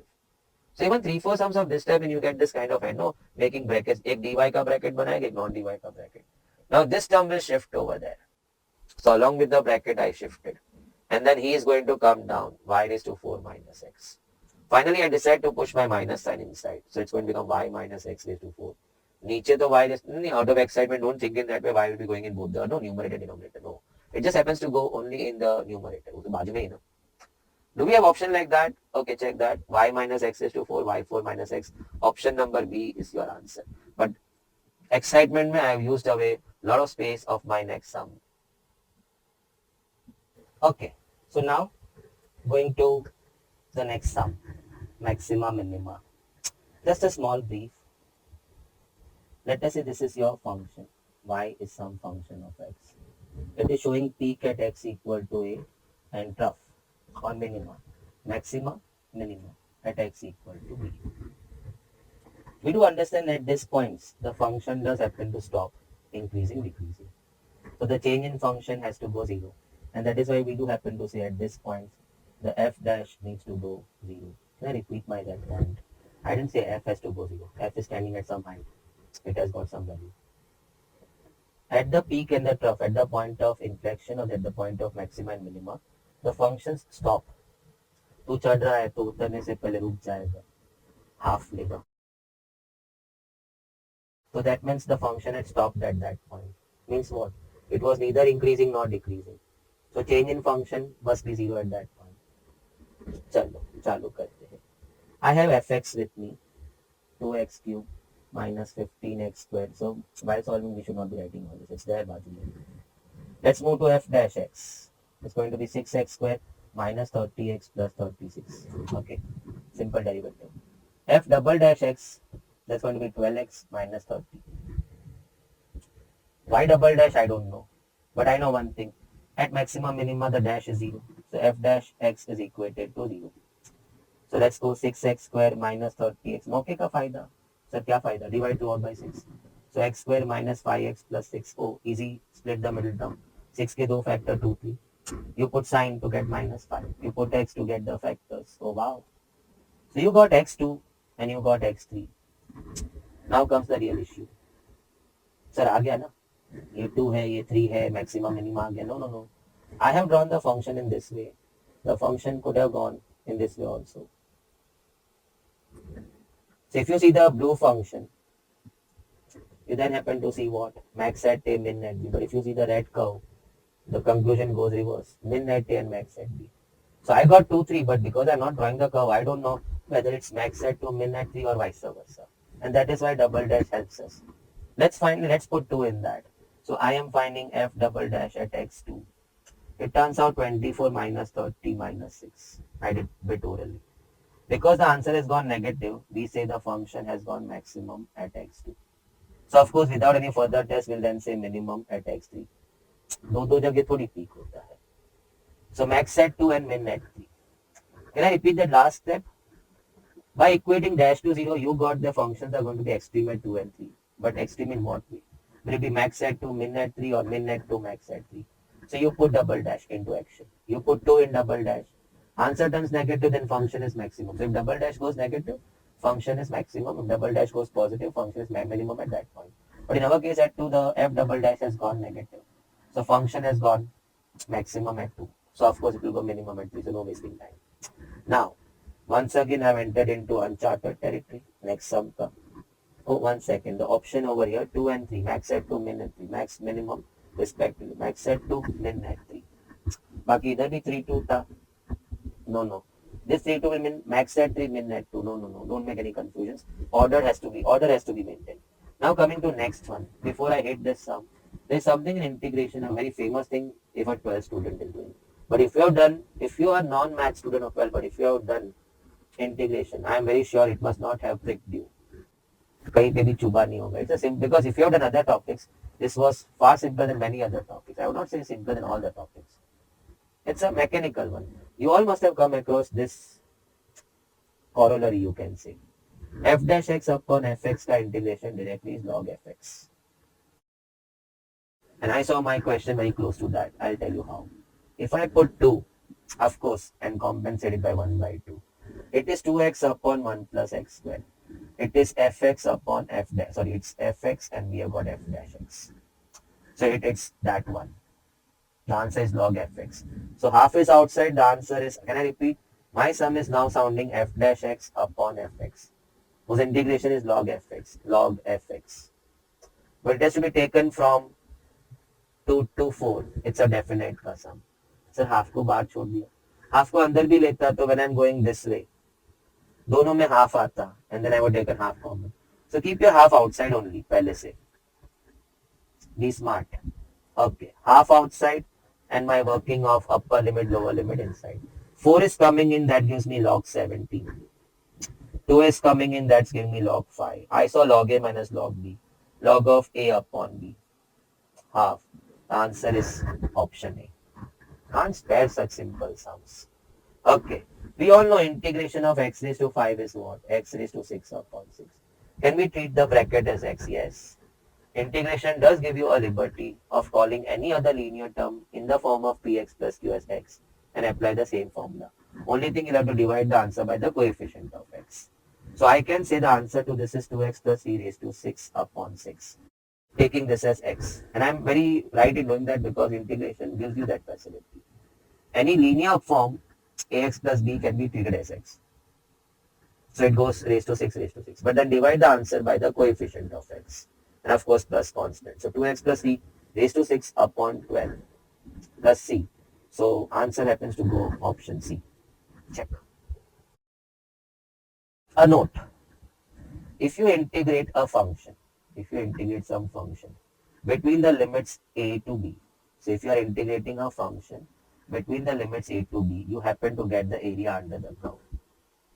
So that is equal to area under the curve. So when they are asking me find the area under this curve from 0 to 1, I am supposed to integrate my function from 0 to 1. So if you have interpreted when you integrate some function between what two limits, it signifies what? It's the area under that function between those two limits between which you are integrating it. Then you anticipated that the sum is nothing but integrate the function between these two limits to find the area under the function from 0 to 1. Okay, so integrating your x square plus 5x plus 2 with respect to x from 0 to 1. So that's going to go x raised to 3 by 3 and plus 1 and plus 1. Just we did in the previous sum. This is 5x raised to 1. So it should go 5x raised to 2 upon. And we have got 1 over here. So let's pair the 2 and 1 on integration is x. And we take it from 0 to 1. So I make 2 dabbas. 1 going in. So 1 by 3 plus 5 by 2 plus 2. And 0 going in. So 0 plus 0 plus 0. So that's gone. So final answer is what? 1 by 3 is 0.33. Plus 5 by 2 is 2.5. Plus 2, and it's going to be 4.833. Check. 4.833 is your answer, option number C. So that's your 40 sums of maths. Alvida nahi kahunga. My colleague has just notified me in the message will be in 2 minutes. But for you, it's not that way. हमारा video तो refine होके आपके पास आएगा. ऐसा लग रहा है मेरे को धक्का मार रहे हैं और वो आ रहे हैं. हमारे वैभव कारिया sir. It's a fine morning here today. Slight chilly. He is excited, and so you all are. I am leaving you with Karia sir to come in and you join him for the next 60 sums for which you are, I think, so more excited than maths. Someday it has to be reverse. Excited for maths more than ILA statistics. हमारे भी दिन आएंगे. Till then, everybody, stay on tight, work hard. Only that's the way to success. Success के पीछे कौन था, ये था, वो था. मुझे लगता है success के पीछे एक ही जगह. Your perseverance, your hard work, your determination. भगवान भी तुझसे वो छीन नहीं सकता. वरदान में तुझे वो कुछ ना कुछ तो दे देगा. उसका कुछ दिया, संसार मिल गया मुझे. मेरा जीवन सफल हो गया. नमस्कार. हम आज मिले हैं एग्जाम पेपर के डिस्कशन के लिए of statistics and logical reasoning for the paper 2022 of December, right?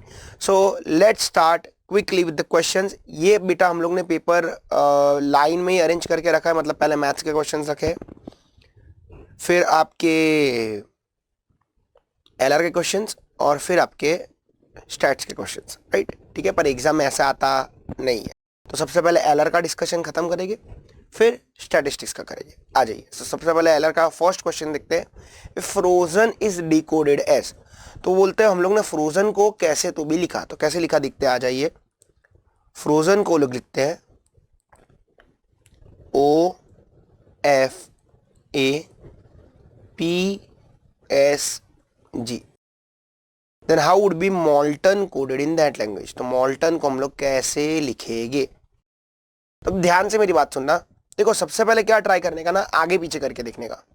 F से O क्या आंसर आ रहा है, मतलब क्या कितने लेटर्स आगे या कितने लेटर्स पीछे. आप लोग देखोगे F और O के बीच में बहुत गैप है. फिर वैसे R और F के बीच में भी उतना बहुत सारा गैप है. तो यहाँ पे नॉर्मल आगे पीछे से आंसर आ रहा नहीं है. तो जब भी नॉर्मल आगे पीछे करके आंसर ना आए ना और आपका दिमाग चलना बंद हो जाए ना, तो एक चीज ट्राई करने का. वो क्या, तो सबसे पहले वर्ड को रिवर्स करके देखने का. क्या करके देखने का, रिवर्स. तो मैं वर्ड को रिवर्स करता हूं तो ये हो जाता है FROZEN. और जरा अब आगे पीछे करके देखो, सो LMNO तो यहाँ पे कितना गैप है, 0 लेटर्स का गैप है आगे की तरफ, तो ये हो गया 0 आगे ई एफ जेड ए, 0 आगे ओ पी, 0 आगे आर एस, 0 लेटर्स आगे की तरफ, 0 लेटर्स आगे की तरफ।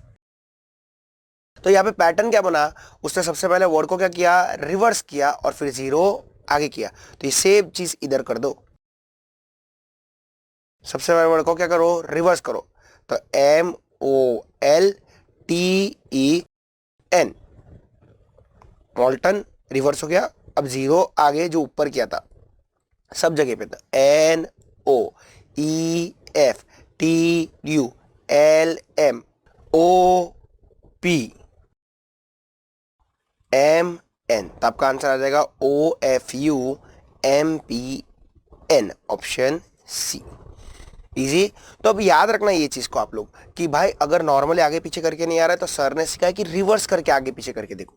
देख जरूरी नहीं है वो लोग पूरा रिवर्स करेंगे, इधर पूरा रिवर्स किया, कभी कभी वो लोग टुकड़ों टुकड़ों में भी रिवर्स करते हैं, ठीक है। तो ये बात का भी आप लोग ध्यान रखोगे कि एक साथ रिवर्स करेंगे ऐसा जरूरी नहीं है। जैसे कि ये 6 लेटर का वर्ड है ना, तो 6 लेटर के वर्ड में वो लोग ऐसे भी कर सकते हैं, 3 को रिवर्स किया, ये 3 को रिवर्स किया वैसे, और फिर आगे पीछे किया, ठीक है। तो वो चीज का ध्यान रखना, ऑब्जर्वेशन अच्छा रखना। आ जाओ 42, ये मैपिंग का क्वेश्चन, एकदम बच्चे जैसा क्वेश्चन है, ध्यान से देखते हैं। Tour is written as 1 2 3 4, clear is written as, अब यहाँ पे एक नंबर वो लोग ने कम दिया है, इंस्टीट्यूट ने ही कम दिया है, मैं बोल देता हूं इधर है 4, ठीक है। Spare is written as 90847, sir आपको कोई कैसे पता चला उधर 4 है, क्योंकि देखो बाकी जगह पे भी आर को 4 बोला इसके लिए, ठीक है। तो कैर को क्या बोलेंगे, तो सी है आपका 5 पे, ए है आपका 8 पे, तो 5 8 4 7 एक ही ऑप्शन है, दैट इज डी, ज्यादा मगजमारी करने का नहीं। क्वेश्चन 43, वापस मैपिंग का question. Rose is coded as 6821, okay.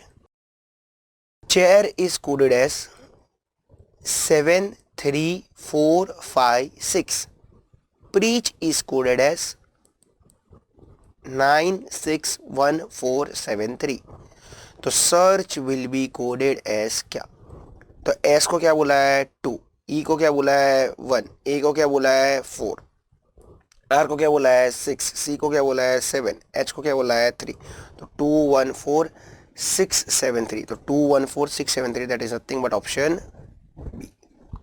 Easy. चल मैपिंग है एकदम बच्चे से। आज 44, 11 17 39 85 क्वेश्चन मार्क 281 447, तो सबसे पहले 11 दिया है, फिर 17 39 85 क्वेश्चन मार्क 281 447। तो हम लोग इसको सॉल्व करने वाले हैं बेटा ट्रायंगुलर पैटर्न सीरीज से, ठीक है ना। What is this triangular pattern series, आ जाइए देखते हैं और समझाता हूं। ये आपकी वन ऑफ द चेकलिस्ट, ठीक है। प्लस होता है यहाँ पे 6, राइट, प्लस 17 और 39 का गैप रहेगा 22 का, प्लस अब 85 माइनस 39 कितना होगा आपका 46। इन दोनों का गैप आपको पता नहीं है, इन दोनों का गैप भी आपको पता नहीं है, इन दोनों का गैप 447 माइनस 281 कम्स टू 166। अब जैसे आप लोग ने ऊपर के दोनों का गैप देखा जो नीचे आया, तो वैसे ही आप नीचे के दोनों का गैप भी देखिए, ठीक है। जैसे कि ये 6 और 22, तो इनमें कितने का गैप रहेगा, तो प्लस 16 का, इसमें प्लस कितने का गैप है, प्लस आपका 24 का, तो इधर का गैप पता नहीं है, इधर का गैप पता नहीं है, इधर का भी गैप पता नहीं। तो अब इधर देखिए प्लस 8 हो रहा है, तो आगे भी क्या हो सकता है, तो मैं ट्राई करके देखता हूं। सर मुझे लग रहा है इधर भी प्लस 8 रहेगा, इधर भी प्लस 8 रहेगा और इधर भी प्लस 8 रहेगा। तो अब 24 प्लस 8 कितना होता है 32, 32 प्लस 8 40, 40 प्लस 8 48। अब थोड़ा और ऊपर जाते हैं, 22 प्लस 24 46 है, 46 प्लस 32 करोगे तो आएगा 78। 8, 78 प्लस 40 करोगे तो आएगा 118। और एक बार देख लो क्या 118 प्लस 48 166 आ रहा है? जी हाँ बिल्कुल, राइट। अब जाते थोड़ा और ऊपर, थोड़ा और ऊपर, 39 प्लस 46 85 आ रहा था, 85 प्लस 78 करेंगे तो 85 प्लस 78 कम्स टू 163। अब एक बार देख लो क्या 163 प्लस 118 281 आ रहा है, प्लस 118 281 आ रहा है? जी हाँ बिल्कुल, मतलब आपने जो किया एकदम सही है। तो आंसर आ गया 163 ना। इसको ट्रायंगुलर पैटर्न सीरीज क्यों बोलते हैं? क्योंकि ये देखो, आप पैटर्न के अंदर पैटर्न, पैटर्न के अंदर पैटर्न, पैटर्न के अंदर पैटर्न फाइंड आउट करोगे, फिर जो पैटर्न आया यहां से आप वापस ऊपर जाओगे, तब ध्यान से देख सकते हो ये ट्रायंगल का शेप ले रहा है। ट्रायंगल बन रहा है, मैं ऐसा बोल रहा नहीं हूं, ट्रायंगल का शेप ले रहा है, इसके लिए इसको बोलते हैं ट्रायंगुलर पैटर्न सीरीज। ठीक है, ये वन ऑफ द चेकलिस्ट है। हाँ चलो आ जाओ, question 45। So talking about question 45, इसको हम लोग सॉल्व करेंगे ऑल्टरनेट पैटर्न सीरीज से। किससे करेंगे? ऑल्टरनेट। ये भी आपका वन ऑफ द चेकलिस्ट है, जैसे ट्रायंगुलर पैटर्न है वैसे ऑल्टरनेट पैटर्न है। ऑल्टरनेट पैटर्न क्या बोलता है? ऑल्टरनेट नंबर्स को पिकअप करो, है ना। तो मैं ऑल्टरनेट नंबर स्टार्टिंग विथ 3 चालू करता हूँ, 3 5 7 9 11। तो 3 5 7 9 11। क्या इधर मेरा क्वेश्चन मार्क है? तो ये मेरे काम का नहीं है। फिर बाकी के ऑल्टरनेट नंबर्स, तो 5 19 41, 5 19 41, क्वेश्चन मार्क 109। अब यहाँ पे देखिए प्लस 14 प्लस 22, प्लस पता नहीं है, प्लस पता नहीं है। अब ऊपर ही सीखा था, यहाँ पे आप लोग क्या कर रहे हो? प्लस 8, तो यहाँ पे भी क्या करोगे? प्लस 8 प्लस 8, तो 22 प्लस 8 30, 30 प्लस 8 38। अब थोड़ा और ऊपर जाओ, तो 41 प्लस 30, तो 41 प्लस 30 कितना होता है? 71। क्या 71 प्लस 38 109 होता? जी हाँ बिल्कुल, तो 71 आपका करेक्ट आंसर है। ऑल्टरनेट नंबर्स को पिकअप किया, उनके बीच में पैटर्न फाइंड आउट किया, बराबर है। ओके सर, इसका एक और कोई रास्ता है, बता सकते हो? जी हाँ बिल्कुल।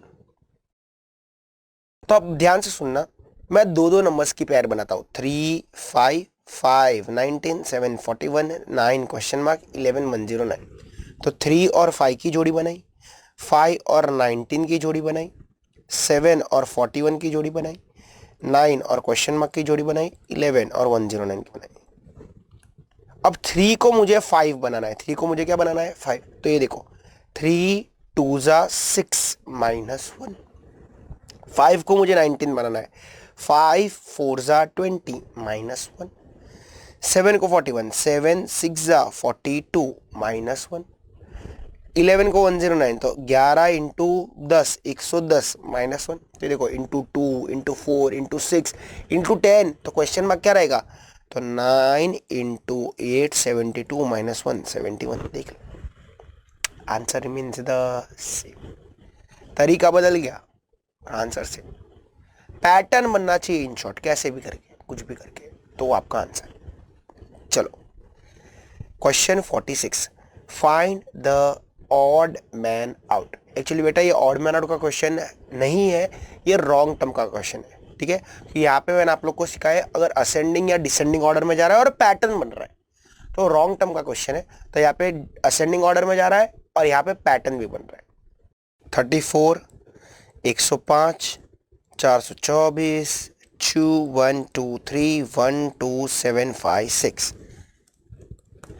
तो आ जाओ, तो यहाँ पे सबसे पहले देखना कि 34 से चालू कर रहे हो, खत्म 12,500 के आसपास कर रहे हो, तो क्या नंबर अचानक बढ़ रहा है? जी हाँ बिल्कुल। तो अगर नंबर अचानक बढ़ता हो, previous number square cube multiplication देखोगे। क्या देखोगे? Previous number square cube multiplication. तो 105 का प्रीवियस नंबर क्या है? 34। 34 को मैं अगर 3 गुना करता हूँ इंटू 3, तो 34 इंटू 3, ये तो आ गया 102। तो इंटू 3 करूंगा तो 102 आ रहा है, प्लस 3 करूंगा तो 105 आ जाएगा। अब 424 के पहले कौन सा नंबर है? 105। तो 105 इंटू में अब 4 करता हूं तो 420 आ गया। तो 105 इंटू 4 प्लस 4 कम्स टू 424। तो अब मैं क्या करूंगा? देखो पैटर्न आपको दिखता रहेगा, इंटू 3 प्लस 3 इंटू 4 प्लस 4, तो इधर क्या हो जाएगा 424 इंटू 5 प्लस 5, तो एक बार खाली करके देखो 424 इंटू 5 प्लस 5 कम्स टू 2125, तो ये आपका राइट टर्म है, राइट टर्म। तो रॉन्ग टर्म कौन सा हुआ 2123, ये इम्पोस्टर है आपका, इम्पोस्टर गलती से उधर बैठ गया है ना। अब सुन 2125 इज योर राइट टर्म, तो अपन क्या करेंगे अब इंटू 6 प्लस 6, तो देखो 2125 इंटू 6 प्लस 6 करोगे तो ये नंबर आ जाएगा। मतलब गलत कौन सा था 2123, क्योंकि वो पैटर्न बना रहा नहीं था। क्लियर, क्लियर, याद रखना ascending order, descending order, pattern बन रहा है। तो कैसा क्वेश्चन है रॉन्ग टर्म का। अच्छा, क्वेश्चन 47 मेरा one of the favourite question है और एग्जामिनेशन में आया था दिसंबर 2022 में। ये क्वेश्चन बड़ी दिशा और छोटी दिशा के कंसेप्ट पे बेस्ड है, यानी कि आपका डायरेक्शंस भी यूज होता है, सब डायरेक्शंस भी यूज होता है। ठीक है, मतलब मेन डायरेक्शंस और सब डायरेक्शंस दोनों यूज होता है यहाँ पे। तो सबसे पहले हम लोग प्लस बना ही लेते हैं, जैसे बनाते हैं वैसे। North, east, south, west. क्या बोलते हैं, Radha moves towards south east at a distance of 7 kilometre. तो यहां से राधा 7 किलोमीटर चली साउथ ईस्ट में, तो ये चली राधा 7 किलोमीटर। अब राधा पहुंची इधर किधर, तो अब देख तेरे को इधर से जो भी दिशा में जाना हो ना उधर छोटा सा प्लस बना देगा। नॉर्थ में जाना है तो उधर से नॉर्थ लेके जा, ईस्ट में जाना है तो इधर से ईस्ट लेके जा। ठीक है, मैं क्या करता हूँ, मैं छोटा सा प्लस बना लेता हूँ तो ज्यादा सोचना पड़ता नहीं है। Then she moves towards west, तो यहां से किधर गई वेस्ट में, तो ये पॉइंट का वेस्ट किधर है, इधर है, वो गई वेस्ट में। कितना गई वेस्ट में 14 किलोमीटर, 14 किलोमीटर वो वेस्ट में गई, ये हो गया 14। अब राधा पहुंची इधर किधर, फिर राधा ने क्या किया, फिर राधा बोलती है then she move towards north west direction, तो यहाँ का नॉर्थ यहाँ का वेस्ट, वो गई 7 किलोमीटर नॉर्थ वेस्ट में, तो पहुंची इधर किधर। अब यहां से वो कहाँ पे जा रही है, यहां से वो कहाँ पे जा रही है, then she finally moves 4 kilometre towards east, यहां से ईस्ट में जा रही है, कितना 4 किलोमीटर, तो ये हो गया उसका एंड, ये था उसका स्टार्ट। तो तेरे को क्या पूछता है how far is she now, तुझे ये डिस्टेंस फाइंड आउट करना है। तो ये कौन सा शेप बना, पैरेललोग्राम बना ना, पैरेललोग्राम, अरे पैरेललोग्राम रे, opposite sides are parallel and equal, तो ये 14 का तो ये भी 14 का होगा, और उसमें से उसने चल कितना लिया था 14 माइनस 4, तो कितना बचा 10 किलोमीटर। इजी इजी, ठीक है। चलो आ जाओ question 48। P Q are and S R playing a game of carrom. P R and S Q R partners. S is to the right of R. If R is facing west, then Q is in which direction? आ जाओ, तो ये carrom बनाते हैं अपन, ये आपका carrom. खुद खेलने मत बैठ जाना, तुम लोग को क्वेश्चन सॉल्व करने का है। ये 4 लोग बैठे, अब ऑब्वियसली लोग फेसिंग द सेंटर रहेंगे ना, क्योंकि कैरम खेल रहे हैं तो एक दूसरे के सामने दिखते रहेंगे, इसका मतलब सेंटर में दिखते रहेंगे। अब तेरे को बुलाता है R is facing west, R is facing west, तो लोग इधर बिठा देंगे, नहीं समझ बात को, आर वेस्ट में नहीं बिठा है, आर का मुंह वेस्ट की तरफ है, तो आर का मुंह वेस्ट की तरफ है मतलब ऐसा ना, मतलब आर इधर बैठा रहे। फिर बोलता है S is to the right of R, R का राइट, तो आर का राइट ऊपर हो जाएगा, ऐसा जाएगा इधर। अब तेरे को पता है पार्टनर्स कौन कौन थे, पी और आर, तो पी इधर, क्यू इधर, Q is in facing in which direction, Q कौन सा डायरेक्शन में देख रहा है, देख क्यू देख रहा है नॉर्थ में, ऑप्शन बी। संभल कर सॉल्व करना, लोग गड़बड़ करके आए थे, आर को उधर वेस्ट में बिठा दिया था, आर इज फेसिंग वेस्ट बोले। ठीक है, चलो question 49। One morning, a boy starts walking in a particular direction for 6 kilometers and then takes a left turn and walks another 5 kilometers.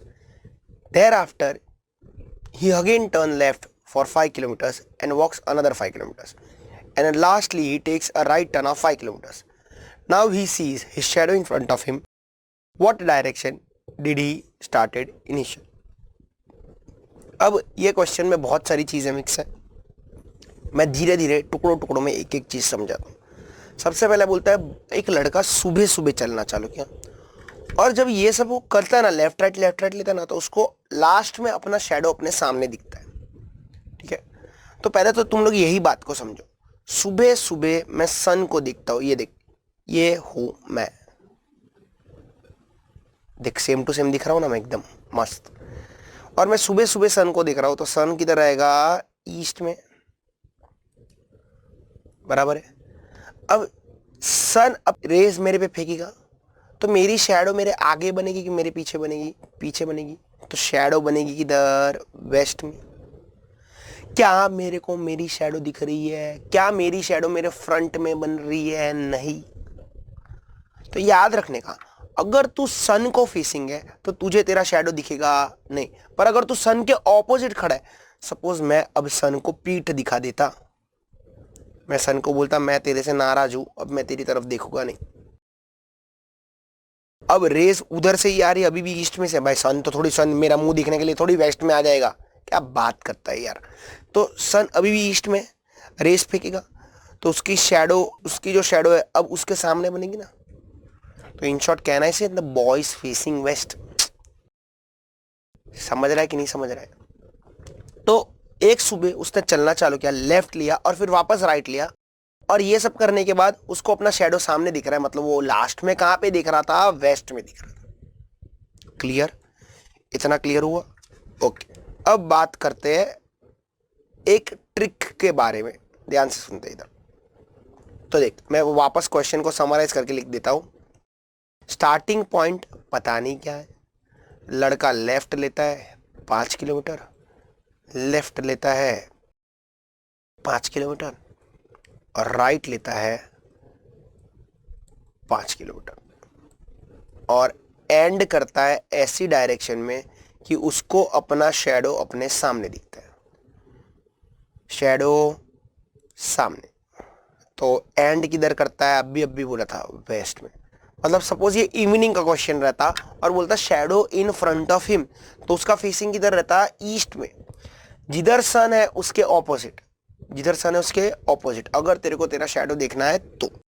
अब यहाँ पे भी एक शॉर्टकट बताता हूं। अब लोग क्या करेंगे, लोगों को ये समझ में आ गया ना, तो लोग ऑप्शन से गए थे।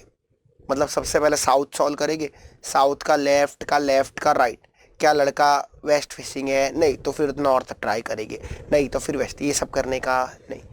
मस्त आसान रास्ता बताता हूं, सबसे पहले इधर देखेगा तो, ध्यान से देखना इधर। तो चीजों को समझते इधर, मैं सपोज साउथ में जा रहा हूं, मैं किधर जा रहा हूं, साउथ में जा रहा हूं। मैं एक लेफ्ट टर्न रहता हूं, मैं एक राइट टर्न लेता हूं, मैं एक राइट टर्न लेता हूं, और मैं कौन से डायरेक्शन में फेसिंग हूं। ऐसे क्वेश्चंस तुम लोग के पास पड़े हुए है ना। A man started walking towards south. Then he turns left. Then he turns right. Then he turns right. In which direction is he going now? तो अपन लोग क्या करते हैं, ऐसा मस्त सबसे पहले एक डॉट बनाते हैं, फिर साउथ में उसको लेके जाते हैं, फिर लेफ्ट मराते हैं, राइट मराते हैं, राइट मराते हैं। पर मैं सबसे पहले प्लस बनवाता हूँ, ठीक है। नॉर्थ, ईस्ट, साउथ, वेस्ट, याद रखने का, नॉर्थ का राइट, ईस्ट का राइट, साउथ का राइट, वेस्ट का राइट, नॉर्थ क्लॉकवाइज, ठीक है। नॉर्थ का लेफ्ट, वेस्ट का लेफ्ट, साउथ का लेफ्ट, ईस्ट का लेफ्ट, नॉर्थ एंटी क्लॉकवाइज या लेफ्ट, ठीक है। तो राइट मतलब क्लॉकवाइज, लेफ्ट मतलब एंटी क्लॉकवाइज। मतलब कोई तेरे को पूछेगा नॉर्थ का राइट क्या रहेगा, तो नॉर्थ का राइट क्या रहेगा, ईस्ट, सीधा क्लॉकवाइज घूम जाने का। अब बात इधर करते हैं, तू किधर जा रहा है, साउथ में। तो साउथ में जाके तूने सबसे पहले लिया लेफ्ट, तो साउथ का लेफ्ट क्या होगा, एंटी क्लॉकवाइज ईस्ट। फिर ईस्ट का राइट क्या होगा, क्लॉकवाइज साउथ, ईस्ट का राइट साउथ, और फिर साउथ का भी राइट क्या होगा, वेस्ट। तो बंदा कौन सी दिशा में जा रहा है, वेस्ट। मैं बोलता हूं ये सब करने का नहीं, क्यों, अब ध्यान से सुनना, इससे भी एक आसान रास्ता बताता हूं। मैं अभी नॉर्थ में हूं और मैंने मारा राइट, तो नॉर्थ का राइट क्या हो जाएगा, ईस्ट हो जाएगा, ईस्ट। नॉर्थ का राइट ईस्ट हो जाएगा ना। अब मैं ईस्ट में हूं और मैंने मारा लेफ्ट, तो वापस क्या हो गया, नॉर्थ हो गया। नॉर्थ का राइट ईस्ट, ईस्ट का लेफ्ट नॉर्थ। अरे मैं तेरे राइट में तो तू मेरे लेफ्ट में ना, बराबर है, बराबर है। तो इन शॉर्ट तू जिधर था उधर का उधर ही आ गया, नॉर्थ का राइट ईस्ट, ईस्ट का लेफ्ट नॉर्थ। क्यों ऐसा हुआ? क्योंकि राइट मतलब 90 डिग्री तू क्लॉकवाइज घुमा, लेफ्ट मतलब 90 डिग्री एंटी क्लॉकवाइज घुमा, तो 90 90 कैंसिल, तू जिधर था उधर का उधर ही। समझा? तो कहना से एक लेफ्ट टर्न आया और एक राइट टर्न आया तो दोनों आपस में कैंसिल हो जाएगी, तो दोनों आपस में कैंसिल हो जाएगी, एक लेफ्ट एक राइट कैंसिल। तो इन शॉर्ट तू साउथ से क्या ले रहा है? एक राइट ले रहा है, तो साउथ का राइट कौन सा डायरेक्शन आता है? साउथ का राइट कौन सा डायरेक्शन आता है? West. Answer is west. Diagram बनाने की भी जरूरत नहीं, तेरे को तो ऑप्शन मार्क करने का है रे, मैजिक। सर कुछ भी ऐसा थोड़ी होता है, तो कुछ भी पढ़ाएगा और हम कुछ भी मान लेंगे, हम लोग ने तो ऐसा कभी सुना नहीं। आजा मैजिक दिखाता हूँ, एक और क्वेश्चन तेरे साथ लेता हूँ, आजा। मैं जा रहा हूँ वेस्ट में, मैं किधर जा रहा हूँ? वेस्ट में। मैंने मारा लेफ्ट, मैंने मारा लेफ्ट, मैंने मारा राइट, मैंने मारा लेफ्ट, कौन से दिशा में मैं खत्म करूंगा? तू जा, तू डायग्राम से कर, मैं इससे करता हूँ, देख मेरा आंसर कितना फटाफट आता है। एक लेफ्ट एक राइट कैंसिल, तो वेस्ट के दो लेफ्ट लेने हैं, तो वेस्ट का पहला लेफ्ट रहेगा साउथ, दूसरा लेफ्ट रहेगा ईस्ट, ये ले खत्म। तो जब तक सोचेगा तब तक मेरा आंसर आ जाएगा। सर नहीं भरोसा है, डायग्राम करके बता यार, तू ऐसा कुछ भी करता है यार, ऐसा चीटिंग करेगा, मैं मेरी मम्मी को बता देगा, बता दे देख कि सर कितना मस्त पढ़ाता है ऐसा। Thank you. आ जाओ इधर देखते हैं, देख तू वेस्ट में जा रहा है, वेस्ट में, वेस्ट में गया, वेस्ट में सबसे पहले तूने लिया लेफ्ट, तो वेस्ट का लेफ्ट क्या बोला था? साउथ, एंटी क्लॉकवाइज ना। तो ऐसा वो बतखगिरी करता है, मैं बतखगिरी भी नहीं करता है, ऐसा हाथ फैला के खड़ा था, लेफ्ट मतलब उधर, राइट मतलब इधर। ये देख साउथ का लेफ्ट, साउथ का लेफ्ट वापस कौन सा आ जाएगा? ईस्ट, ईस्ट का राइट, तो ईस्ट का राइट आ जाएगा क्लॉकवाइज साउथ, और फिर साउथ का लेफ्ट, तो साउथ का लेफ्ट वापस आ जाएगा ईस्ट। ये ले, ये देख, ये देख कौन सी डायरेक्शन में फेसिंग है, ये देख, ये देख, ये देख। समझा कंसेप्ट? समझा? एक लेफ्ट एक राइट कैंसल। ओके, अब एक दूसरा कंसेप्ट साथ साथ में मैं बोलता हूं, मैंने स्टार्ट किया नॉर्थ पे, मैंने मारा राइट, तो नॉर्थ का राइट क्या आ जाएगा? तो एंड कौन से डायरेक्शन में करेगा? ईस्ट में। पर अब बेटा मुझे ईस्ट से वापस नॉर्थ जाना है, वापस नॉर्थ जाना है, तो मुझे लेफ्ट लेना पड़ेगा कि राइट लेना पड़ेगा?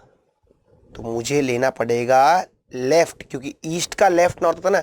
अरे मुझे नॉर्थ से मैं राइट मारता हूं तो मैं ईस्ट में आता हूं, तो ईस्ट से वापस मुझे क्या लेना पड़ेगा? लेफ्ट। तो कहना से अगर स्टार्ट टू एंड राइट है तो एंड टू स्टार्ट लेफ्ट, और अगर स्टार्ट टू एंड लेफ्ट है तो एंड टू स्टार्ट राइट। इधर देखते हैं, वो दोनों चीज को इधर यूज करते हैं। सबसे पहले एक लेफ्ट एक राइट कैंसिल। अब तूने स्टार्ट से लेफ्ट लेके तू वेस्ट फेसिंग था, तो तू वेस्ट से क्या लेगा? राइट लेगा, तो वेस्ट का राइट कौन सा डायरेक्शन आएगा? वेस्ट का राइट, वेस्ट का राइट आ जाएगा नॉर्थ, मतलब तूने कौन सी दिशा में चलना चालू किया रहेगा? नॉर्थ में। प्रूफ देता हूं, आजा। अब डायग्राम के साथ देखते एक बार। मैं जा रहा हूं नॉर्थ में, मैंने मारा सबसे पहले लेफ्ट, तो नॉर्थ का लेफ्ट आ जाएगा वेस्ट, फिर वापस मैंने मारा लेफ्ट, तो वेस्ट का लेफ्ट आ जाएगा साउथ, फिर साउथ के बाद मैंने मारा राइट, तो साउथ का राइट, तो मैं कौन सा फेसिंग आया? वेस्ट। इधर था तेरा सन, इधर चल रहा था तू, ये तेरी मुंडी, और सन ने पीछे से मारी रेस और तेरी शैडो तेरे सामने बनी, तो लड़के ने कौन से डायरेक्शन में चालू करा चलना? North. Question 50, it's 3 o'clock in the watch. If the minute hand points towards northeast, then the hour hand will point towards क्या? तो देखो आपके पास घड़ी के दो हाथ रहते हैं, एक तो आपका मिनट हैंड और दूसरा आवर हैंड। 3 बज रहे हैं मतलब ऐसा, और बोलता है कि minute hand points towards north east, minute hand north east में था। आ जाइए घड़ी बनाते हैं, ये आपका नॉर्थ, ये आपका ईस्ट, ये आपका साउथ, ये आपका वेस्ट, और नॉर्थ ईस्ट में मिनट हैंड है, मिनट 3 बजे का मिनट हैंड, ऑब्वियसली 3 बजे 12 पे रहेगा, तो इन शॉर्ट 12 यहाँ पे बज रहे, तो 3 किधर बजेंगे? यहाँ पे, 6 यहाँ पे और 9 यहाँ पे। अब 3 बजे की घड़ी बनाओ, तो ये आपका आवर, ये आपका मिनट। आपको पूछा क्या था कि आवर हैंड कौन सी दिशा में है? तो आवर हैंड आपका साउथ ईस्ट में, ऑप्शन डी। ठीक है, तो ऐसे आपको एक हाथ दिया रहेगा, दूसरा हाथ आपको फाइंड आउट करना है। आ जाओ क्वेश्चन 51। ये हम लोग ने ऑलरेडी बहुत बार देखा है कि भारी कौन है, ठीक है। क्लॉक को प्लस करना, आंटी को माइनस करना है। तो आ जाओ। A man is facing west. First ही moves 45 degree in clockwise direction, then 180 in the same direction, मतलब वापस clockwise, and then 270 in the anti clockwise direction. तो सबसे पहले दोनों क्लॉक को प्लस करेंगे तो आएगा 5 डिग्री क्लॉकवाइज, तो 225 क्लॉकवाइज, 270 एंटी क्लॉकवाइज। तो भारी कौन है? आंटी भारी है। आंटी कितने से भारी है? 45 डिग्री से। तो ये आपका वेस्ट, और वेस्ट का 45 डिग्री एंटी क्लॉकवाइज देखना है तो आ जाएगा आपका south west, option D. Clear? लोग क्या करते हैं? पूरा सॉल्व करते हैं। पूरा सॉल्व करने का नहीं, ऐसा यूज करने का, क्लॉक को प्लस कर, आंटी को माइनस कर, ठीक है। चलो क्वेश्चन 52, ये है आपका ब्लड रिलेशंस। अब चालू होता है, ध्यान से देखते हैं। क्वेश्चन अच्छा है, कंफ्यूज तो हो सकता है।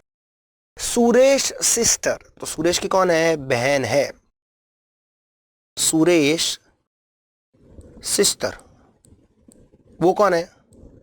इज द वाइफ, सुरेश की बहन इज द वाइफ, मतलब सुरेश की बहन बीवी है। किसकी बीवी है?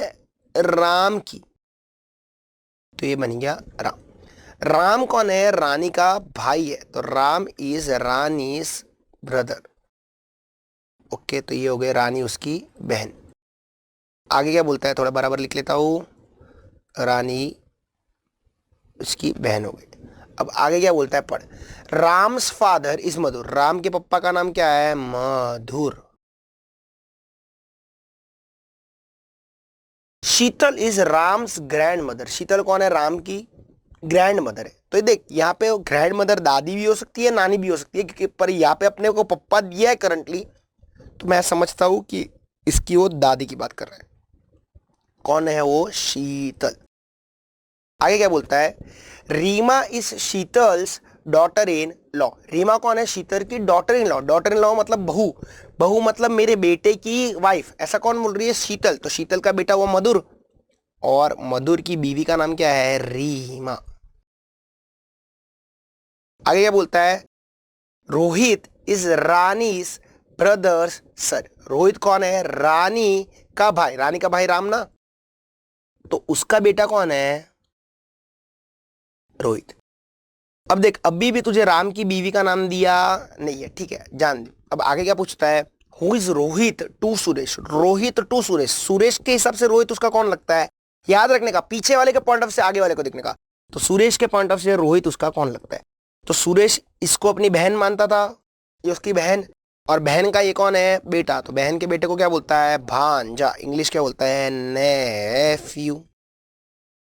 इजी। चलो question 53, there are 6 children playing football, namely A, B, C, D, E and F. A and E are brothers, बोलता है A और E दोनों को, दोनों कौन है? भाई भाई है। आगे क्या बोलता है? F is the sister of E, F कौन है? E की बहन है।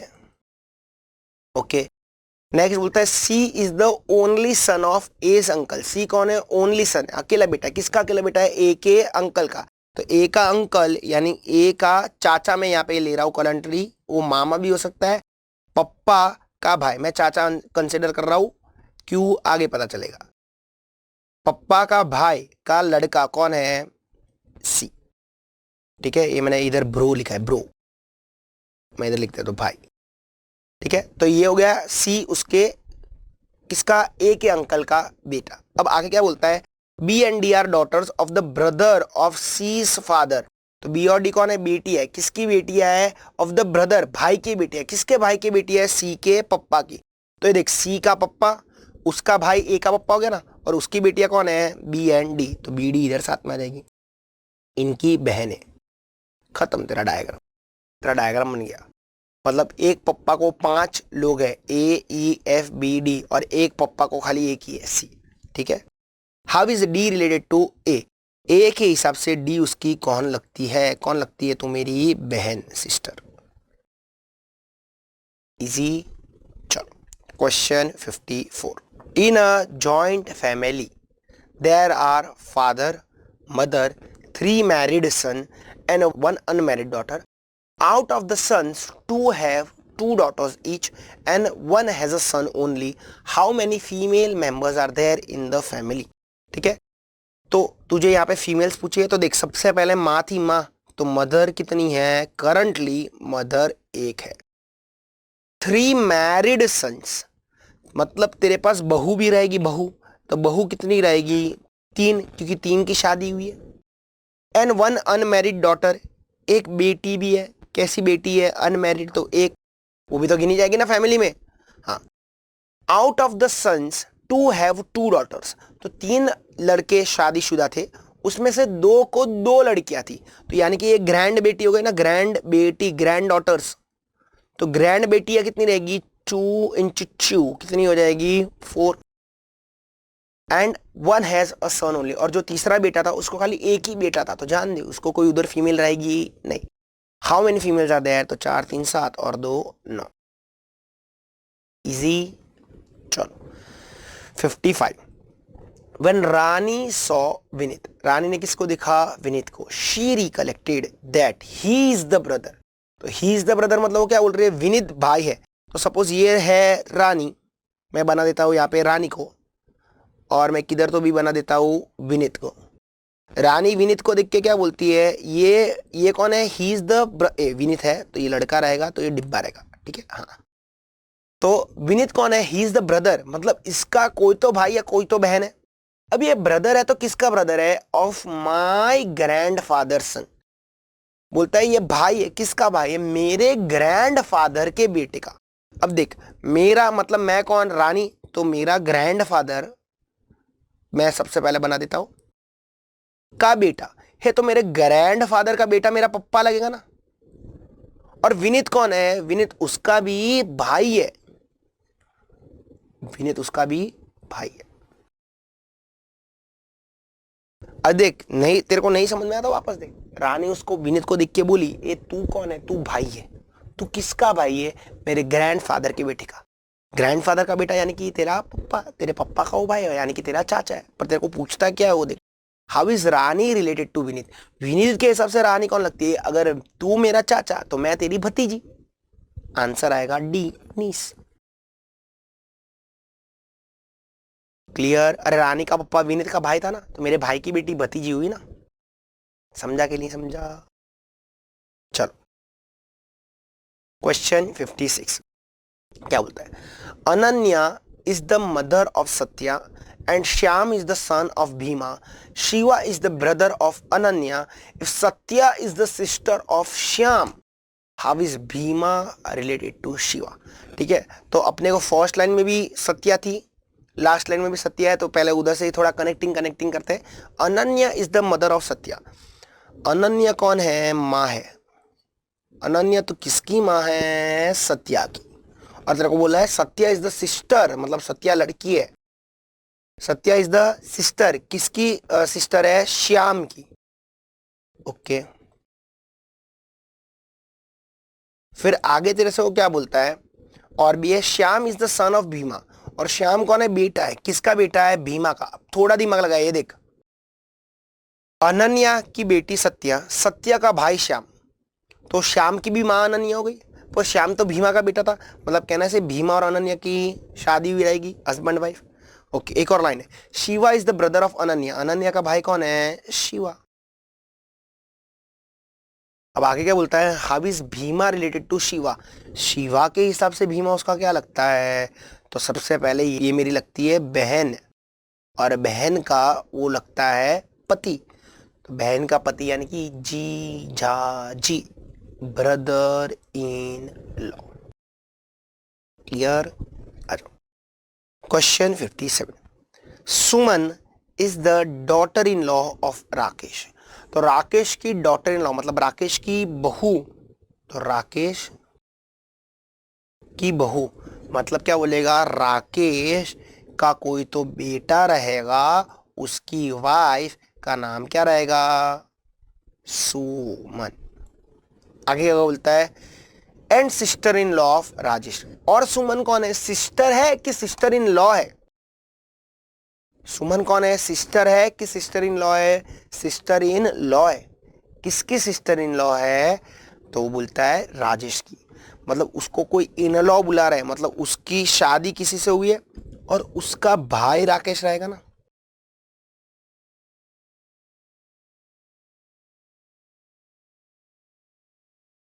बराबर है। तो अब देख ले, क्या राजेश उसको सिस्टर इन लॉ बुला सकता है? हाँ, मेरे मेरे भाई की वाइफ मेरी सिस्टर इन लॉ गई। इधर तू बोलेगा भाभी, हिंदी में क्या बोलता है? भाभी, है ना, पर इंग्लिश बोलता है सिस्टर इन लॉ। आगे क्या बोलता है? Ramesh is the son of Rakesh. Ramesh कौन है? राकेश का बेटा है। और देख दे भी दिया, and only brother of Rajesh. क्या? और राजेश का भाई है। बैठ गया, पूरा बैठ गया। Find the relation of Suman with Ramesh, है ना। रमेश और सुमन का आपस में रिश्ता क्या रहेगा? बोल रहा है वो उसकी वाइफ रहेगी। इजी था से। चलो question 58, pointing to a man in the photograph Khushi says. तो खुशी एक लड़के को कुछ तो देख के बोलती है, तो मैं मैन को बना देता हूं। खुशी ये मैन को देख के क्या बोल रही है? तो खुशी ये मैन को देख के बोल रही है, दिस मैन्स सन, इसके बेटे, दिस मैन सन सिस्टर, और उसकी बहन, इज ये कौन है? ये कौन है? इज यही कौन है? वही कौन है? यही माई मदर इन लॉ है, मतलब यही सासू माँ है। तो अगर मैं खुशी हूं और मैं इसको सासू माँ बुला रही हूं, मतलब मेरा कोई तो पति रहेगा ना, जो इसका बेटा रहेगा, तभी तो मेरी सासू माँ बनेगी। तो खुशी ये आदमी को देख के क्या बोली? इसके बेटे की बहन is my mother in law, मेरी सासू है। How is the Khushi's husband, ये देख बन गया ना खुशी का पति। Khushi's husband related to the man in the photograph, मतलब ये मैन जो है वो खुशी के पति को क्या बुलाएगा? तो देख, मेरे बेटे की बहन यानी मेरी बेटी, ये मेरी बेटी लगेगी। मेरी बेटी का भी वो बेटा है। देख, हिंदी में इसको बोलते हैं नाता, इंग्लिश बोलता है ग्रैंड सन। बेटे का बेटा पोता, बेटी का बेटा नाता। क्लियर? आ जाओ ऑप्शन। हिंदी में ब्लड रिलेशन को सॉल्व करेगा ना, बहुत जल्दी तेरे आंसर आएंगे। आ जाओ question 59, 6 persons A, B, C, D, E and F are sitting in 2 rows with 3 persons in each row। तो 2 रो में है, 1 2 और 3, 1 2 और 3। आगे क्या बोलता है? Both rows are in front of each other, मतलब एक दूसरे के आमने सामने। तो अगर एक नॉर्थ में है तो दूजा साउथ में। ठीक है, आगे क्या बोलता है? E is not at the end of any rows. E किधर भी एंड में नहीं है। ठीक है, मतलब ई एंड में नहीं है, मतलब स्टार्टिंग में भी नहीं बैठ सकता, एंड में भी नहीं बैठ सकता। मतलब ई किधर रहेगा? बीच में रहेगा। किधर? तो या तो ऊपर या तो नीचे, वो लोग ने किधर बोला नहीं है। ठीक है, तो तू किधर भी बिठा सकता है तेरी मर्जी से। ऐसा भी तू बोल सकता है कि सर 2 अरेंजमेंट भी तो आ सकते हैं। जी हाँ, बिल्कुल। ठीक है, चल आ जाओ आगे देखते हैं क्या बोलता है आगे। आगे वो बोलता है D is second to the left of F. तो डी किधर है? एफ के सेकेंड लेफ्ट में। चलो ठीक है, ठीक है, अपन एक बार बिठाना चालू करता है। एफ के सेकेंड लेफ्ट में डी है। तो सपोज मैं एफ और डी को नीचे बिठाता हूं, नीचे नॉर्थ में, तो ये आपका रहेगा लेफ्ट और ये आपका रहेगा राइट। तो D is to the second left of F. अब देख, ऑब्वियसली एफ इधर बैठा रहेगा, तो पहला लेफ्ट और दूसरा लेफ्ट, डी इधर आ जाएगा। बराबर है। अब आगे क्या बोलता है? C is the neighbour of E। देख, C कौन है? E का नेबर है, तो ऑब्वियसली E नीचे बैठ सकता नहीं है, क्योंकि फिर C बैठ सकता नहीं है, क्योंकि E के बाजू में C था, तो E रहेगा ऊपर। अब E is the neighbour of C, तो C ये बाजू भी बैठ सकता है, C ये बाजू भी बैठ सकता है। पर आगे क्या बोलता है? C is the neighbour of E and diagonally opposite to D, और D के डायगोनल में है। डायगोनल में मतलब C किधर बैठेगा? इधर। इधर बैठ सकता नहीं है। समझा कि नहीं समझा? चलो आगे क्या बोलता है? B is the neighbour of F। B किधर कौन है? F का नेबर है, मतलब B इधर बैठ गया। Who is in front of C? F किधर है? C के सामने, तो ऑब्वियसली इधर कौन बैठेगा? A। खत्म। अब वापस ये एक अरेंजमेंट हुआ, ऐसा दूसरा अरेंजमेंट भी बन सकता है। AEC नीचे, ऊपर DBF। ठीक है, आ जाओ। पर वो चेंज हो जाएगा क्योंकि लेफ्ट राइट तेरा चेंज हो जाएगा। यहाँ पर दो अरेंजमेंट्स पॉसिबल है इस क्वेश्चन के।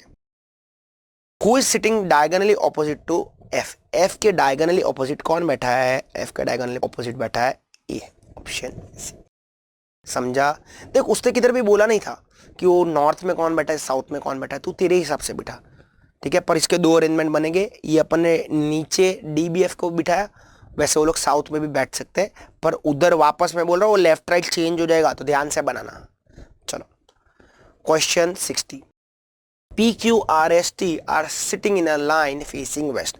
अब जब भी है ना, याद रखना वेस्ट और ईस्ट के क्वेश्चन है ना कॉलम वाइज सॉल्व करना अच्छा गिरता है, ठीक है। तो west 1 2 3 4 5, west west west west west, देख मैंने एरो सब वेस्ट की तरफ बनाया, मतलब वो लोग वेस्ट फेसिंग। सबसे पहले लेफ्ट राइट मार्क कर ले, तो वेस्ट का लेफ्ट कौन सा डायरेक्शन होगा, साउथ, तो इधर रहेगा लेफ्ट, और वेस्ट का राइट नॉर्थ होता है, तो ऊपर रहेगा नॉर्थ। बोलता है आगे R is sitting at the south end, देख यही एक कारण है जो मैं कॉलम में बनाता हूं, आर किधर बैठा है, साउथ एंड में बैठा, तो साउथ एंड नीचे रहेगा ना, तो आर इधर बैठा है। S is sitting at the north end, S सबसे ऊपर बैठा है। T is the neighbour of Q and R, T कौन है, क्यू का भी नेबर है आर का भी नेबर है, तो मतलब क्यू और आर के बीच में बैठा रहेगा ना, है ना। आगे क्या बोलता है, हे एक लाइन अपन ने स्टार्टिंग में देख वेस्ट के बाजू में रहेगा, क्या बोलता है, P and Q R sitting together, तो पी को क्यू के बाजू में, देख बैठ गया, मस्त बैठ गया पूरा, एक ही सेकंड में आंसर आ गया, कुछ भी दिमाग लगाने की जरूरत गिरी नहीं। Who is sitting at the middle, Q, Q बैठा है तो बीच में क्यू, क्लियर। इसी के साथ एल आर के तेरे क्वेश्चंस होते हैं समाप्त। अब चालू हो रहे तेरे 40 क्वेश्चन स्टैटिस्टिक्स के। Let's see which one of the following is source of primary data, primary data मतलब खुद से कलेक्ट करना, क्या गवर्नमेंट रिकॉर्ड्स को तू प्राइमरी बोलेगा, नहीं, रिसर्च आर्टिकल को नहीं, जर्नल्स को नहीं, क्वेश्चनियर फाइल थ्रू एन्यूमरेटर्स, ठीक है। आ जाओ, which is the left part of the table providing descriptions of the rows, rows कौन देता है, तो देख मैं ऐसे याद रखता हूं, C for caption, C for column, तो यहां पे क्या आ जाएगा, रो स्टबी के लिए सी, ठीक है। आ जाओ क्वेश्चन 63, इसको मार्क करके रखना, बहुत ही यूनिक क्वेश्चन है, तुम लोग को ऐसे नहीं है पर बाहर की दुनिया में एग्जिस्ट करता है। The suitable formula for computing the number of class interval is क्या, तो इसको जो बोलते हैं ना, इसको बोलते हैं स्टर्ज रूल, क्या बोलते हैं इसको, स्टर्ज रूल। तो स्टर्ज ने क्या दिया था, एक फॉर्मूला दिया था number of class interval find out करने के लिए, और वो फॉर्मूला था k equals to 1 plus 3.322 log n, where k is nothing but तेरे number of classes and log n is nothing but log of n observations, ठीक है। तो ये देख ले 1 plus 3.322 कहाँ पे दिख रहा है, ऑप्शन सी, एकदम हटके है तो मार्क करके रखना, ठीक है। बहुत रेयरली ऐसे क्वेश्चंस एग्जाम में दिखे जाते हैं, और ये वन ऑफ द एग्जामिनेशंस है जहां पे ये आ गया था। चलो 64, ogive for more than type and less than type, ये तो तेरे को भी पता है मेरे को भी पता है, मोर than type less than type, तो इंटरसेक्ट कौन से पॉइंट पे होते हैं, मीडियन, ठीक है। इसको क्यूमुलेटिव फ्रीक्वेंसी पॉलीगॉन भी हम लोग बोलते हैं, भूलने का नहीं। हिस्टोग्राम से क्या मिलता है, मोड। आ जाओ, if mean of x bar is 10, mode is 7, then find the value of median. तो अपना favourite question, mode equals to 3 median minus 2 times mean, अरे हाँ ना, तो मोड कितना है 7, 3 मीडियन 3 टाइम्स मीडियन, वही तो फाइंड आउट करना है, माइनस 2 टाइम्स मीन कितना है 10, तो करते हैं सॉल्व, तो 2 10 ज़ा 20, माइनस में हो जाएगा प्लस हो जाएगा, तो 7 + 20 27 equals to 3 median equals to 27 divide by 3 which will be equals to 9। कितना इजी था, हम लोग ने कितनी बार किया है क्वेश्चन, नहीं। चलो 66, if the coefficient of variation and standard deviation are 30 and 12, find the arithmetic mean. तो आता है formula CV equals to standard deviation upon mean into 100. CV दिया है तेरे को कितना 30, स्टैंडर्ड डिविएशन दिया है कितना 12, x बार फाइंड आउट करना इंटू 100. तो 0 0 0 0 कैंसिल. अब x बार इधर चला जाएगा, इधर बचा 120, 12 इंटू 10 और नीचे बचा 3, तो ये कितना आ जाएगा 40. खत्म. कैलसी यूज नहीं करने का जब तक जरूरत ना गिरे. बच्चे जैसे कैलकुलेशन है वो तो कैलसी उधर से तो बेंच में से निकालेगा, ऊपर रखेगा, तब तक ऐसे 10 क्वेश्चन सॉल्व हो जाएगी. बोलता है पेपर छूट जाता है, तो छूट ही जाएगा ना. आ जाओ. 67 dash is based on all the observations and dash is based on central 50%. तो सेंट्रल 50% क्यूडी. ठीक है, तो क्यूडी देख एक ही ऑप्शन में. And dash in based on all the observation, तो मीन डिविएशन ऑब्वियसली करता है ऑप्शन इजी. चलो. The relationship between two variables x and y is given by 4x minus 10y equals to 20. If the median value of variable x is 10, then what is the median value of variable y? Shift of origin, change of scale. आ जाओ. तो करते हैं 4x minus 10y equals to 20. y के form में लेके आते हैं इसको. तो 4x minus 20 equals to 10y. अब मीडियन है तो 4 median of x minus 20 equals to 10 median of y. बराबर है. अब ये shift of origin change of scale किसका है, किसका है, सेंट्रल टेंडेंसी का है. हाँ, मीडियन तो सेंट्रल टेंडेंसी में ही होती है. बराबर ना, बराबर ना. तो इसको और आगे सॉल्व करते हैं. 20 का इफेक्ट रहेगा. हाँ, ओरिजिन का इफेक्ट रहेगा. स्केल का इफेक्ट रहेगा. जी हाँ, बिल्कुल रहेगा. ठीक है. तो 4 median of x, median of x कितना दिया है 10, तो 4 into 10 minus 20 equals to 10 median of y. तो ये हो जाएगा 40 minus 20 20 equals to 10 median y. तो मीडियन ऑफ y कितना रहेगा 20 डिवाइड बाय 10 आ जाएगा 2. Option easy.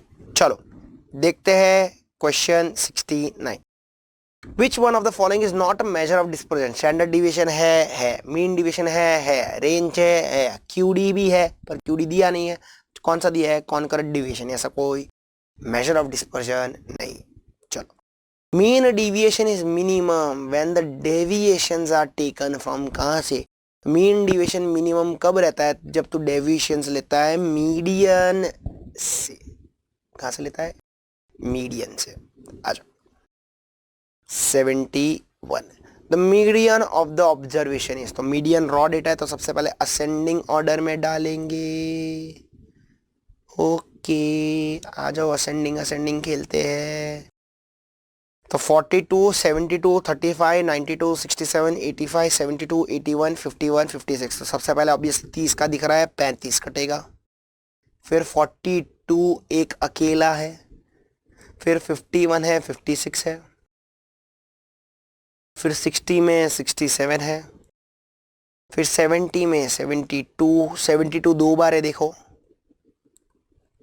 फिर 81 85 एंड फिर 92. कितने हुए 2 4 6 8 10 10 हो गए 10. तो n है 10. तो इवन ऑब्जर्वेशन है तो मीडियन कैसा आएगा, median will be equals to n by 2 plus n by 2 plus 1 term divide by 2. उन दोनों का एवरेज. तो n है 10, 10 डिवाइड बाय 2 5, 5 प्लस 1 6. तो fifth term and sixth term का एवरेज. तो पांचवा टर्म कौन सा है, तो 1 2 3 4 5 है ये और ये. तो average of 67 plus 72 divide by 2. तो 67 प्लस 72 डिवाइड बाय 2 करोगे तो आ जाएगा 69.5. Option easy. चलो 72 if the sum of squares of values. तो सम ऑफ स्क्वायर्स, तो स्क्वायर्स ऑफ x मतलब सब्मेशन x स्क्वायर कितना दिया है 3390. Number of observations are 30 and standard deviation equals to 7. What is the mean value. मतलब पूछा क्या है, x बार पूछा है, तो कौन सा फॉर्मूला यूज करेगा यहाँ पे स्टैंडर्ड डिविएशन का. क्या तो ये फॉर्मूला यूज करता है summation x minus x bar the whole square, वो दूसरा वाला. Standard deviation equals to root of summation x square by n minus x bar the whole square. इसके लिए फॉर्मूला याद रखना जरूरी है. कोई भी फॉर्मूला तो पूछ सकते हैं. स्टैंडर्ड डिविएशन कितना दिया है 7. Root of 3390 upon 30 minus x bar the whole square. ठीक है, तो 3390 अपन 30 करेंगे तो आ जाएगा 113। 7 equals to root of 113 minus x bar the whole square.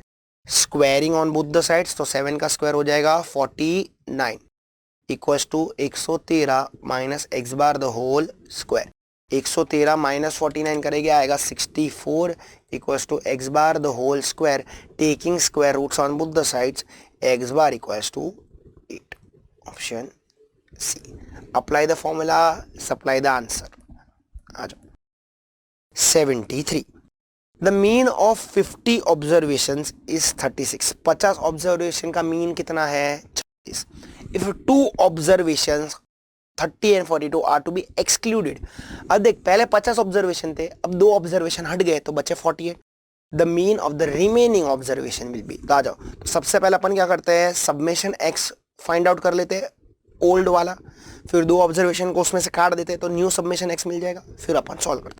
तो x bar equals to summation x by n, तो summation x will be equals to x bar into n. तो एक्स बार कितना है? 36 इंटू 50। तो 36 into 50 कितना होगा sir? 36 into 50 कर रहा हूँ तो आ रहा है 1800। ठीक है, तो ये आ गया 1800। अब ये तेरा ओल्ड सबमेशन एक्स है, अब मेरे को न्यू सबमेशन एक्स चाहिए। तो न्यू सबमेशन एक्स कैसे मिलेगा? 1800 में से 2 लोग को मैं हटा रहा हूँ, 30 को भी हटा रहा हूँ, 42 को भी हटा रहा हूँ, तो हटा दे, दोनों को हटाता हूँ, आता है 1728। तब मुझे न्यू एक्स बार कैसे मिलेगा? New x bar will be equals to 1728 upon 48 observations. क्यों? क्योंकि 50 में से 2 तो कटे, तो डिवाइड बाई 48 आ गया 36। Option A. इजी। चलो 74. If the variance of the random variable x is 17, then what is variance of y equals to 2x plus y? 1000 बार बोला है कि मेजर ऑफ डिस्पर्जन में स्टैंडर्ड डिविएशन का shift of origin change of scale है, variance का नहीं। तो सबसे पहले y equals to 2x plus 5 को किस में कन्वर्ट करेंगे हम लोग? स्टैंडर्ड डिविएशन में कर कन्वर्ट। तो हो जाएगा standard deviation of y 2 into standard deviation of x plus 5। अब बात करते हैं यहाँ पे, तो सबसे पहले शिफ्ट ऑफ ओरिजिन इज्जत नहीं है पर स्केल की इज्जत है, तो ये क्या रहेगा? Standard deviation of y equals to 2 into standard deviation of x। अब तेरे को इसका वेरिएंस चाहिए तो squaring on both the sides, तो याद रहेगा variance of y equals to 2 का भी होगा square into variance of x, और वेरिएंस ऑफ x दिया था कितना है? 17। तो आ जाएगा 2 का स्क्वायर कितना होता है? 4 इंटू 17, तो 17 इंटू 4, तो 17 इंटू 2 होता है 34 इंटू 4 होता है 68। देख, तू स्क्वायर भूल जाएगा, तू क्या भूल जाएगा? ये 2 का स्क्वायर भूल जाएगा, तो तेरे को पास 34 भी ऑप्शन में पड़ा है, गलत होगा। उसको पता है तू गड़बड़ क्या कहां पे करेगा, एग्जाम का क्वेश्चन है, उसको पता है लोग 2 का स्क्वायर करना भूल जाएंगे, है ना। चलो आ जाओ 75। If the variance of given data is 12, तो वेरिएंस दिया है, कितना दिया है? 12, and mean value is 40। X bar कितना दिया है? 40। तो सीवी कितना? तो पता है CV equals to standard deviation upon x bar into 100। अभी किया था, तो सीवी पूछा है स्टैंडर्ड डिविएशन फ्रॉम, देखो तो वेरिएंस दिया है, तो standard deviation is root of variance upon 40 into 100। आइए करते हैं, तो सबसे पहले 12 का रूट करेंगे, डिवाइड बाय 40 करेंगे, इंटू 100 करेंगे, आ रहा है 8.66। अपने को 8.65 दिया है, चलेगा, मार्क कर लेंगे ऑप्शन डी। इजी। चलो 76। In a given set if all data are same then the value of variance would be. देख, सारा डेटा अगर सेम है तो स्टैंडर्ड डिविएशन 0, और अगर स्टैंडर्ड डिविएशन 0 तो वेरिएंस भी 0। कंसेप्चुअल क्वेश्चन पूछा था इससे। 77। इफ द अरिथमेटिक मीन, आ ही गया तू भी वापस, relationship between mean median and mode भी आया, relationship between M GM HM भी आया, ठीक है, आता ही आता है, फिक्स है। आ जाओ, तो एम कितना दिया है? 5, जीएम कितना दिया है? 4, तो एचएम कितना रहेगा? आ जाओ, तो we know GM square equals to M into HM. तो अपने को एचएम पूछा है, तो HM will be equals to GM का स्क्वायर अपॉन एम। तो एचएम, तो जीएम का स्क्वायर, जीएम कितना है? 4, 4 का square 16, 16 divide by 5, 16 divide by 5 कितना होता है सर? 16 डिवाइड बाई 5 हो जाएगा 3.2। Option A. Easy. 78. The average age of 15 students in a class is 9 years. Out of them, the average age of 5 students is 13 and 8 students is 5. What is the average of remaining 2 students? तो use करेगा कौन सा concept? Combined arithmetic mean. x bar c equals to n1 x1 bar plus n2 x2 bar plus n3 x3 bar upon n1 plus n2 plus n3. अब देख, average age of 15 student, मतलब total तेरे को पता ही नहीं total कितना है 15. अपन थोड़ा साइड में करते हैं तो वापस यूज कर सकते हैं जगह. टोटल कितना है 15 और उसका एवरेज कितना दिया है 9. n1 x1 5 स्टूडेंट्स इज 13 तो ये हो जाएगा 5 into 13 plus 8 students is 5 8 into 5 plus 2 into average students यानी कि x बार 3 चाहिए बराबर है. तो ये सबसे पहले 15 9 हो जाएगा. 15 9 कितना होता है 135 equals to 13 5 65 8 5 40 plus 2 x bar 3. ठीक है, तो 135 माइनस 105 ना 65 प्लस 40 30. तो 30 will be equals to 2 x bar 3. x bar 3 कितना हो जाएगा 30 divide by 2 15. Option apply the formula supply the answer. सारे क्वेश्चन देख तूने अभी तक जितने किए वो ऐसे ही है. Apply the formula supply the answer. Easy easy बच्चे जैसे क्वेश्चन है. हाँ, ये अच्छा क्वेश्चन है, ध्यान से दिखते हैं इधर.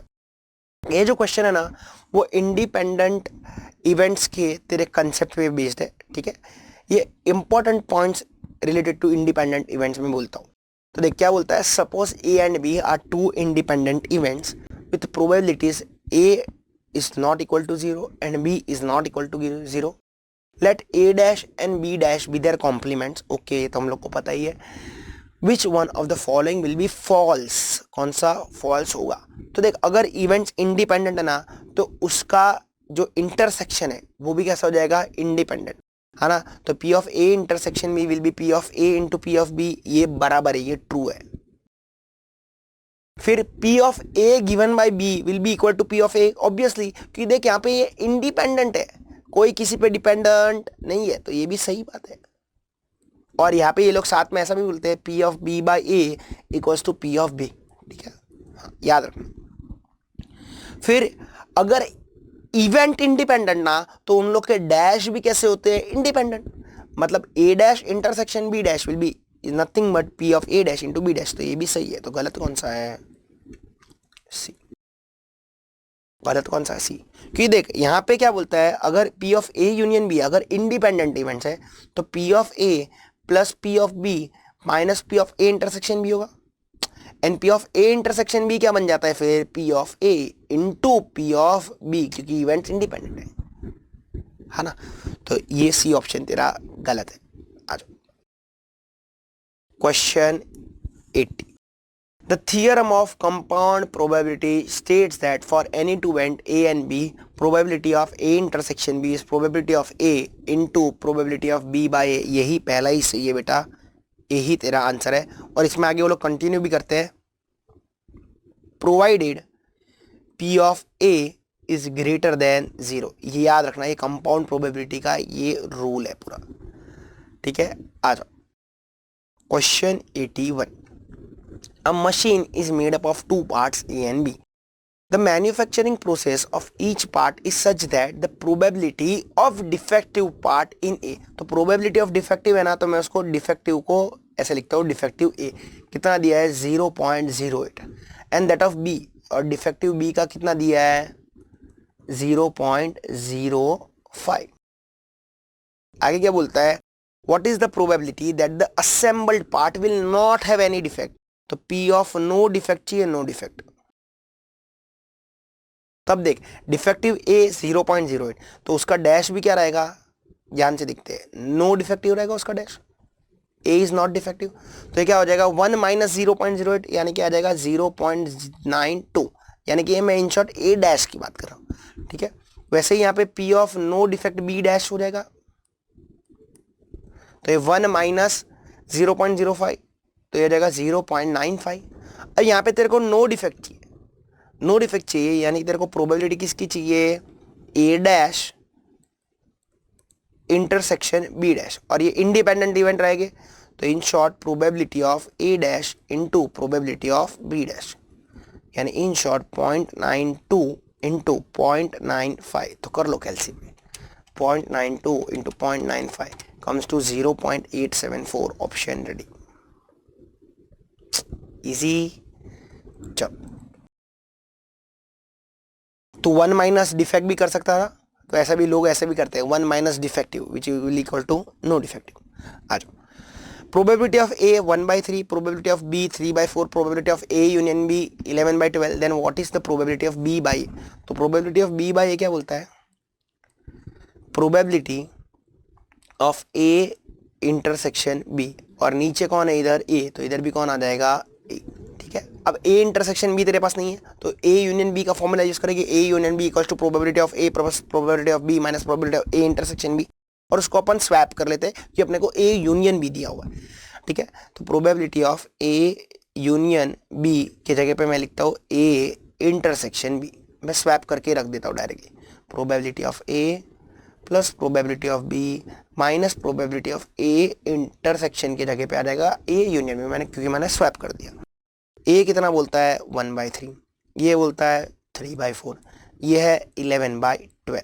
आज सबसे पहले डिनोमिनेटर को कर देते हैं इक्वल 12, इधर करना पड़ेगा इंटू 4, इधर करना पड़ेगा इंटू 3, तो 4 1 ज़ा 4, 3 3 ज़ा 9 माइनस 11, तो 13 माइनस 11 2/12, यानी कि 1/6, तो ए इंटरसेक्शन में मिल गया 1/6। ए प्रोबेबिलिटी ऑफ ए है 1/3, तो इसको डिनोमिनेटर का डिनोमिनेटर चला जाएगा न्यूमरेटर में, 1/6 इंटू 3/1, 3 1 जा 2 जा, तो आंसर कितना आया 1/2, ऑप्शन सी। कितना इजी क्वेश्चन था। लीप ईयर आया आता है अपने को ये, the probability that leap year has 53 Mondays, तो सबसे पहले सैंपल से इसकी अगर अपन बात करें तो अपने को पता है कि भाई लीप ईयर है मतलब 366 डेज है, तो 52 वीक्स प्लस 2 दिन बचेंगे ना, तो ये 2 दिन कौन से हो सकते हैं, तो उसके लिए 7 आता है सैंपल स्पेस, याद है ना अपने को कैसे 7 आता है sir, Sunday Monday Monday Tuesday Tuesday Wednesday Wednesday Thursday Thursday Friday Friday Saturday Saturday Sunday, और संडे मंडे तो लिख दिया था, तो हो गए 7, है ना। वो 2 दिन कौन से हो सकते हैं, तो संडे मंडे भी हो सकते हैं, मंडे ट्यूसडे भी हो सकते हैं, वैसे वैसे 7 हो गए। अब तेरे को क्या बोलता है 53 मंडे, 53 मंडेज की प्रोबेबिलिटी क्या, तो देख मंडे आ सकता है 2 बार ना, कैसे 2 बार सर, संडे मंडे में भी मंडे आएगा, मंडे ट्यूसडे में भी मंडे आएगा, तो प्रोबेबिलिटी क्या हो जाएगी 2/7, ऑप्शन सी, इजी। चलो 84, if a number is selected at a random, number को कैसे सिलेक्ट कर रहा है तू, रैंडमली सिलेक्ट कर रहा है, from the first 50 natural numbers, what is the probability that the selected number is a multiple of 3 and 4 बोला है, तो मल्टीपल ऑफ 3 भी होना चाहिए एंड मल्टीपल ऑफ 4 भी होना चाहिए।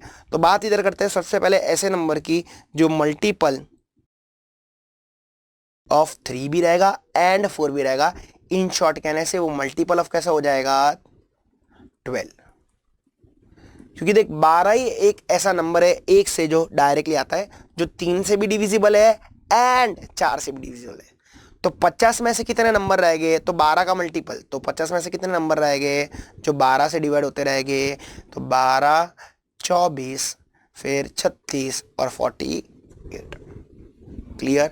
तो यहाँ पे तेरा प्रोबेबिलिटी कितना आ जाएगा, जो मल्टीपल ऑफ 3 एंड 4 है, तो आ जाएगा 4 डिवाइड बाई 50 नंबर है, बराबर है, which equals to 2/25 is your correct answer, option B. Question 85, if 3 coins are tossed simultaneously, what is the probability of getting 2 heads together, तो 3 कॉइन उछाले तो सैंपल स्पेस अपने को उसका पता है कितना आ जाएगा, सैंपल स्पेस 8। अब तेरे को 2 हेड साथ में चाहिए, तो पॉसिबिलिटीज क्या क्या हो सकती है 2 हेड आने की, तो देख एक तो H H T हो सकता है, फिर एक एच टी एच हो सकता है, या तो फिर टी एच एच भी तो हो सकता है। तो कितनी पॉसिबिलिटीज है? 3। तो आंसर क्या आ जाएगा? 3/8, ऑप्शन इजी। चलो, if the first quartile is 56.5 and the third quartile is 77.5 then the coefficient of QD. तो कोएफिशिएंट ऑफ क्यूडी कैसे मिलता है? Q3 minus Q1 upon Q3 plus Q1 into 100। तो Q3 कितना है? 77.5, यह है 56.5 अपॉन 77.5 प्लस 56.5 इंटू 100। तो आ जाओ करते हैं 77.5 माइनस 56.5, तो ये आ गया 21, और नीचे है 77.5 प्लस 56.5, कितना होगा? 134 इंटू 100। तो आइए करते हैं 21 divide by 134 into 100, 15.67 is my answer. That is nothing but option B. Right. चलो, क्वेश्चन 87, स्क्यूनेस। देख, स्क्यूनेस मतलब क्या? Lack of symmetry. स्क्यूनेस का मीनिंग ये है, लैक ऑफ सिमेट्री। तो skewness of normal distribution is क्या? तो भाई नॉर्मल डिस्ट्रीब्यूशन तो सिमेट्रिकल रहता है, तो स्क्यूनेस कितना रहेगा? 0। सिमेट्रिक मतलब क्या? आधा आधा ना, इक्वल इक्वल ना। ये देख, लेफ्ट इक्वल्स टू राइट तेरा हो जाता है। कुछ भी बोलता है, क्या क्वेश्चन देते हैं लोग जी। Easy easy. Question 88, in a Poisson distribution is such that p of x equals to 2, p of x equals to 3, the variance is क्या? तो ये Poisson है, तो variance will be equals to mean which will be equals to m। अब ये तो तेरे को आता है, m फाइंड आउट करना है। आ जाओ करते हैं, p of x equals to 2 equals to p of x equals to 3, apply the formula, supply the answer, e raised to minus m into m raised to x upon x factorial, e raised to minus m into m raised to x upon x factorial। तो काटो काटो काटो काटो, square ये पूरा ही cut जाएगा और यहाँ से एक बचेगा ना, ठीक है। तो ये आ जाएगा 1/2 इक्वल्स टू m/3 इंटू 2। तो वापस 2 काटो, तो m इक्वल्स टू कितना? 3। गलती से √3 लिखना मत, ठीक है। चलो आ जाओ। The standard deviation of binomial, तो याद रखने का, बाइनोमियल का मीन रहता है क्या? NP। वेरिएंस क्या रहता है? NPQ। तो standard deviation is nothing but root of variance, तो root of NPQ, option B. Easy. आ जाओ क्वेश्चन 90। अब ये क्वेश्चन 90 में बेटा मिसिंग इंफॉर्मेशन है। क्या है मैं आप लोग को बताता हूँ। अपन पहले क्वेश्चन समझ लेते पूरा, फिर तो आगे वो मिसिंग इंफॉर्मेशन क्या हो सकता है उस पर अपन चर्चा करते हैं। पर क्वेश्चन इनकम्प्लीट है इंस्टीट्यूट के एंड से, और इंस्टीट्यूट ने ग्रेस मार्क भी सबको दिया था। आ जाओ, क्या बोलता है? The speed of an number of bikes follow a normal distribution model with a mean of 83 and a standard deviation of 9.4। तो मीन दिया है, मतलब म्यू दिया है कितना? 83। स्टैंडर्ड डिविएशन कितना दिया है? 9.4। Find the probability that a bike picked at a random travelling is more than 95 kilometres. तो तेरे को प्रोबेबिलिटी किसकी चाहिए? x is more than 95 kilometres की। तो अब सबसे पहले क्या करेंगे हम लोग? ये जो तेरा नॉर्मल डिस्ट्रीब्यूशन है उसको हम लोग कन्वर्ट करेंगे स्टैंडर्ड नॉर्मल वेरिएट में, हाँ या ना? हाँ। तो चलो आ जाओ करते हैं इसको स्टैंडर्ड नॉर्मल वेरिएट में कवर अपने को। आ जाओ, तो सबसे पहले z equals to x minus mu upon standard deviation. अब ये 95 है ना, तो तेरा x कितना है? 95 माइनस म्यू कितना है? 83 अपॉन 9.4। तो आ जाओ करते हैं 95 माइनस 83 डिवाइड बाई 9.4, ये आता है 1.276। 1.276, तो यानी कि 1.28 ले लेता हूँ, 276 है तो, ठीक है। अब आगे तेरे को क्या करने का है? तो ये प्रोबेबिलिटी तेरा कन्वर्ट हो गया एरिया में, area where z is greater than और इक्वल टू 1.28, राइट। अब बात को ध्यान से समझना।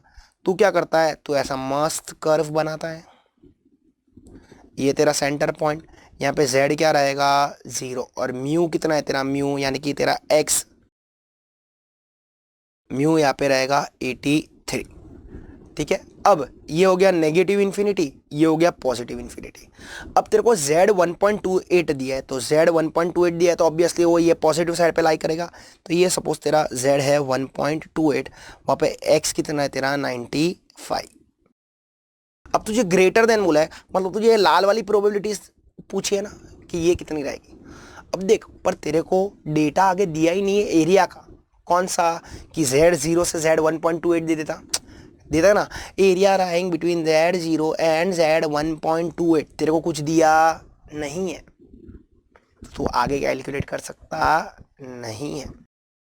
या तो फिर तेरे को एटलीस्ट लोग CDF दे देते थे, क्यूमुलेटिव डेंसिटी फंक्शन है ना, फाई दे देते तो भी तू सॉल्व कर सकता था।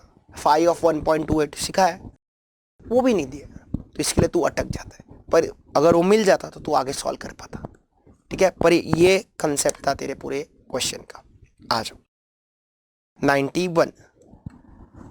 The equations of the two lines of regressions are 4x plus 3y plus 7 equals to 0 and 3x plus 4y plus 8 equals to 0.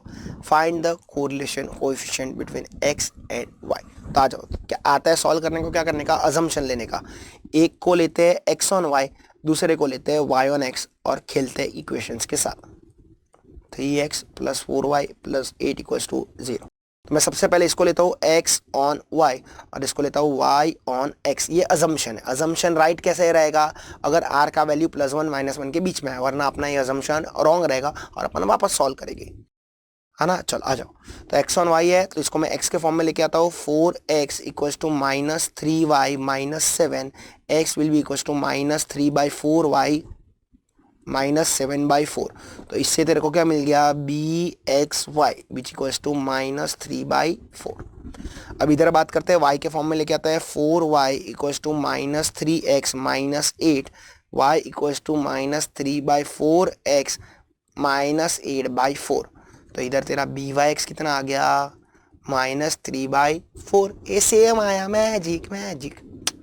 अब दोनों नेगेटिव है तो आर भी नेगेटिव, तीनों की साइन सेम रहती है ना, आर की bxy और byx की। तो आर का फॉर्मूला क्या बोलता था तेरे से, प्लस और minus root of bxy into byx। ये दोनों नेगेटिव है तो आर भी तेरा कैसा रहेगा, नेगेटिव, और नेगेटिव रूट ऑफ 3/4 इंटू 3/4। ये भी दोनों नेगेटिव है तो नेगेटिव नेगेटिव हो जाएगा, पॉजिटिव ना तेरा अंदर, ठीक है। तो 3/4 इंटू 3/4 का रूट क्या करने को बैठता है, 3/4 ही रहेगा, और 3/4 होता कितना है, 0.75। तो -0.75, that is nothing but option A. Easy. चलो question 92। The regression equation are 2x plus 3y plus 1 equals to 0 and 5x plus 6y plus 1 equals to 0। The mean are, तो हम लोग ने 1000 बार किया है इसको, है ना। क्या करेगा, इसको है ना 2 से मल्टीप्लाई कर दे, इंटू 2 कर दे, ठीक है। तो तेरा दोनों इक्वेट हो जाएगा। तो ये हो जाएगा 4x plus 6y plus 2 equals to 0, 5x plus 6y plus 1 equals to 0। अब मैं +2 और +1 को बाजू लेके जाऊंगा तो -2 -1 हो जाएगा। तो आ जाओ साथ साथ में कर ही लेते हैं। तो ये हो जाएगा -2, ये हो जाएगा -1। अब सब्सट्रैक्टिंग करना पड़ेगा अपने को, है ना। तो मैं सब्सट्रैक्ट करता हूँ तो आ जाएगा -x, अभी हो जाएगा +1 तो हो जाएगा -1, तो माइनस माइनस का आंसर, तो x बार इक्वल्स टू 1। अब x बार को अपन सब्सटीट्यूट करते हैं, तो किसी में भी सब्सटीट्यूट कर, तो 2 × 1 + 3y + 1 इक्वल्स टू 0। तो हो जाएगा 2 + 1 3 + 3y इक्वल्स टू 0। तो 3y equals to -3, y equals to -1। तो x बार आया +1, y बार आया -1। तो देख ध्यान से देखना, x बार +1, y बार -1, ऑप्शन सी। गड़बड़ करने का नहीं। आ जाओ 93। byx दिया है, bxy दिया है, then the value of correlation coefficient मतलब r दे दिया सीधा सीधा। तो r इज नथिंग बट अभी देखा था प्लस और minus root of bxy into byx, ठीक है। तो कर ले, दोनों पॉजिटिव है तो r भी पॉजिटिव रहेगा। 0.5 इंटू 0.46 का रूट आ रहा है 0.479, यानी क्या है ना अपने पास 0.48, option D. Apply the formula, supply the answer. आ जाओ the coefficient of rank correlation, rank correlation आया तो स्पीयरमैन्स रैंक, क्वालिटेटिव डेटा, ये सब तेरे दिमाग में थियरी चलना चाहिए, ठीक है। अब देख, दो टाइप ऑफ क्वेश्चंस रहते हैं, एक तो रिपीटेड रैंक्स और नॉन रिपीटेड रैंक्स, ठीक है। तो देखते हैं कौन सा है और फिर उसके अकॉर्डिंगली हम लोग फॉर्मूला यूज करेंगे। तो सबसे पहले मैथ्स के है मार्क्स, फिर स्टैट्स के है मार्क्स। मैथ्स के क्या है 3, 5, 8, 4, 7, 10। तो इसमें फिलहाल कोई रिपीट हुआ नहीं है।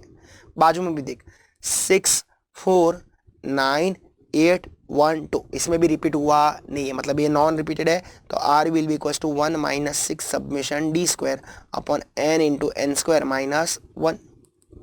अरे हाँ ना। चलो अब आगे देखते हैं क्या बोलता है। तो ध्यान से देखना, अब अपने को सबसे पहले रैंक्स देनी पड़ेगी, रैंक 1 एंड रैंक 2। सबसे ज़्यादा किसको, उसको रैंक 1 आ जाएगा। तो देख 10 सबसे ज़्यादा है तो इसको रैंक 1, फिर 8, फिर 7, फिर 5, फिर 4 और फिर 3, ठीक है। अब बाजू में भी देते देते हैं, सबसे पहले आ जाएगा 9 को, फिर 8 को, फिर 7 नहीं है 6 को, फिर 5 नहीं है 4 को, फिर 2 को और फिर 1 को, ठीक है। सबको मैंने दे दिया रैंक्स। अब हम लोग क्या करेंगे, इसका रैंक्स का डिफरेंस फाइंड आउट करेंगे और साथ में उसका स्क्वायर भी कर देते हैं, ठीक है, टाइम बचाने का। तो 6 माइनस 3 होगा, 6 माइनस 3 कितना होगा 3, 3 का स्क्वायर कितना होगा 9, 9 को मैं डाल देता हूँ m प्लस में। फिर है 4 माइनस 4 0, 0 का स्क्वायर 0, 1 का स्क्वायर 1, तो 1 को मैं डाल देता हूँ m प्लस में। फिर 5 माइनस 2 3, 3 का स्क्वायर 9, 9 को डाल देता हूँ मैं m प्लस में। फिर 6 माइनस 3, 3 माइनस 6 होगा, या 6 माइनस 3 का 3, 3 का स्क्वायर कितना होगा 9, वापस 9 को डाल देता हूँ मैं m प्लस में। फिर 5 माइनस 1 4, 4 का स्क्वायर 16, 16 को डाल देता हूँ मैं m प्लस में। MRC करते हैं तो कितना आ गया आपका 44, ठीक है। तो अब भी देखा था 1 minus 6 into 44 upon 6 into 6 square minus 1, तो 6 6 तो कैंसिल हो गया, 6 ऑब्जर्वेशन थे तेरे। 1 minus 44 upon 6 square is 36, 36 minus 1 is 35। तब ध्यान से देखते इधर, तो 44 डिवाइड बाय 35 करेगा तो आएगा 1.25, प्लस और माइनस करेगा 1 करेगा तो आएगा नेगेटिव 0.25। पर बेटा यहाँ पे आपको पास पॉजिटिव 0.25 ऑप्शन में दिया है, ठीक है। तो ये ऑप्शन रहना चाहिए पर इधर नेगेटिव साइन रहना चाहिए, यहाँ पे गड़बड़ है, ठीक है। इंस्टीट्यूट का एंड से ही गड़बड़ है, अपने एंड से कोई गड़बड़ नहीं, ठीक है। चलो आ जाओ, बात करते हैं आगे। पियर्सन्स कोरिलेशन कोएफिशिएंट अपने को पता है, covariance x, y upon standard deviation of x into standard deviation of y। तो कौन सा आ जाएगा आपका, आ जाएगा ऑप्शन ए तो बराबर है, बाकी सब गलत है, कुछ भी देते हैं लोग। चलो 96, from the following data constructed the index number by Laspeyres method. तो लास्ट पियर क्या बोल के गया था, लास्ट पेयर बोल के गया था submission P1 Q0 upon submission P0 Q0 into 100। तो P1 Q0 कितना दिया है 96, P0 Q0 कितना दिया है 73, कितना इजी क्वेश्चन था, इंटू 100। तो 96 अपॉन 73 इंटू 100 तो हो जाएगा 131.50, यानी कि 51 ले ले ऑप्शन बी। क्लियर। चलो 97, which index measures the change from month to month in the cost of representative basket of goods and services bought by a typical household। तो कौन सा इंडेक्स चेंज दिखता है, लास्ट ईयर दिखता है नहीं, Fisher दिखता है नहीं, पास्ट ईयर दिखता है नहीं, वो है retail price index. Wholesale price index भी रहता है वैसे, ठीक है। कॉस्ट ऑफ लिविंग इंडेक्स जो है तुम लोग ने पढ़ा वैसे, राइट। आ जाओ, Fisher index number is called an ideal, क्योंकि फिशर को आइडियल बोलते हैं, क्यों बोलते हैं, क्योंकि 3 टेस्ट सेटिस्फाई करता है, फैक्टर करता है, टाइम करता है, बोथ, सर्कुलर करता नहीं है, यूनिट करता है। चलो आगे 99, if Laspeyres is 119, Paasche is 112, find the Fisher's. तो कितना इजी है, Fisher's is nothing but root of Laspeyres into Paasche, that is nothing but root of 119 into 112। तो कर लो 119 इंटू 112 का स्क्वायर रूट आ रहा है मेरा 115.446, यानी कौन सा ऑप्शन है, ऑप्शन बी, इजी। चलो 100, in price index when a new commodity is required to be added which of the following index is used. तो जब नई कमोडिटी ऐड होती है तो क्या यूज़ करते हैं, स्प्लाइसिंग यूज़ करते हैं। क्या यूज़ करते हैं, स्प्लाइसिंग। दो अलग अलग सीरीज़ को हम लोग एक सिंगल सीरीज बना देते हैं, ठीक है। तो इसी के साथ आपका पूरा का पूरा दिसंबर 2022 का पेपर डिस्कशन होता है समाप्त। सर ने आपका मैथ्स ले लिया, मैंने आपका स्टैट्स और एलआर ले लिया। तो आपको प्लीज़ वीडियो अगर अच्छा लगा रहेगा तो लाइक शेयर एंड सब्सक्राइब ज़रूर करना। Thank you so much.